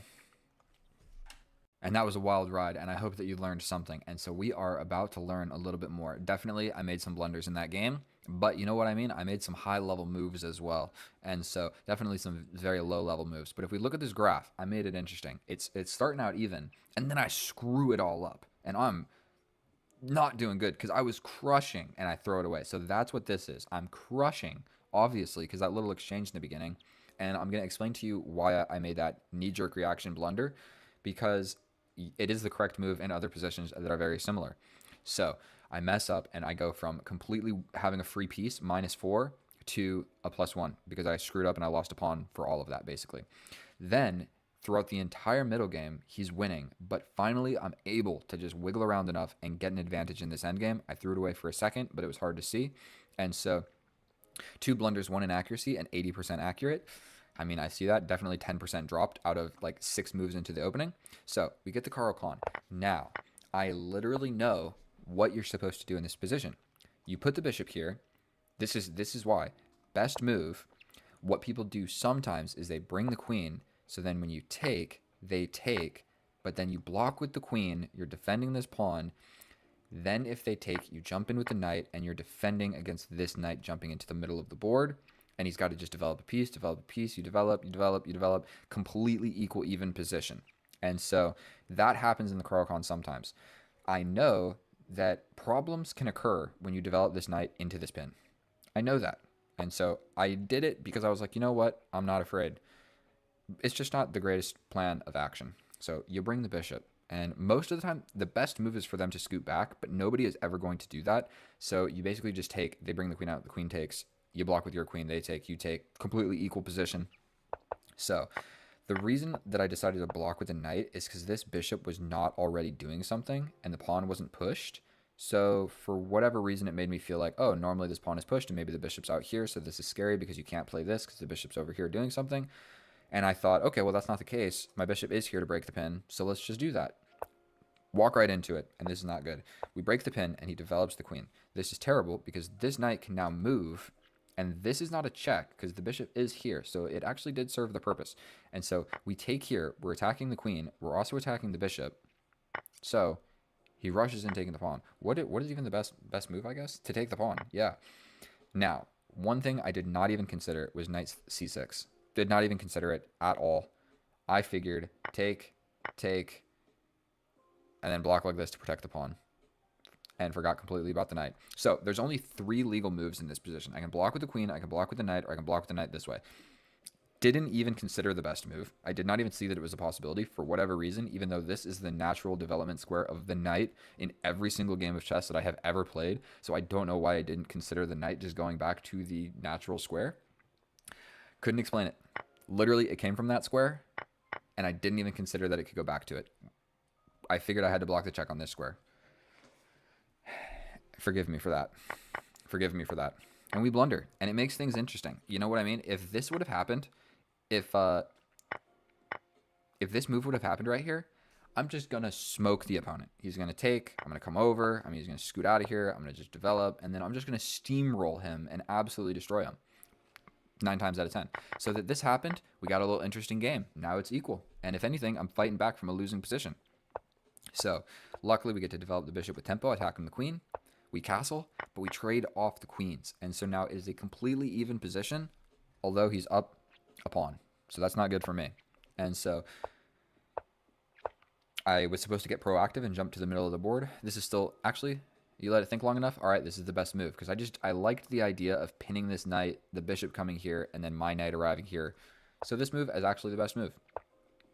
So the second idea is to simply attack this knight and make him move anywhere, and then I can just grab this pawn. That was like another pretty simple idea, but I thought I needed to be more complicated, so I thought, oh, I'll attack it, pin it, reroute like this, win a pawn like that.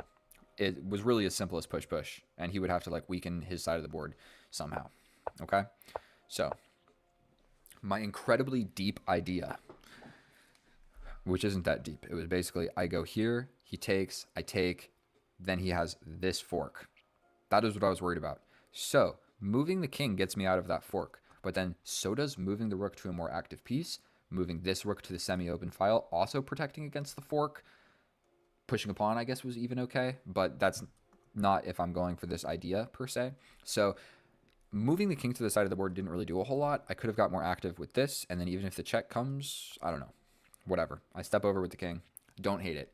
And he's only winning by 0.6. If we let it think a little bit longer, it might say more, but he takes, I take. And I didn't realize he didn't have a lot of great options for the knight.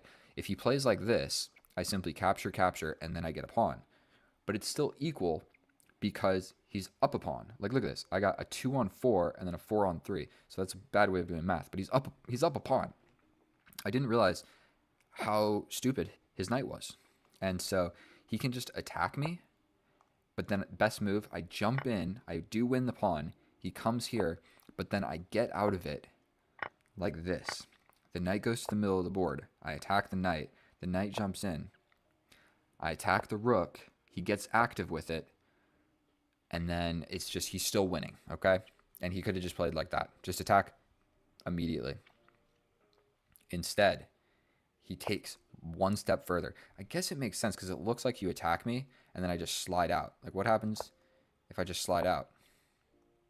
He's still up the pawn, so nothing really changed. So whatever. I traded the piece. That was kind of my intention of the whole thing. Wasn't to win a pawn or anything. It was just to have the bishop versus the knight. And I kind of did think like, okay, I can just get out and then you get out and then we continue to play a game of chess. But I have a bishop and you have a knight and an extra pawn. So none of that happened. He completely blunders where I take the knight and then my bishop is actually trapped in jail. But the thing is, I'm going to use that bishop to desperado for something. I'm trapped behind dark squares, so I'm taking something on those dark squares. Now, this is a better move. Because if he attacks me, I step over here. If he steps forward and attacks me, I jump forward. If he attacks like this, I defend. And the problem is, I am really just trying to hang on to this bishop, and you got to make a lot of moves to get in there to even get me. And so, long story short, could have defended the bishop like that. The move that I made, he traps me and I take the knight. The move that I made is a blunder because I am not on this square. So I do not have the tactic of taking back with the pawn, defending the bishop. So if he just attacks me plain and simple, I got to kill myself for something. And then, yeah, I get this pawn. You also get it. I mean, I get this pawn. And then that would be the end of the line, essentially, where we're just completely equal. We're just completely equal. So he could have saved it. He could have saved it after this moment. Just simply attack me. I'm going to kill you for something, but you're already winning. So you're already winning in the terms of pawns. So me killing pawns for the bishop is just equal for you. Here, we get lucky. We get to scoot one closer to this diagonal.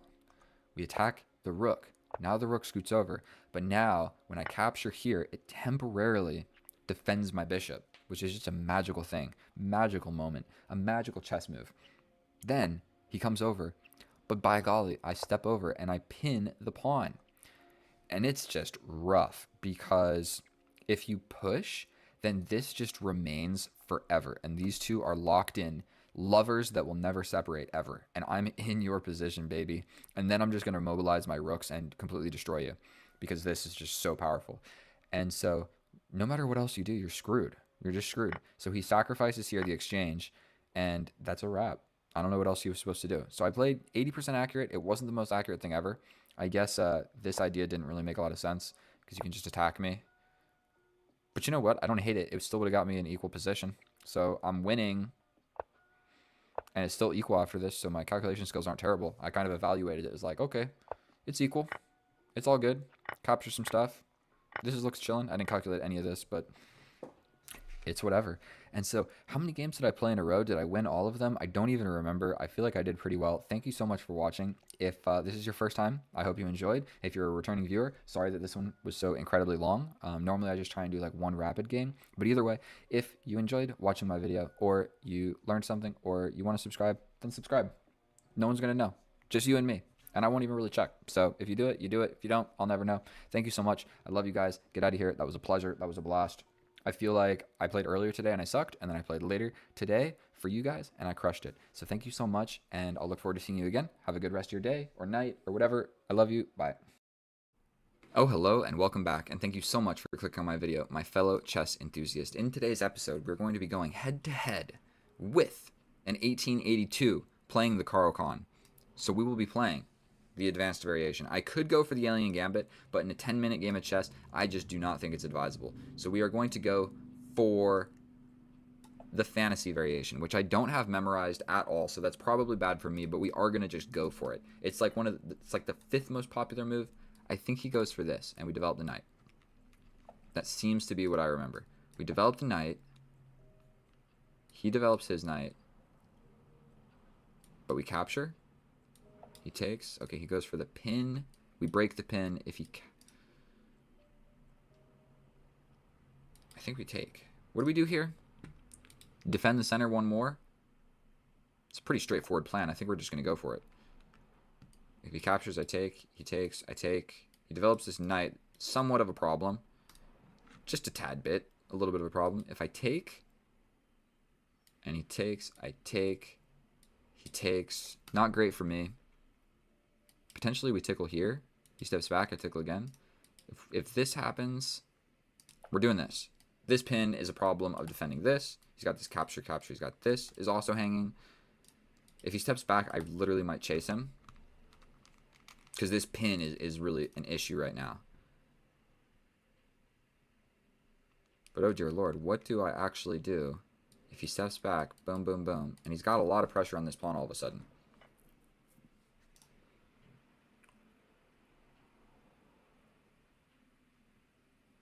We just take, no? You go here, I step up. I'm not even going to calculate it. We're just going to take this bishop.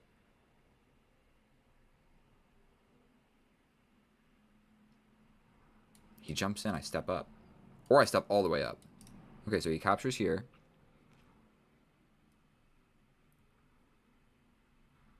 I think we just take this, no? And then if you take, I take. You jump in. I get active like this. Okay, this is kind of forcing. I'm doing quite well in the position. I take. I don't know what our opponent was thinking there, but I think we're gonna be all right now. I'm up a piece. It was a complete sacrifice. My king sucks, but I think I'm gonna be able to. That's scary. Absolutely, that is scary. But I can just play this. No. Force the queen trade.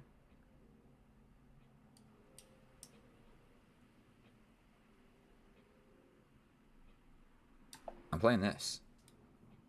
I'm playing this. I will trade the queens in the middle of the board, my friend. I was a little bit worried about like some of these like diagonal type moves. And so if we trade these queens, I feel very good about this endgame. Like he's still got this. But I can just attack you. And then you got to get out of here. And I can attack you again. And then you really got to get out of here. And I can push you again. And then you got to really figure out what you're doing with this knight. This knight all of a sudden becomes a liability. So we trade. We take back with the queen. He's got this, but like I calculated, we attack you. Where do you go then? Here, the only move, right? I attack you again. You could go here, but I'm defended. I might just develop a piece at that point. And if you take, I take, and I'm up a piece. I'll lose my bishop for the night, but I'll get activity and develop my pieces. He's got this.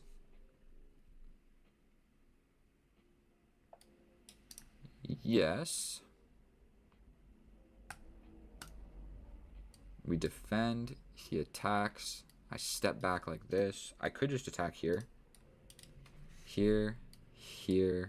Here. Oh, he takes and it's defended at that point. I mean, instead of being fancy, I could just step back. This. Check. I step up. Let's be safe. He's still got this, but, I mean, I can run away. And like this check, I mean, my king steps up. Ooh. Now I could go here. Kind of like the idea of that.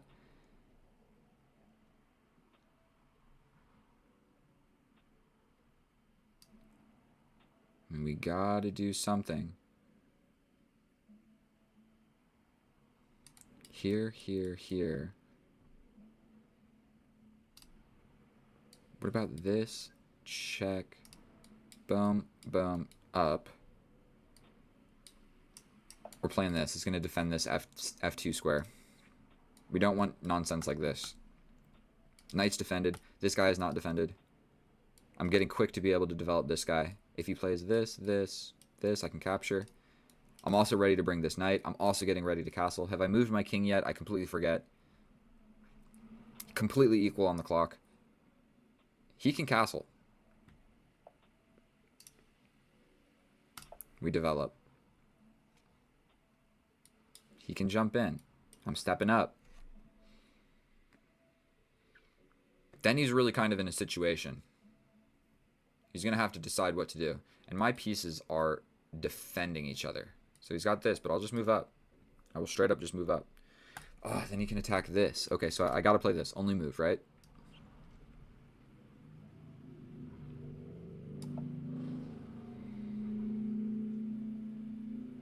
I'm ready to castle. I think I got to like fast forward through this game. Okay, so I guess I can't scroll on the thing anymore. We got to remember, did I move the king? I don't think that I did. Okay, so he goes for this. We step up, no? We step out of this defending. We attack and defend. What else is going on here? We step up. If you capture, I can capture like this. He can play something like this, but we'll capture. Or if he plays this, I could capture here. And if he captures here, I capture here. I think I'm going to be all right. Like, all of my pieces are swarming my king, and we have no queens. So it's really just going to be like a tactical thing. If I'm able to trade down some pieces, I win. If he's able to like launch some sort of crazy attack, I'm going to lose. But I feel actually quite decent about what's going on in this position. At the very least, I can capture, take. I'll have to defend this first. So maybe I'm going to bring my rook. Like, my configuration of pieces is sloppy at best, but I don't hate it. I don't absolutely hate it. What do you do? Bring this?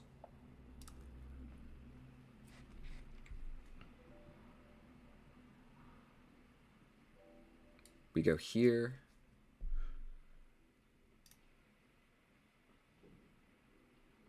Take. Don't love that. We defend. He goes here. Move my rook. I think we go for this. If he doubles,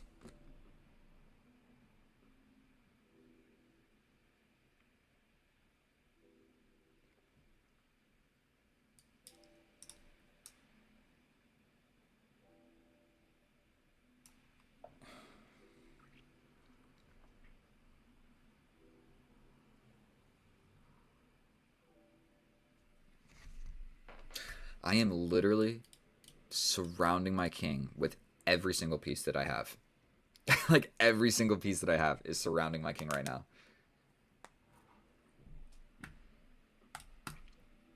And I actually think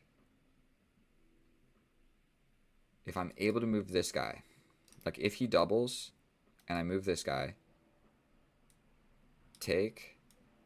I think I survive that. Or actually, does it work? Here. What are you going to do other than take? Push this pawn. I'm going to grab this first. Okay.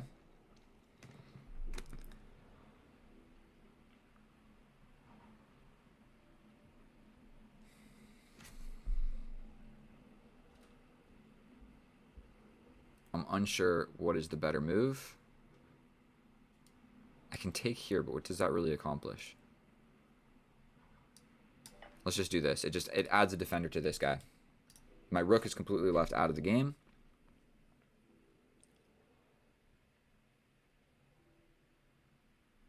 Maybe we do this.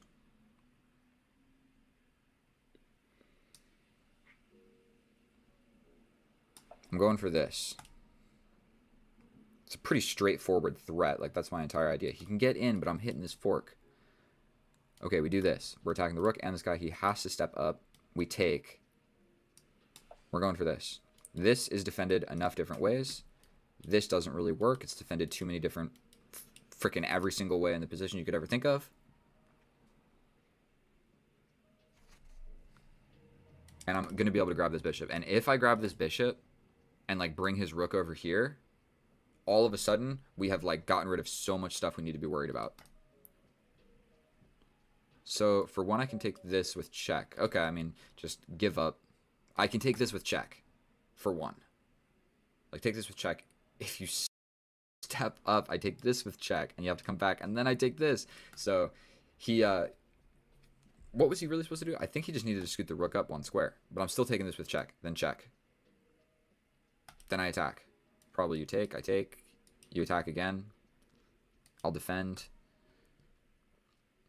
Let's check it with the computer and just see how accurate of a game was that. I feel like it was actually pretty solid. I was in trouble in the beginning, I felt like. Maybe not, like, tremendous trouble, but it wasn't, let's change the scenes. Set up for lead chess.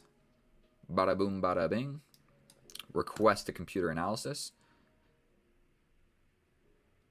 And we're going to take the moment of truth. How good am I at chess? One inaccuracy I see already.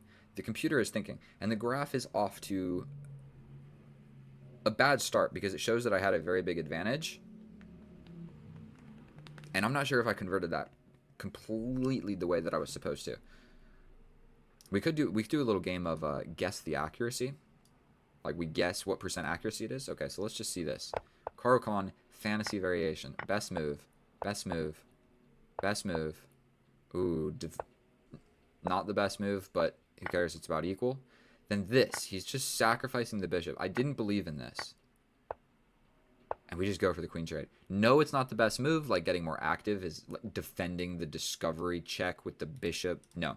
The easiest, best move to play. Get rid of the most powerful pieces. I know that I'm winning here. Jumping back with tempo on this. That makes sense. Okay. Okay. Not the best move. This was better. I guess just defending the pawn. Could be a weakness at some point. Whatever. Ooh, castling out of it. Realizing that there was this fork. If he goes here. Oh, castling to add pressure to the fork. Okay, that's a complicated move. We're castling. That's fancy. We castle to allow this so that there's this fork, because now we have added... Okay, you need to be real good at chess to find a move like that. And I'm just not that good. So stepping up with the king is the second best option. Keeping my advantage beautiful. We step over. I guess I could have taken 3 different ways. They're all about the same. We develop, and we get this fork. And yeah, we're gonna take this with check. Pretty much no matter what you do. Like, if you step here, I'm going here. So I'm just getting in. I take this with check. If you step here, I grab the rook. If you grab this rook, I take. Then you grab this. I'm completely, absolutely crushing. I think that might be another 98% accurate game. Straight up, every move was the best move. Let's just see how accurate it was. Oh, it's still loading. It says 100% accurate. I was like, 100%? It can't be 100%. This thing needs to load just a little bit more. Please load. What's going on here? Wow. I feel like that was pretty accurate. And then here, like, okay, I'm tossing away some percent of accuracy here to play the human best move. Like, if you're a human and you're winning, trade the queens. Could I have, like, defended and developed my pieces faster? Yes. But if we get rid of the queens, I am far more likely to win. He's not going to develop... Like, if we got into this position right here, and, like, just say a queen appears here and my queen appears here, that's a whole different game. That is a whole different game. I am actually getting attacked, and I'll need to figure my way out of it. But yeah, everything was, like, pretty accurate. I'm thinking it was a really, really high. Oh my god, it's slowly loading in. 93% accurate. That took way longer than it needed to. 3 inaccuracies, 98% accurate, 25 average Santi-Pawn loss. Not the greatest. Where were my inaccuracies?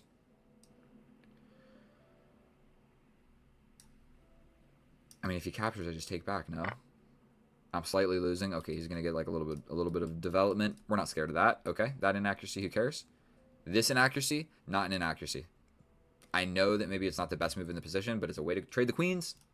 Best move. Then, okay, stepping over here to apply pressure to this. But doesn't that just allow this check, and then I step up, and then there's this, and then I gotta, like, really kind of get fancy? Like, kind of what I was thinking here. Like, if I do this, I allow this check. Then I step up, and then this, yes. And then I gotta get real fancy. I probably would have played this, where you can attack me again. Then my rook comes all the way over here. I did see this for a second, this configuration. I mean, it gets a little bit flimsy if I play something like this. I didn't want to go into any of that. It seemed too scary.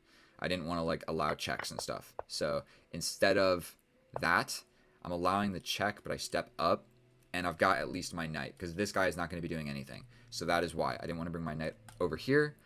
Then he's not, like, helping in this situation. So sorry that it took forever to actually have the computer analysis. Thank you so much for watching. Please subscribe. I love each and every one of you. I'll see you in the next one. Get out of here, or watch another one of my videos. I'll put it right here. Thank you so much. I love you. Bye. Oh, hello and welcome back. We are at day 2 of my new account, and we are going to play some bullet, we're going to play some blitz, and we're going to play some rapid, and we're going to try and just get my rating back up. Today, we're 2031 question mark, but we're facing a 2000. He's playing the ready, so we're just going to go ahead and get some pieces developed. And I get scared playing these higher rated people. Oh my god, I can't be fumbling my... This is a rough start. A rough start. I think we're just going to take, attack. I'm going to put my king here. Slide the rook here so I can put the bishop. Ooh. We're going to lose this. We're going to lose a little bit of everything. Make no mistake about it.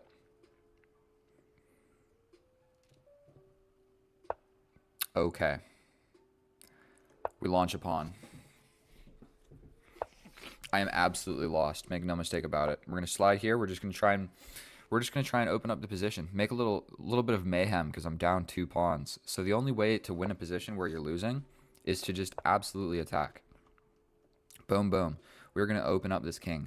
My king is already open. I'm already down some pawns. I believe we just push this forward. I'm cool with it. We got a 10-second time advantage. Dude's got to play a little bit faster. This is defended. Do I dare step over like so? We step like this. This is held.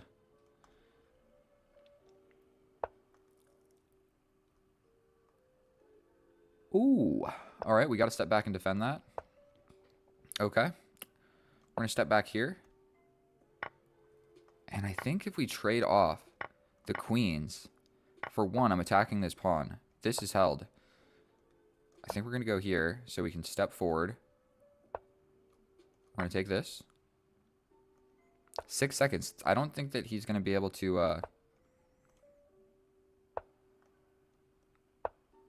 I don't think that he's got what it takes. He's got 2 seconds. My friend. We're going to go here. If he steps in, we step forward. And he loses on time. We beat a 2,000. Super sloppy. Not the way you want to do it. But, bro, when we get below like 10 seconds, you can't be doing this. You can't be trading. Like, these were his attacking pieces. This was his chance of destroying me. And when he trades off all of those pieces, I'm able to hide right here away from these open files. There's no queen. And essentially, like, he's up some pawns, like 3 pawns to be precise, but he needs to make a queen to checkmate me. He's not going to be able to checkmate my king just like this. So that was our bullet game. We did all right. We're going to hop into a blitz. I think we're going to keep the momentum of doing like 1 bullet, 1 blitz, 1 rapid, and we'll get a win in each of them. We're facing an 1868. This one we're going to have a tad bit more strategy. We're going to come out and attack the queen. I think we throw the pawn 2 squares. Then we bring the knight because we don't want his pawn being able to just hop here for no reason. Because there's no pin, dude's playing really quick. He's going to castle this way. We're going to step back. We got a square for this. We step back. We got a nice diagonal. We step forward. Dude is just trying to absolutely obliterate me. I think we trade this off. My bishop completely sucks. So we're going to come forward and defend this. We don't really want to see his knight arrive to the center right here. So we're going to trade that off. We're going to put my knight in the middle of the board. And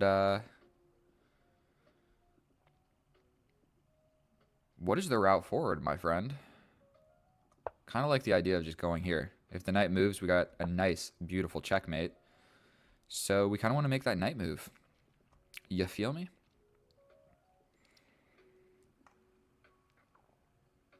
But because... Okay, so he castles. There... Do I dare go for a little rook lift? His bishop is blocked out of the game.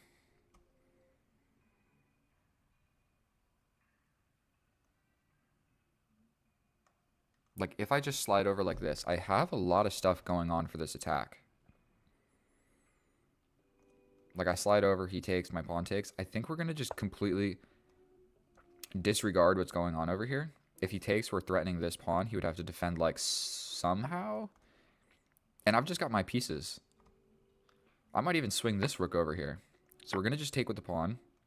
He can push and then open up his light square bishop. But I think my attack is just a little bit terrifying. Because he can't defend with the queen. He can't push the pawn. He can step over.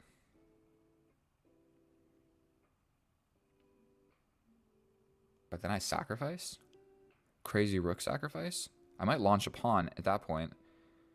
We might try and bring the other rook. What if I got like a formation like this?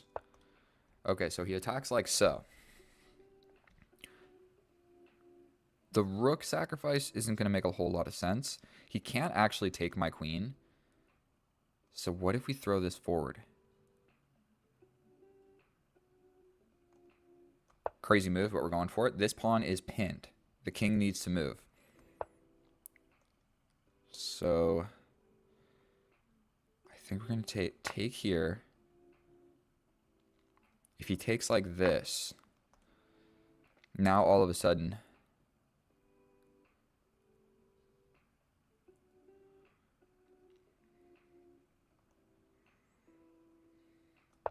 we step over. I have a vicious attack on this young man. Make no mistake about it. I think we're going to just try and open up the position. We're going to take. Okay. I mean, he can get a piece on the open file. That's actually quite scary.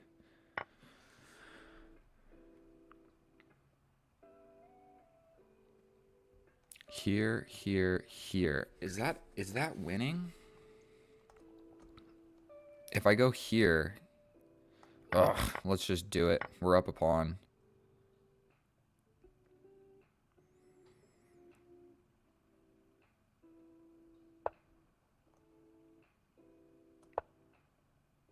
I mean, we're going to get hit.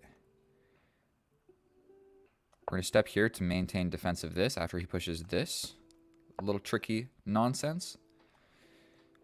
We're going to go for attacking this pawn. Step here. I got 24 seconds. I should have played faster. Now I'm officially just going to lose on time.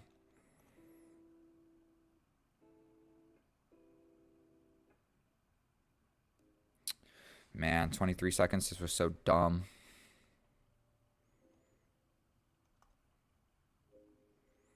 I don't know if I'm going to be able to flag this guy. Check. Check. Here.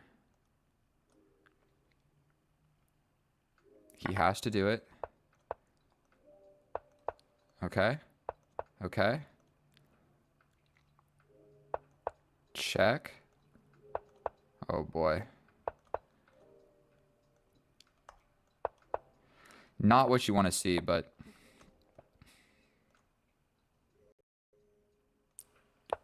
we're going for this immediately.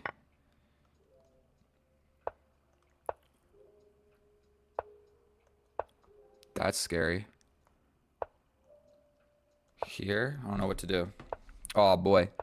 Oh boy.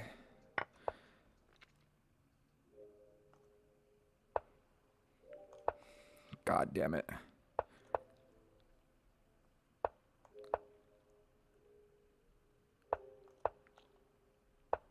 No, what am I going? Fuck, dude. Fuck. Okay.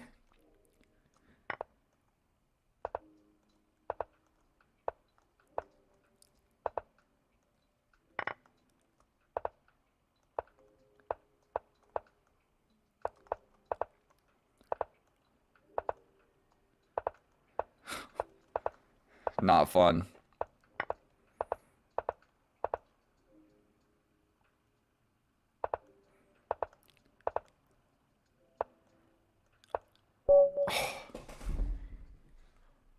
I threw that away. 10,000%. I deserved. What am I doing here? I hung my bishop. What am I doing? I can scroll on the wheel. I was up so much stuff. Here. This idea sucked. Trading off the queens to be up a pawn and go into an endgame when I had like 20 seconds on the clock was not chill. Given these little checks and trading off this. Going for this passed pawn. What I needed to do here was anchor this in. I needed to anchor this in and go for these. That's what I needed to do. Because at some point he'd bring the king and trade his bishop for this pawn. But my king would already kind of be active. That's how I win this endgame. For whatever reason, I felt like I needed to start pushing this pawn. And then I just lost it. Then here, I could have grabbed this for one. Like when he stepped away, I could have grabbed it. But I lost 10 points from that draw. Oh boy. Well, that's how you hang on for dear life in an endgame. I was able to do it. A 1966. Let's get him with the 4-move checkmate. Not a chance he knows how to defend against it. We're going to check his profile real quick. Oh man, he is just a all-around very strong player. Okay, does he know this line? You should know this line. I know this line. The king needs to step over. Does he know that? Most people bring the queen out. If he brings the queen out, we give him a little bump on the head. Sometimes people push this pawn. This is also a very reasonable and quite good move, but we're praying, we're hoping and praying that he brings the queen out. Because if I'm able to just gain some elo off this dub, oh, it will be good. We jump forward. We attack the queen. The queen comes down and gives us check. We step over. Now he needs to step over with the king. This is his last opportunity. He needs to play that move or it's hard to play. This doesn't work because we grab. Queen doing nonsense. This is defended. He's also going to spend a little bit of time here trying to decide what's the best move for him. I think that this does just work. But then I can hit him with this check. He steps over. I grab the rook. And we're more or less up in exchange. And I have some ideas of trying to trap this queen. Okay. I think that I just grab. I go ahead and grab. If he grabs, I grab the rook. I know that this is the right move, actually. Because if he grabs, I grab this. And then I'm just in, baby. I think that was the wrong move by our opponent.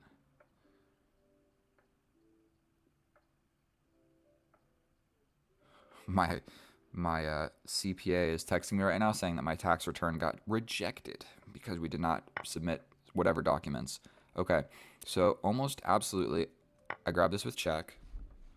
He steps forward. I can grab this, but then he can grab this. What if we launch forward with the idea of this? Does this work? Now I'm a little bit like, what am I supposed to do? I mean, I can grab a knight. It seems reasonable. I grab here. He grabs here.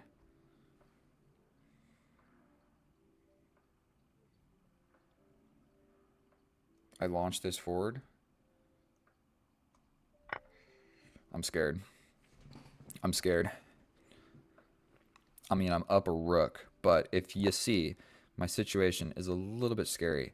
So this check is actually terrifying. So what I'm going to do is step here. I feel like that has to be the correct move. There's just mate.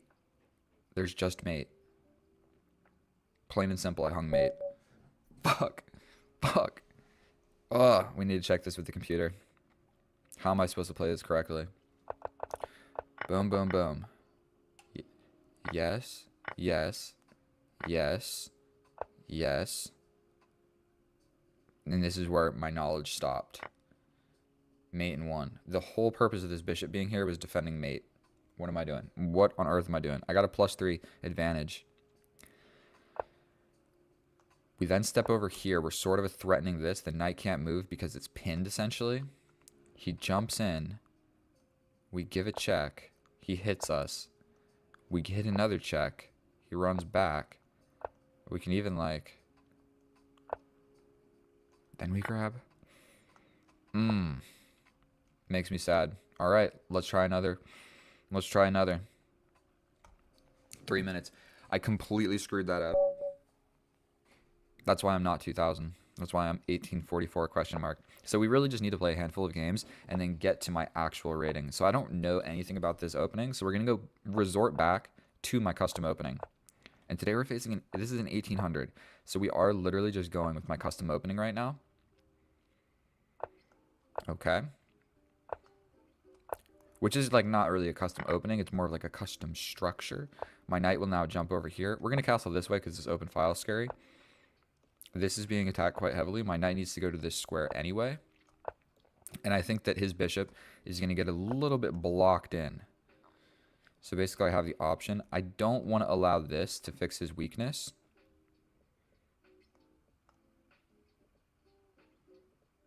I could jump in. And if he takes here, I get an open file. I think we're going to do this. If he takes my light square bishop, I'm actually okay with it because look how many pawns I have on light squares. I mean, probably we just need to put a rook over here, right? Whoops. All right, so we're going to do this and just get pinned. And then we're going to have to defend like so. We defend with a pawn. This pawn is hanging, but I absolutely can't take it because then he can just get another attacker on my dude.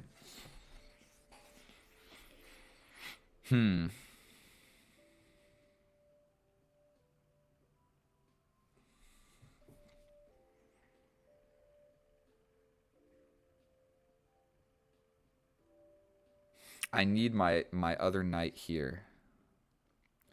So like here, here.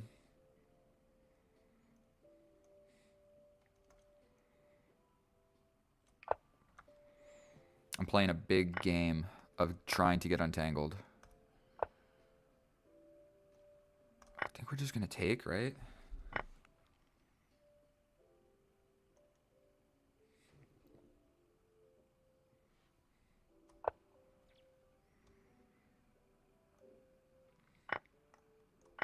We're kind of forking these pawns. So we're forking these pawns. I don't see a way for him to defend both. If I grab this one, I have a passed pawn. So we are going to grab this one. And then I'm literally just going to come back and apply pressure on both of them.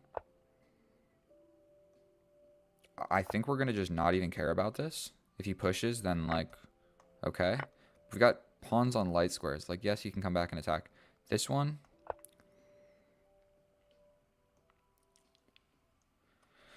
What about just push?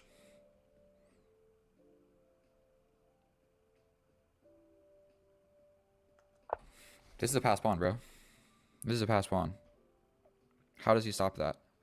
His knight can't even get over. He's blocked in by his own pawn, and he's defending it. Like, he can jump forward and attack this, but then my pass pawn, bro. My pass pawn. Uber defended pass pawn. 2 steps away from the promised land. Opponent left the game. Don't be a baby. Don't be doing that to people, bro, because you get in a bad position, resign. You know what I mean? Don't like, oh, you beat me, I'm going to waste your time. Like, bro, we're both chess players. Don't be so, like, such a sore loser and so competitive and whatever. So, there we go. 15 seconds, claim the victory. I'm wondering at what point does this question mark go away? I actually have no idea. I haven't had a new account for quite some time. But I will shed a tear for zip ties and lube. We're going to go ahead and claim the victory. I mean, this pass pawn is completely unstoppable. We got the win, so we can beat 1800s, and now, without further ado, we'll jump directly into our rapid game. And hopefully this one I can be the most instructive out of all. We're facing a straight up 1500. I thought I was playing the white pieces. I almost just played what I thought was e4. I'm colorblind. Okay, we have the Caro-Kann. And if you see, I'm 1483 because I won a game and then I lost a game and I lost all of my rating.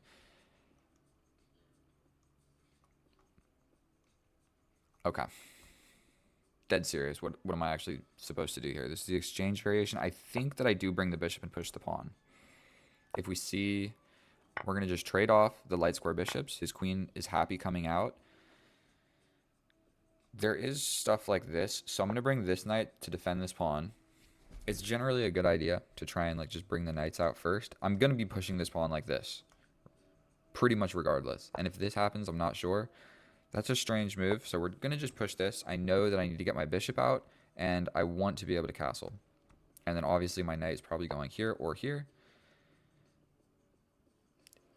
Long story short, if I go to this square, let me try and show you. If I go here, he can in the future pin me. If I go here, he just pushes this pawn, and then I get booted around for no reason. If I go here, I am being a little bit more attacky, so I think we're going to go with that.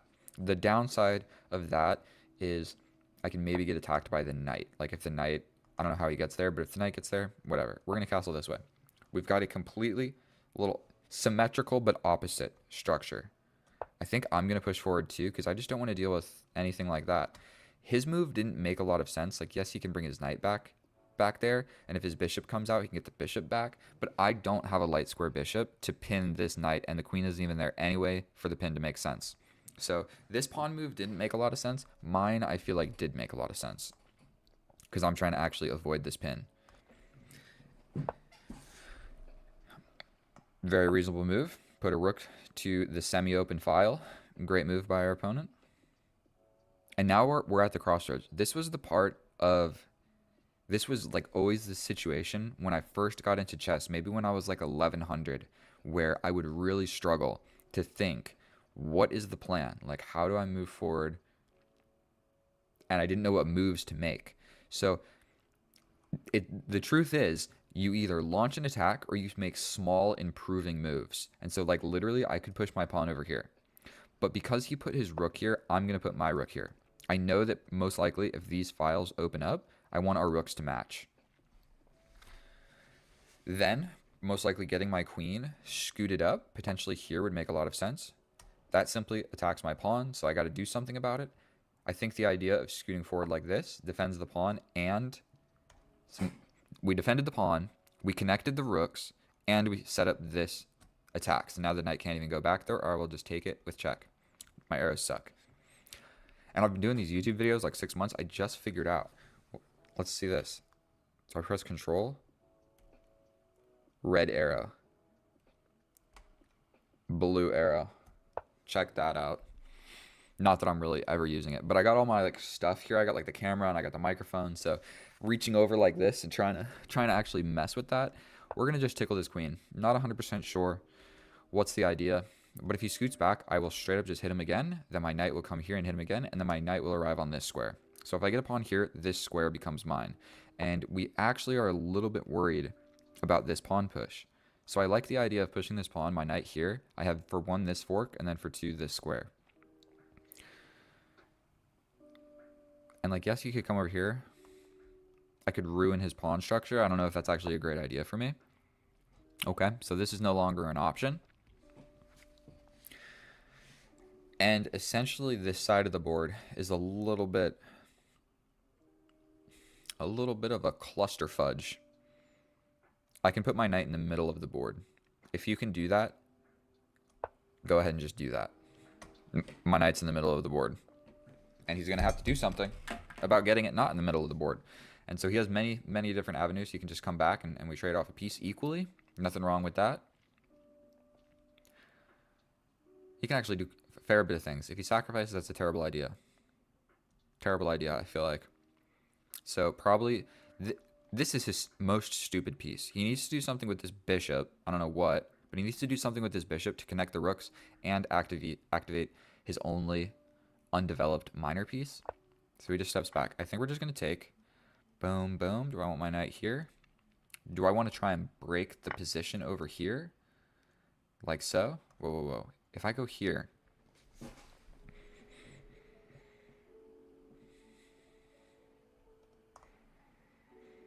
The chance of getting my knight to this square are pretty low. And even if I do, he's just going to trade me off immediately. So it's not even such a great thing. I'm a little bit worried. Like if he pushes and I take, or if he pushes and I don't take, then I have this super isolated weak pawn. We essentially have like a 4-on-3, if that makes sense, because most likely this pawn is not going to trade off this pawn. So essentially we're looking at these 3 versus these 2. If some stuff's going down, what am I supposed to do here, bro? Break in the middle of the board. All of a sudden, that makes a lot of sense. Not even going to calculate it. Breaking in the middle of the board probably is the right move. When you analyze enough games with the computer, you start to learn moves like that, where it's basically like, I don't know what to do with my pieces, and it's normally a pawn move, and it's normally the pawn break. And so the reason that this has to be the correct move is because 1, 2, 3, 4 pieces. 4 pieces are supporting that pawn break. So it just can't be a bad move, right? Watch me get absolutely obliterated. What's furthermore is if he decides to take, if he doesn't take, I destabilize his pawns. Or he could do like this, but then I could push this pawn forward. If he doesn't take, I can take. Okay? This pawn would be left all alone. But he has to take back with his pawn, so we'd have 2 isolated queen's pawns. And then this side of the board would be a lot more stable. For me, at least. Well, I don't know what I mean for me. And what's furthermore, I'm sad that I lost my account. I played like thousands of games on that account. And so you get a lot of analytics into the way that you play chess. And one thing that I noticed is when I play bullet, I hardly ever checkmate. Oh, excuse me? This pawn is hanging, bro. Why is chess so hard? We take. He takes.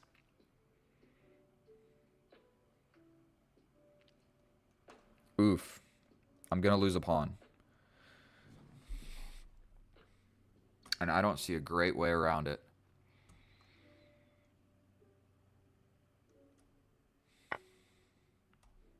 And not only that, once he grabs this, my knight gets to the center. Yes. But now I'm down a pawn. So now I need to absolutely figure out an attack on this dude. I mean, we're going to just cramp the position. He can just bring the knight. We are afraid of this rook trade, essentially. He could kind of like boom, boom, boom. And then I scoot over. But then he could kind of... Yeah, I'm in a little bit of trouble right now. Me touching this pawn is like maybe taking like this, and then I'm touching this after a check. I can also line up some ideas. Dude is 1500, and like the accuracy of some of these players is absolutely ridiculous. Like yesterday, what did I play? A 1700, and he played so accurate. It was like a 93% accurate in like a crazy game. That's a complete lie. I have no idea what the percent was. He just beat me. So if he beat me, he played too accurately. That's how I feel. All right, my bro. Make a move, bruh.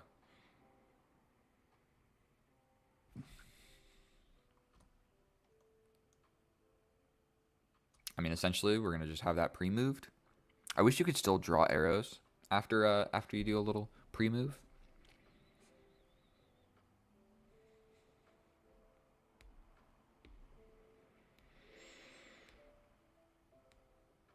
If he doesn't, and he allows, I'm gonna move my rook over to line up the discovery on the queen.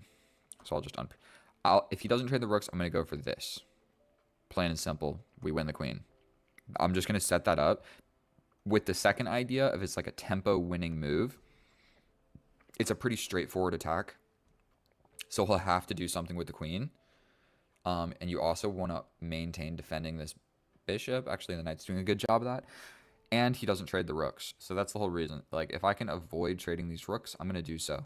Because the more pieces that we trade, the more of an end game that we hop into. And I don't want to hop into an end game where he has this extra pawn. So until I'm able to do something, like conjure up a nice little attack or win a pawn, okay.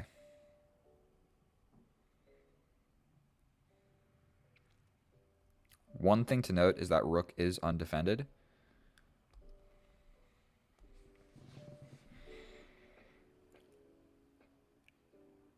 We can take here.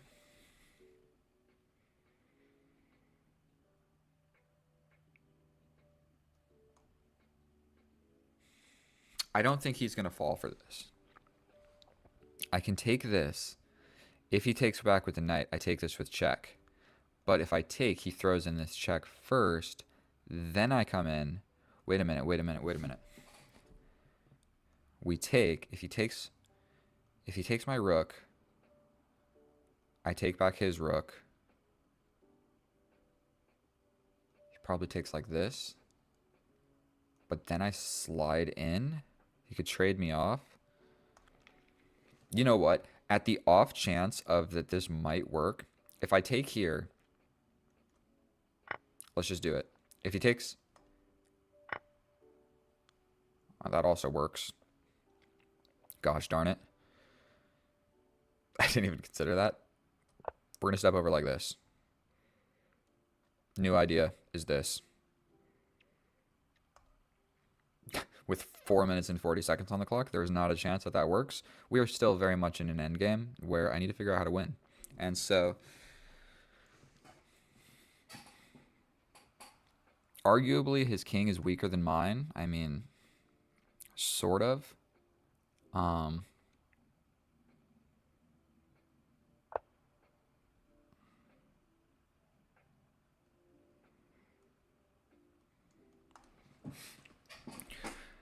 This rook sucks, so I think what we're going to do is just double up on this pawn.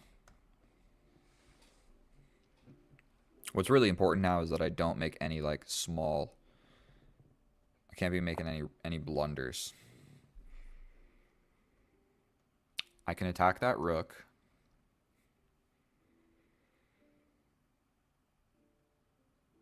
We want... Maybe I go like this. I could just go like this and it's defended. So what about we add an attacker? He could push, but then I just take. No. Here, here. I just take like this. Then I have an extra pawn. He's going to stack up on it pretty quickly. But I think that this is going to be my opportunity to fight back for this pawn.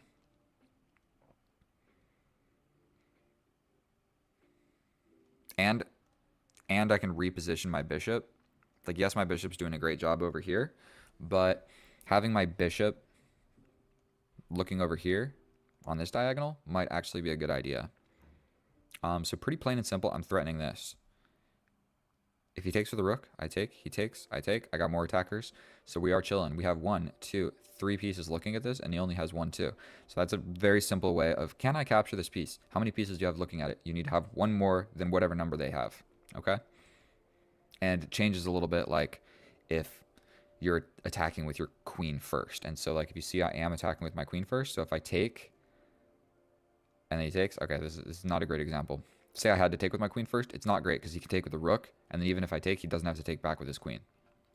If that explains. So we're still down a pawn, but we are going ahead and wiggling into this position.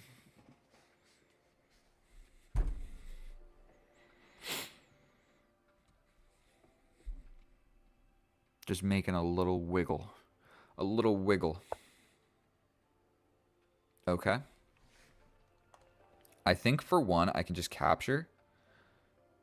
He has to capture. Then I capture. So I think we're going to be chilling. We're not going to be winning or anything, but we will get the pawn back.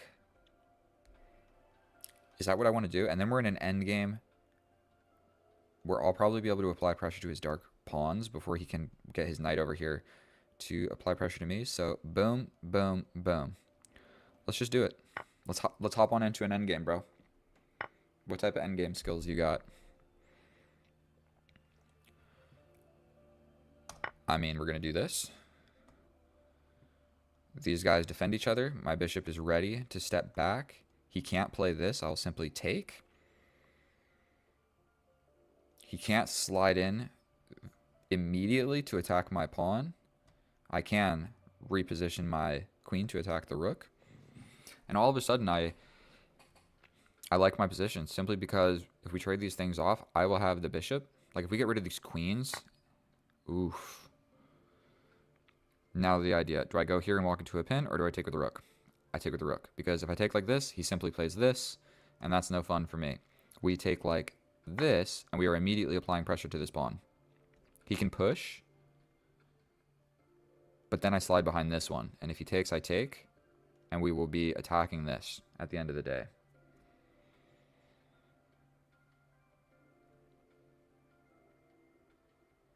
I can also pin this knight. I can also step back and push this. So all of a sudden I've got some ideas here. And what we're gonna prove is that the bishop is better than the knight in this endgame, where we have pawns on both sides. So the way that I really favor this is I trade these rooks somehow. We get our king centralized, but then we start trying to make passed pawns on both sides, which isn't gonna be really super easy because we're totally equal. But also because he has 1 minute and 56 seconds that I think I'm gonna be able to hang it out. Okay, so he's giving up this pawn for activity.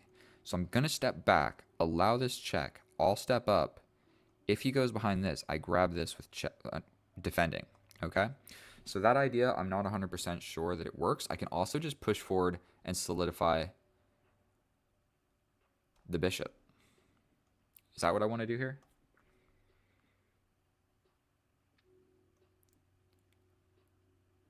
Yes. We are going to just solidify the bishop. Yes, he can just kind of hit us, but I can just like take it, and then you lost another pawn. Okay, so he slides back over like so. But now I might start bringing the king. I can also force this. So I'm kind of liking the idea. Here, here, fork the pieces. We're stepping over. Should I spend more time? Okay. So I can also completely slide in like so. But then he attacks us. So what I'm thinking is here, here, here. You'd have to do something. I think this just wins. Because, like, yes, you have a move, like, trying to attack the bishop to dislodge my defender or something like this. But I'll just take the rook. The rooks are staring at each other. You would have to run back like this. But then I could even sacrifice with an attack on the rook. So if you do go to the only square that is not trading, I can, like, grab a pawn. Or grab a pawn like this and still attack you. And then I just come back. Or you take. Okay, okay. So he is going for it. What is the better option here? I feel like these are the pawns where we want to have passed pawns. So if I take here,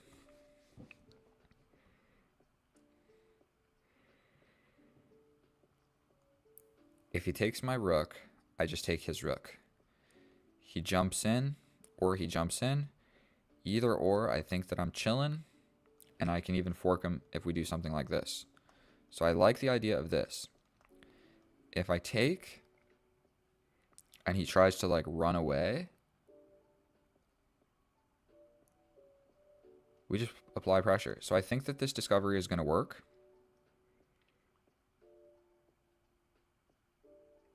Right? We go here. He goes here. That's enough small talk. We're going to go ahead and grab this. If he takes, we take. And then his pawn is on a dark square where I have a dark square bishop. And my king kind of has an easier access to this side, the important side of the board, than he does. So if he takes, I think he's almost just guaranteed to lose because I'm going to jump in and just immediately attack that pawn.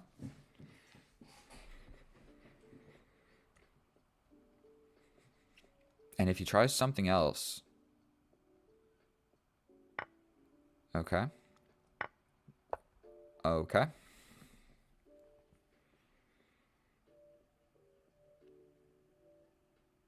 Fairly certain we jump in. He can do something like so. We step up. He'll probably come with the king. I'll come with my king. He'll come with his king. Ooh. I actually get trapped in that line. Here, here.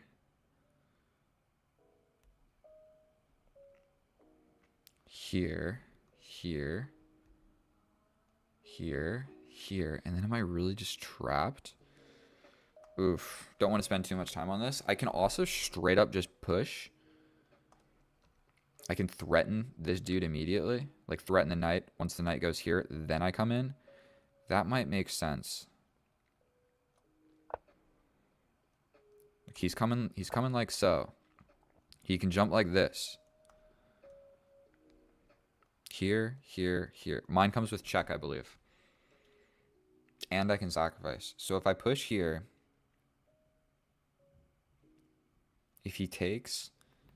What am I talking about? I can't push. His knight defends. So I need to bring this king. He comes here. Then I push.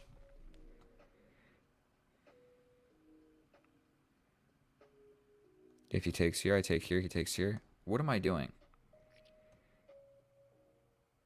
We slide here to support this pawn push. Here, here, here. This sucks. How is his knight doing so well, bro? What am I supposed to play here? Bring the king. He attacks. I attack. He takes. Then I just... This sucks. He can immediately jump in and attack my pawn. Then I attack his pawn, but then he's defending it with his knight over here. Right? I think we step in, right? Here. If he takes, we take. He takes. I can't push. I'm screwed. I can go here. No. Here, here, here.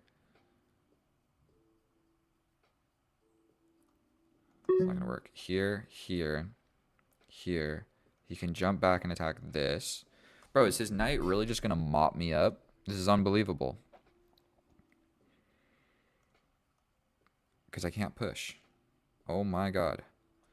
We're just attacking this. I think I'm gonna just straight up get mopped up. He can just step around like so. Like boom. So now he's attacking this. If I step here, we're doing it. Now it's time to bring his king.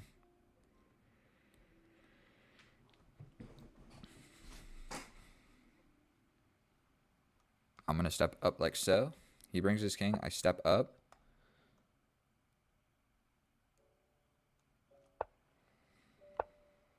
If he comes here, I just step in. Here, here, here, here, here, here.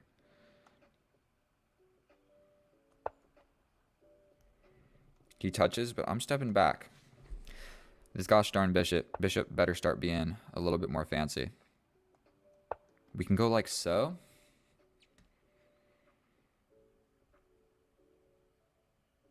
And what do we do if he just wants to shuffle?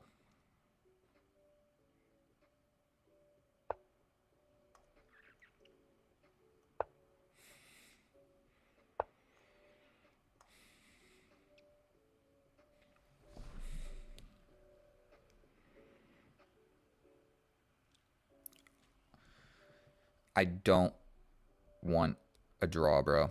What if I go here? Check here.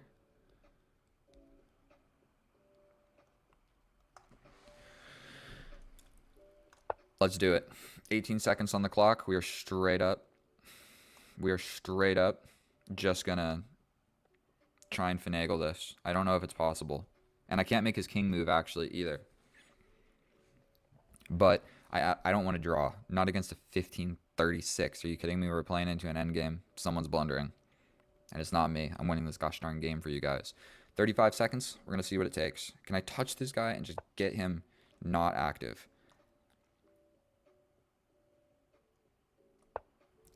He goes here.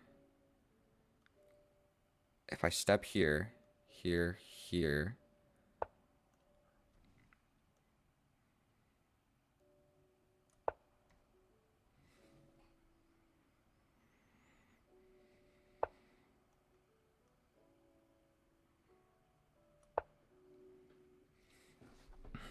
He can absolutely play this.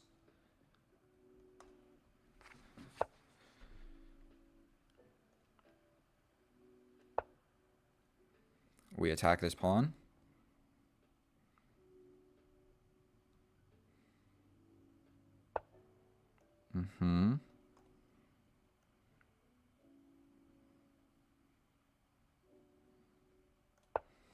He steps up.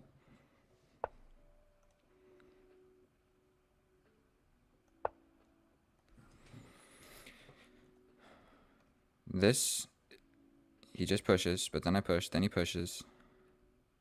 Then I lock it down.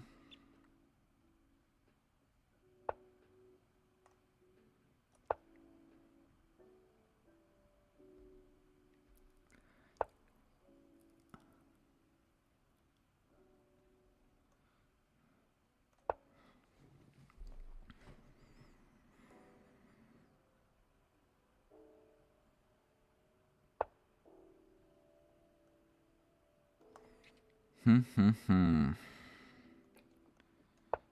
going to make him shuffle this dude real quick.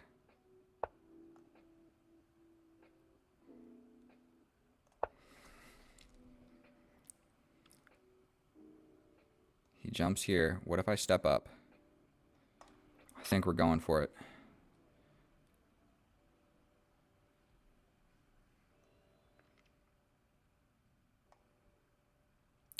Oh, man, I just can't lose on time. Now he's bringing the king. That's no fun. The knight is doing a great job of defending this. Bro, I'm stepping forward. I'm over it. You can go here. But I touch you. Here, here, here, here. I might wiggle into the position, bro. 1 second. Check. Here. I could just take as well. Take. Take here.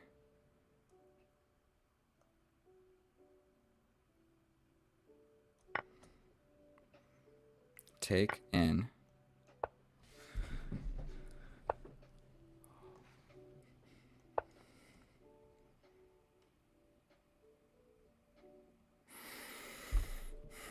Let's go, bro. Let's go. Let go. Let go. Go ahead and give him some time. We step forward. We push the pawn.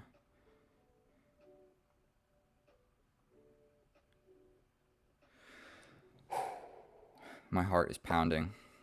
We're going to bring the king. All we got to make sure to not do is stalemate this dude.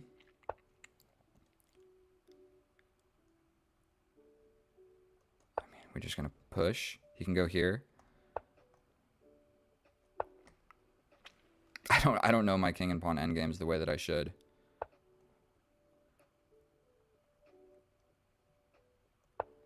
I think we go here. He goes here. We push. He's going to have to step out. Here, here. And we chillin', my boy. We go. He has a legal move. He's got legal moves with his pawns.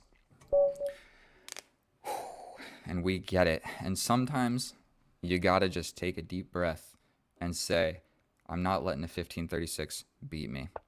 I had the bishop. The bishop had to be better. I think it was still a draw, but when he offered that trade right here, I realized that I was going to touch his pawn first. And I did not calculate this, but I did calculate I'm touching his pawn first, and that's generally a good thing for me because I can get behind it. He can't. I'm acting first. And normally if you can put your king somewhere first against the enemy king, it's good. Okay? And so we are actually going to check that with the computer, and I'll see you over there. I think I probably played like 90% accurate. Maybe more, actually. Maybe like 91%. We're going to see how he played. I'm going to check with the computer, and I will see you guys over there. And holy smokes, here we are in the analysis. And that endgame was anything but accurate. There were so many ideas that both of us missed. And so the beginning, the opening, and the middle game were quite reasonable. And then the endgame, when we both had like 25 seconds on the clock, we were just making moves. And so we get the Caro-Kann exchange. The moves are kind of interchangeable, but I like to bring this bishop simply because I know I'm going to push this pawn. So I just develop the bishop. I know my bishop is generally going to one of these squares, or we simply trade it off. And so the reason for that is because we're going to end up with a lot of pawns on light squares, so just getting rid of it because he's going to have a lot of pawns on dark squares. So we simply trade that off because his light square bishop is going to be better than mine. We push the pawn. I know that it's going here anyway. I need to get my bishop developed. We go ahead and put my bishop here. Technically, I'm supposed to bring the knight first or put the bishop here was actually the best move, but it doesn't matter. Completely equal position. We bring this. Going ahead and putting my rook, one of the best moves. Best move, we defend the pawn. We set this up. We connect the rook, so that move kind of was forced. It made a lot of sense. This knight stepping back is a weird move because it gives me the opportunity to attack the queen and then kind of grab some space. And so we go ahead and we jump my knight into the middle of the board. It looks like it's a great move, but essentially it's just going to get traded off immediately. Then this pawn push is not the best move, but it hovers around equality because basically what's going to happen is I'm going to just stockpile on this pawn. So yes, after all this, I'm down a pawn, but I get my knight to a great square, and it's actually quite easy for me to just stockpile on his weakness. And so we go ahead, we trade the bishop for the knight. The computer says that's an inaccuracy or completely a mistake, but the reason that I won this game was because I got rid of that dark square bishop with my knight. So the computer doesn't like it, but from a human standpoint, it left me with the only dark square bishop on the board, and I knew that if we got into an endgame where we have outside pass pawns or whatever, we're making pass pawns on the opposite sides of the board, the bishop is going to be better. So my game plan changed here to, okay, let's figure out how we can win this pawn and then trade off the major pieces and just get left with the bishop versus the knight. And I figured I'd be able to win. So we go ahead and we do just that. We stockpile on this. Technically, I'm supposed to attack the rook. Whatever, we go for this. We trade, trade, trade, trade, trade. Now, we got rid of a lot of pieces right there. And we are essentially in an end game where I have the bishop and he has the knight. The rooks are equal and we're going to trade them off at some point. We push forward. My bishop is now just at a beautiful square in the middle of the board. We step over and I do find all these tactics right here, where if the knight came in, we would force the trade like this. Now, he steps back and I said, eeny, meeny, miny, mo, which pawn do we grab? The reason I grabbed this one is because I figured I was going to have a 2-on-1 where my bishop is defending the promotion square. That is straight up what I figured. However, taking here is better because when he takes back, I take, and I'm very quick to attack this pawn. So he wants to go like this so that he can come here to defend his pawns. However, I can simply pin you, you go wherever, and then I just take. Then he takes, and it has massively simplified the position where I have a 3-on-2. So essentially, what I can do is I'm going to win this endgame every single time, because what we're going to do is make a pass pawn over here, use it as a decoy, push, push, push, make his king come over here and grab it, and at the opportune time, I'm going to be one step ahead of him to grab these pawns and push here. And so long story short, if we can get a position where we get rid of all of these pawns, just get rid of all of these pawns, and just imagine his king here and my king here, I step over, he steps over, I step over, he steps over. I'm over here first. I grab, I push. So super easy. I picked eeny, meeny, miny, mo here. And then the other option is if I take, he takes, and I take. If he tries to play something like this, well, now I'm just basically going to win your pawn. Like, you have to bring your knight over here to defend like this, and now we still have the 3-on-2 situation where we're going to do the same exact thing, create an outside pass pawn, bring my king. And once I get my king here, I'm going to win this, you trade, and you lose. The way that I did it was simply not right, it was hard for me to calculate all that. I grab the wrong pawn. I'm still totally winning. We get the rook. The rooks are off the board. I attack the knight jumps in. All of a sudden, his knight is just attacking my pawns. He's still losing if I bring my king. I don't bring my king. I decide to attack the pawn, which doesn't really make any sense because he's going to take my pawn and defend it real quick. So I bring my king. Yet another mistake. I'm still doing quite all right if I just forget about what's going on over here and we focus on this side of the board. I bring the king. I bring the king. Another blunder. But if you look, I got 35 seconds. So I made that move with 31 seconds on the board. Don't hate myself. We step around. He touches me. I step around. He touches me. And I decide in this position, you know what? We're making a gosh darn YouTube video. I'm not accepting a draw from 1536. Bishop in the corner. Let's change the position and just fight on. He's got 1 minute. I've got 18 seconds. I've got the bishop. He's got the knight. It is a battle of wits. And so we touch the knight. If he would have jumped into the middle, all of a sudden, that knight became real powerful. My bishop is actually not doing a whole lot over here, and this was his opportunity to get the knight out without me simply trading it off. So, unfortunately, he steps over here. We repeat the position. He can still get his knight back into the game, but he doesn't see it. Now, I'm covering that square from the knight. So the knight's options are to step back to the back rank of the board, which he doesn't really want to do. We shuffle around a little bit, and the reason it's a -3 is I could have forced this idea quicker, where he jumps in, I take, he takes, and say it was defended, I step over, and we get in this same Zugzwang situation where I'm touching his pawn, but he's going to lose. So I could have forced that sooner. Instead, we make a bunch of moves over here. I get checks. We go ahead and I'm figuring I can just keep my bishop on this very active diagonal. Check, forward, here, defend my pawn, and he jumps in here. And I'm not even really going to be I'm going to be honest with you here. I didn't really calculate everything here. All that I knew is I'm going to touch his pawn. He only has one square to defend it, and then I'm getting behind it. And I was just kind of hoping that It was good for me. Generally, if you can touch something first or you do something first with the king, it's good for you. And I basically just intuition was like, all right, this is the opportune moment. We trade off. We touch the pawn. He touches my pawn, but I was a step ahead. So then he's going to be a step behind. He has to step away. We grab. And then this is pretty much just a rudimentary. We step around. We force him off the back rank. We support the chair. We support the chair throne for our new queen. The king steps away. We make a queen. We checkmate the opponent king. Thank you so much for watching that game. It was an epic battle. I don't even know if I looked at the graph and everything, but we'll take a look at it now. Doing all right. Then once we get to like 30 seconds, I literally threw away my advantage 5 different times, but he also missed it 5 different times. So like, look, it's only a blunder if your opponent sees it. So blunders happened, but he did not see it. So it was like boom, boom. And literally right after I made the mistake, he didn't see it, and neither did I. So did it ever even really happen? Thank you so much for watching. If you enjoyed this video or learned something, please subscribe. I'm trying to reach 1,000 subscribers, and it's a long, treacherous road. Thank you so much for watching. I'll see you guys next time. Bye.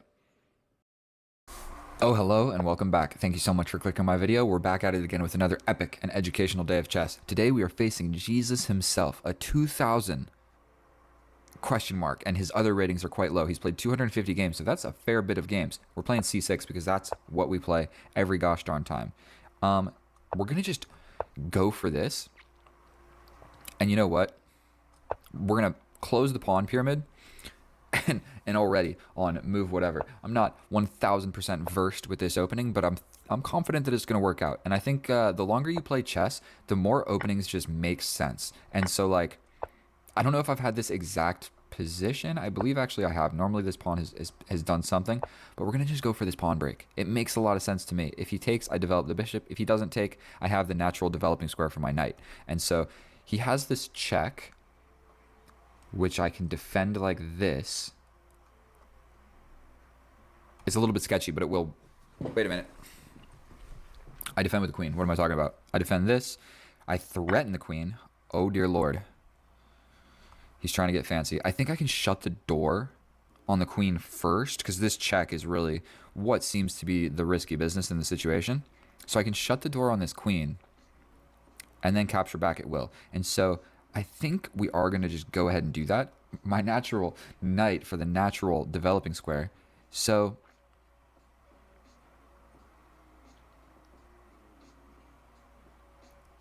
we're going to do this.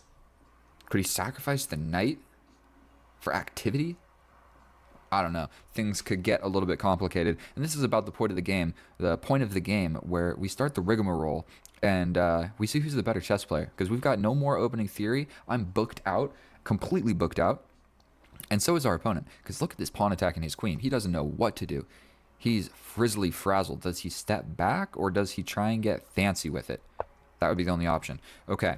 Now, I like the idea of taking with the rook, because I'm not going to castle that way. We've got a completely equal position. Completely equal. I have the only bishop on the board, so kudos to me for making that happen. And I'm going to promptly do something with it on my next move, essentially. So this kind of just walks directly into a pawn hitting me in the face. And my other options don't make a whole lot of sense. I don't need to put it here because I'm never going to get pinned. So we put it on the more active square. The only reason I would ever put it here is to break a pin from another dark square bishop. But I'm the only one with a dark square bishop. So watch this game unfold. And this... I traded off. Just kidding. This dark square bishop is going to come in clutch. And when I say clutch, I mean it in the most... I don't even know what I'm trying to say. I'm going to clutch out this bishop. Okay, stepping back seems like a little bit of a beta move. This pawn move greatly weakened his king, but this kind of has two purposes. I want my queen to assist in this side because he can quite quickly bring his forces, not like this, the knight could come here. He can quite quickly bring his forces to this side of the board, which I just don't love. And pawn advancements over here, like what am I chasing, bro? There's nothing over here. The king's on this side, so that doesn't make a whole lot of sense. So this weird little stepping back move, if he takes, I get to take. So we are going to play this stepping back move. And if he locks it in, I'm going to kick him out because this pawn is not going to be weak on an open file. In many lines, pushing this pawn is difficult to do because this is the open file. And yes, I see. So I push this pawn. He will either take my knight or he will step back to here and get in the way of this knight. Those are his options. Take or retreat. And which one's better? Hard to say. I think I actually like retreating. I somewhat favor that move. And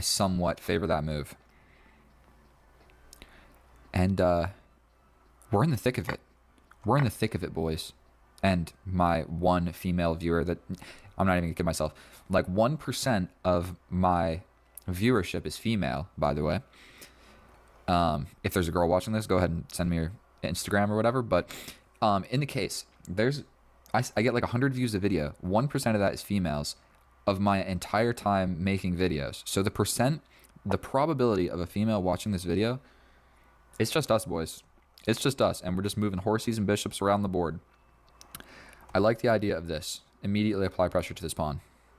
What I am scared of is this. So hold on a gosh darn second.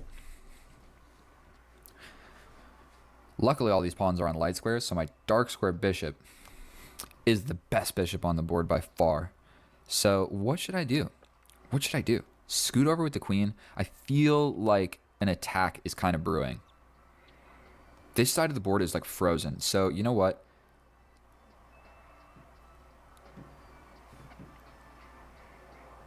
Does this move make any sense? What am I even trying to accomplish here? I want to share something with you guys. I only drink water, for one. Coffee and water. This is my... Look, I put a little ledger sticker on here. This is my water bottle. But it doesn't hold that much water. So every day I run out of water. I'm like, drink, run out of water. I bring it to the gym. I fill it up. I come home and I'm out of water. Always out of water. Are you ready to see something? Your boy is never going to run out of water. Look at the size difference. Look at the size difference of this thing. This is you, and this is the guy you're worried about. All right? That thing is a gallon of water in a metal casing. Okay. He's got the double-barreled bazooka. Rook's looking at my position. Bro, what if I just take a little cheeky step forward? You gonna break? I definitely destabilized my pawn structure. I'm just like not enamored with the idea of this double bazooka looking at my queen. It seems to be a little bit of a peculiar situation for my queen, because do I step into this or do I step aside and step one step further away from this potential onslaught with these pawns pushing down the board? And once this guy slides over, the knight's coming, and then this is coming, and then I'm going to take, and then the knight could jump in. Oof. Knights are good in closed structures. Bishops suck in closed structures. And this would be a closed-ish structure. What if I just push, bro? How many pawns are you really going to push? We go here. If he pushes, we take. If he takes, I push. If he pushes, I push. If he takes, I take. If he slides over, that's all I'm going to calculate. That's all I'm going to calculate. Now I have a place to kind of hide my queen behind the pawns instead of getting a little pawn jammed in my face. Got a little place to hide. Yeah, we need some... I need to make some pawn trades is what I need to do. So, like, is all of this a terrible idea? We lock it down. We lock it down. No questions asked. I don't have to take that. We lock it down. This pawn push comes in, we take it for free. We locked it down on the light squares. One more pawn push, and I have my entire position. So he's going for this. But you know what? I think I'm in time to step forward. If this file opens up, this move might be a tad bit unnecessary. And I've got a couple holes in my position for this knight. So if the knight jumps in right here, I'm just going to kill it. We're going to step forward. This is what we need to be worried about. I've got a couple holes on the dark squares because I have so many pawns on the light squares. See how that works? So when a pawn is on a light square, it also attacks the light squares. When a pawn is on a dark square, it attacks the dark squares. And so it looks like he's going for this. And if he takes, I'm going to push here. And if he pushes here and he takes, these guys see each other.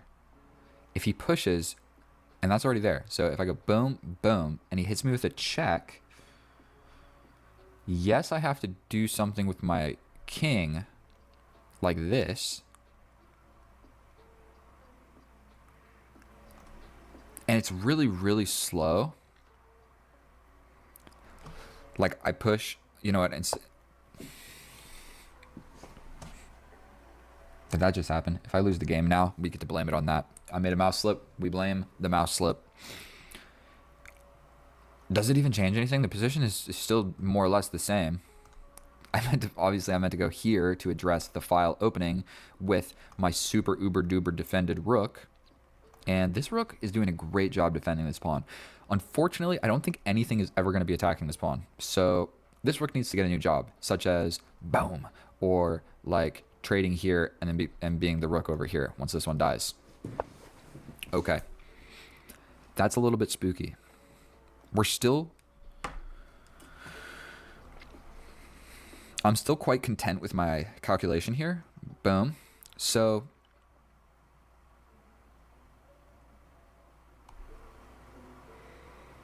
queen here. Potentially we have ideas of harassing this side of the board. I don't think I'm scared because we've got this absolute locked position. So I want to actually trade my bishop for this knight unless we're going to be entering an endgame. I'm just going to slide over here. I'm not even going to think about it. He wants to go for this. I'm going to put my rook here. If he pushes this, I don't need to take. Don't need to take. I can just chill. Go up here. Okay, so he wants to go for it immediately.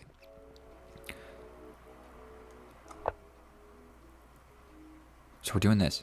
If he pushes forward, then this pawn becomes a huge liability. He has sandwiched me.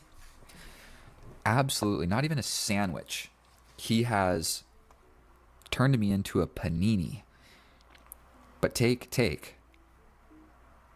Take, take, take, take. Check. Here. Check. Here. Hold your gosh darn horses. I think I blundered. Boom. Boom. Boom. Boom. Boom. Boom. Yeah, there's this check. I step over. He slides in. I defend.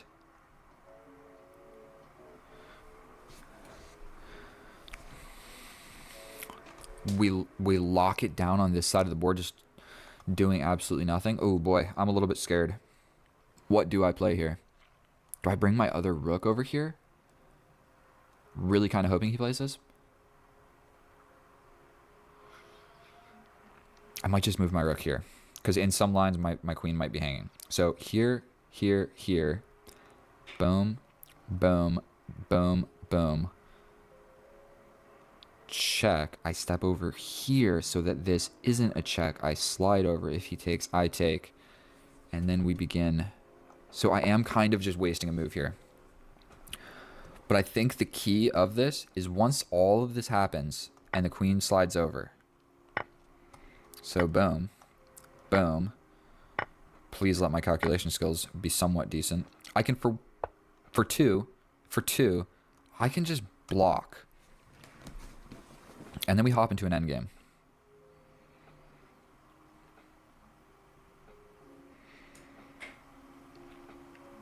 I think my bishop sucks in this endgame. So we step over. He comes in. I come in. He'll probably take, but at least I took one step closer.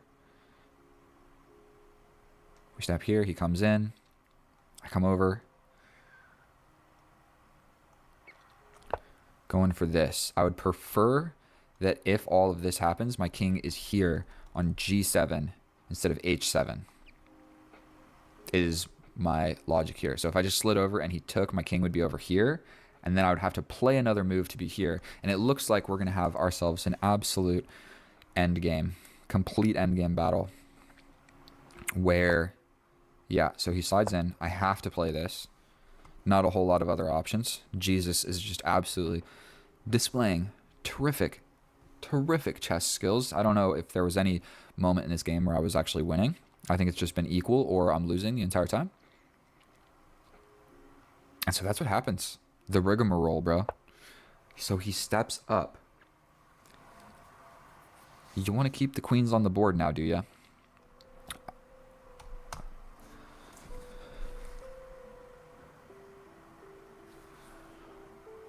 What if I attack here?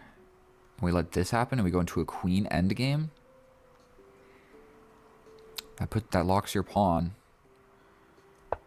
Let's just go for this. I would be okay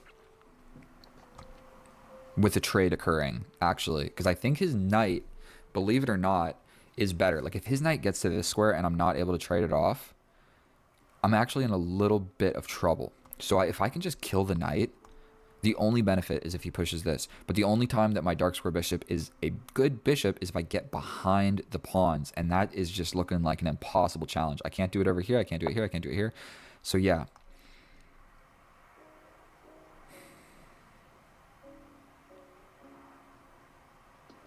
Don't want to go.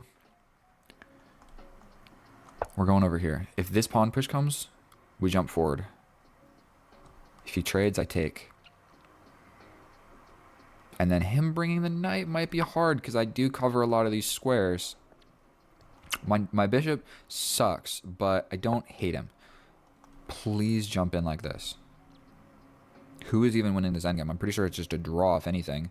What is his idea? Here. Here, here, here. He jumps in. I take. Let's just go for it. King and pawn endgame. How good is your king and pawn endgame skills, bro?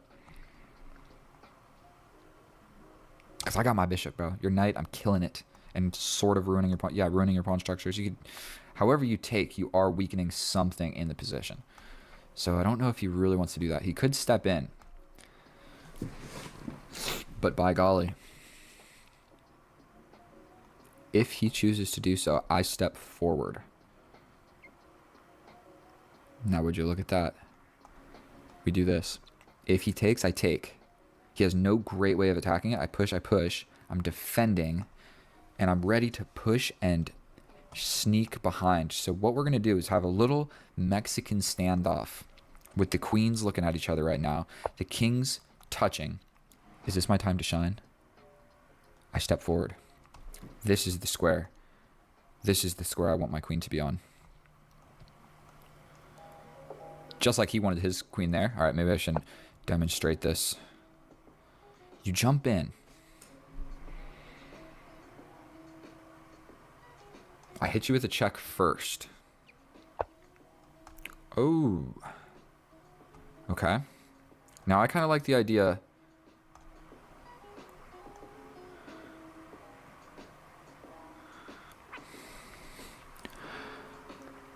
We're stepping forward. If this does happen, we trade it off. We still also do have this check. Where, unfortunately, I don't think anybody is winning. He could try and do something like this. But I'm still kind of okay with making that my plan. Although his king is here, so I don't think that it's actually going to work out in my favor. I also have this pawn pushing idea. Like boom, boom, boom. Take, take. And then all of a sudden. Check. Take another step closer.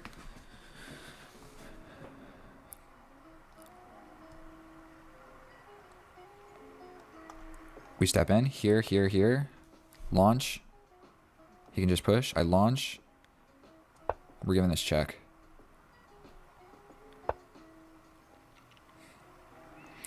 Let's shuffle around a bit. I'm lower on the clock. Ooh, maybe that was kind of a committal move. He could probably just push here on this light square. And then it's a little bit tricky. A little bit tricky to make a pawn break. So yeah, he can just play this. Come on, bro. Let's trade something off. Let's not make this a draw. This is absolutely a drawn position. But with 1 minute and 2.5 on the clock, actually perfect play. Ooh. Ooh. He wants to get in. Check. Here.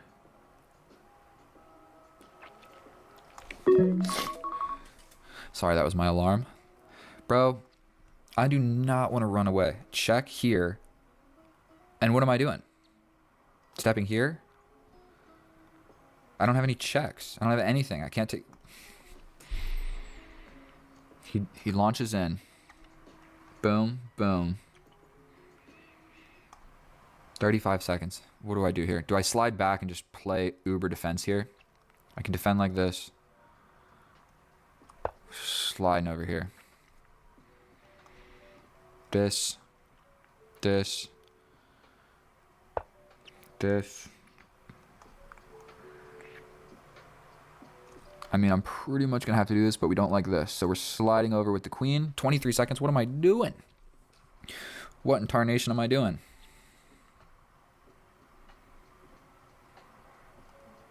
This is my next immediate idea.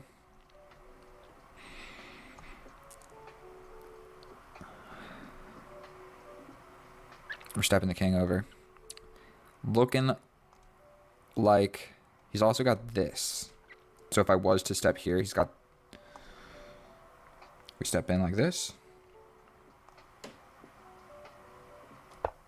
We are defending both pawns.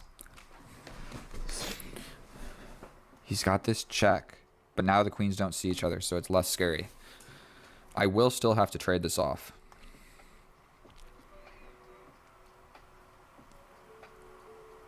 I step this way. I have to, right? I can push this pawn. You can push this pawn. I'll just take, allow it. He takes here, defending, attacking my bishop. Oh boy, I hit him with a check. I slide back. Oh boy, it's going to get complicated in this endgame. It is about to get balls to the wall complicated. Our boy's got 1 minute. I got 19 seconds. Ah! Let's go. Come on, bro. Okay, we just take. Not even going to think about it. He does have this now. He does have this. I can push forward. I have this. Excuse me, my friend. You have the potential to make a passed pawn. I have a passed pawn. Oh boy. Push.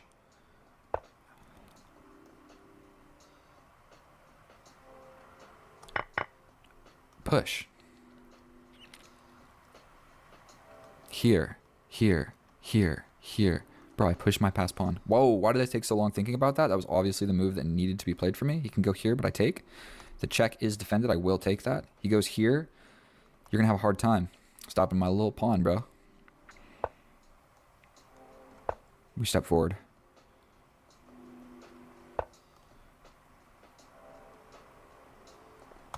We super activate this.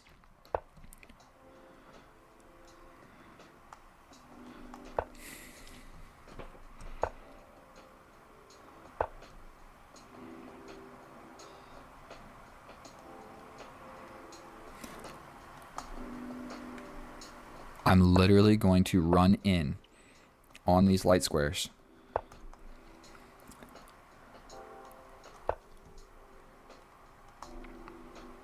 I'm coming over here, bro.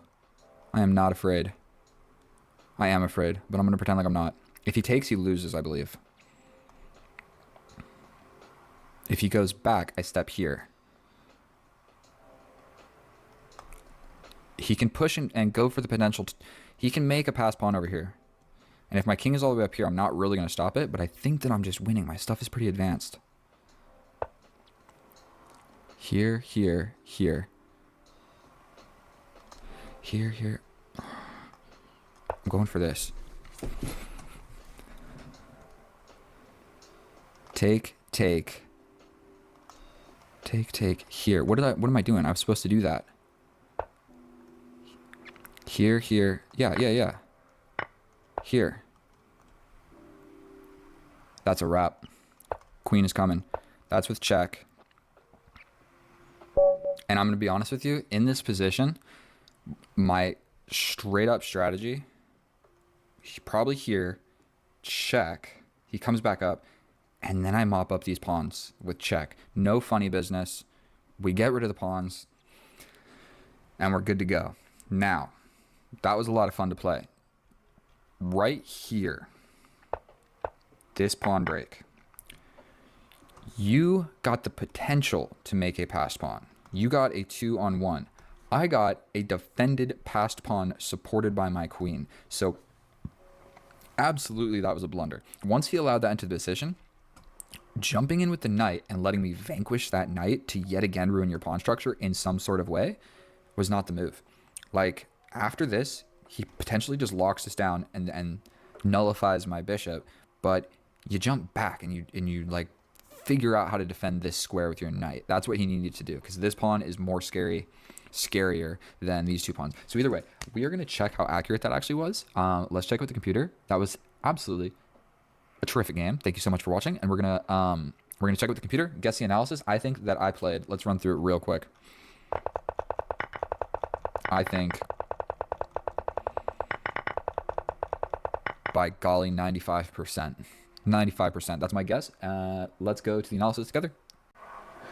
And here we are in the analysis, and that game was a doozy. And if we take a look at this graph, before we even go down there, I think that generally the way that I win chess is, bro, I just play it chill and even, and I don't go for anything crazy, and I keep it simple, and I wait until the end game. And because I play a lot of bullet with like 1 second increment, that I'm just better in end games against people, and they blunder, and I'm able to okay, let's be honest here. I don't find it every time, but I find that the vast majority of the games that I win are just like equal the whole entire game.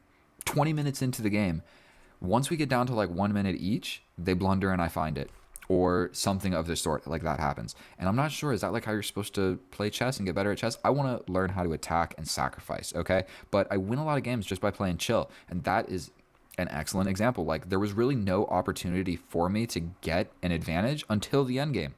And so all I did during the opening and the middle game was kind of screw things up. And so if we look at this graph, let me scroll this thing over it real quick. This is the opening.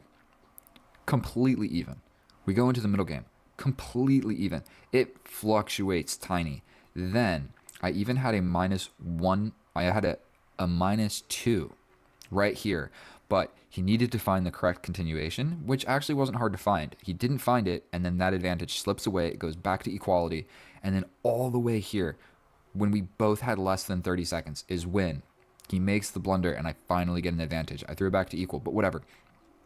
I played 90% accurate. Now, I made a blunder, and I made a mistake, and I made an inaccuracy all here in the endgame. Okay, so inaccuracies, my mistake is here. That mistake does not matter. Look at that graph. That does not matter. This blunder very much did matter, but he didn't see it, so it went right back down. So that is what this symbol is. Like, I threw it to equality, he didn't see it, and it went back right to where it was.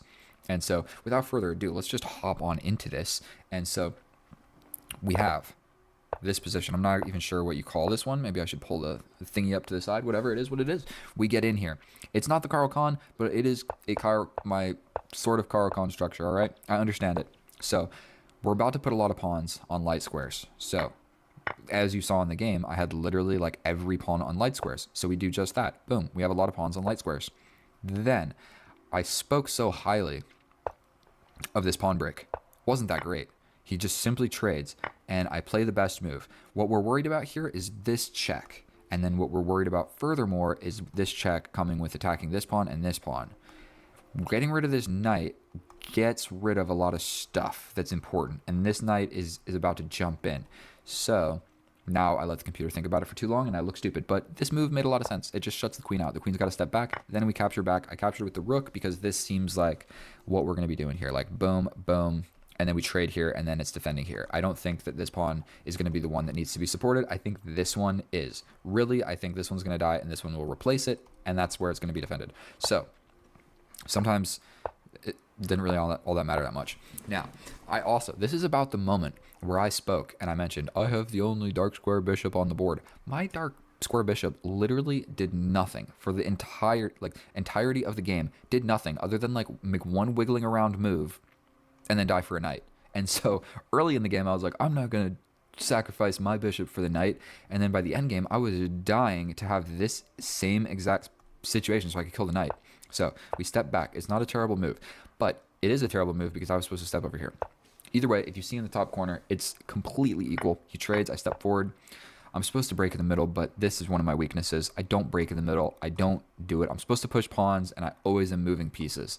And so there's always a pawn break that you need to do. This one makes sense because it's like boom, boom, boom, boom, boom. These are open. It's looking real even. If anything, it's looking real good for me after that. Instead of doing that, I scoot the queen over, and then I pushed a pawn.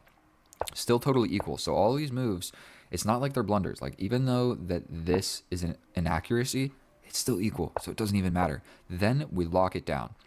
Essentially, I have literally every single pawn on light squares other than this one, and I have a dark square bishop, which makes me think, oh, my dark square bishop's so good, but that is only good in an open position, and this is anything but an open position. This is literally just about as closed of a position as it gets, and potentially this could have happened where his pawn arrives here, and it is like closed like a jail cell. And so we all know what happened here. This was an inaccuracy, but it was a mouse slip. So if we check, this is the best move. Did I play it? No, but did I try and play it? Yes. Now, I spoke about bringing my queen out here to do some harassment. This actually, now that I'm looking at it, makes a lot of sense because it forks these pawns. So you'd have to do this. Yeah, makes a lot of sense why I should have done that. Instead, I scooted this over. I took the time, so I do have a little bit of a disadvantage. I'm down one. I'm supposed to get active with the queen.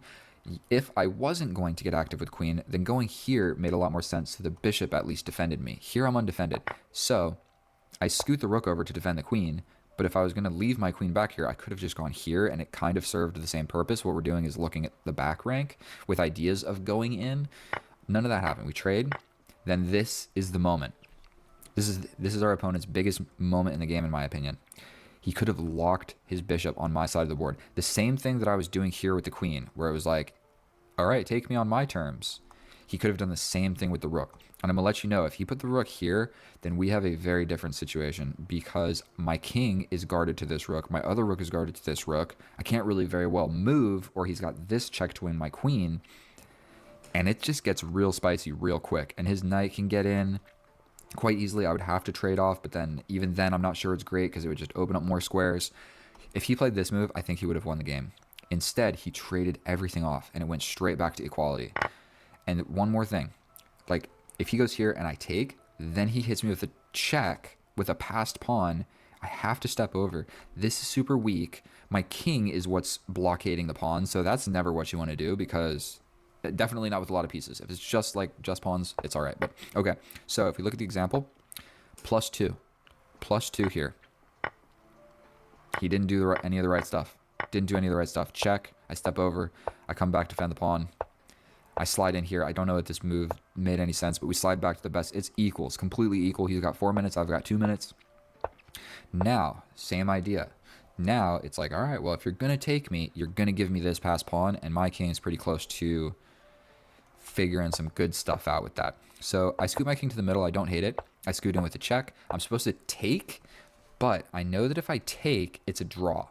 Like, if I do take here, I know the game is going to end in a draw because kind of hard to screw this up. Even if he jumps in and I take and he ruins his pawn structure, this entire side of the board, like all of this, is not moving. The kings are just going to run over here, and then straight up, it's going to trade off just equally over here or get locked over here. And so I knew if I traded here with my 1 minute on the clock, I took 1 second to decide, no, I don't want to draw. Move your knight somewhere so I can get into the position, take it, whatever. None of it happens. So here, I was worried about his queen arriving here to attack this pawn. I can simply push a pawn and take that square away. And the queen can't get in. The queen's on this light diagonal. So that move would have made a lot more sense. Defend this, get the idea of this. Even if he pushes in like this, then I come over and support it and get my queen over here doing more damage than yours. Okay, made a lot of sense. But we slide over. This was my idea. It still works, but I'm slightly losing again. But only if he plays all the best moves, and he's not going to do it because nobody ever does. Not in endgames like this. And here, it's still equal.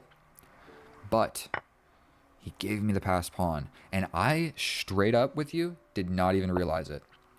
I did not even realize it. I was worried about his 2 and this weak and his queen coming in. So I thought the knight can check me here. If I step here, I'm defending this. I'm one step closer to having something going on here. I don't even think I realized that I had a passed pawn until my next move.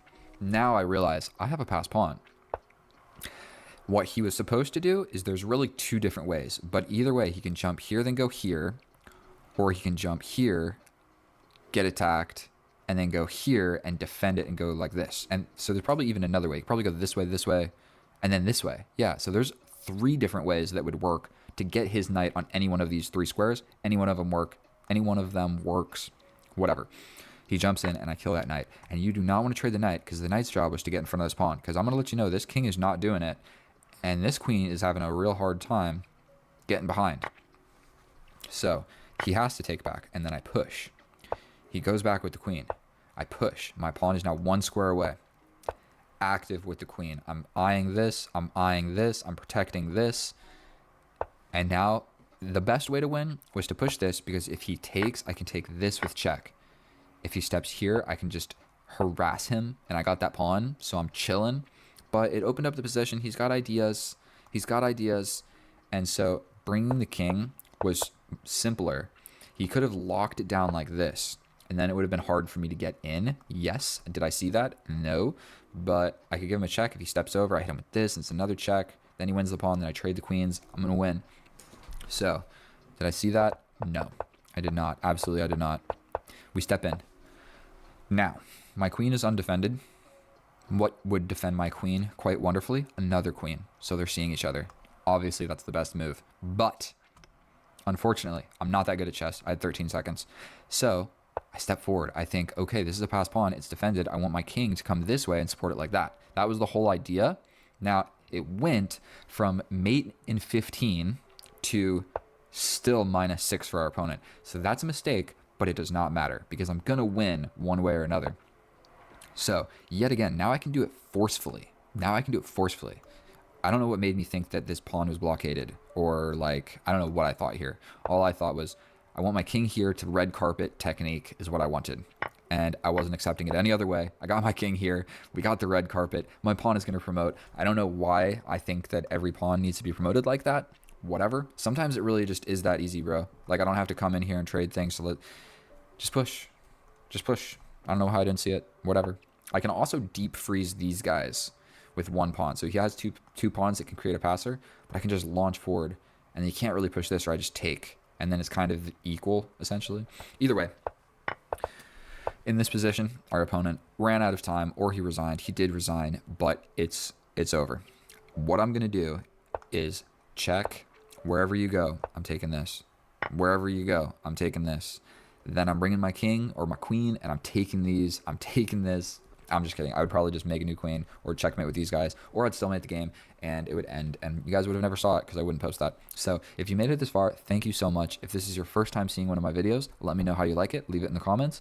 If you are a returning viewer, you guys are literally the best. Thank you so much. That was a good game. I'm happy with that one. Sometimes I record a game and I'm like, that sucked, and maybe I was tired and my personality wasn't that great. This one, I feel quite strongly about. So this is one of my favorite videos so far. Not the game of chess, but the video, my personality with it. So either way, thank you guys so much for watching. I love you. I'll see you in the next one. And today, it's the April 12th.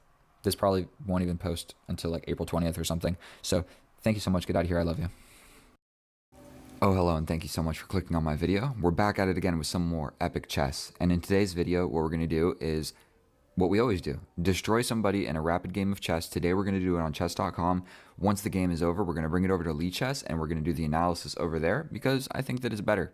We're going to go ahead, boot up a rapid game, and I'm going to explain my thought process and explain the moves and everything to the best of my ability. Now, I am only 1763 today, so by the end of this game, I'll be 7 points better in ELO. If I win, I get 12 points. That's a lot of points. For the Caro-Kann, absolutely. So, this is an opening called the Caro-Kann. It's my favorite opening. It's what I play with black. And it's basically going for a more or less equal position. You can defend that with the bishop if you feel so inclined. as long as this guy isn't already out. So we need to do something about this bishop, because this guy jumping forward and attacking this will be a problem if I can't scoop my rook over. And right now my bishop's there. So let's just do this. Will he go for the sacrifice? We have two things attacking this. Let's be principled and develop a knight. His attack, his early on attack, has somewhat been repelled. Now it's my turn to develop a piece and pin stuff. And what if we get a pawn expansion on this side of the board? So this is the Caro-Kann, but generally with a pawn here, these two pawns, this is not necessarily normal. Chasing away the bishop, you don't always see that. So we're going to just scoot back, knee-jerk reaction, and looks like we're just going to have an attacking game of chess, because castling this side is a little bit scary for me to go over here because my weird and terrible pawn structure. This is a defender of this. Right now we have dose pieces attacking it. So we're going to push this pawn to defend this, so now that we're not worried about this. What that did is it opened up this pin. Okay? So we're going to break that pin. I guess I could have pushed forward, but I think this is a more or less equal position. That was probably a bad move by our opponent. I'm just going to say that right now. He just traded the bishop for the knight and gave me the bishop pair. And he gets a pawn. That's true. He gets a pawn. But I think he's just getting a little bit lost in the weeds here. So he's trying to be too fancy. He's trying to utilize this pawn pin because, yes, that is a thing. This is only defended by this knight. I can take this knight with check. I mean, whatever recapturing would make the most amount of sense. Always look for checks, captures, and attacks. And so he was trying to be overtly fancy, and I think it's going to cost him the game here. So we're sliding on in here, and we gobble up this bishop. And unfortunately, I still have two minor pieces, and he only has one. And this is pinned, and his pawn structure is absolutely horrendous. Absolutely horrendous. My pawn structure is bad on this side of the board, but I am quite capable of castling kingside. And come and get me, bro. I dare you. Okay. That doesn't even fix his problem. Like, that did not even fix his problem. It might have made his problem worse. This little clump of pawns, I think, was pretty good together. But we're just going to take that back. And that ruined his pawn structures even more. I can force the queen trade right off the bat. I could...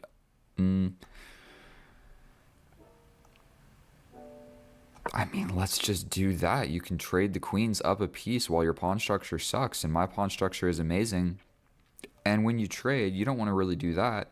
I don't know what he wants to do. He is in a situation where it's hard to find a good move because he's losing no matter what he does. And that is something you're going to have to learn in chess. Thing number one, don't make crazy fancy moves spending no time. Like, you scoot the king up. I mean, I can jump forward with a check. Yeah, and he resigns. I don't even know how much of an analysis we need for that. I think that I got my point across nice and dandy. I mean, let's run through it one more time. Definitely my opening, probably a couple of these would warrant, and I got 11 elo for that. Oh, I'm sorry, my friend. I took 11 of his elo. This, now that I'm thinking about this check, you block like this, because you can't take, because then it hangs this. So I think we play here, but then the knight comes. Then you have to take and he takes, because this opened up. Generally, because what we're worried about is this knight advancement while this guy is pinned, and I don't want to bring my bishop here while the knight is here, and he'll just capture it. So we have to do something like this. He scoots back and we do something else. And then in some positions, after he scoots back, we go here, there's a knight sacrifice. But that was 5 minutes. Let's absolutely just hop into another one. This dude's 1784. We get the white pieces. We start with e4, always. We get the bishop's opening. And like the other opening, studying openings, it's good. To some extent, it's good. That's a weak move. I know that for a fact. He could have... That is also a weak move. So what you're supposed to do when your opponent is making weak moves, I have a lead in development. I feel like I just smash open the center. right? If he takes, my knight gets in. He takes and my queen gets in. I am almost guaranteed that's what I'm supposed to play here.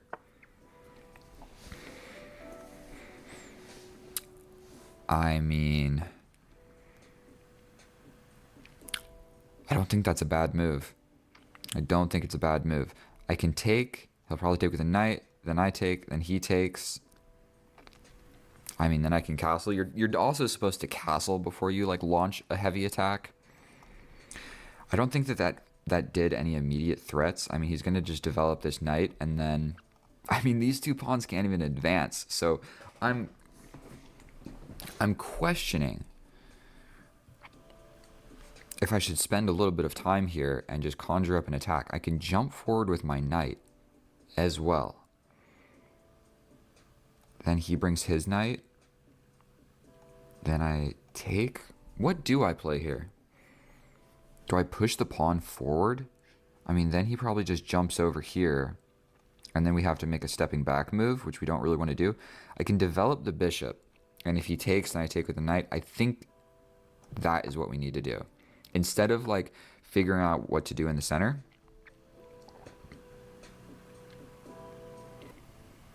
Okay, let's not deliberate on this for too long. What do you guys want me to do? Boom, boom, boom.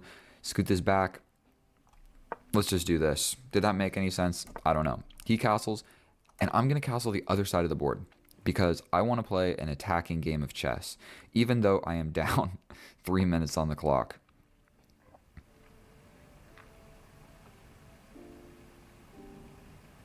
If I scoot back, the knight comes in, but then this fork. So hopefully he does go for this. Yes, so he's attacking this, but what you doing about that fork, my guy? You get that with check, yes. I'm going to take with this pawn, but this fork is still a thing. So now I'm just going to grab your knight for no good reason. We grab the knight.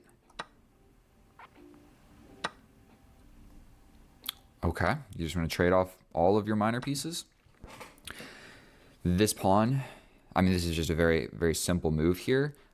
This pawn is weak. I can develop my bishop with tempo. I am attacking the queen. My bishop was already developed if you want to be real technical about it. He can hit me with this check, but I might just scoot forward with my queen.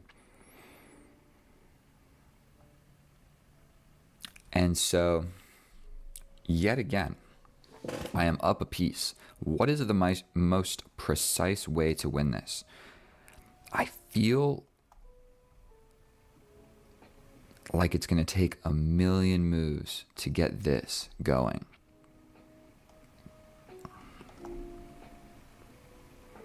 I can jump forward. I don't think that that's going to accomplish too much in the position.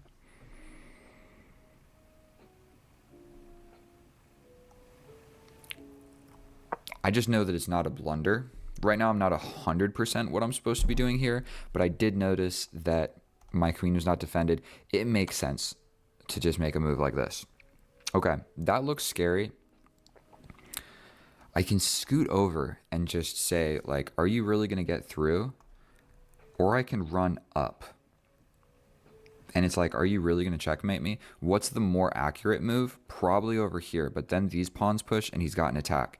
If I just like boom, boom, boom, boom, boom, something like that, I literally think that he's just got no play.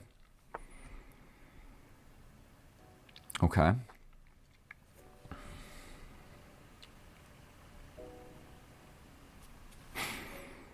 I mean, instead of going here and blocking my bishop, I think I might just play like this.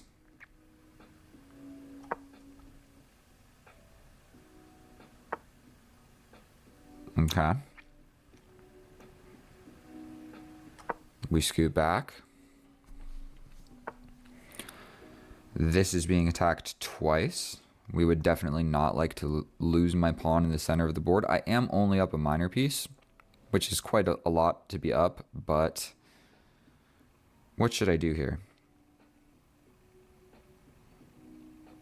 What if I just push forward. I mean, that kind of just shreds open my position. Can I move this guy to defend this more? I think that probably makes the most amount of sense. Now the rook sees the queen through all of this. And I will need to play a little bit faster. Unfortunately, his king is very safe, and my king is in the middle of the board. So, literally, if I can, like, get this rook and get my king over here. There's two things that I can do, essentially. I can just launch a crazy attack, and I know that I'm essentially going to win.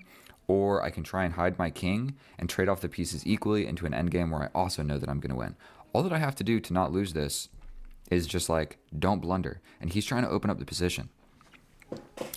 Bro, please. I can take this and attack the queen.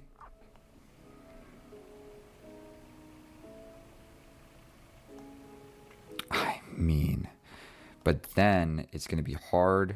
Maybe I go like this. Okay, we can take a pawn and attack the queen. Can't be a bad move. We then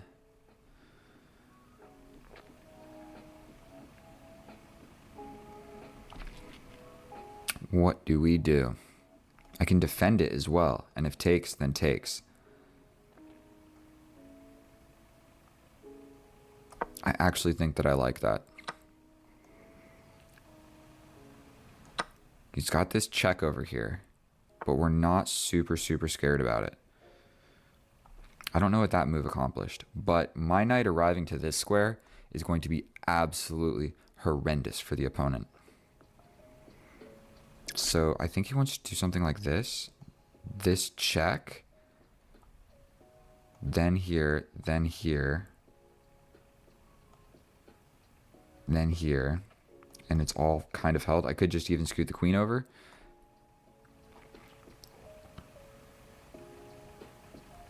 Fairly certain. Oh my god. 3 minutes left. Don't worry. I'll play a little bit faster. I'll stop making all these nonsense moves. We're just going to block with the queen. He absolutely doesn't want to take the queen. I don't know why he did that. In my opinion, that was the worst move he could have possibly made. I then put my knight to this amazing square. Yes, you've got this pawn over here. I just don't think that he's going to be able to defend it. Like, I'm going to stop. I mean, we probably want to stop that guy from moving forward, right? With the simple idea of double the rooks. This is his last asset in the position. I can even scoot the king over. I mean, that's what we need to watch out for. If we don't let him make a queen, we win the game. Plain and simple. So he wants to attack my knight. I'm pretty sure that I can attack the rook. I mean, I'll let him take this. I think we're going to attack this rook.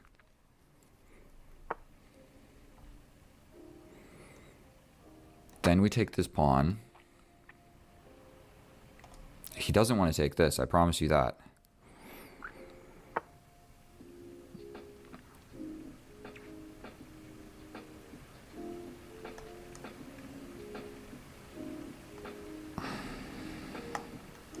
I mean, we scoot a rook over to defend that. That's not really what we want to be doing here. Maybe I scoot back and I trap the rook and then scoot over the king. Probably that was the right idea. Let's trap the rook. I like that idea. Way better. We're going to trade off this minor piece. I do not care about this pawn at all. We're scooting back here. You get this pawn, but I'm going to try and get your rook, bro. And your rook has no moves at all. Plain and simple. The king attack. The king is a very powerful piece in an endgame. I know that I'm up a minor piece, and so that's why it's so easy to find good moves, is because pretty much all of my moves are winning. We're going to attack this rook. This is defended. This is defended. Everything is defended. Go ahead.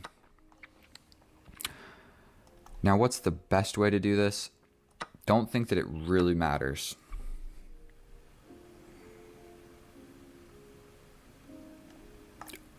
I mean, just be accurate until the very end. This pawn is, I mean, yeah, resign. I think we can run that one in in Lee chess, and I'll bring it over there. But let's run through it very briefly without the computer, I suppose. I know in this position, I was supposed to be making more forward moves. Castle, and I step back. Actually, I'm not sure. I think that I did play this quite accurately. I don't know what our opponent was trying to do over here. I made a little defensive structure. My king is a little weak. And then he just trades off his queen. Like, what are you doing? You never trade off the queen when you're down this much stuff. And then, like, yes, you have a passed pawn. But, bro, never in a million years is it... Like, I don't even have to move my rooks, and it's still not promoting. And so, let's bring it over to the analysis. I maybe missed some interesting stuff, but I think something else to note was towards the end game, I was maybe not making the most accurate moves, but that doesn't matter. I was going to win no matter what. So you don't have to make the best move when you've got less than half of the time of your opponent. It makes sense to just make a move. It's a good move. It's good enough. Okay. As long as it's not like a huge blunder, just make the move. You're fine. You don't have to always play the best move always, unless you're losing. Then you got to play fast and play the best move, or you're probably going to lose. So, all right, I'm going to bring it over to Lee chess, and I'll see you guys over there. And here we are in the analysis. And as I hypothesized, I played an incredibly accurate game. Our opponent made it quite easy to play the best moves because they were very obvious. And so there was an inaccuracy in the very beginning. I got 3 inaccuracies. 2 of those don't matter. Like I said, at this point, I know that I'm winning the game. So I just needed to be making moves. And so not going way below on the clock and making a really bad blunder later on, it's better to play a decent move quickly than the best move but use all of your time. Because then the remaining moves in the rest of the game, you have less time and you're more likely to blunder. So sometimes even what I'll do in low time situations is I'll like calculate one line, see that it doesn't work, and then my next best option that I had like considered, I'm like, oh, this move or this move, and then I calculate one line and it sucks and I see that it's bad. I just make the second move because you don't have all the time in the world. Just make the second move. In low time decisions, that's what you got to do. If you find one thing and it doesn't work, well, hopefully the next one does. Either way, 95% accurate, 3 inaccuracies, 0 mistakes, 0 blunders, and our opponent 4 inaccuracies and 1 blunder. I'm not sure. I know what the blunder was. Actually, what am I talking about? And 87% accurate, which is a remarkably high level of accuracy for what I feel like I faced. I feel like I completely steamrolled that guy. He never had a chance. And so, I mean, if you look at this, there was never a moment that I was not crushing. Like in the beginning, it was like, could have been crushing more and I missed it. But you can see right here is my inaccuracy. Right here. Okay. Let's go back to the beginning of the game. And let's see what I missed. Because A6 and H6, those are weak moves. You do not want to be pushing pawns on the side of the board. You want to control the center, okay? So there are a million different ways you can do that. You can support it with a flank pawn to then promote a pawn in the middle. You can use a bishop to the center. The knights can do it a number of different ways, or even reroute like this and support. You want to control these 4 center squares, okay? Everybody knows that. And so doing moves on the side of the board for no reason is not a good move. So we develop, and he makes a weak move. Oh, the computer is even saying that I'm supposed to just solidify the center and play. I develop the knight. Break open in the center. I knew it. Best move. Your opponent has neglected to develop more pieces. He has 1 knight. I have 2 knights and a bishop already involved. And I'm quite soon to break in the center and have my bishop and my queen also involved. And so we break in the center. He plays one of the best moves, which is hard to explain why that's one of the best moves. It looks counterintuitive because now you can never push these pawns. And if you can't push these pawns, your bishop can't get involved. So essentially this formation makes this bishop suck and these pawns suck. And this queen only has 1 option on this diagonal, okay? Instead, I was supposed to just take. But I didn't do that because I wanted to develop more pieces. Then I kind of was like, what should I do? It's interchangeable. I can make any of these moves. Then we castle long. And it's still an equal position, but I think that I still have a little bit easier to play of a position. Now, this was setting a trap for the opponent. This was setting a trap. I thought about it and I realized he probably didn't see this fork. You can't always play like that. So I basically gave up my light square bishop because he could have just simply like made a move to not let that happen. He could have just developed the bishop, and then this isn't going to work because it's still defended by the knight. But once the knight goes over here to chase my bishop, this is now defended by the knight and only attacked once. So all you got to do is just count. Like, can I capture a piece? How many attackers do I have? You need to have one more attacker than they do defenders. Okay, plain and simple. And so he comes over here and we get the fork. And like, yes, you're going to get my light square bishop with check, but that did not fix this situation. So he jumps forward. We take the knight. Of course, he takes here. Best move. Don't understand why. He takes with the queen. And then, I mean, like I said, whatever I do is winning. We develop. We put a rook in the middle. And like I said, this one I thought would be the top computer move because, like, realistically, how are you actually going to get to me? But this move is safer, okay? Instead of, like, stepping over here where he potentially does have an attack, like all of this, just go in the center. I am quite well protected by my armada, like literally everything. And so another option I had was to scoot the rook over after that. We developed the queen. We scoot the bishop back. I was supposed to scoot it forward. You're generally supposed to scoot pieces forward. I scooted it back. This seemed a little flimsy to me. Now we put it over here. Okay, so literally, okay, whatever. We take the pawn. We are attacking the queen. The queen moves. We defend this because now I have like a little bit more of a defensive structure over here. Okay, he comes in with this check in just a moment. I could have pushed the pawn, but going for the queen trade makes sense because if he trades the queens, he's never winning this game. Absolutely never winning this game.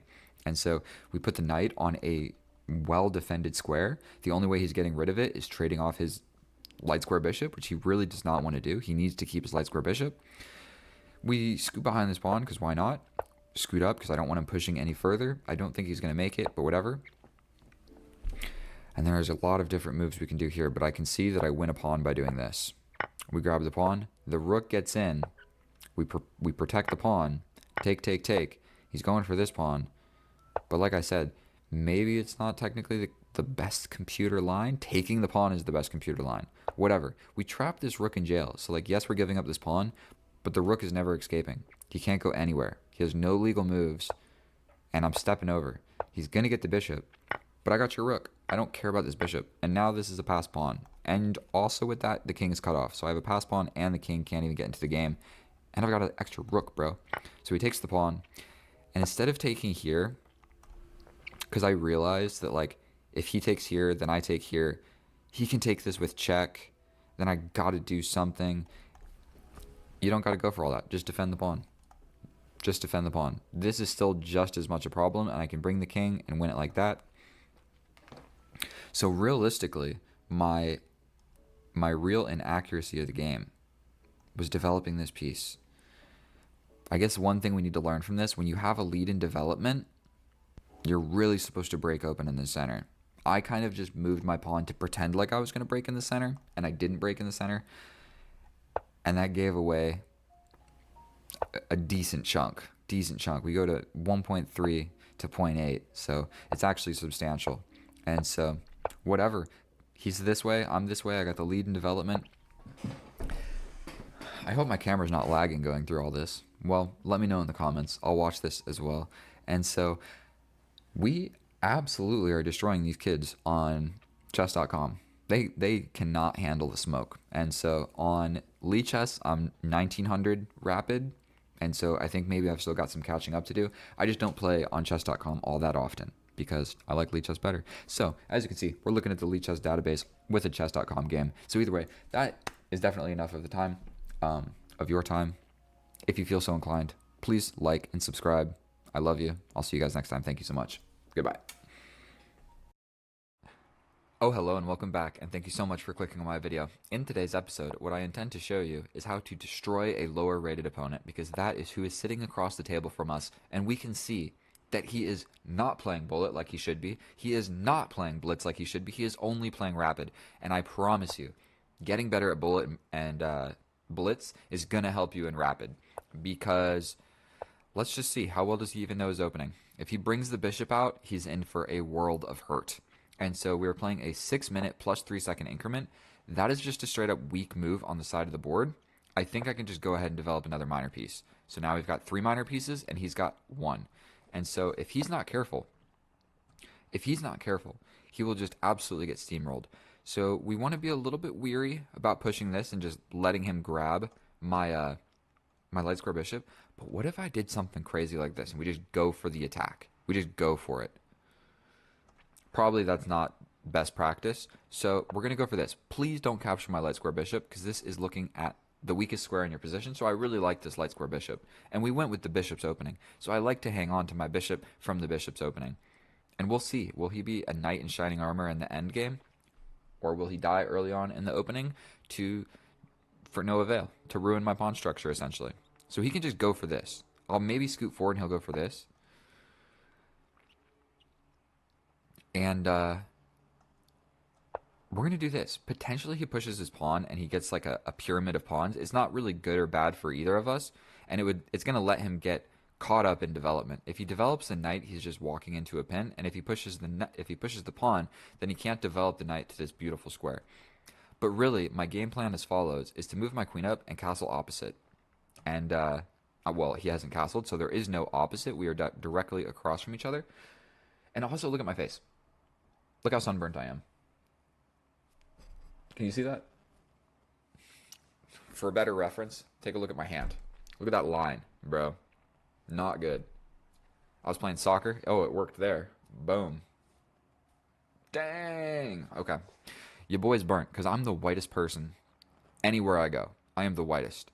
It's not even a competition. Ooh, I like it. So we're going to stick with the plan of just scooting my little queen up and getting ready to castle. So if he castles, we're going to castle. And, you know, I kind of like my position. I like this game so far. It's completely equal, but if we castle opposite, one other tidbit of information. Do I step back? He'll probably just step forward, but if I go here, he probably chases me around with the pawn.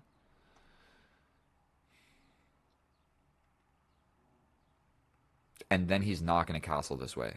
But then I can still castle this way. So I think we're chilling. But if he gets this and I step back and he changes his mind about castling this way, well, if I castle this way, he is very quick to just have, you know what I mean, all of these pawns on his 4th rank or my 5th rank, or very far advanced pawns. My pawns are not ready, have not advanced, and done anything substantial.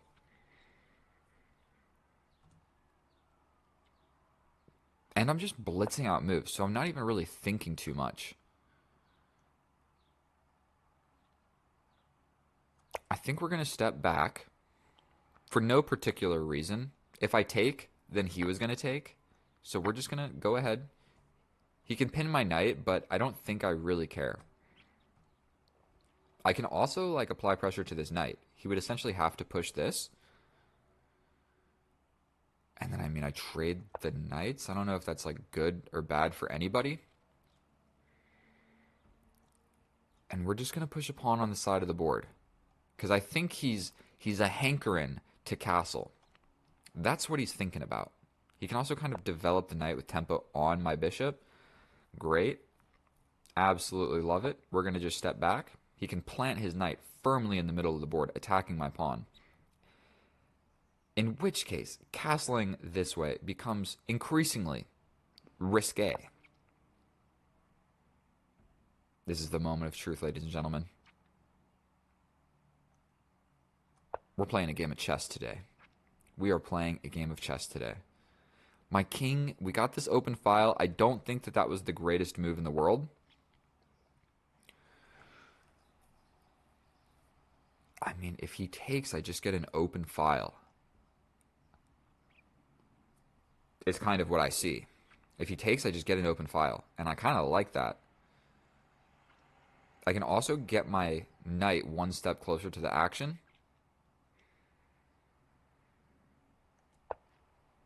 I'll take it. That also prevents this. So pushing this pawn, don't think it's really good or bad. But we're still in like the essential middle game. We've traded off one piece. We have the imbalance of opposite side castling. And all of a sudden, this fork is what I see immediately, only defended by this knight. So push, push, very rapidly gets the idea of the fork. So we are just going to push this pawn.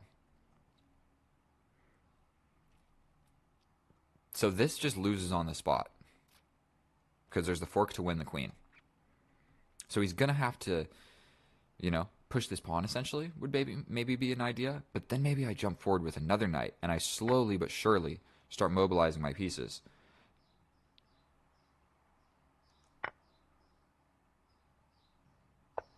Why did I do that? Why did I do that? It's not looking so pretty anymore. I think I have time to tickle this guy. I think we got time to tickle him. Make no mistake, I just blundered horrendously. But I'm confident that we're still going to be able to wiggle our way out of this one. He could just... No, he couldn't move there. Bro, never give up. We're grabbing this queen. We're also grabbing this bishop.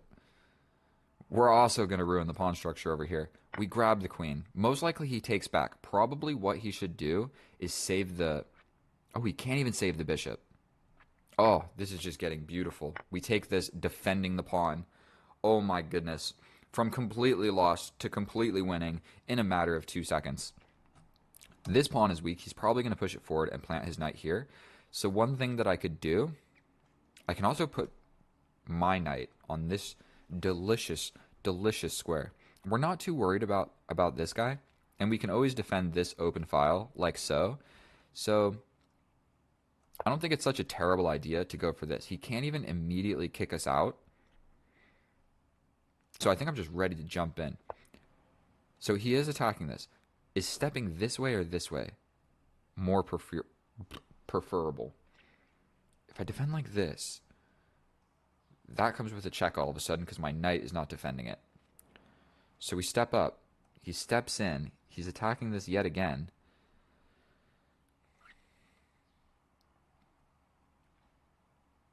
There's a chance that I just don't care. I mean, if I step up, the knight's getting in. I don't see a great way. I can counterattack this pawn. And if he pushes forward, I mean, I jump in. I think this pawn is stupid and ugly as it is. So I don't know if I really care. I can also... Let's just put my knight in the middle of the board. I mean, like, come on. I'm going to make it work. And he can't even really kick me out in the most beautiful way because I'll take back with check, and then he has to take back like this. And I'm just not convinced that opening this file is going to be a great plan of action for you. Okay. So he wants to just jump in. He wants to just jump in. This rook's going to do a great job of just defending everything like that. So what if I try and break this side of the board?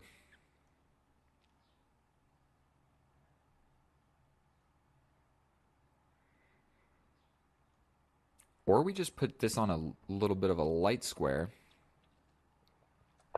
Not sure if that was great. Where did all my time go? I mean, I'm up a minor piece for Christ's sake, so I think that figuring this out is going to be all right. We definitely both blundered our queens. Let me... How stupid am I? For one, he sacrificed the knight for the queen. I have to take it. I did not even consider that. He pins my queen. I step over. Man, that's good. I'm pinned this way, but the check is this way. Okay, it's my move again. What did he do? He pushed this pawn forward. I mean, I can jump in to get my knight here. And we kind of just go into an endgame type situation. I really like that I'm holding off his knight, though. So I think we're going to step back like this. We're kind of guarding this square is what we're worried about. Push, push, push is also a tiny bit problematic. I could step forward. Yeah, so I think I'm going to step forward.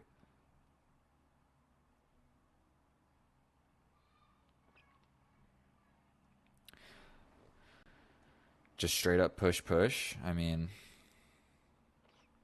2 minutes. I can just bring my rook, bro. Like, you gotta play something like this. I can step up. Pushing, I just don't think is gonna work.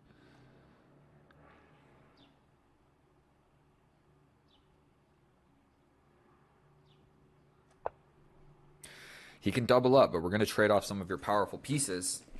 And I'm not convinced that that is what you need to be doing, my friend.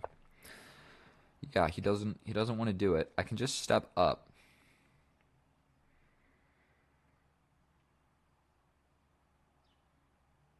What about something like this?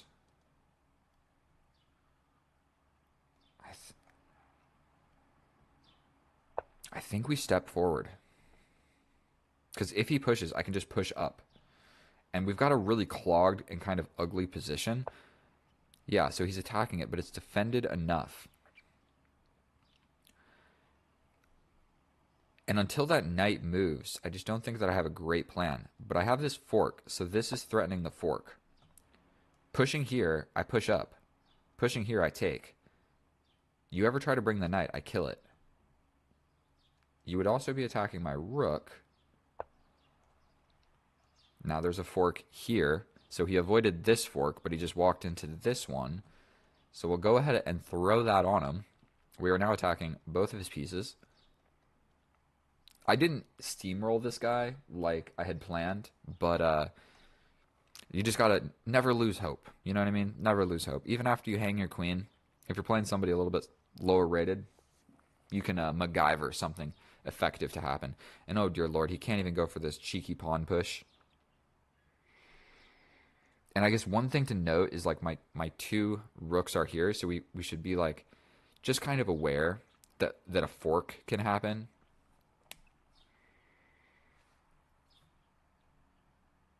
And man, even when I take this, he's just going to mobilize every single pawn in the position. And my attack never arrived. Like if he pushes this, we're going to go ahead and give him some time. So we are going to just take this. That was the whole idea all along. My rook is under attack.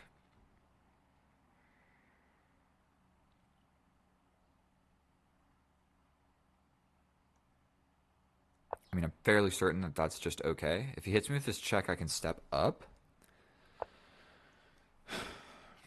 This knight is so annoying.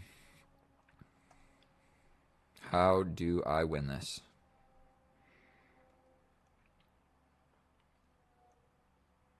I'm scooting my bishop here to cover both of these squares. I'm trying to cover every single approaching square of this knight.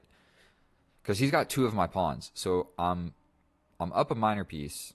Or whatever you want to call it. I'm up 3 points of material. Let's put it like that. Can you guys see that little thing? I know it's pretty small. Sorry about that. And with 20 seconds, let's just go ahead and give him some more time. I don't want this guy to have a heart attack or anything. So just take your time. Take a deep breath. What's the game plan? You gotta conjure up some sort of attack. Yeah, that is the correct idea.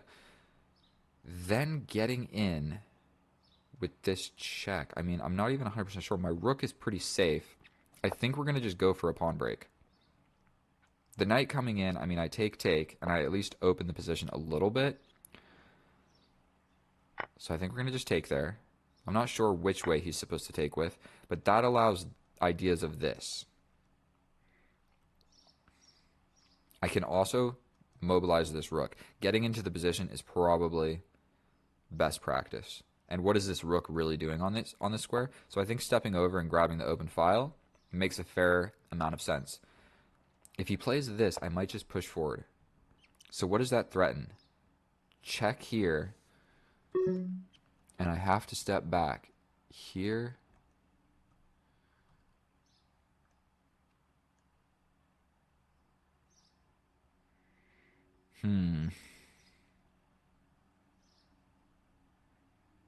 What if we just push forward?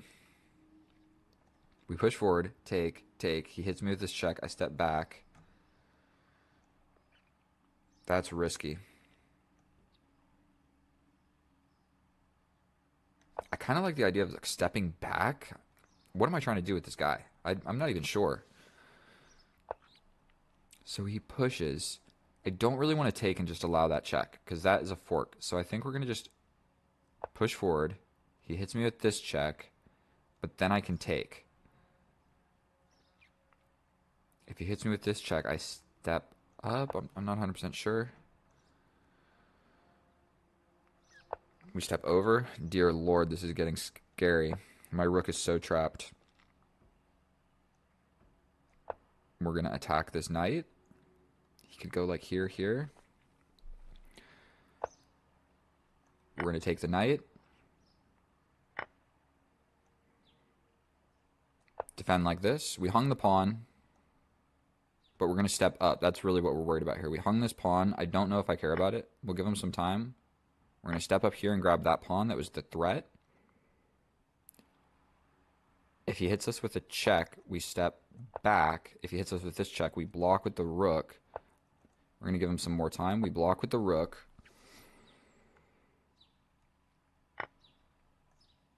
I think that was the worst idea ever. 16 seconds. I'll just give him some more time. Don't even really know what he should be trying to do. I can just mobilize my king. I can bring my rook. I think that I have a lot of winning options here. I have an extra bishop. Yeah, resigning is fair. There's really nothing that he can do. Because, I mean, once I attack this, what do? Push and give me a passed pawn? So my next move is essentially this, even if he plays this. And then it can't even advance because my bishop is going to cover all of these squares. Advancing this doesn't make any sense. There's not too much that I need to explain about this. I'm up 2 pieces, so that is the end of the game. And so, yes, I definitely hung my queen, but we stayed optimistic, we stayed cheerful, we stayed active, you know what I mean? We continued to make threats. Like, man, did I see this? I didn't even consider this move. So congratulations to the 8, well, let's call him 1800. That's an 1800 level move right there. Bada boom, bada bing, bada bing. That is some calculation that I did not calculate. Now, I attack the knight. What do you do here? You're really just afraid of this fork. So I think you just give up the knight. I'm not 100% sure. I think maybe the best move is to like step forward and just go for this pawn. Or come all the way back with the bishop, but then I just take. I'm not actually sure. Maybe just getting out of the way with the queen. You're going to lose your knight. You're going to lose the bishop, but you keep your queen. So I think you'd be chilling. And so let's check it with the computer, and I will see you over there. And all right, here we are in the analysis, and I'm not quite sure how to feel about that game because I definitely hung my queen to an insane tactic that I did not even consider. And so we're going to go ahead and slide down here. I'm going to give you a look.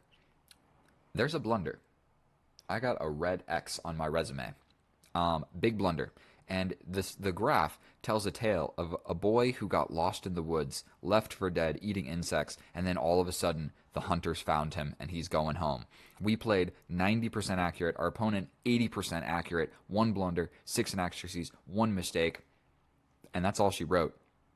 And so there was really just one pivotal moment where he couldn't move that knight, and he definitely moved that knight. And so let's just hop into the game. Now, because we have such a symmetrical structure, if you note, these pieces are completely equal. This is my lead in development. So this pawn move is not good, but it's only forfeiting a third of a pawn. So it's not the end of the world. So just because your opponent plays like a weird pawn move on the side of the board before he needed to, like now the bishop's got a place to go, so I'm not going to win the bishop. But he didn't need to rush into that. The bishop is not even trapped yet. But you know what? He's probably scarred. He's probably scarred of this knight coming over and grabbing this bishop, and he said, no more. We're pushing pawns on the side of the board. And you know what, bro? Me too. Me too. I feel you, 100%. Now, in this position, I didn't even consider this move. I was like, oh, you're going to have to push the pawn forward, and then your knight can't go there, or you're going to have to walk into a pin. No, he doesn't. He can just play the best move. Kind of solves all the problems all at once. Now, I'm supposed to play a4. In this position, bro, not a chance that I'm playing that move. Sorry. Never in a million years. Maybe a3. But no. We scoot the queen up, which isn't a good move. But it comes with a simple idea of, if you castle this way, buddy, I'm going this way. So it looks like he's a fixin' on going this way, and I've already made up my mind that I'm going the opposite direction. So that's why we scoot the queen up. In contrast, the reason I don't go here to e2 is because the knight can jump forward and hit me. So my other knight, my f3 knight, is fixed on this square defending the advancement of the... Okay. Boom, boom, boom. My bishop gets hit, I step back. We look at each other, and I step back. He takes, I take. I'm supposed to grab the knight, but who cares? It's all completely equal. I'm still supposed to grab this knight because I'm basically just going to get battered around at some point. Like I did right here. I'm getting battered by this knight, so I step back. So I'm trading it on my terms is better than him like advancing his knight to better squares and attacking me. But whatever. It's totally equal. And we go ahead and we castle opposite. And so I did a lot of stepping back. I came into this game pedal to the metal, and then all of a sudden he started making some moves, and I just undeveloped my entire lead in development, and now I'm actually losing, and then I castle opposite to the less safe side of the board. Like, this side of the board is safer. Look how safe his king is. He is surrounded by his armada. He's chilling in his mansion. My guy is behind a ruined pawn structure with my queen kind of feebly here on this crucial forking square, and I have an open file. So castling this way is just not good, but it definitely makes some more exciting chess. Now, here. Never in a million years did I consider this. Never in a, like, we step forward. He plays this mistake with an absolute diabolical, I'm trying to think of a good word to use. This is a diabolical move right here. He is lining up this sacrifice with a discovery check to win my queen. That he is our arch nemesis right now. And so we can get rid of that. Boom. Just take the knight. The reason I don't do that is he can either just mobilize a pawn or mobilize the bishop. And so that seems scary. So instead, I go for what I want. And what I want is to move this knight to get this fork to get this queen. Okay? Kaboom. Have to take it. Completely losing in this position. That is why this idea in itself is good. Not defending against what the enemy wants is bad. And so he could even have a better advantage by bringing the bishop to attack the queen. Then I slide over, and he just starts bringing his pieces to the party. So, but this is a lot more straightforward. This is a positional thing. This is you're going to win my queen, taking with the knight. So taking with the knight is better for a human. I have to take. He hits me with this discovery. And I can't even block because my queen is pinned. Look, it's sacrificed 3 different ways. There might even be another way that I don't see because I'm not that good at chess. Boom. Discovery. Absolutely ridiculous. Boom. Just look at that. How did he calculate that and wasn't able to calculate this next variation right here? Bro, if you were able to calculate everything that just happened, you can calculate that this is a 1-move fork that loses your queen. You just did like a 3 or 2-move discovery, sacrifice, double sacrifice. Bro, this is just a 1-move fork. Your knight is guarding this square. You can't let my knight go there, obviously. So I'm attacking the knight. All you got to do, there are a lot of moves here that are winning. He can put the bishop here and it's winning. He can put the bishop here and it's winning. He can defend the square with his rook. He can do it with the other rook. He can move out of the way with the king, even walking into this check. Literally everything in the position that he plays is good. He can literally do anything. What if he just steps back? Still winning. Still winning. He steps over with the king. Equal because it's a check. And then I get this. You're still probably winning because you have the queen versus all these minors. But whatever. There is a million things he can play in this position. The only thing that he can't play is moving the knight. Now I get the fork. And it's worse than that. I grab the queen, and my knight is guarding this bishop's escaping squares. So the bishop can't go anywhere, or he's just going to get captured. So he has to grab the knight. So that sucks for you. And then I grab your bishop. And yes, he can like step in and grab the pawn, but arguably that's pretty scary because you're going to just jump in and I'm going to attack you, and you go back here and I just take you, and I'm winning no matter what. So keeping the piece on the board is the correct idea. But now you're just down a minor piece. And so we put my knight on a good square. He grabs my pawn, who cares? And I'm supposed to just go for a pawn break. But whatever. Everything is totally fine. He's got this huge structure, fixing on putting his knight in the middle of the board, so I kind of want to guard this square heavily. Right now my knight is doing it, but you can kind of kick me out at some point, and then your knight gets in, and then there's just nasty ideas with your knight being in the middle of the board there. I can't kick it out with the pawn, so I don't want that to happen. So I bring the bishop back. Now I'm looking at this square with 2 pieces, okay? I bring my rook because I figure I'm about to get attacked on this side of the board. So if we just bring my pieces over here to defend off the attack, I'll win in the endgame. We then threaten a trade of rooks. We step up with the king. Now we're not on this super scary file. We jump into the position. We are threatening this fork. Sorry, bad arrows. You can see it. There's this fork if my knight gets there. So what he does is he gets out of that fork and just goes into this fork. Now there's a simple fork on this square doing the same thing. Don't know how he didn't calculate that. I think he probably just doesn't play bullet. And I can't talk bad about the dude. I hung my queen to that crazy tactic. That was insane. We grab the rook. He gets a 2-on-1, and my king is on this side of the board, and the rook is looking at my king, and the knight is getting ready to at least come over and do some ideas. So we get out of the pawn attack. He pushes the pawn. Now he's got a very strong structure. My rooks are kind of negated here. We scoot up to prevent the knight from coming to either square. So essentially what I'm trying to do is trade this bishop for this knight in any possible way. Even if I lose a pawn, then I win guaranteed because I have an extra rook. So there's a crazy tactic here where I can go into an endgame like this. How are you guarding this pawn? You're not. I just go into an endgame where I have two rooks, but that's a little bit more complicated than it needs to be. I don't think I would ever play that. Instead, I just go for a pawn break. We trade. Now we have an open file. We put my rook on such said open file. He brings his knight. We step back with the king because I got a little bit scared. And all we really need to do here is not take. That's really all we need to do. If we take, he hits us with this fork, and then all of a sudden I'm still winning because I have an extra piece, but it's not as clear. I'm still winning, but he's got a lot of pawns, and my pawns are really sucking. And yeah, so long story short, that's all I have to not do. So I pushed forward. Now he pushes forward. I can just take it with the rook. It's just saying take with the rook, split the pawns. We're chilling. But I step over. Now we're guarding this square from the promotion. He pushes it forward. Simple idea. I'm attacking your knight. If you don't move your knight, I'm taking it. He attacks my pawn. I take the knight. He takes this. I step back. We are guarding this checkmate. That's not even checkmate. I could have just taken the pawn. So I guarded against nothing. I lose a pawn. I take this pawn. Now we don't have to worry as much about my king. He hits us with this check. Either move is fine. We step back, check, block with the rook, and it's over. Trading is the worst thing in the world. He could have kept it on the board.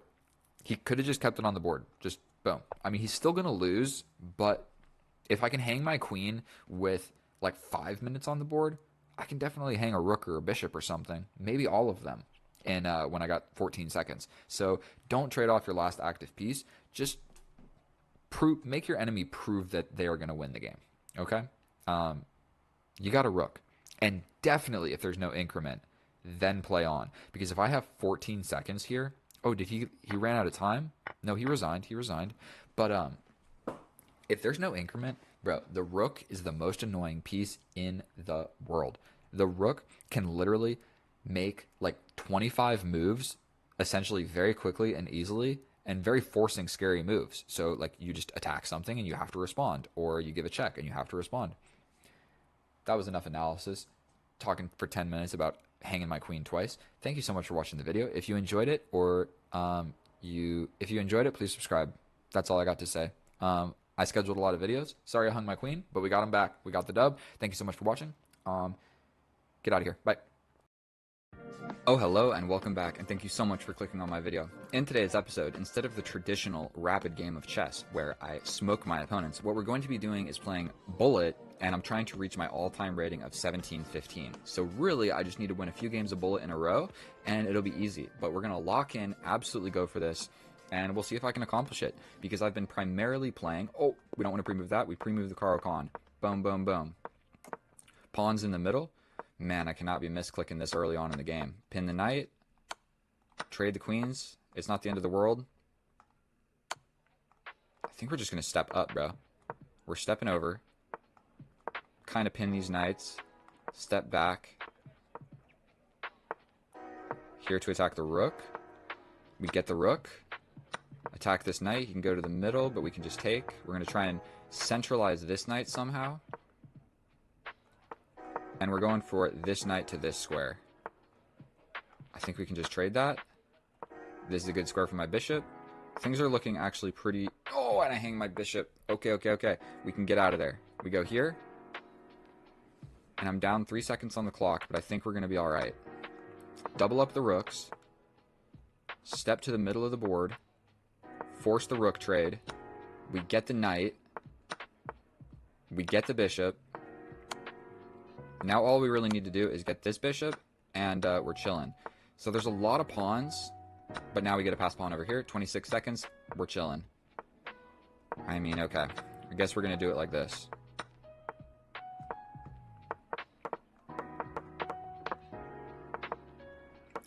I think it's best practice.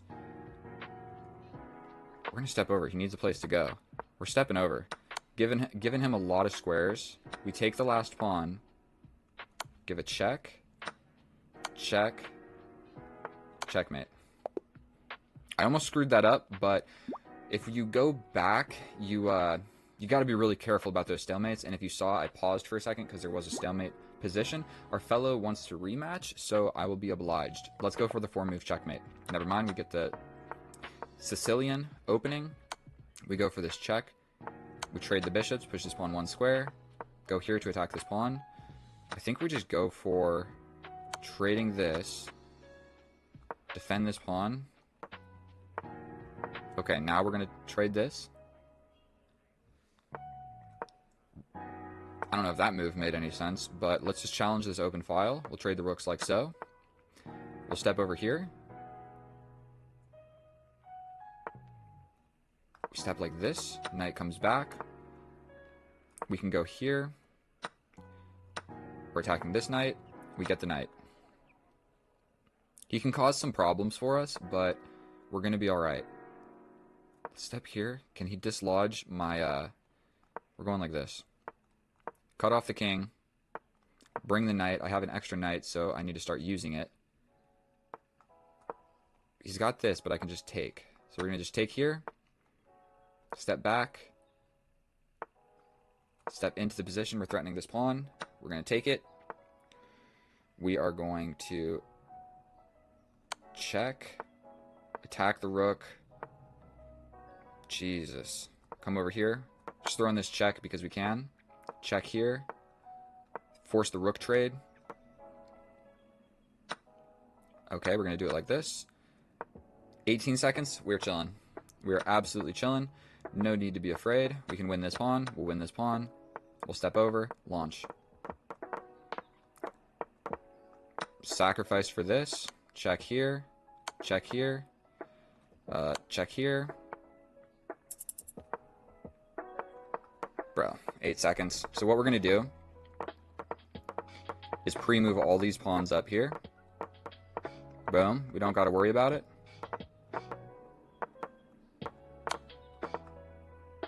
I'm not even sure if this is working. Okay. That was definitely a little bit sloppy with all those pre-moves, but we're going to go ahead and rematch him. I need 2 more dubs, and we're good to go. Can't be wasting 2 seconds out of the opening, that's for sure. Break the pin. Okay, we'll take this. Place for my light square bishop. We're going to castle this way. I think we're just going to trade. Ideas of putting my knight into the middle of the board over here. I think we're just going to take this. Step up here. Potentially he just takes that. And we have a completely even position. Okay. I didn't mean to play that. Didn't mean to play that at all. We're going to take. Step over. I think we're just going to push this pawn forward. We step up. We step up. I mean, we're going to grab this pawn.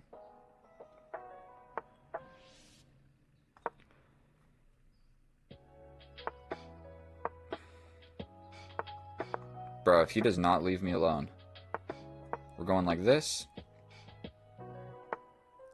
And we're going to start pushing this pawn, bro. And we're going to trade off some pieces for this pawn. Here. Here. He's losing on time. Horrendously. Okay, so we can trade that. We lose this with check, but we're chilling. Push this pawn. We're going to just take this. Here. He basically has to trade. He wins this pawn. Now it's a draw. But unfortunately,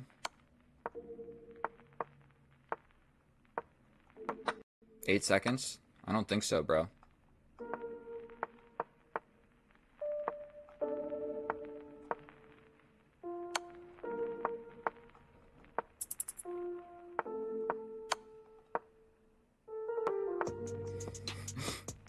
Young the rook. Now we get a queen over here. 5 seconds. Check. Check. Sloppy. Sloppy performance. But in the end, you don't really need to care about it. One more dub, and I'm on my way. Rematch. Let's go, bro. I've just beaten this guy 3-0, so I feel quite confident about just continuing to face him. Deep breath. This is the moment of truth. New highest rating ever. All right, new 1 minute. Deep breath. We cannot be losing 1 second out of the opening. We have a Sicilian again. We're going to bring this, bring this, bring this. Push upon 1 square. Develop the bishop. Do something with the queen. Castle opposite. Launch upon. Launch upon. That gives me an open file. So he's got to push forward. But I'm quick to bring my rooks.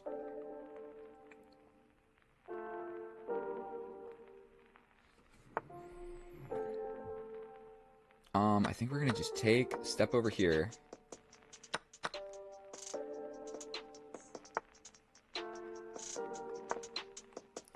Oh, I just lost my queen, god damn it.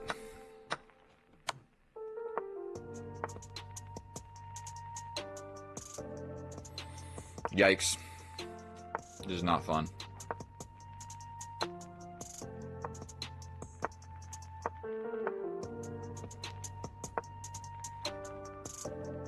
This is horrible.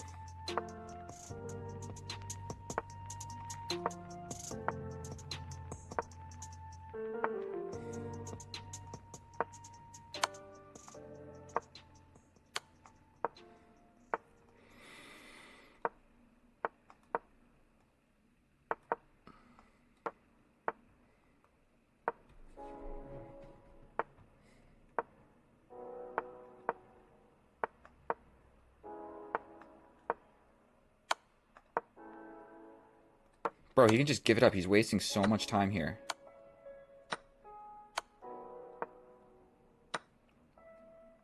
What do I even play, bro?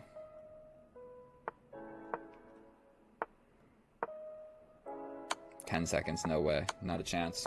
Checkmated. Gosh darn it. New 1 minute. We can't be facing these people that I'm losing against. And I hate how chess.com automatically just starts the game. Like, bro, are you serious? Wait for everyone to be ready. It just starts the game, and then you lose like an automatic 1 second no matter what you do.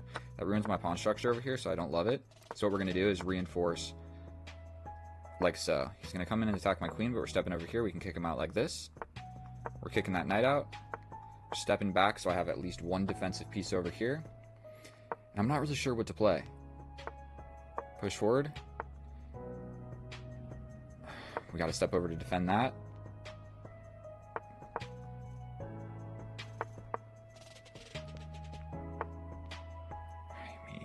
Yikes, this is getting absolutely horrifying.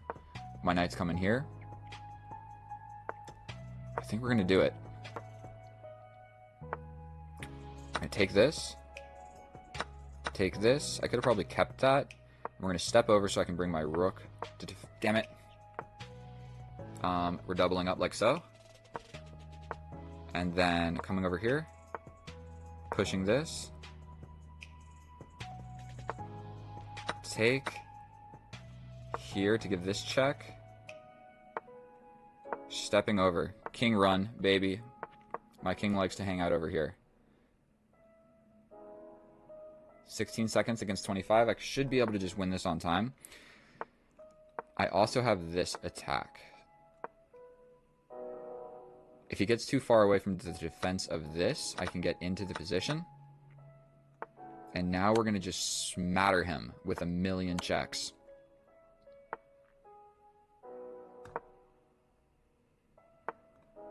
I think we can probably just win this endgame.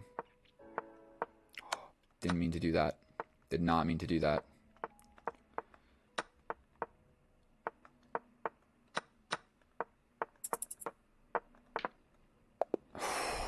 Deep breath. What's the rating? Did I do it? Let's check it out. Stats. I was able to do it. Was that the win that I wanted to get? Wait a minute. 313. Bro, I thought I did it. We need one more dub. Hold tight, ladies and gentlemen. Hold tight. Please let me get this dub. Okay, opponent plays a strange move out of the bat, like in the beginning. I don't even know what I'm trying to say. I can't speak. I feel like I'm playing too slow.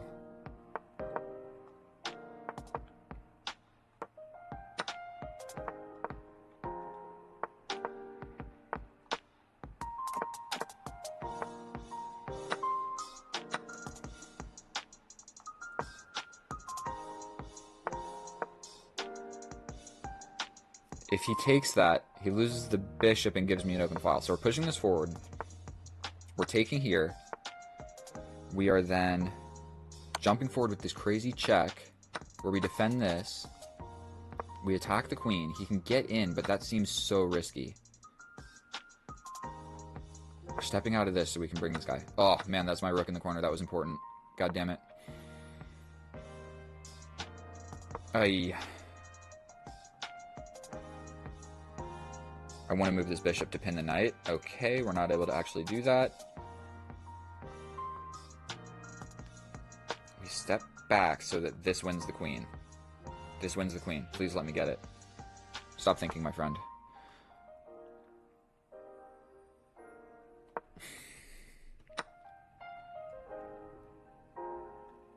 Check.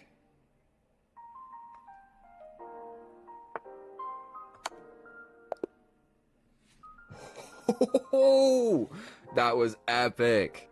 Oh my goodness. Look at that checkmate, my friend. Look at that checkmate. 2 moves back. Look at this. Discovery bishop sacrifice. Forced into checkmate. Unavoidable checkmate. That was a legendary play right there.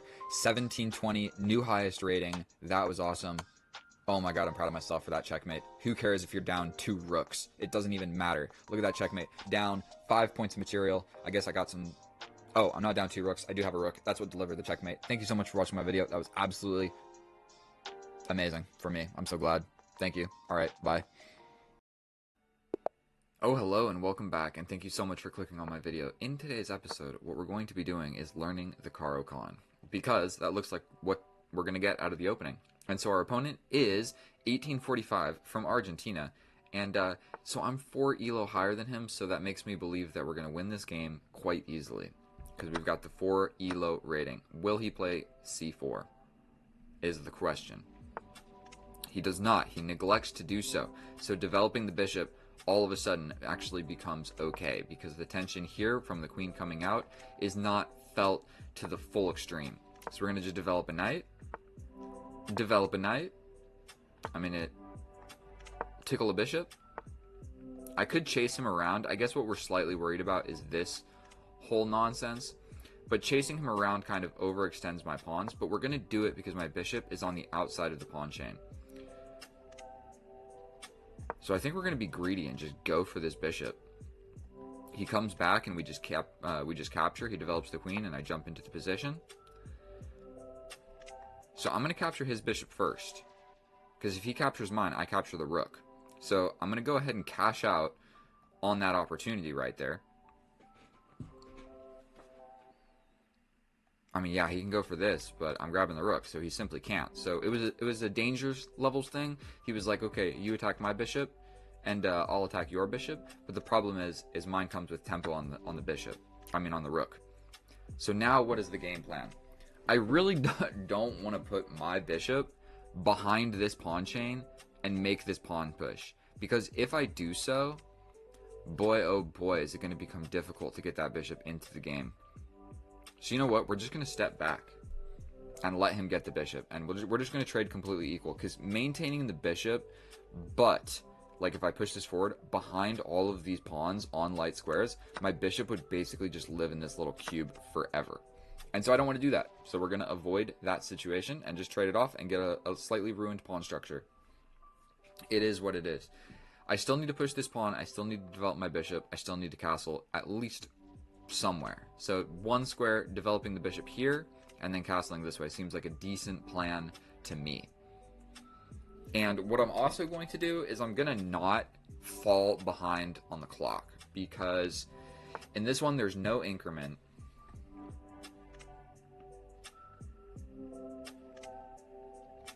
I mean, we can just take, right? Take, take, take. Looks good to me. I mean, I'm up a pawn, but it's an incredibly weak pawn. Okay.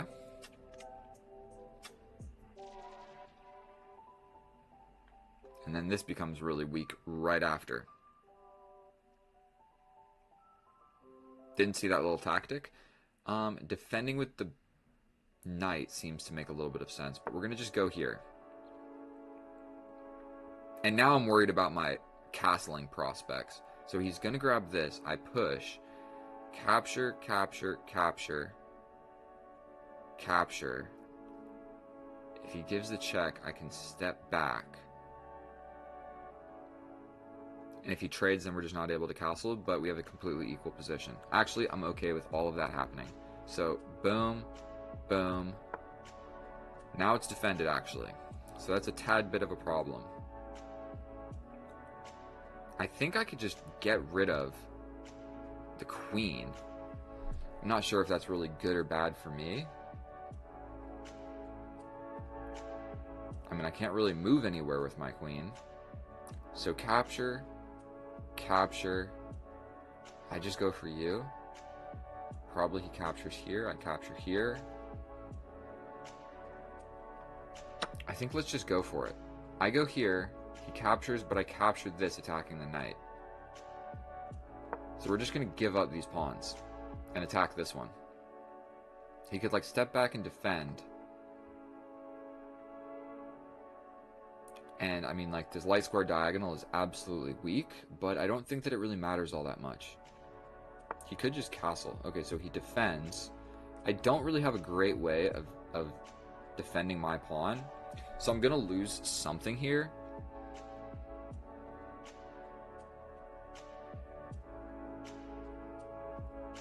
I think the only... I mean, I could just go for this one instead, but then he captures here and defends it. So I think we need to just accept that we're losing one of these pawns. Is pretty much what's going to happen here. So he grabs this one. Cool. I can throw in this check. Develop. We're going for this. Then I'm able to castle or step up. Not sure what's better. I can also threaten this knight. So like if he brings the knight, I can just bring this guy. Then he has to defend. I'm not sure if that makes any sense. Castling would probably be a reasonable idea as well. Here fixes his pawn structure, so if I go in, boom, and he could take back like this. So like if I jump in this,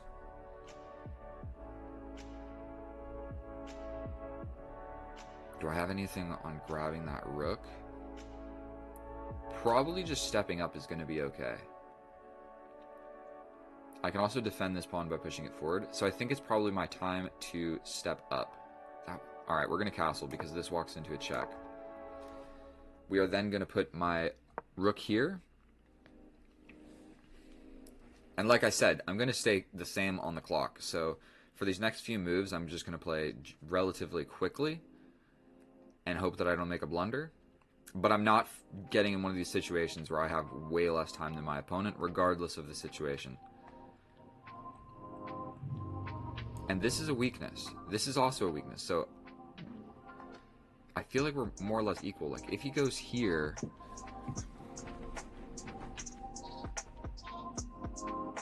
there's no pin anymore, so he could just capture.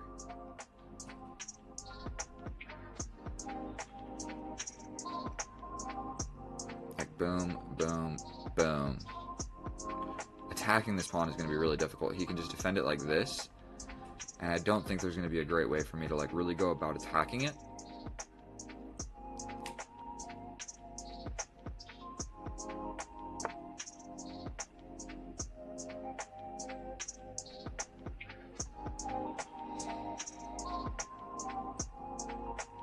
Not sure what to do here. Defend.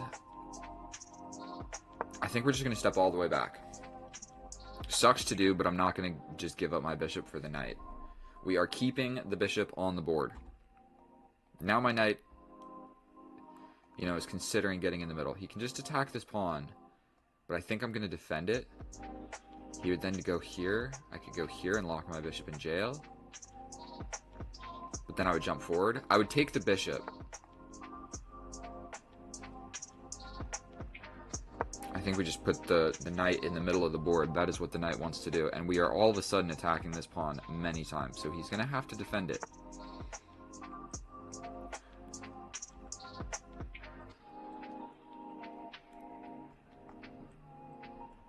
I think we're going to go here. If the knight comes, we simply get rid of it. Doubling up is kind of my new idea.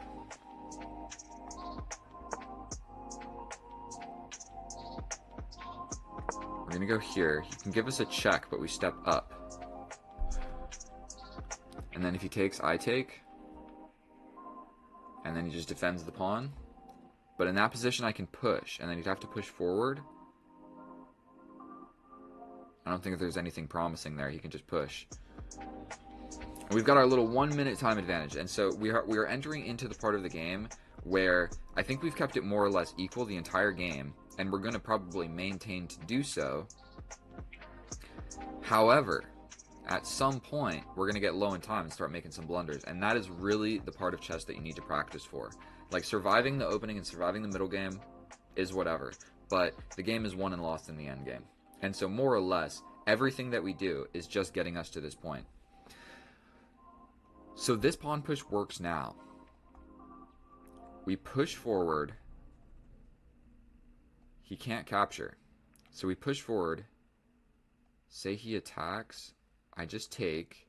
He defends. Then I take. I think we're going for this pawn push. Simply because at the end of the day, I think I get to take back. I could even take with the bishop. But you know what? A passed pawn defended by everything in my position seems to make the most amount of sense. Now I'm just hanging on to my extra pawn. But what I'm going to do is push, push.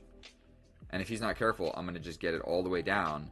And we will go into an endgame, potentially, where I'm attacking this pawn and grab another pawn. Or I somehow mobilize my king. Also, this rook is like restricted. He's got to move the bishop. I'm attacking the bishop straight up, just right off the bat. So going here would maybe make sense. But then I might just push onto a...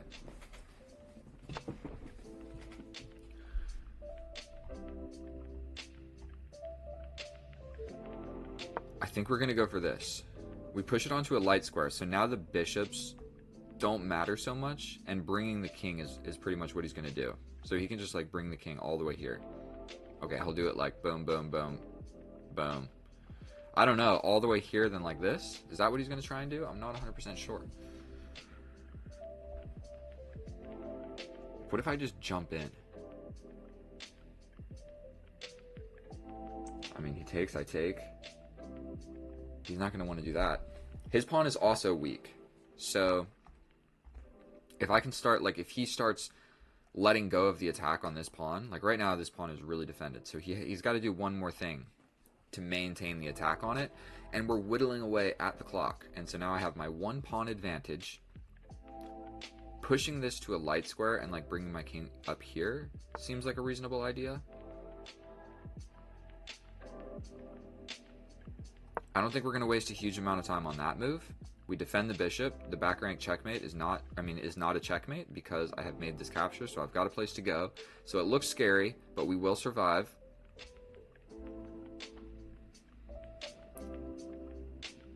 And you better be careful, because if I get this, and I start attacking stuff, and I can like lock in the position,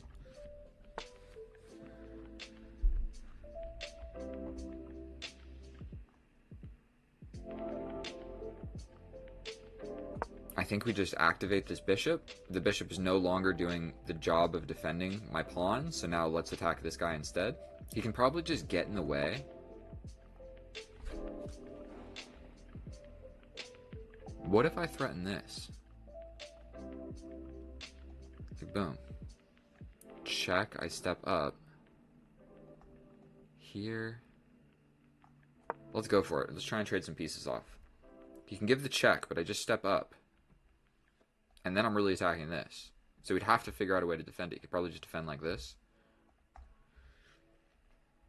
Man, these endgames are rough. And our opponent's going to need to start playing faster. He's got 2 minutes on the clock. We're stepping up. That was the plan all along. We're now attacking this with 2 pieces, so he's basically got to slide over and defend it somehow. I think we will take this time to slide over here. He'll probably attack this rook. And I don't have a huge amount of great options other than capturing. So if he pushes forward, I'm just going to take with this pawn. But I think I'm just slowly massaging the position.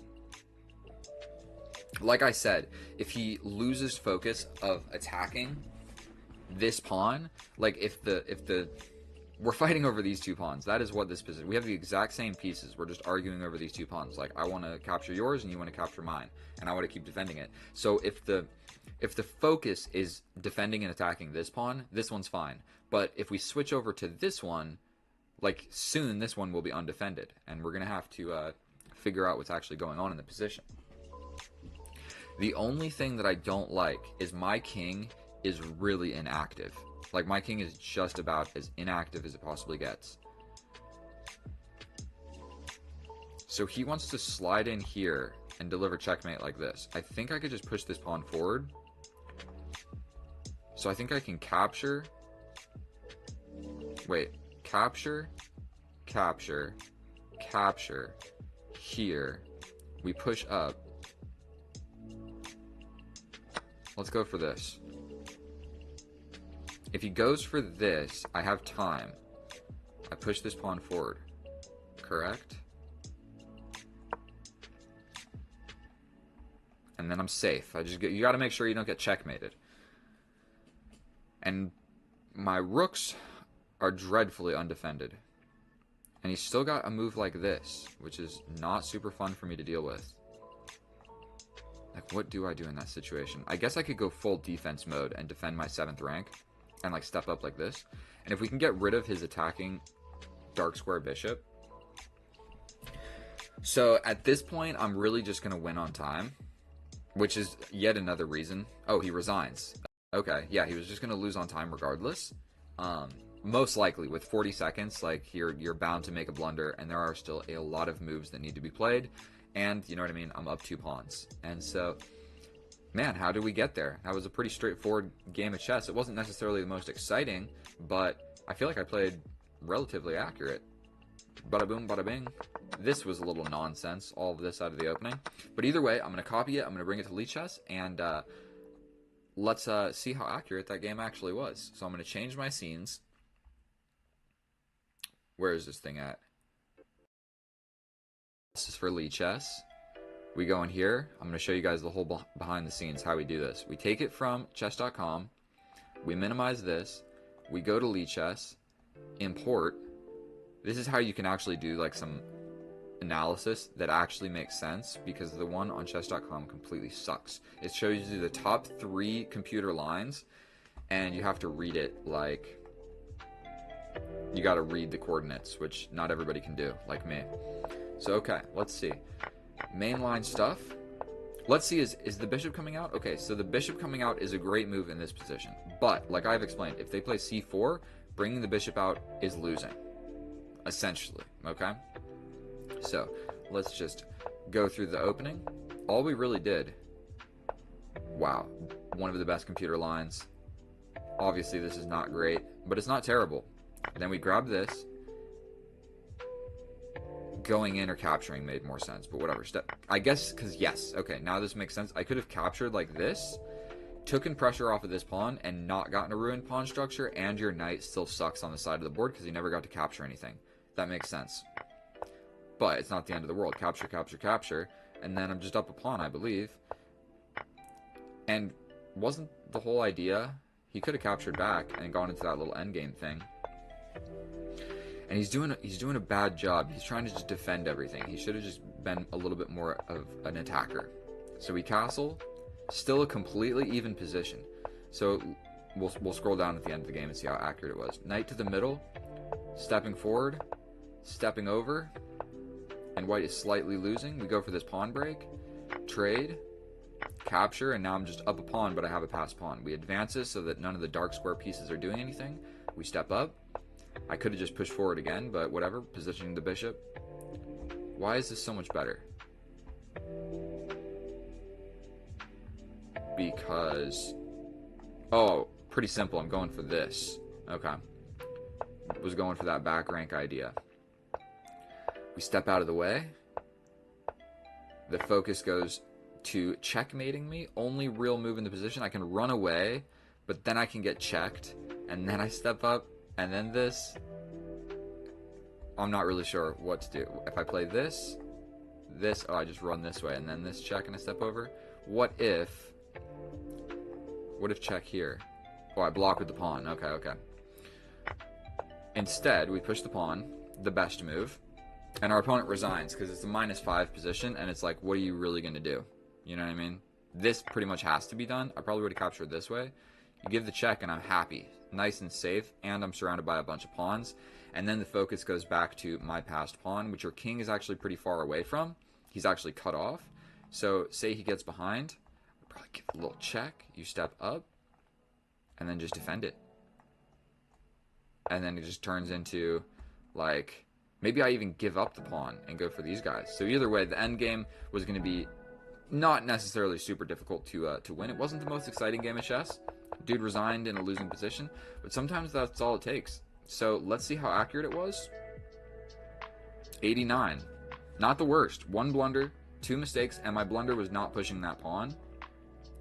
Yeah, my blunder was not pushing this pawn. I guess this would have made sense. Like, if you have a passed pawn, just push it. There's only 2 attackers, and then the idea is to swing behind, where if you take, I just make a queen, and if you don't take, then I take you, and then we're just really pushing for this passed pawn. So either way, thank you so much for watching my video. If you learned anything or simply enjoyed watching me play chess, please subscribe. I'm trying to reach 1,000, and it's a long road. So get out of here. Thank you so much for watching. Bye. I love you.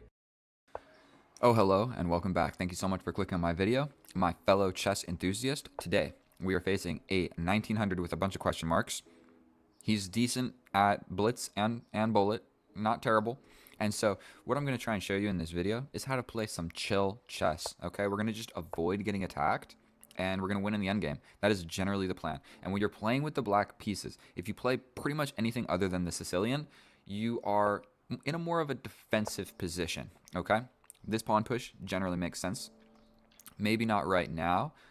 That pawn push doesn't make a lot of sense, and so we're going to develop our knight first. And so I'm a little bit hesitant about locking my light square bishop out of this pawn chain because he can quite quickly grab it. So I'm going to push this pawn so my bishop has a place to go. And it looks like we're just going to happily and merrily develop our pieces and hop into a game of chess. Now, the best move is to castle. The best move. Without a doubt, I know for a fact, all of my minor pieces are developed. Moving the queen makes a fair bit of sense. But for the sake of the content, we're going to go this way. If it allows. Opposite side castling. And now we have a game of chess in our hands. Now I'm almost guaranteed that this was an inaccuracy, and I know that this was the best move, and this queen here, maybe it wasn't the greatest idea. But by golly, let's just push a pawn. Let's just push a pawn. He's pushing pawns, I'm pushing pawns. And we're going to have a tactical scrimmage. Did I mention something about playing a chill game of chess? Sometimes I switch gears and I feel like attacking. So disregard everything I said about having a chill game of chess. If we castled this way, it was a completely symmetrical, chill game of chess. So he's got a lot of pieces looking at this square. This is only defended by this knight. That is something that we need to note. Jumping forward with my knight seems to probably maybe make some sense. Does it? Does pushing this forward do anything. I mean, he could just capture, then I capture. Wait. If I push, he can just capture. Capture. It's not good for me. What about jumping forward with my knight into the middle of the board? Promptly, with the idea of my other knight coming behind it. Or casual little push forward. Then if take. Then if he takes, I take, he takes, I take. His queen comes out. Knight to the middle of the board. If you can put a knight in the middle of the board, it is 9 times out of 10 the correct move. This is only defended by this knight and the king, and I have a battery aiming directly at that. So if he tries to run away like this, if he tries to make a move like this, it is a blunder because he hangs this with check, then I take. Ooh, he wants to get fancy, does he? Looks like he's trying to be feisty. That removes one of the attackers of this pawn push. Unfortunately, I moved my other knight. And I think he's just trying to blow open the position. But I don't know if we care. Push. Capture.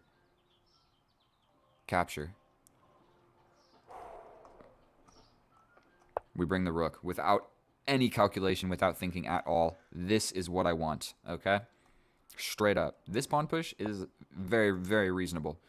But you know what, bro? I think that I can step over with my king. Like, if something scary does happen over here, I think I'm just 2 moves away from being all right. And now, this is where the real chess is played. We also do have this sacrifice, where if he takes, we hit him with this check. No, this knight is there. I think what we really want is to just open the position. So again, we're not even really going to think about it. This pawn push makes sense, but then we open up this file. And this knight is getting ready to just kill himself.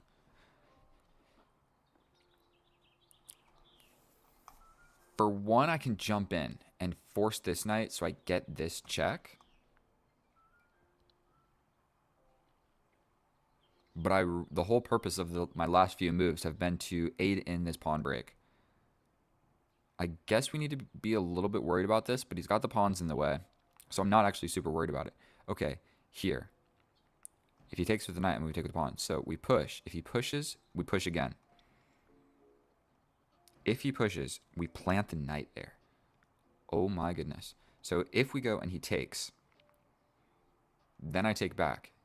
If he takes, I do have this check. No. We're going for this pawn push. I don't even really want to calculate anything further on that. Like, that just seems to be the move to make.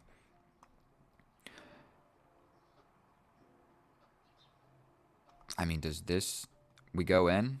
If he captures, we're good to go. We push the pawn.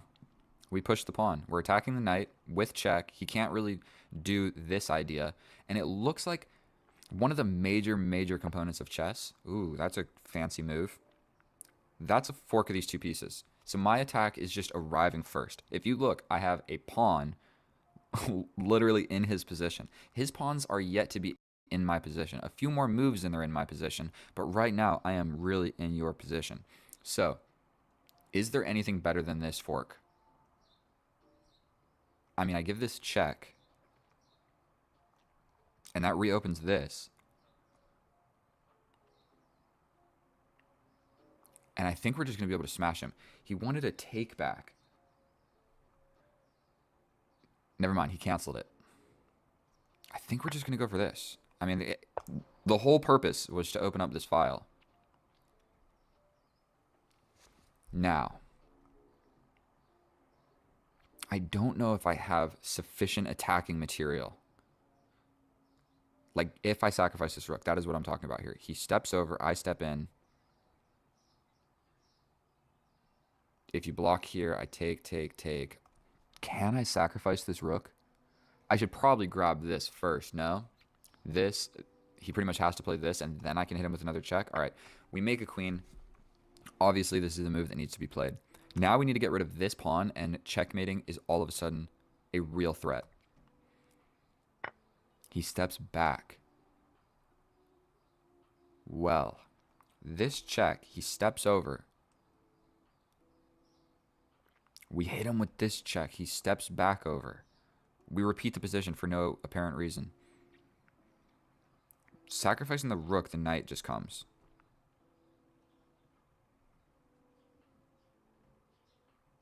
And nothing in my position is being attacked. Like, this pawn push is still not even going to do anything because I can just hide in the middle. And the middle is so locked up because I have literally every single piece in the middle of the board. That's why you want your pieces in the middle. Look what these pieces are doing. So how do I actually win this? I can force this trade of knights with the idea of doubling my rook and attacking this. This check, he just kind of steps over.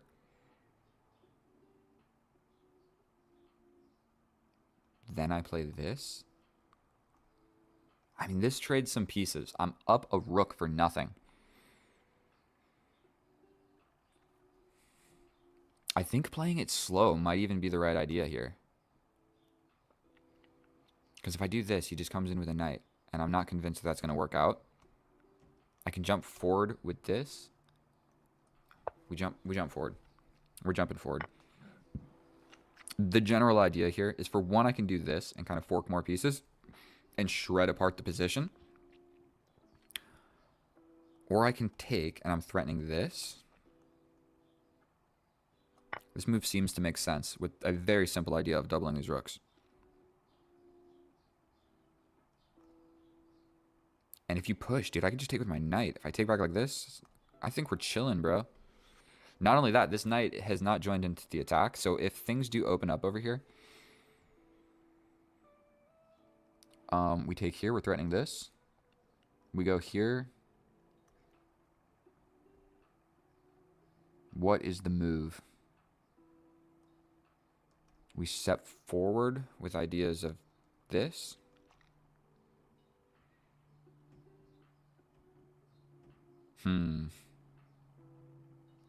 I feel like bringing the knight. He takes. I take. Do I have sufficient? Like, he takes. Boom. Boom. He's got this check. But I just step over. And what are you doing? So I think I maybe want to bring this. We're playing this. Now these guys protect each other. This rook in the corner was undefended. And so there could have potentially been like ideas once all these files open up. Okay. He's got a bishop in the middle of the board. Great defensive piece. I mean, to be fair, we can just shred that apart. Like, we can just move here. We can go here, then here.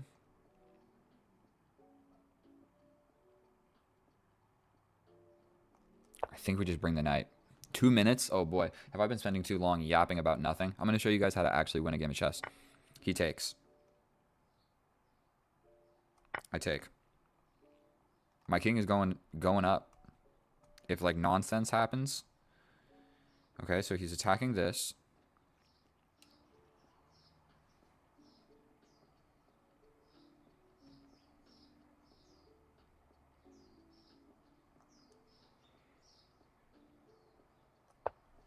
Knight to the middle. Rook over here, I step up. I mean, I can take that with the knight. I can take it with the queen. If I take it with the queen, we're going to just do it. Unafraid. I'm up a piece. So basically, if I don't get checkmated, a little bit unfortunate that right now my... he resigns.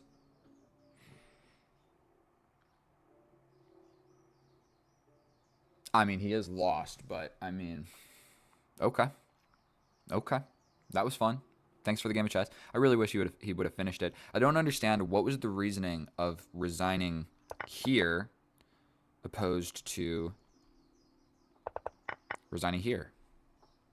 Like after this, bro. You still have the same terrible position. It didn't get any better. It didn't really get any much worse either. All we did was equally trade, which favors me, but he didn't need to play like that. So hopefully that was educational enough. And so let's go check this with the computer and just see how accurate everything was. And I'll see you over there. And here we are in the analysis. And oh boy, I just played a perfect game of chess. I did nothing wrong. And maybe I'm speaking too highly of myself, but look at this gosh darn graph. That is telling the tale of a person that knows what they're doing playing chess, okay? A person that knows what they're doing playing chess against somebody that kind of knows what they're doing playing chess. And so our opponent, 4 inaccuracies, 3 mistakes, 83% accurate, and then myself, 2 inaccuracies, 93%, no mistakes, no blunders, and my inaccuracies, I called them, okay? I said, this is probably a mistake or an inaccuracy, but we're going to castle opposite and see what happens, okay? So sometimes you do that, at the cost of a fraction of a pawn, and you get opposite side castling. So in this position right now, we develop a piece actively. What he is worried about by pushing this pawn is, let's explain this. He's defending against this because the only reason you push this pawn is if your dark square bishop is out here and you need a place for it to go. You following me? So but his dark square bishop is not ever getting out. He's trapped inside of the pawn chain. So this pin, for 1, his bishop is here. For 2, it's a pin to the queen, so you don't have to worry about it as much. If it's a pin to the king, like a pin like this, my knight's here, that is an absolute pin, and I can't move my knight. I'm trapped to this square until we deal with this bishop. So those ones you got to be a little bit more worried about. When it's the queen, you don't have to be as worried, and his light square bishop is still in here, so he can just defend against it, okay? So this pawn push, for 1, it didn't address the center. For 2, he didn't need to be worried about the square. For 3, he didn't need to put his bishop here. So that is like a lot of analysis on a single pawn push. But okay, it's why he lost. And not only that, it gave me a hook later on in the position. So now my bishop is trapped outside of the pawn chain. So pushing this pawn makes sense so I don't lose my bishop for this knight. Does that make sense? Because if I go here, he can just attack me again. I'd have to sacrifice for this one or let him ruin my pawn structure. Okay, he develops a piece. Now I push this pawn. This is very different. Now I'm not pushing this pawn to prevent this pin because that's not going to happen anyway. He's got 2 pieces in the way. I'm making a place for my bishop because I don't want to lose my bishop for a knight for no reason, okay? Now, we develop another piece. And if we just take stock on how we have developed our pieces thus far in the game, my pieces are developed very actively. They're looking into the enemy's position. Do you see this? This knight is getting ready to jump in the enemy's position. This one, not really, but where else was he going to go? Over here? Come on now. Let's be real. None of his pieces are even attempting to go in my position, other than this knight, but to a square that's defended too much. So this bishop sucks, this knight sucks, this rook sucks, this queen is actually okay, I guess, this rook sucks. This is the only piece that's potentially thinking about doing anything, and he's not thinking about doing much, okay?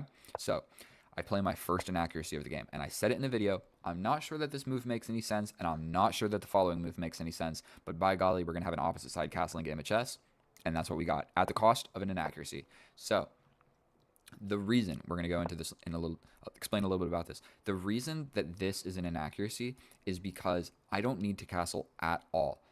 If we turn the computer on, say he plays the best move, I launch a pawn. Say some more stuff goes on, I put the pawn, let's say we scoot back, he plays a move, I put my rook here. I don't even care about castling yet. I initiate my attack first, and then if I need to, I castle, and if I don't need to, my king is perfectly safe in the middle of the board. So I needed to realize that. Thinking that far in advance, I spent 10 seconds on this move. I just realized castle opposite, launch an attack. So I didn't actually calculate what's going to happen when all the pieces start moving around, and then my king would be just fine staying in the middle.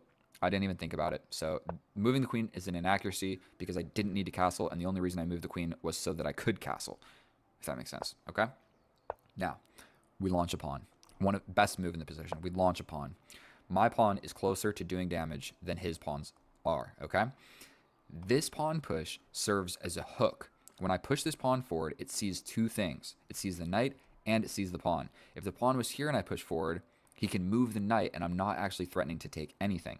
So that's why these moves are a little bit risky if you're doing it on the side that your king is on, okay? My pawn is not pushed over here because it would serve as a hook where you would attack 2 things.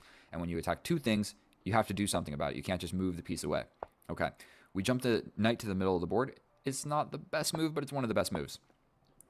This queen move. I think he's gearing up on an attack. And so what he needed to realize here is my attack is simply going to arrive first. And so this is one of the best moves. It's not the best move. The reason for that is he can put the bishop in front of my pawn advancement, okay? So he has the opportunity to play this, and I can't push the pawn forward. And he's attacking this. So I'd probably have to play something like this, and if he takes, then I got a bunch of pawns in the way. Whatever. He doesn't see it, and we get to push this pawn. Actually, for our opponent, This makes the most sense out of all of the moves in the position. That makes the most sense to me. Like, you're getting attacked, so either break in the middle or launch your own attack. Those are the options. And so look at how passive his pieces are. He's playing defense right now. And these pieces are his attacking pieces, and they're not even really attacking. And so we push the pawn. We push the pawn. And then right here, what I needed to realize was giving up this bishop for the knight is good because it opens the way for my queen. So I didn't want to lose my attacking bishop for the defending knight for the simple reason of that. But what I needed to realize was take. I still have this pawn push. Say he does whatever about it. If he moves the rook, I take this with check. And not only that, it's defended, so you can't even take it back. If you push this pawn, then I just take this with check. So if you move the rook, I get this, and if you move the knight, then I still take this with check. So there's nothing he could do. So what I needed to realize, and at the end of some of these lines, so say like he plays something, my queen is the one that is recapturing, getting into the position, and then I'm getting my queen closer to the king. So didn't see that, didn't give up my bishop, don't hate it, and I push this pawn instead. Still a perfectly reasonable move where he is faced with a dilemma. Yet again, I'm looking at two pieces. So if he doesn't take me, I take him. And if he moves the knight, okay, so what I say he moves the knight, then I'm taking you. And now it's defended with a check and a fork on the rook. So my attack simply arrived. And even in this position, I spent a little bit of time thinking, is there anything better? And there is. There's this bishop sacrifice, and the idea is if he jumps in, we still have this. He steps over. We sacrifice again when he steps over. We sacrifice again when he captures. We come. Okay, we do this. And I'm just winning, okay? There's no checkmate yet. In 10 moves there will be, but I'm not going to see that. So I needed to sacrifice the bishop. You don't always need to sacrifice stuff. Like, I mean, like, really, am I ever going to play this for an idea of mate at 10 rather than just, like, forking and getting the rook for a pawn? No. Get the rook for the pawn, bro. You don't got to calculate checkmate in 10 unless it's easy to calculate. So we hop in. Now, I jump in. This is my inaccuracy of the game. The reason, it's hard to even see if you're looking at the board, this is the best move. That is the idea. This pawn is saving the king from dying. Basically, I can push this pawn once that's gone, and I'll have two open files, and you are getting checkmated, guaranteed 100% every single time. Even sacrificing the bishop for not really the most clear reason is a good idea. But stepping back with the queen and simply eyeing this pawn. You can't push forward and defend it. You can't really jump forward and defend it. I'm just going to come in. And so, yeah, because this is defending this. So you can't really jump in doing stuff with this knight. Needed to see it. You step back and attack like this. That was a hard move to see. So this is an inaccuracy because it was mate in 10, and now it's just a +9 position. Whatever. We take with the rook. More active. He pushes here. We don't even need to be worried about it. We double the rooks. This rook was undefended and potentially could get attacked later on in the endgame. He moves forward. I jump forward with the knight. Capture. Steps here. I jump in with the middle. I jump into the middle of the board with my knight. He captures. I capture. He doubles his rooks. And now, in this position, our opponent resigned. It's mate in 6. I don't think that I was going to see that. But what I potentially could have seen is this. Very simple idea. We grab this. Or we can even jump back this way. And then we grab. Or I sacrifice. I would just grab the rook. Look, we don't got to be too fancy when you got 2 minutes on the clock. And so there was an absolutely disgusting line. Let me show you. We step over. He steps over. We sacrifice the queen.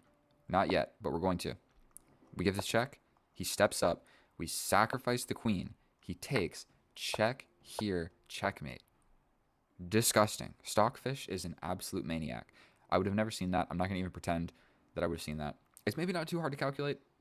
Yes, it is. I would never calculate that. Never in a million years. Rook sacrifice to sacrifice the queen to get mate with these two pieces. Never in a million years. You could give me this position, and I would have to sit here for 3 hours before I saw that. So, and you'd have to tell me, hey, there's a queen sacrifice for a mate. Either way, thank you guys so much for watching that video. I hope that that was long enough. Our opponent didn't spend enough time. Or he didn't spend, yeah, he should have spent more time, and maybe I should have spent less. That is how you attack in chess. I played a literally perfect game of chess. The only inaccuracies didn't matter. And so, going forward from here, I mean, it would have just been operation cleanup. I would have just given this check. He steps over. I get rid of the rook. You can capture this. You can capture this. It doesn't really matter at that point. My king is safe. Your queen's not doing anything. This rook sucks. This bishop sucks. My rooks are amazing. I'm winning the game of chess. So that's how you attack from the black side of the board. Thank you so much for watching my video. If you learned anything or you simply enjoy watching, simply enjoy watching me play chess. I'll be making more videos. I'm going to get better at making videos. I'm going to get better at chess. Thank you so much. I love you. You guys are the best. Subscribe. I'll see you next time. Goodbye. Hello, my fellow chess friends. We are back at it again with another epic and educational day of chess. Today we're on Chess instead of chess.com because it's my strong favorite. Today we're facing a 1901. I am 1912. I have 10 points of elo on our opponent here. First, you're not going to be able to see this. Maybe you will. Angola, never played somebody from there. We check. He is terrible at bullet. He is quite good at blitz, and he is slightly worse than me in rapid. So, going forward with that information, we are going to try and get it into a low time situation. And so, I believe we need to tickle this, because if he jumps forward and he attacks my knight while it's pinned, it's no fun for me. If he steps back, we simply chase the dude around.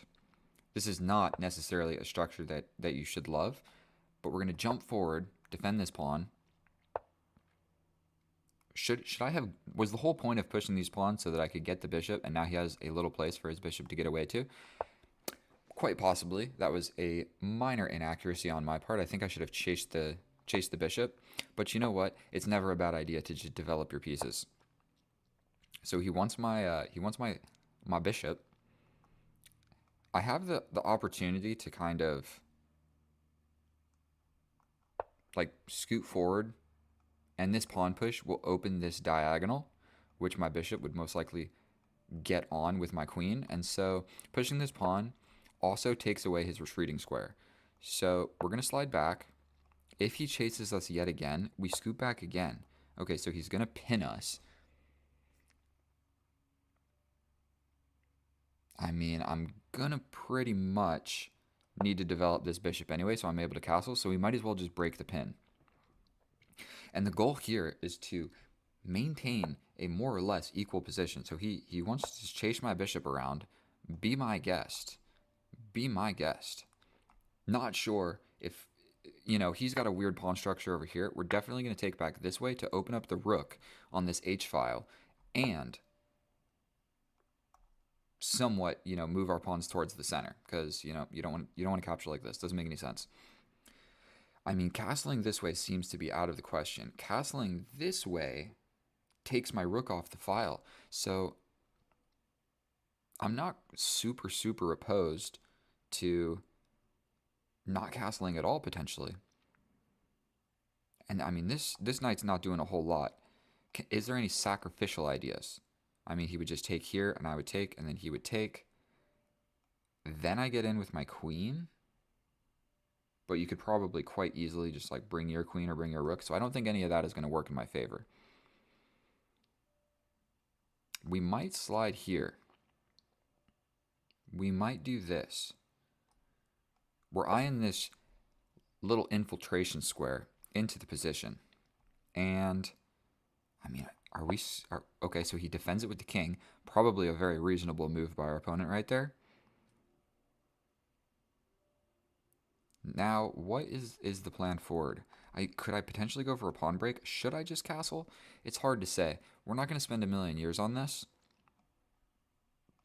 These are like my two genius ideas. I can also attack this bishop, but then he kind of just reroutes to attacking my king, and I don't love all of that. I can also like step back. And this pawn push doesn't make any sense. And I feel like if I do castle, his rook is really close to just aiding in the attack. So I think castling is just not what we need to be doing here. He doesn't have a pawn break directly in the center.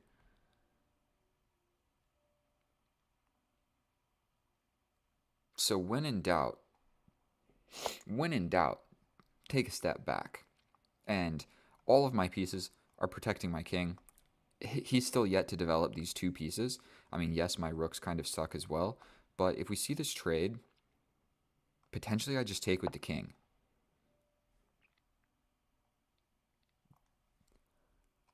We're going to just do this. He can grab this pawn. But then I get out with my rook. Then I get out with my bishop. So we're going to slide here because this pawn is pinned.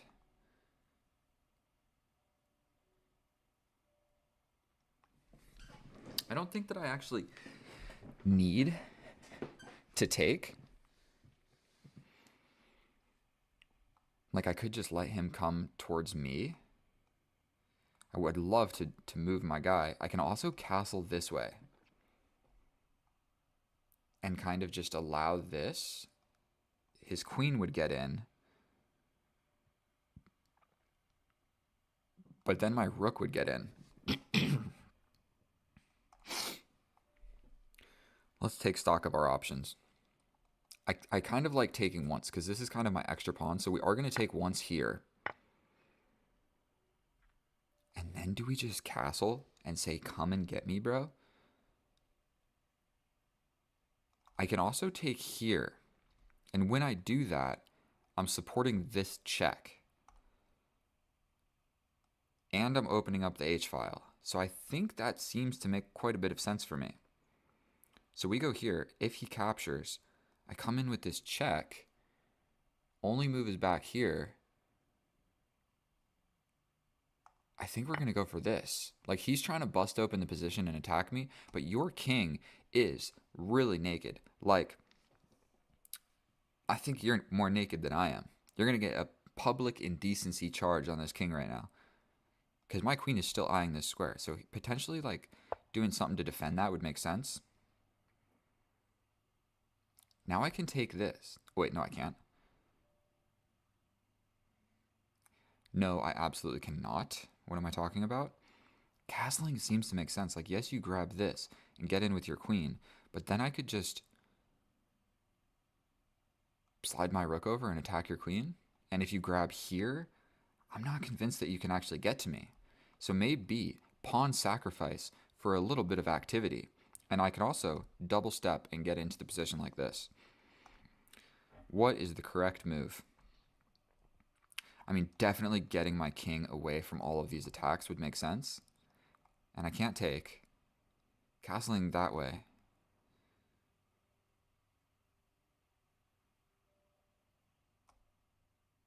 Let's just do it. I'm completely up material.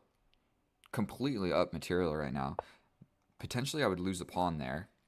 And I think I can still take. Correct? Because you can't take back because then I'm getting in. And like I explained, I don't think that's going to be super great for you. At the very least, I can take, check here, step over here with this check. You got to go somewhere and I win the rook. So I think now is about the time we take this pawn because it's defended tactically. So I don't think he can very well take it. His bishop could take this pawn. That was kind of silly, that undefended this. But wait a minute. I think that I calculated this correctly. Check. If you go here, I hit you with this check. And then I just grab the rook. So, boom. But what if you go here?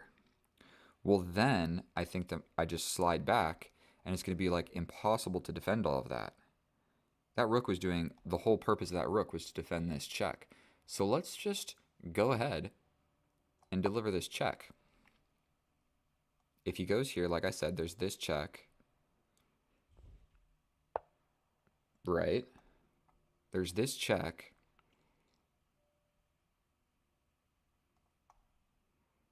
Check. I'm attacking the rook. You can't really block it if you can't step here. So check here. And then I think we're good to go. So let's just give this check. Only move or block with the queen. But blocking with the queen isn't going to work because I'm just going to hit you with this check. And I'm just going to shred apart this dude's position. Like his two major pieces. You know, this is a loose piece. You got to be careful when you go gobbling pawns. Okay, so I can just grab the rook for free. I can potentially give a check first. Then he comes back. So I could give this check. I'm going to take a little bit of time just trying to figure out what's better. Because I would love to shimmy around the king and be able to get maximum destruction out of my queen right here. So if I go here, if he does this, I just take with check. So that's not going to happen. So I could go here. If he steps anywhere on this file, I can hit him with this check, which is essentially checkmate. So I think that this is slightly more accurate.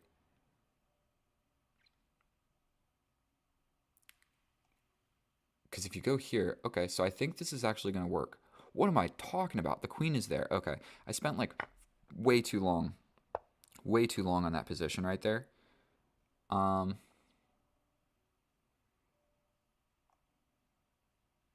I mean, we're just going to give this check. I mean, I'm going to just win this endgame, so let's go ahead and do it. Another beautiful, beautiful check. I think we're going to develop the knight, and now this is defended. Potentially jumping forward makes a lot of sense. I mean, you can take this, but you don't really want to do that. I guess you could have pinned it, but then I can defend like this. So I think maybe that's what we want to do here. Hop forward. We can allow this check. It's not going to ruin me. I think stepping forward onto a dark square, just so there's no nonsense with this guy. And potentially we just jump forward. Okay, so we're just going to trade that off. Absolutely, that's a good move. I can then throw my knight into the center of the board.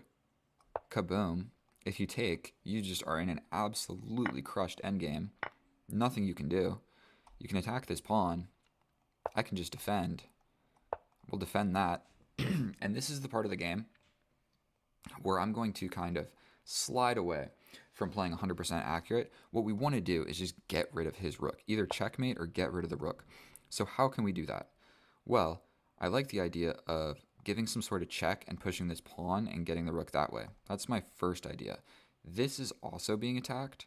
So let's just step and defend that. Step and defend that. This guy is weak, but I'm pretty much just going to get in, I think. And pushing this pawn also is quite scary. So if the king ever goes here, I can just attack it. So like check. I mean, you step forward like this. There's trade the rook like that. Okay, so that's one option. So boom, boom, trade the rook this way. Or check, you step to the back rank, and then you're just going to lose.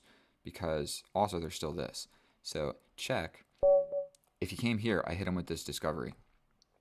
He wants to rematch, but I just don't think that I've got it in me. And so I think run through this without... I think this was a little bit of a mistake here. I mean, maybe it's not. Developing a piece is never a bad idea. I should have gone for this. So what I'm going to start doing at the end of my videos is like guess the accuracy, and we're going to see how close I actually can get. Because also maybe some of that didn't make a lot of sense. This is all good. That retreating knight move didn't make a lot of sense. He just didn't recapture the piece. So this was just a huge blunder on our opponent's part. Like, you needed to recapture. I literally took your bishop, and unless you're doing something very intelligent, you need to just take the piece back. So you got to think about that. He lost the bishop. He did not capture back, and then we're good to go. And he even could have tried to throw this in right now, but then I slide back and defend this pawn being pinned from the queen. So I would be able to take the bishop. So he could like win a pawn, but then I would still get out. It would have been better than doing absolutely nothing, because now that's defended and he didn't get my bishop. Okay, so either way, I think that I played like 89% accurate. That's what I feel. I think in the opening I missed some stuff, and in the end game, who knows, 89%. Let's go to the analysis. I'll see you over there.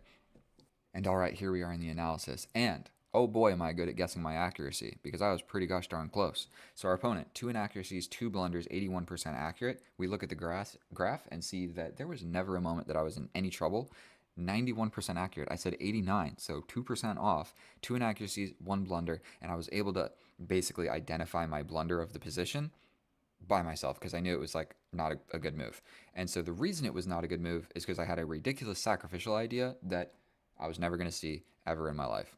And so we start with the Caro-Kann, exchange variation. Got a bada boom, bada bing. We chase the bishop around. And then this is kind of what I was saying. Defending here is a great move. So any way that you're defending this pawn generally makes sense. The best move is to pin the knight. Whatever, we develop a piece. We develop a piece. We defend the pawn in the center. And I was kind of questioning, was chasing this guy really the best idea? And it wasn't, because developing your pieces is better than making 2 moves to win this piece on the side of the board. We scoot forward. This does open the diagonal. I don't know if it was actually super important in the game later, but it does open the diagonal. So we scoot back, break the pin. It's a mistake, but hardly. The difference is zero point 0.1. And so we scoot back. He takes, we take, but now we've got the open H file, and that is not good for our opponent. He pushes forward. I bring my queen out here because I want to like be able to infiltrate. He defends with the king, and this is where I missed. I spent 1 minute on my blunder of the game, but it's the type of blunder where if I would have seen this sacrifice, I'm winning even more. If I go back, it's just an equal position. So what I didn't see was this. If he takes, then I'm going to take here, and he cannot take back. Because if he does take back, that opens the H file, and my queen arrives. And you better believe all I need is the queen and the rook, and I'm going to just destroy this king. And so I didn't see that this bishop was undefended tactically. And so he did see that. And so later on, I make my blunder. Probably what he should have done is just trade this off because this bishop is basically in peril.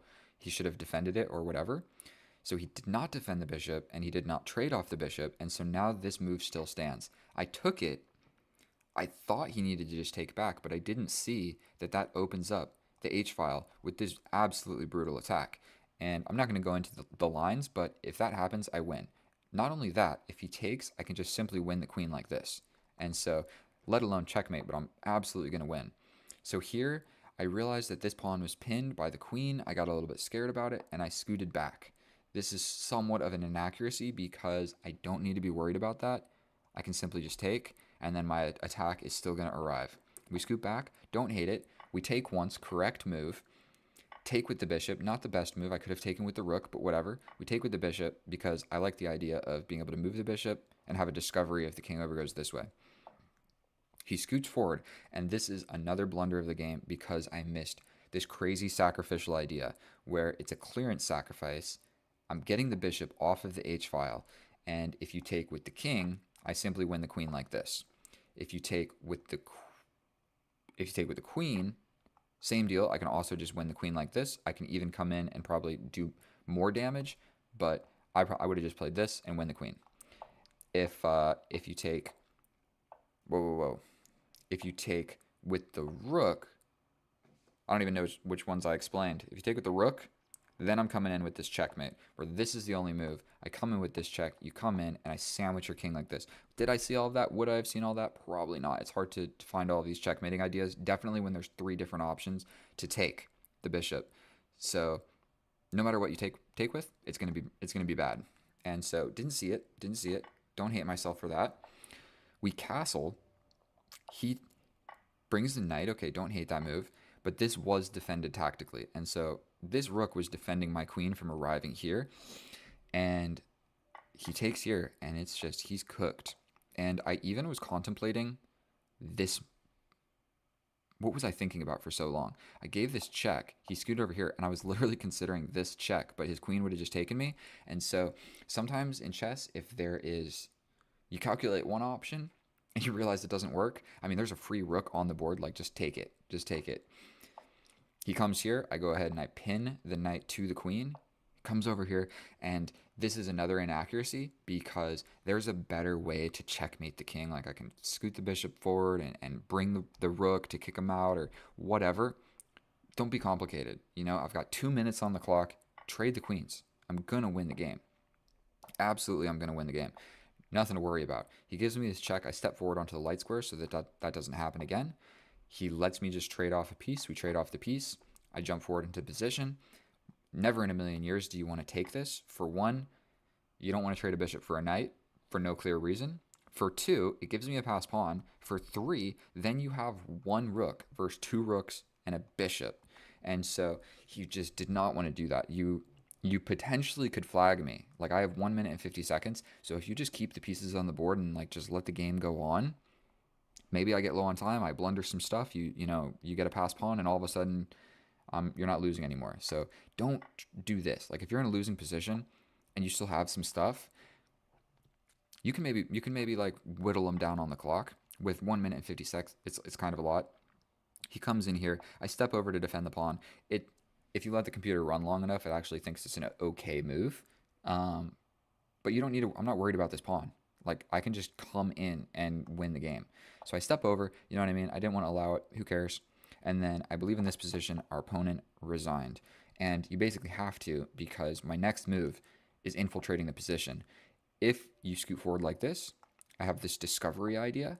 Oh, no, I don't. You would just take the bishop. And then I lost the bishop for no reason. So that's what I'm saying. Don't resign. Maybe people make moves like that and it's not so bad.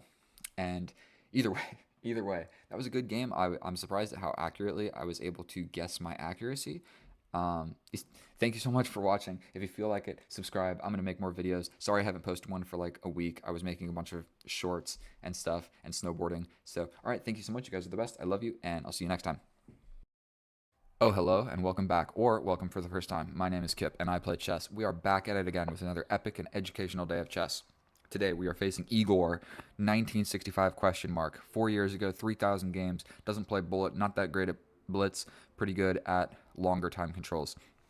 So let's see what type of game of chess we can just conjure up against this enemy.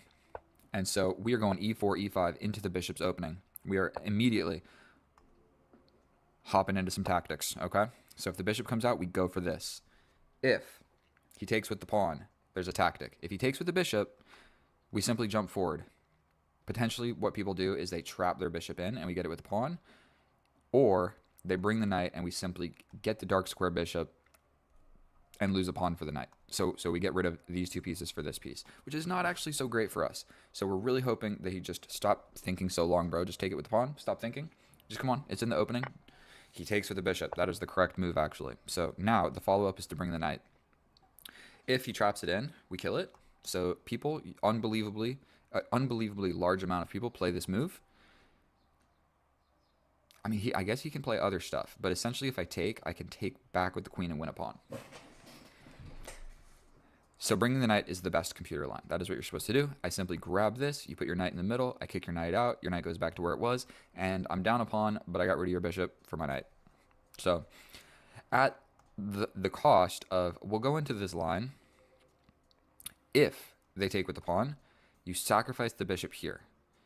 If they step over, you just come back, he can't castle, you got the pawn back, and you're happy, okay?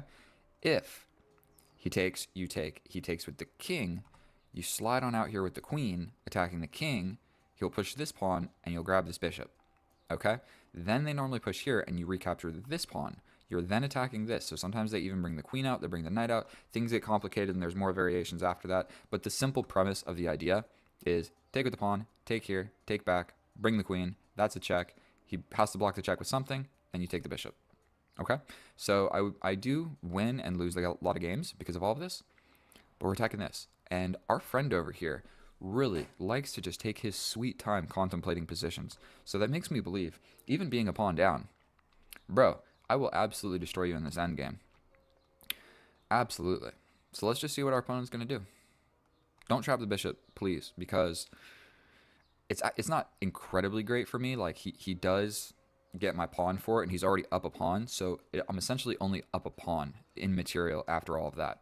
So bring the knight. I might even message him and be like, bro, just bring the knight. It's the best move.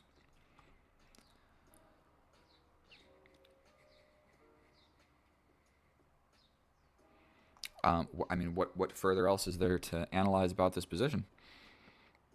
If he neglects to do so, I take the bishop. Okay. So I take the bishop, he takes in, and I take the pawn back. Yes, he hits me with a check. I can threaten checkmate, maybe? Not even going to think about it. We're just going to take the bishop. The whole purpose of everything that he did was to be up a pawn for the bishop and everything. But now, essentially, I got his bishop from my knight. And now we have even material, and actually I have a lead in development. And I am attacking this immediately. That is something else to note. This pawn is hanging. He needs to do something about it. Bringing the knight is probably the most principled approach. I believe I can just pin it. And so once this pin comes into play, like, he can attack here, but I can attack. If you take my queen, I take your queen. You can't castle anymore. Your pawn structure's kind of weird. I think we just go for activity. Activity overall. My bishops are bishoping. My queen is in the middle of the board. Potentially his knight jumps out and attacks me. I can pin it, and then my bishop's doing things over here. Our opponent has sunk into a 2-minute deficit on time. I cannot believe it. Maybe I should just like mess around on my phone and let the time catch up, because I don't want him to get down to like 1 minute and then just blunder in the endgame, because nobody learns anything from that. Okay. Immediately, my queen is being attacked. For one, I can just take. If he takes like this, I mean, I can threaten checkmate. He blocks. I step back. He takes. I take. His knight gets to the middle of the board, defended by 2 pawns. His pawn structure kind of sucks. I kind of like this. Here, take the queen. No. He has this fork. He has a check after he takes my queen. So it would really go, this is how you calculate. I would take here. He takes here. I take the queen. Then, instead of taking back the bishop, he throws in this check. I have to do something about it. He gets my rook. Then I get out with the bishop, but I lost my complete advantage of everything. So what do? Pin this guy. He'll probably defend. Then I take. Wait. Here.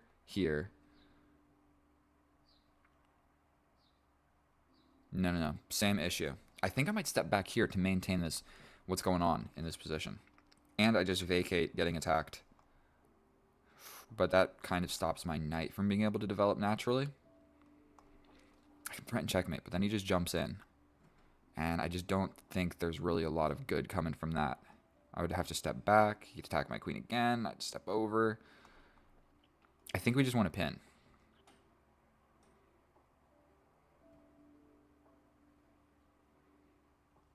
That's sketchy. Stepping back is probably actually the best move. So, what do? Pin here. Then I step back. We're going to do this first. He could just castle and get out of the pin. But then I can take here and it ruins the pawn structure. So I think defending is what he needs to do. And once the bishop is on this square, this knight is free to move because this is no longer a check.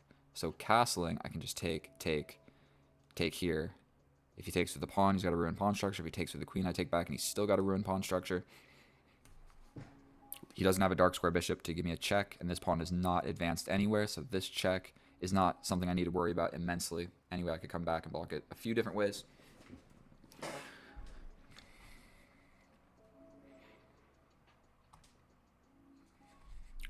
And let's just, really what I would like, I want to just get better at endgames. That is where the games are won and lost. So if there's anything that I need to learn, it's like avoid simple, stupid opening traps is one main thing.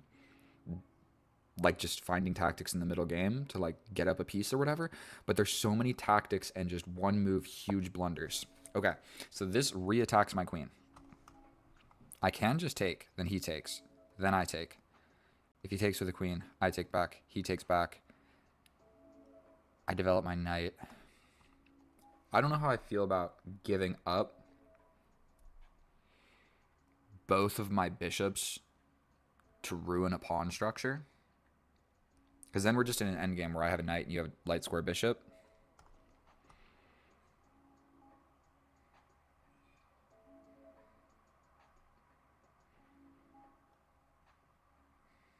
What do? I think if we step back here and he jumps in, I take with check, he steps over. I just don't want to get in the way of this square for my knight, is really what's going on here. So we step back, he comes in and attacks the queen.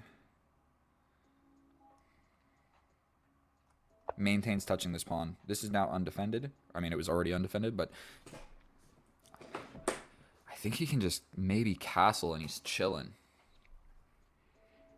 So he did make like a minor blunder out of the opening, but now our opponent has been displaying quite good knowledge of chess positions. Just breaking, I think all of his moves are actually very easy. I think you just castle here. I'm no longer really threatening to ruin your pawn structure on that side of the board, so I don't think that's something he needs to be like immensely worried of. I'm still pretty much trying to develop my knight.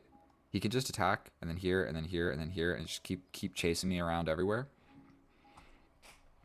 He can also jump forward and allow this trade. That would still exist, where he's putting pressure on this. So, yeah, he could jump in and attack my queen. If I take, this fork is something I need to worry about. So I would need to react to it because I can't take back immediately. So like boom, boom, boom. My queen is still hanging. I step over here. But then he grabs this pawn. Then I slide all the way in and attack the rook. That doesn't look good for you. He then just simply castles this way. No, he doesn't. My bishop's cutting that off. Our opponent has 4 minutes. I have 7 minutes. Okay. He attacks my queen yet again.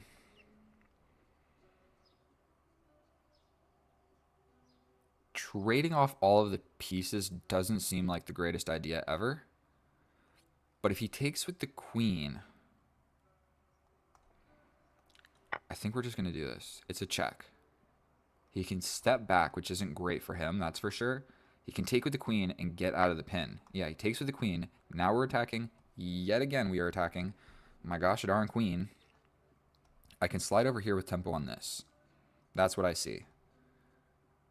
But I need to hang on to this pawn because now this knight is free to take. So I think I have to slide over like this.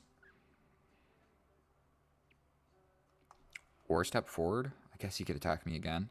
But I'd still be able to step back. So maybe this makes the most amount of sense.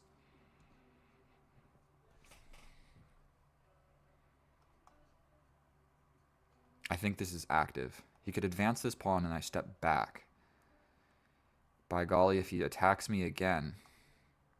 So I think I might have to go here. Because if I go forward here, step back, he attacks me again, then I have the problem of all of this. So basically, I calculated the first line. Wait a minute, can that still happen if he just does this?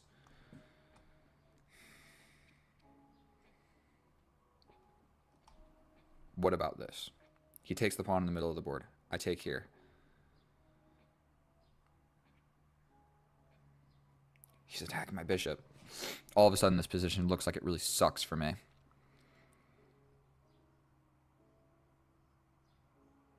We step over.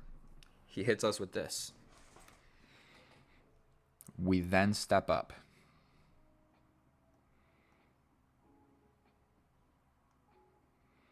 Here, we step up, defend this, hang on to the pawn.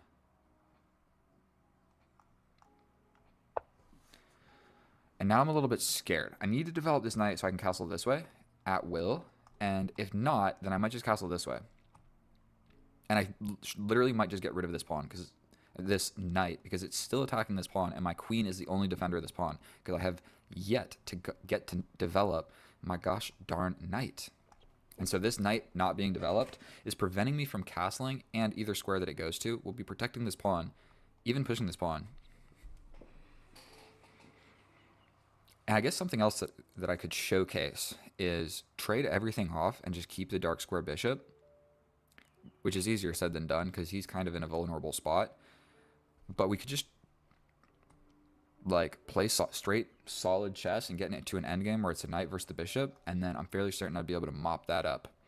Because look at all the pawns that we still have on the board, and when you have pawns on both sides of the board, when you get into an endgame, essentially the bishop is going to be better. Like if some stuff happens, okay, he attacks this right off the gate. This is attacked twice. Jumping forward prevents this, and it takes away this. Also, I can just take here. So my whole talking about everything, I can just get rid of. This is somewhat scary as well. So I think we just take here. He's got too many of these minor pieces doing stuff. These knights are really scary. So I think we might just get rid of this. If he steps over here, yeah, I think we just do this because I'm going to get battered around and I might lose this pawn. So I think we just take here. He gets an open file, but now I can kind of develop my knight. We just have a completely even position.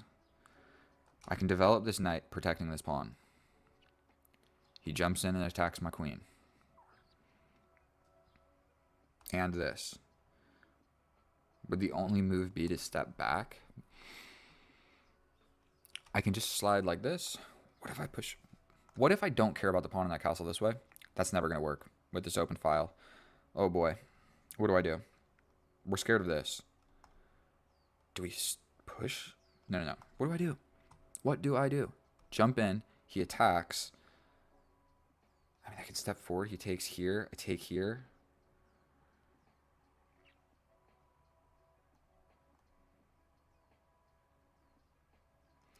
This is scary. We step in. He can take here because the knight's in the way, but then I take this. What if you just... Oh, that's enough time. No more thinking about it. We have exactly the same amount of time on the clock. What did I do with my time advantage? I need to get better at that. And I need to gosh darn castle. I'm ready to castle. But I think he's going to just step forward and cause more problems in the position. And grabbing this pawn, I think, is far less important than that pawn. Okay, so he's going for this. He can also jump in this way.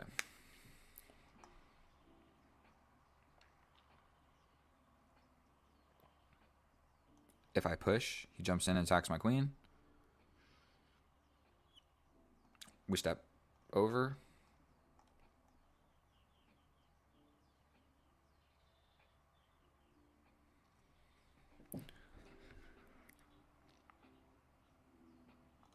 We push this. Now I'm actually losing on time. Oh boy, if you guys are watching this, I'm so sorry. I'm so sorry that I'm terrible at chess. This is kind of a scary idea. This is kind of a scary idea. This is still a scary idea. Jumping in, take. Over here.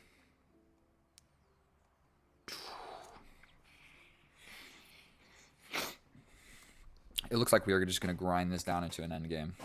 Okay, so he does do this. I think I step forward. Or do I step back? Like, do I step all the way back?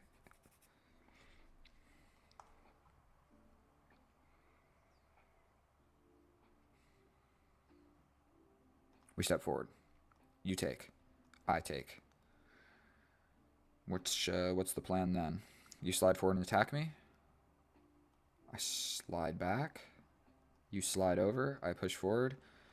I think we're just going for it. With 1 minute on the clock. This is scary. Grabbing this pawn is way better for him than me grabbing this pawn. But it keeps material balance in the position. And I never got to castle. And now it's looking like I'm never going to get to castle. Like, I suppose if he takes, I can just go for activity. And just not even care about this pawn. Like, how important is that pawn, really? If I go there, it kind of just brings his rook to the action. Oh my goodness. There's this fork, but I can castle. We castle. He steps in. I wanted to castle so bad. That is exactly what I'm doing. This pawn is meagerly defended by my knight. My knight can also jump forward. That check is scary for you. My knight arriving here would be great. He's going to almost not definitely jump forward with check. But all of a sudden, I think that was a little bit... He should have taken this pawn. I think these two pawns were not equal. Me winning this pawn, it's already a doubled pawn. You know, you still got another one. So, like, his structure is already ruined over here. My structure is pristine and gorgeous over here.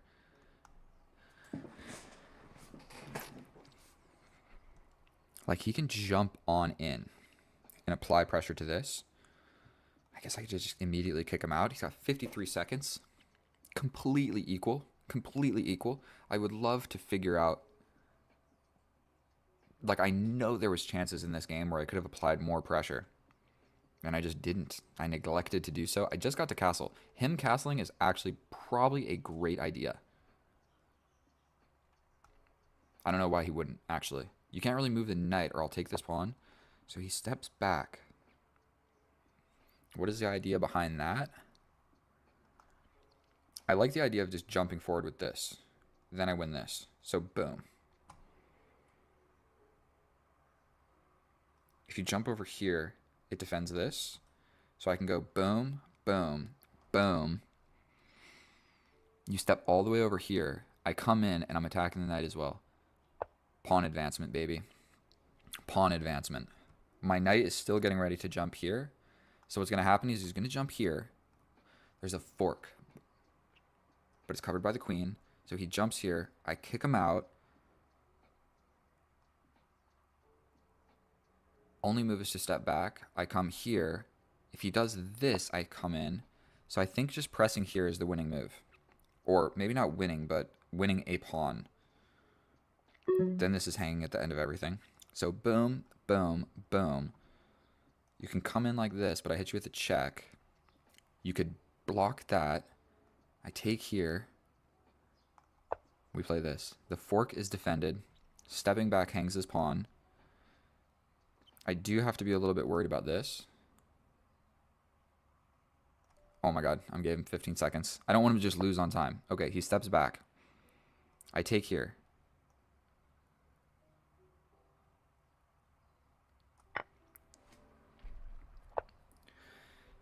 Yes, but then I give him this check. He comes back and blocks. I win this pawn. He could kind of trap me. Like this is hanging. I don't have such a great way of defending it. I take this pawn.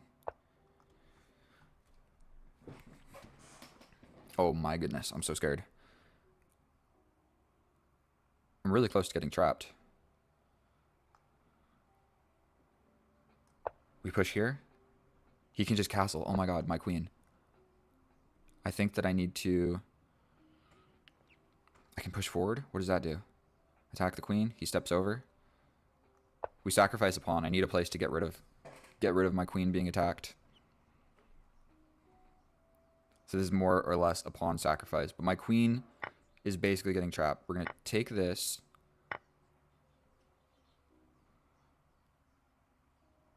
Here. You come here. I hit you again. I think we just grab this. I'm so scared. You can't grab it because the knight.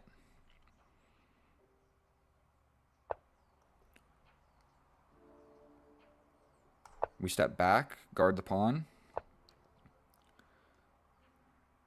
Here, I've got two passed pawns.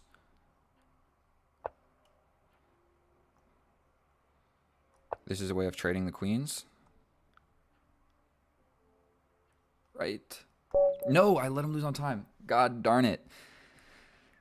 But in this position, what are his options? Jumping in or just taking and I fix my pawns? That is definitely what I was going to do. So whether that's good or bad, I could take with the rook as well and be applying pressure to this. But I kind of like the idea of taking here, pushing here, and then I have a passed pawn here, and this outside passed pawn is going to be an absolute nuisance. I'm up 2 pawns at this point, and I'm going to push him. And so, man, that was a good game of chess. I shouldn't have let him lose on time. But what am I going to do? You got increment and I give you 15 seconds? Come on, bro. But he just shouldn't just make a move. So either way, I'm not convinced that I played the most accurately that game. I would guess like maybe like 85% or something.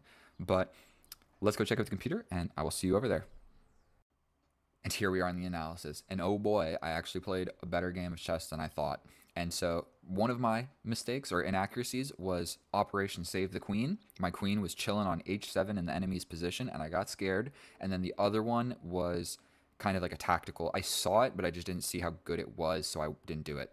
And so if we take a look at this graph, I had things under control. My second move, essentially, was an inaccuracy, giving me an equal position with white after like 2 moves.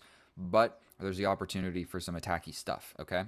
And so I got 1 inaccuracy, 1 mistake, 92% accurate, and our opponent, 86% accurate, 5 inaccuracies, 2 mistakes. Sorry, I was looking at this thing. I was like, am I recording? I better not be like just talking to nothing. And so right out of the opening, we get the bishop's opening.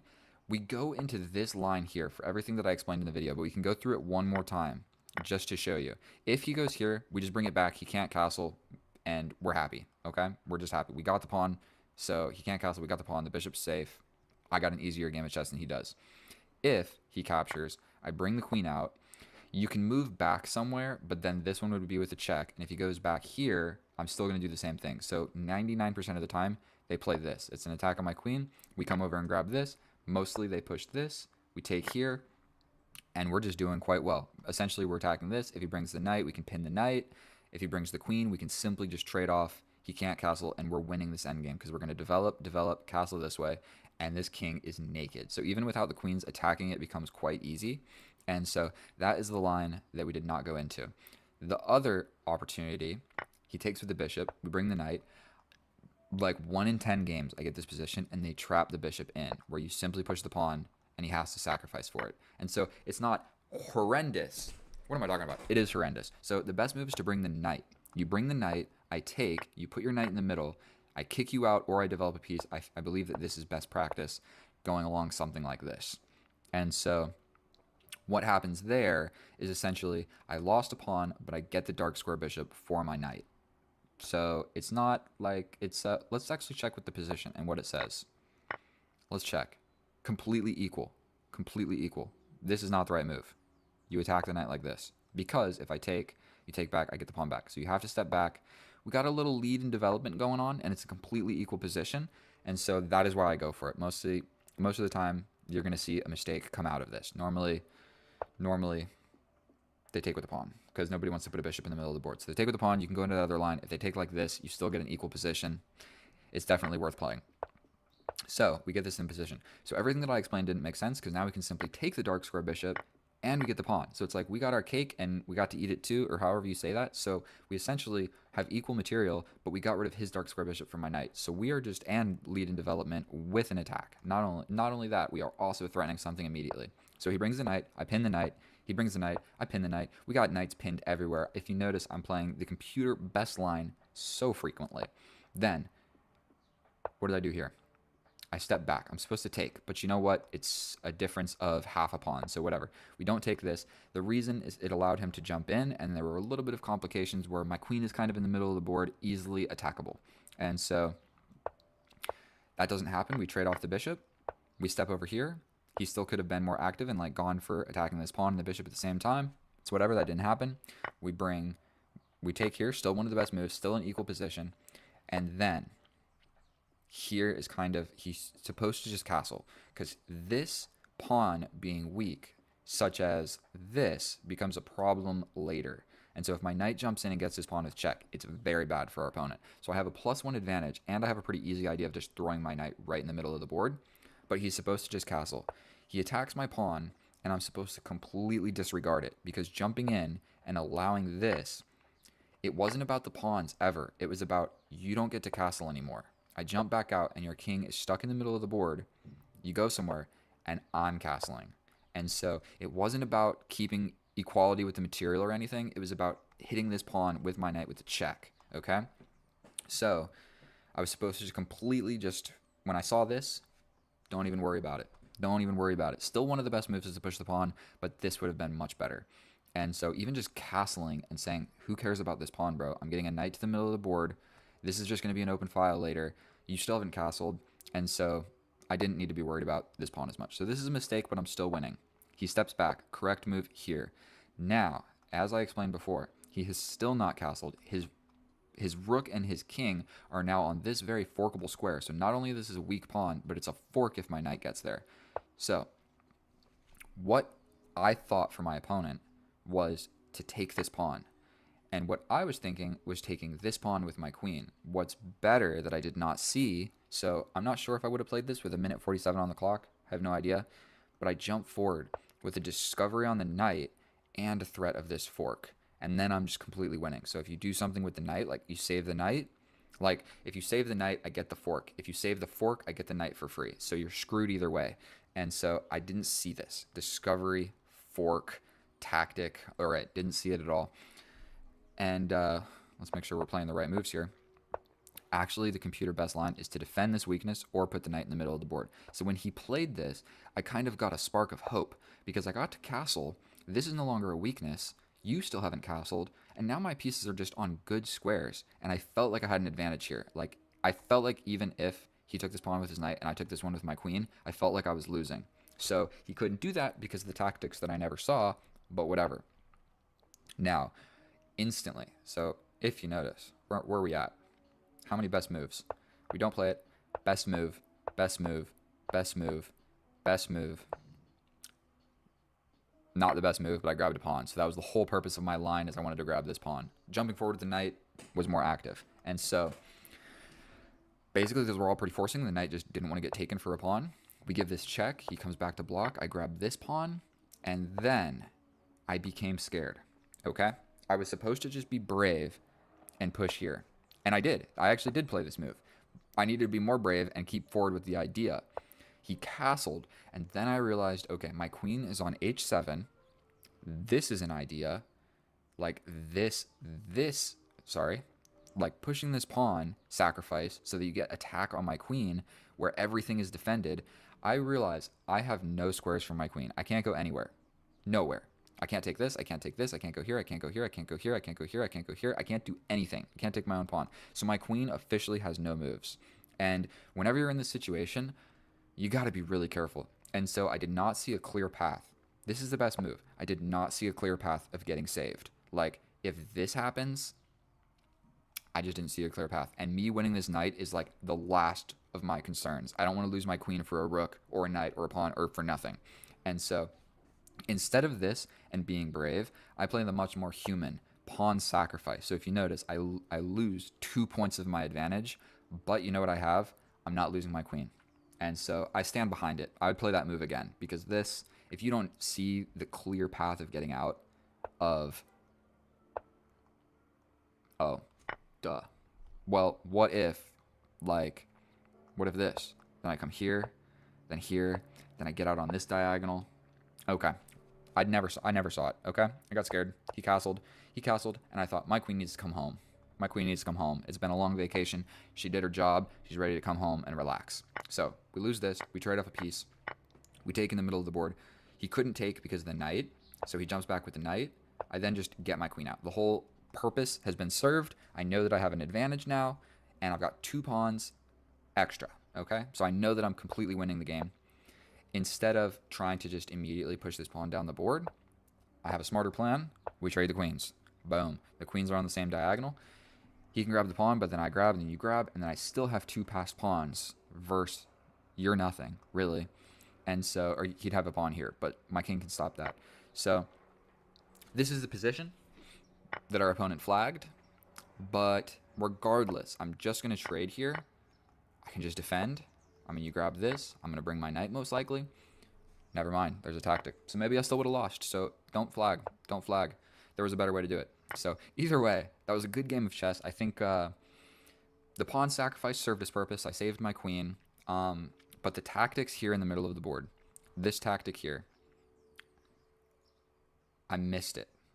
I missed the idea of this. I guess it didn't even happen. So like calculating it wasn't actually all that important for me, because he played the best move. I thought he was going to play this, but I spent a while thinking about, I spent like 30 seconds thinking about what to do here and just realizing that I got a lot of problems going on, but I played the best moves regardless. So it didn't matter. So I guess I wasted time calculating something that didn't make any sense, but I still played the best moves anyway because he played the best moves, because what I calculated didn't make sense, so he never played it.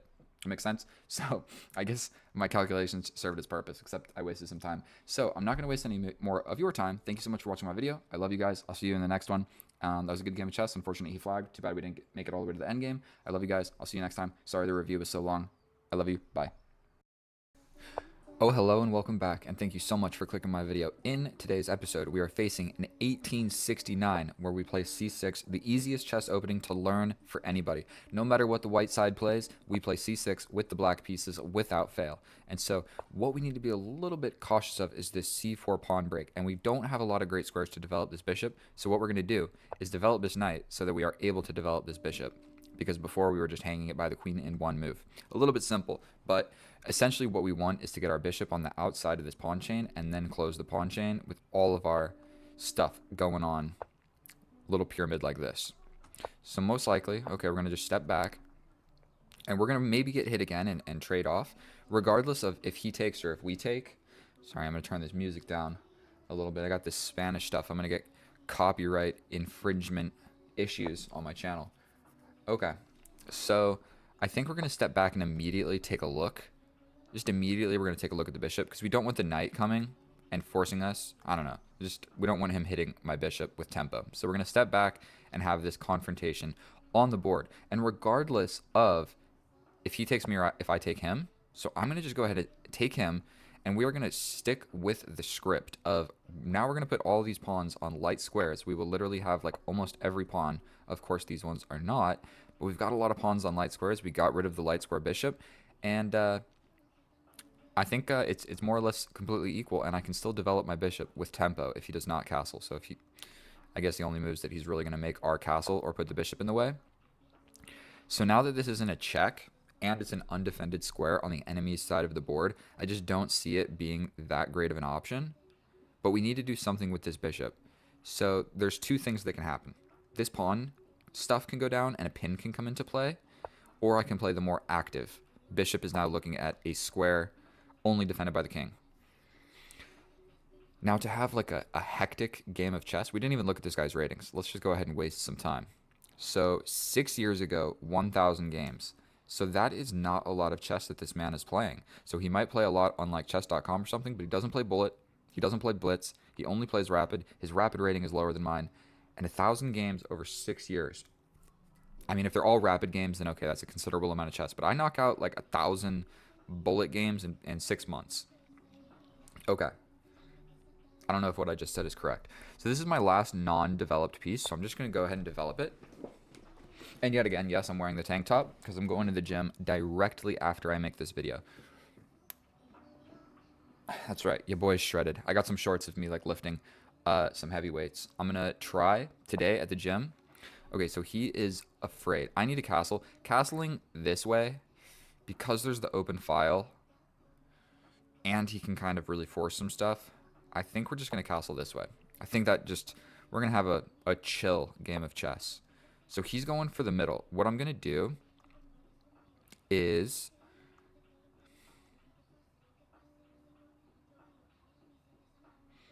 I mean, his knight is coming to the middle. I can trade it, but then there's a fork. So I could scoot back with the bishop, but if I scoot back with the bishop, my queen can't get out. So I'm thinking about bringing the queen. He jumps in. Then I step back. And I think everything's going to work. And it kind of prevents him bringing the queen out here, because the queen on b3 is generally a pretty decent square. This is kind of a good square for the queens, applying pressure to this pawn. I'm so bad at these arrows. And I just started a new job, so I'm working in finance now. This is going to be my first rapid game where I've made a video since work. And oh my goodness, the training is so hard. I feel like an idiot because there's just so many terms and computer programs that I don't know anything about. And so long story short, it's going to be a really good job, but it's a little bit stressful. So he wants to do this, a tempo winning on my queen to position his knight beautifully in the middle of the board, and I'll essentially have to trade it off like this. But we could just scoot my rook over, let him hit me. I scoot up. He jumps to the middle.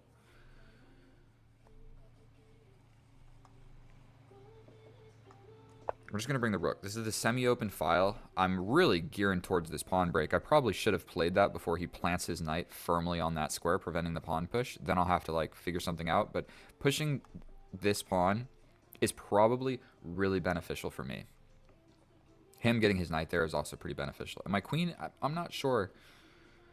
I'm not sure if my queen is good here or bad here. I guess I could just take with the bishop. But then where's this knight going realistically? I can't go here because of the queen. Stepping. It looks ugly.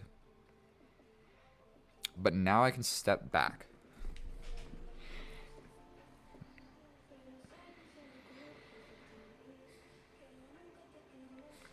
This is actually, if I step back and he hits my queen, I step up, he then jumps in, I take, and we're chilling. Given my queen very, very scarce amount of squares to wiggle around over here. Don't like suffocating my queen. And he's got a piece on my side of the board, heavily defended by pawns. Really, like, moving this knight and pushing this pawn would be ideal. That's what we would actually want to do. He can even like step back, and when I take, the queen comes in, or we can just leave the tension because it is defended. But this is something that we need to address almost immediately. And then if this knight comes in, then he's just applying pressure. He's just absolutely applying pressure to me. Now, does that mean that he's going to win the game? The answer is absolutely no, because what we're going to do is just keep playing. Keep playing.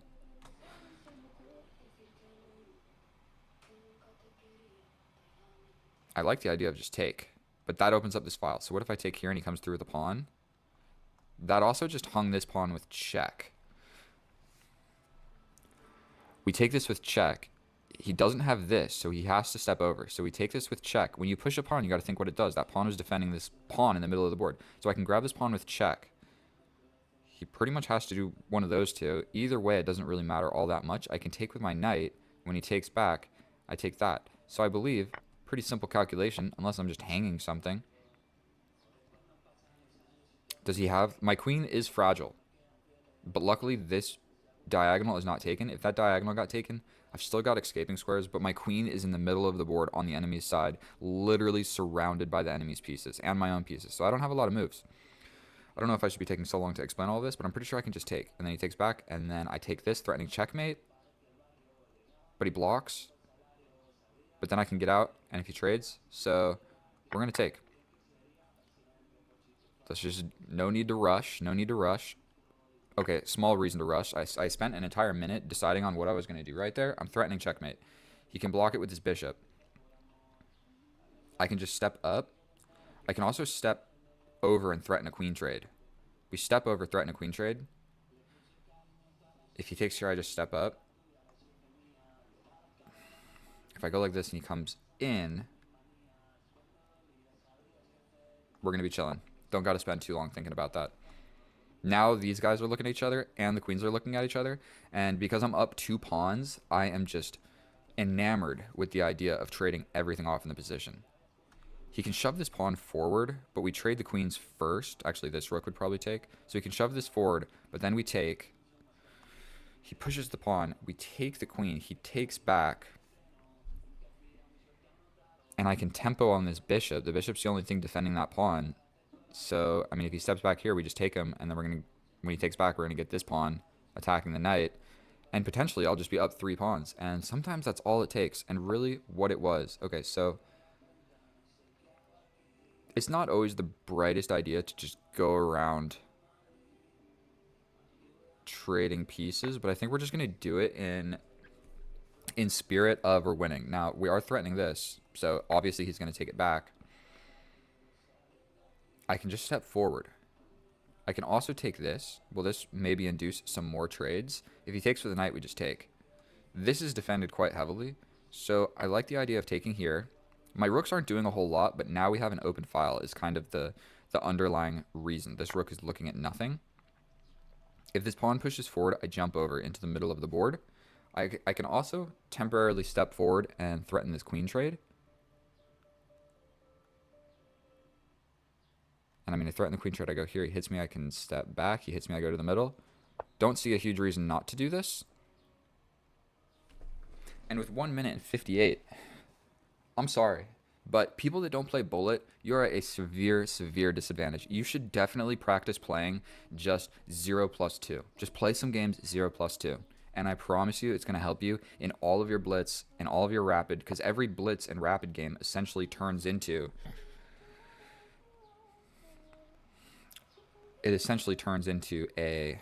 Okay, I'm a little bit scared about this queen in the middle of the board. I mean, I can step back and attack it. I can also... No, if I do this, he's coming in. So I think what we're going to do here... Okay, what we need to be worried about is this.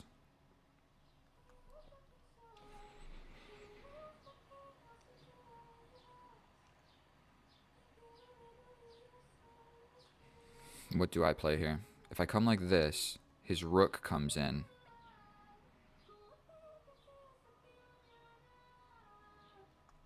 And I can't really get in to save anything. So what if I play here? He plays here.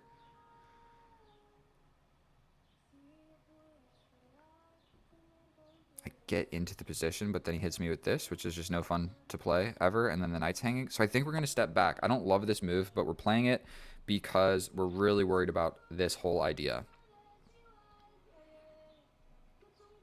And so the queen essentially has to go to this side of the board, or like into the middle of the board like that.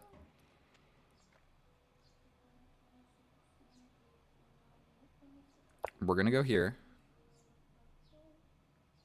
52 seconds, but 4-second increment. So what I'm saying is I'm quite good at not blundering in low time. So I need to actually shut up and like win this game of chess because I'm up 2 pawns. So essentially if we trade these queens, I'm chilling.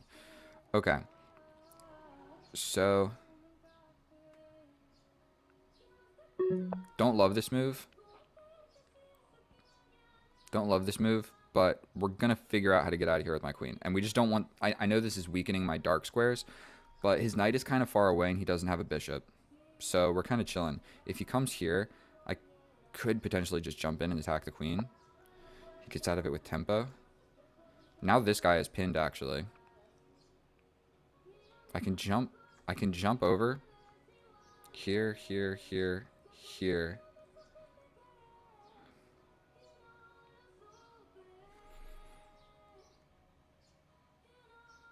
We step back. Getting scared. Getting scared. I can now escape this way, which is that even what I want to do? I can also go here, protected. Boom. And then if he takes, I take. He takes, I take. We're chilling.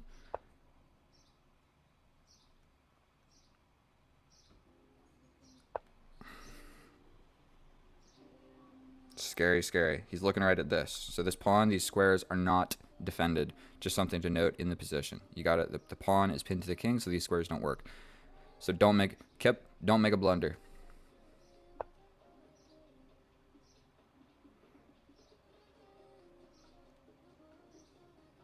We step forward. Is that what needed to be played? Probably not, but that's what we're playing. Probably he wants to grab the open file. Here, here, here, here. And I'm up 2 pawns, so it just makes me believe that I'm still winning that. I would like to do it in a way. My knight is essentially pinned, but does he really want to trade into a... I don't want to do that. That makes it way more complicated to win the game, that's for sure. I could even push and come over like this.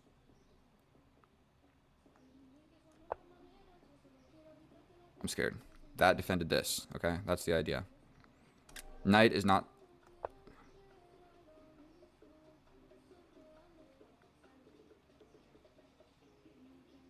We're stacking up. Very scary. If he sacrifices, I can take. He could play this, but what does that really accomplish? Not a whole lot. 21 seconds. The idea is basically double up these rooks. This is also another idea. Just simply capturing here. That's actually the next idea. Just capture here. Double the rooks. This is a new idea.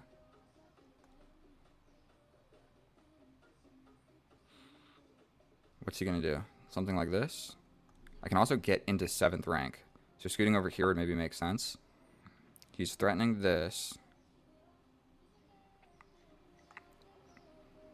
I think we're just going to play this. This is covered. He is hanging on. You know what we need to do? We need to make that knight on the side of the board. It is defending this pawn and has been defending this pawn for a long time, so I need to play this. He's going for this. We're going for this. If he comes in,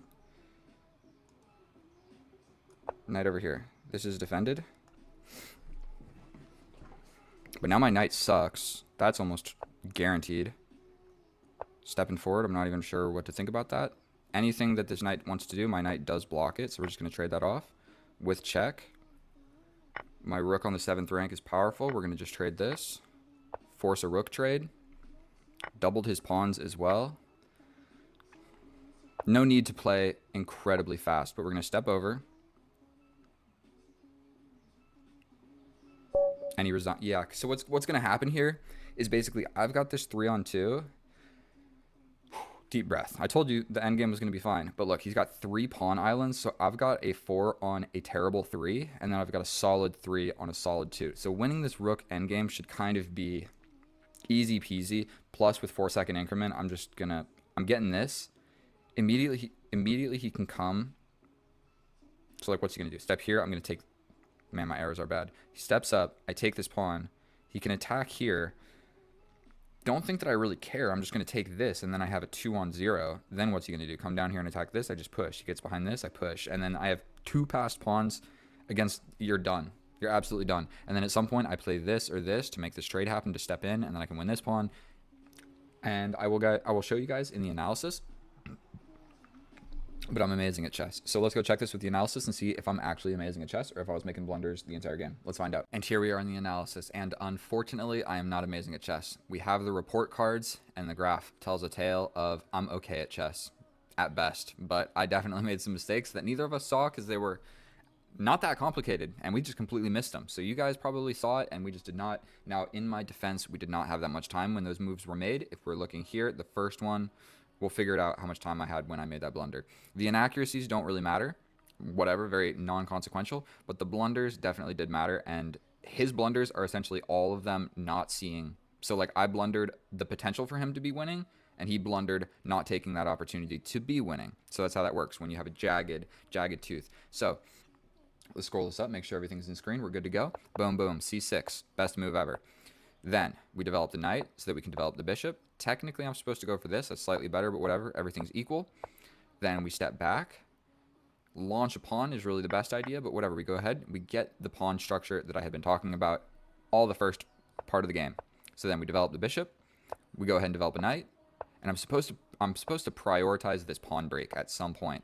So best move, bringing the queen out. So I'm not terrible. We bring the rook, one of the best moves. And I'm supposed to just go for this pawn break. And now if you look at the position, like these guys are defending each other, so we're not super worried about this knight. We could potentially just get rid of it at any point. But literally my bishop, my knight, my queen, and my rook are telling me to push this pawn. So I was worried about getting hit with this. So what did I play? I'm stepping back because I'm worried about this knight. I wanted to step back so I can take, so this isn't a fork. That's what I was worried about. So we step back. Then tactics all over the place, but either move is really still winning. You can play this and you're winning, or you can play this and you're winning, and just at the end of it, you're getting this with check and the other pawn. So it doesn't matter. They are whatever you can call them. You can play either move, exchangeable, interchangeable. That's the word. We take back. So this was really the moment of the game. This pawn has an important job of supporting these two center pawns. He pushes it, and now this guy is just hanging. So I'll show you for an example. You take like this. This guy is pinned, so he could not take like this because the queen is pinning it. So then I take this with check, he steps over, and then I win this pawn. Or I jump in with the knight. Either or is good to go. So we do this. We take the pawn with check, then we take this. He has to take back. We win another pawn. We're threatening checkmate. He essentially has to block it with something. We step over, threatening the queen trade. We go ahead and trade off a piece, trade off a pawn. And so I've got a little bit of pressure going on. Like this pawn is the only thing defending this knight, which can kind of easily get pinned, and then the knight's not defended at all. I'm supposed to jump forward. That's a scary move to play. Just jump forward, but I mean, it starts threatening things. It's looking at the opponent's side of the board. Instead, I go for a queen trade.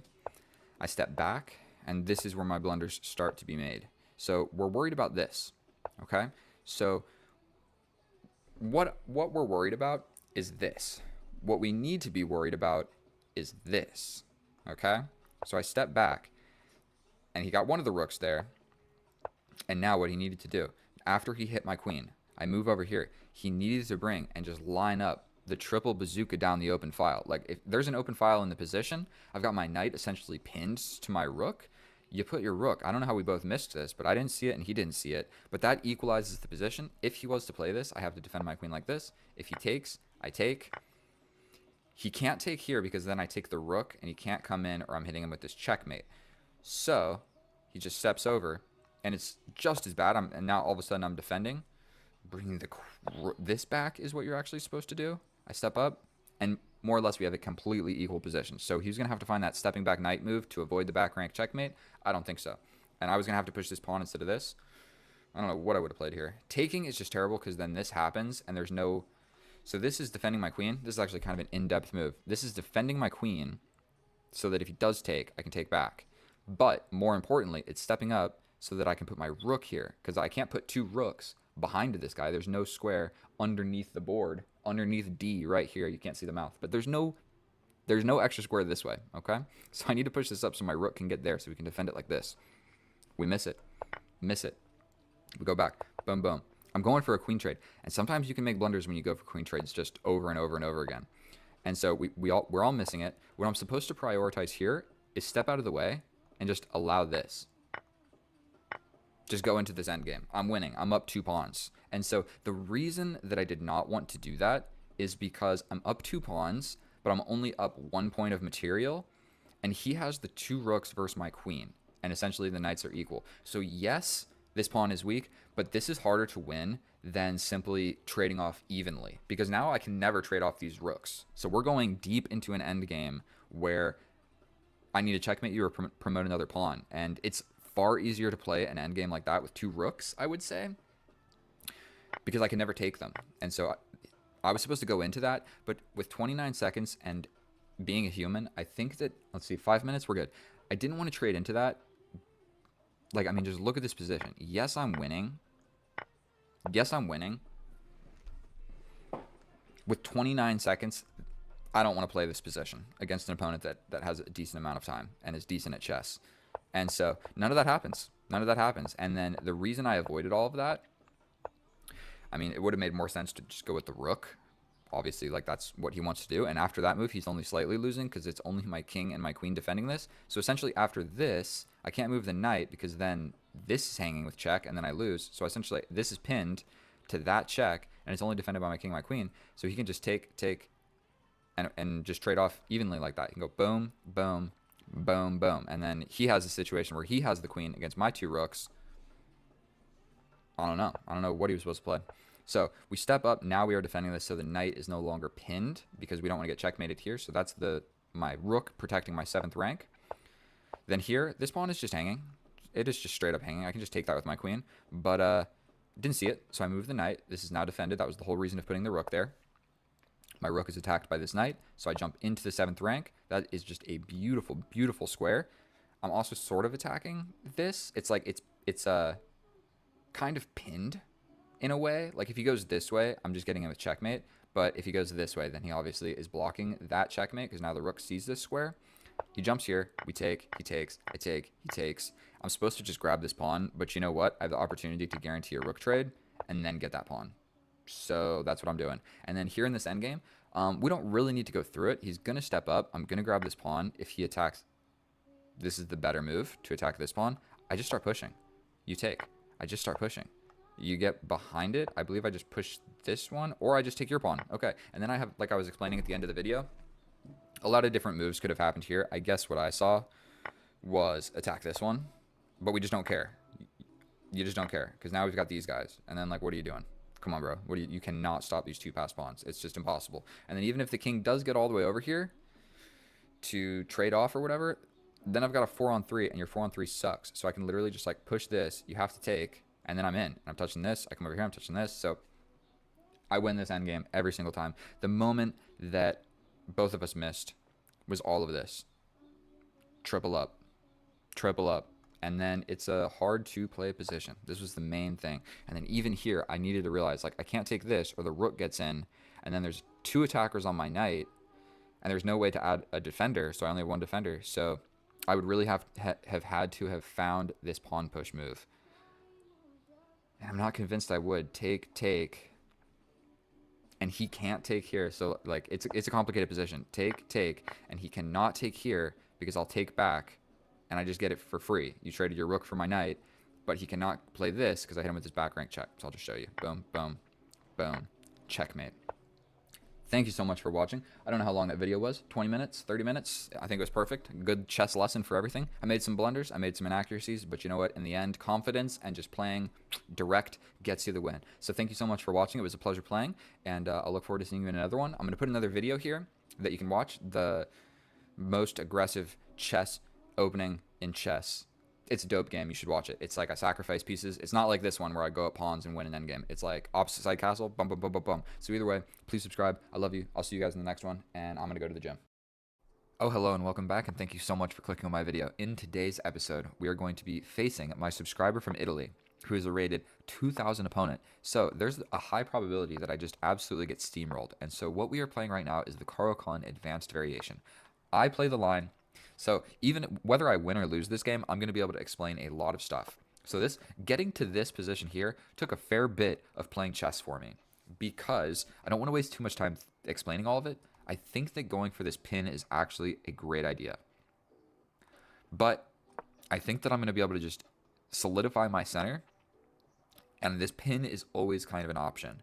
I believe, I'm not sure, is going for this pawn break actually advisable at this point? I think it is, because his knight is now in front of this. This pawn push and pawn break is no longer an idea. So I think that I go for my own. If he takes, then I get to develop my bishop, and I'm quite happy. If he gives me this check, I put... Okay, so we trade off the light square bishop. I'm almost guaranteed that's the correct move, because I'm going to have a lot of pawns on light squares. The whole idea of pushing this pawn was to get a natural developing square for my knight.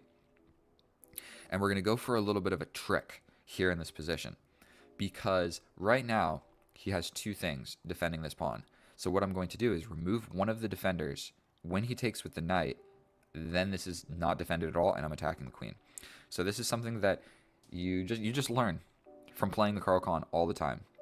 So same type of idea. This check is something we can be a little bit worried about, but if we trade the queens, it's okay. So if he takes with the bishop, I just get rid of the bishop. If he takes with the knight, I'm attacking the queen. So we're going to just take. If he takes with the knight, I'm attacking the queen. If he takes with the bishop, I believe that I just get rid of the bishop. And then I have the only bishop on the board. This pawn is a little bit weak. I got rid of his bishop. Not 100% sure if that was correct or whatnot, but I do have the only dark square bishop. And so hopefully that plays off well. I can develop my queen and attack this.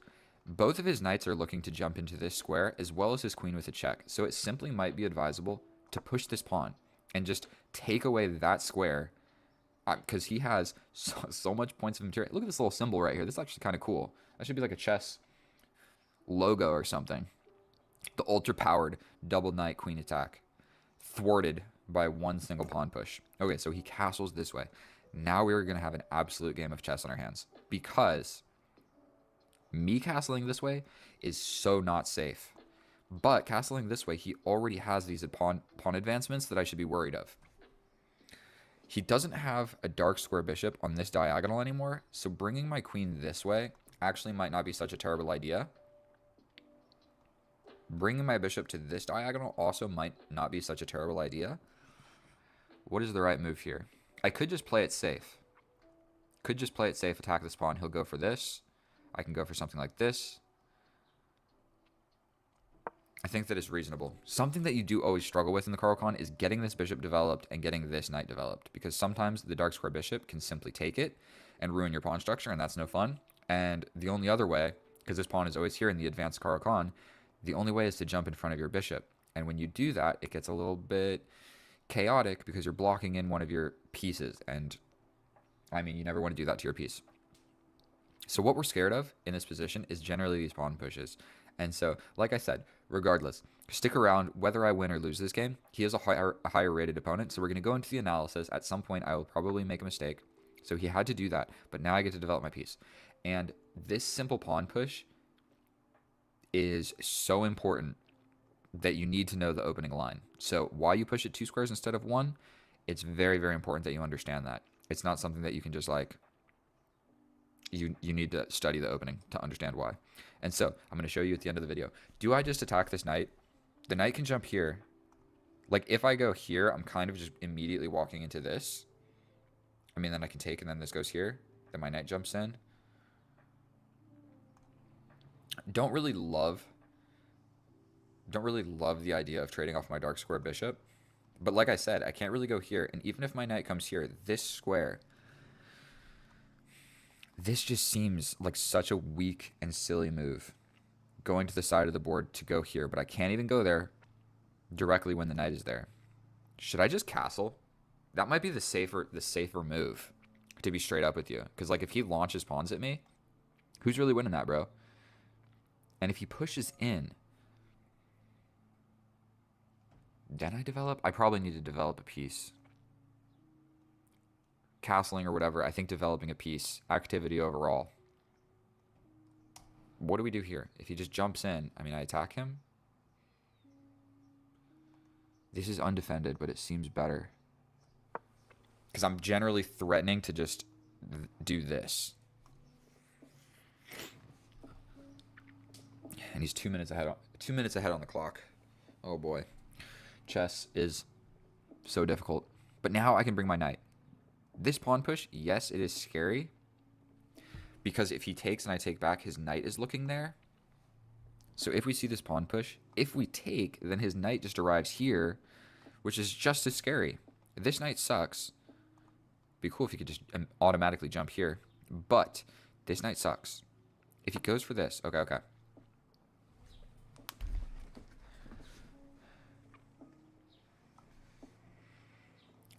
I'm fairly certain I just go for this. If he pushes, I can take it for free, then defend. That's the move. My bishop can kind of get harassed. That's almost for sure. But yeah, moving back, I don't know what he was supposed to do in place of that, but stepping back is not always the greatest move. That was definitely a stepping back move. In chess, you have your side of the board and the enemy's side of the board. And what you are trying to do is station your pieces on the enemy's side of the board without them getting assassinated immediately. And so, like, this bishop is on the enemy's side of the board. He's not really looking or doing anything, and he can quite quickly just get kicked out. Oh boy. We are having a maneuvering battle. My knight can now jump here. His knight can jump here. And it's hard to say, actually, like, what's going on here? I think my knight jumping to the middle of the board seems to make a lot of sense. Castling this way also makes a lot of sense because he's getting ready to just, like, kill me on this side of the board. I am looking directly at the king, so there is that. But I think this move makes sense. If he jumps in, I just take. Probably boom, boom. Boom, boom, boom. Then there's this. Gosh darn it. Knight to the middle of the board. My knight wasn't doing a whole lot here, so now we're here. His knight will jump in here, and that's going to be a little bit difficult to get rid of that knight. I literally might, because his knight on this square is better than my bishop on this square, so I might go back and just get rid of it. Which isn't necessarily something you always want to do. I've got the only dark square bishop. Yeah.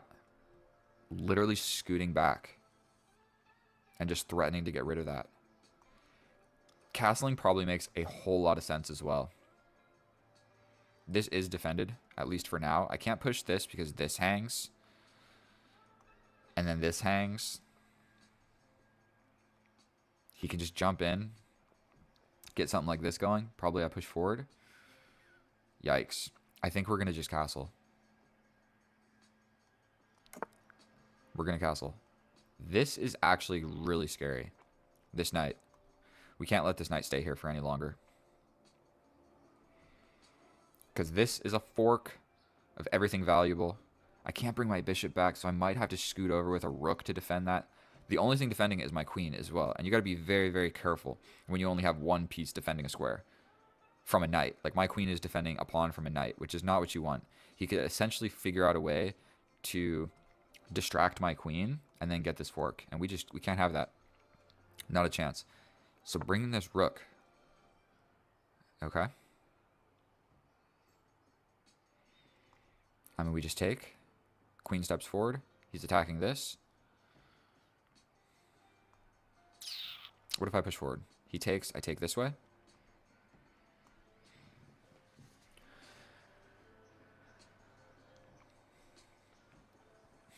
What's going on here? I don't think that I have anything of value.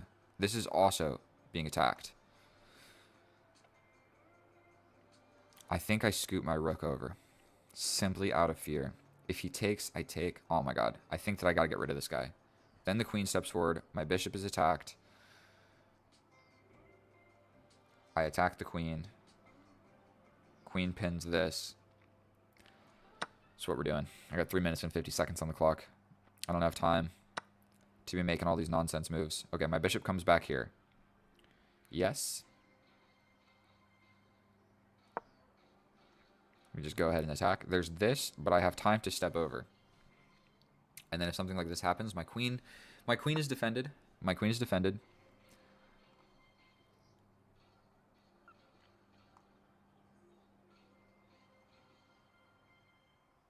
We're defending this.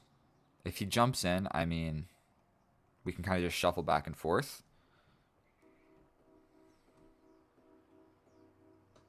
But now I can step back with my bishop.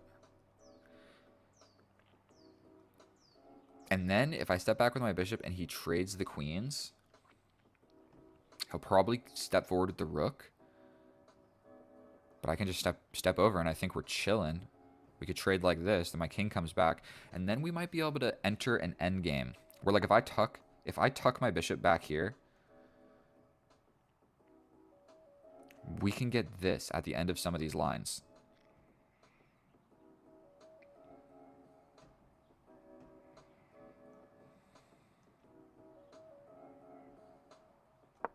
We step back.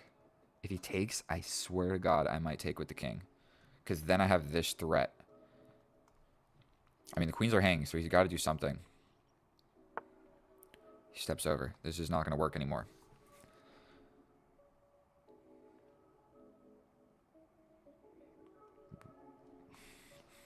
Oh, he wants this now. Okay.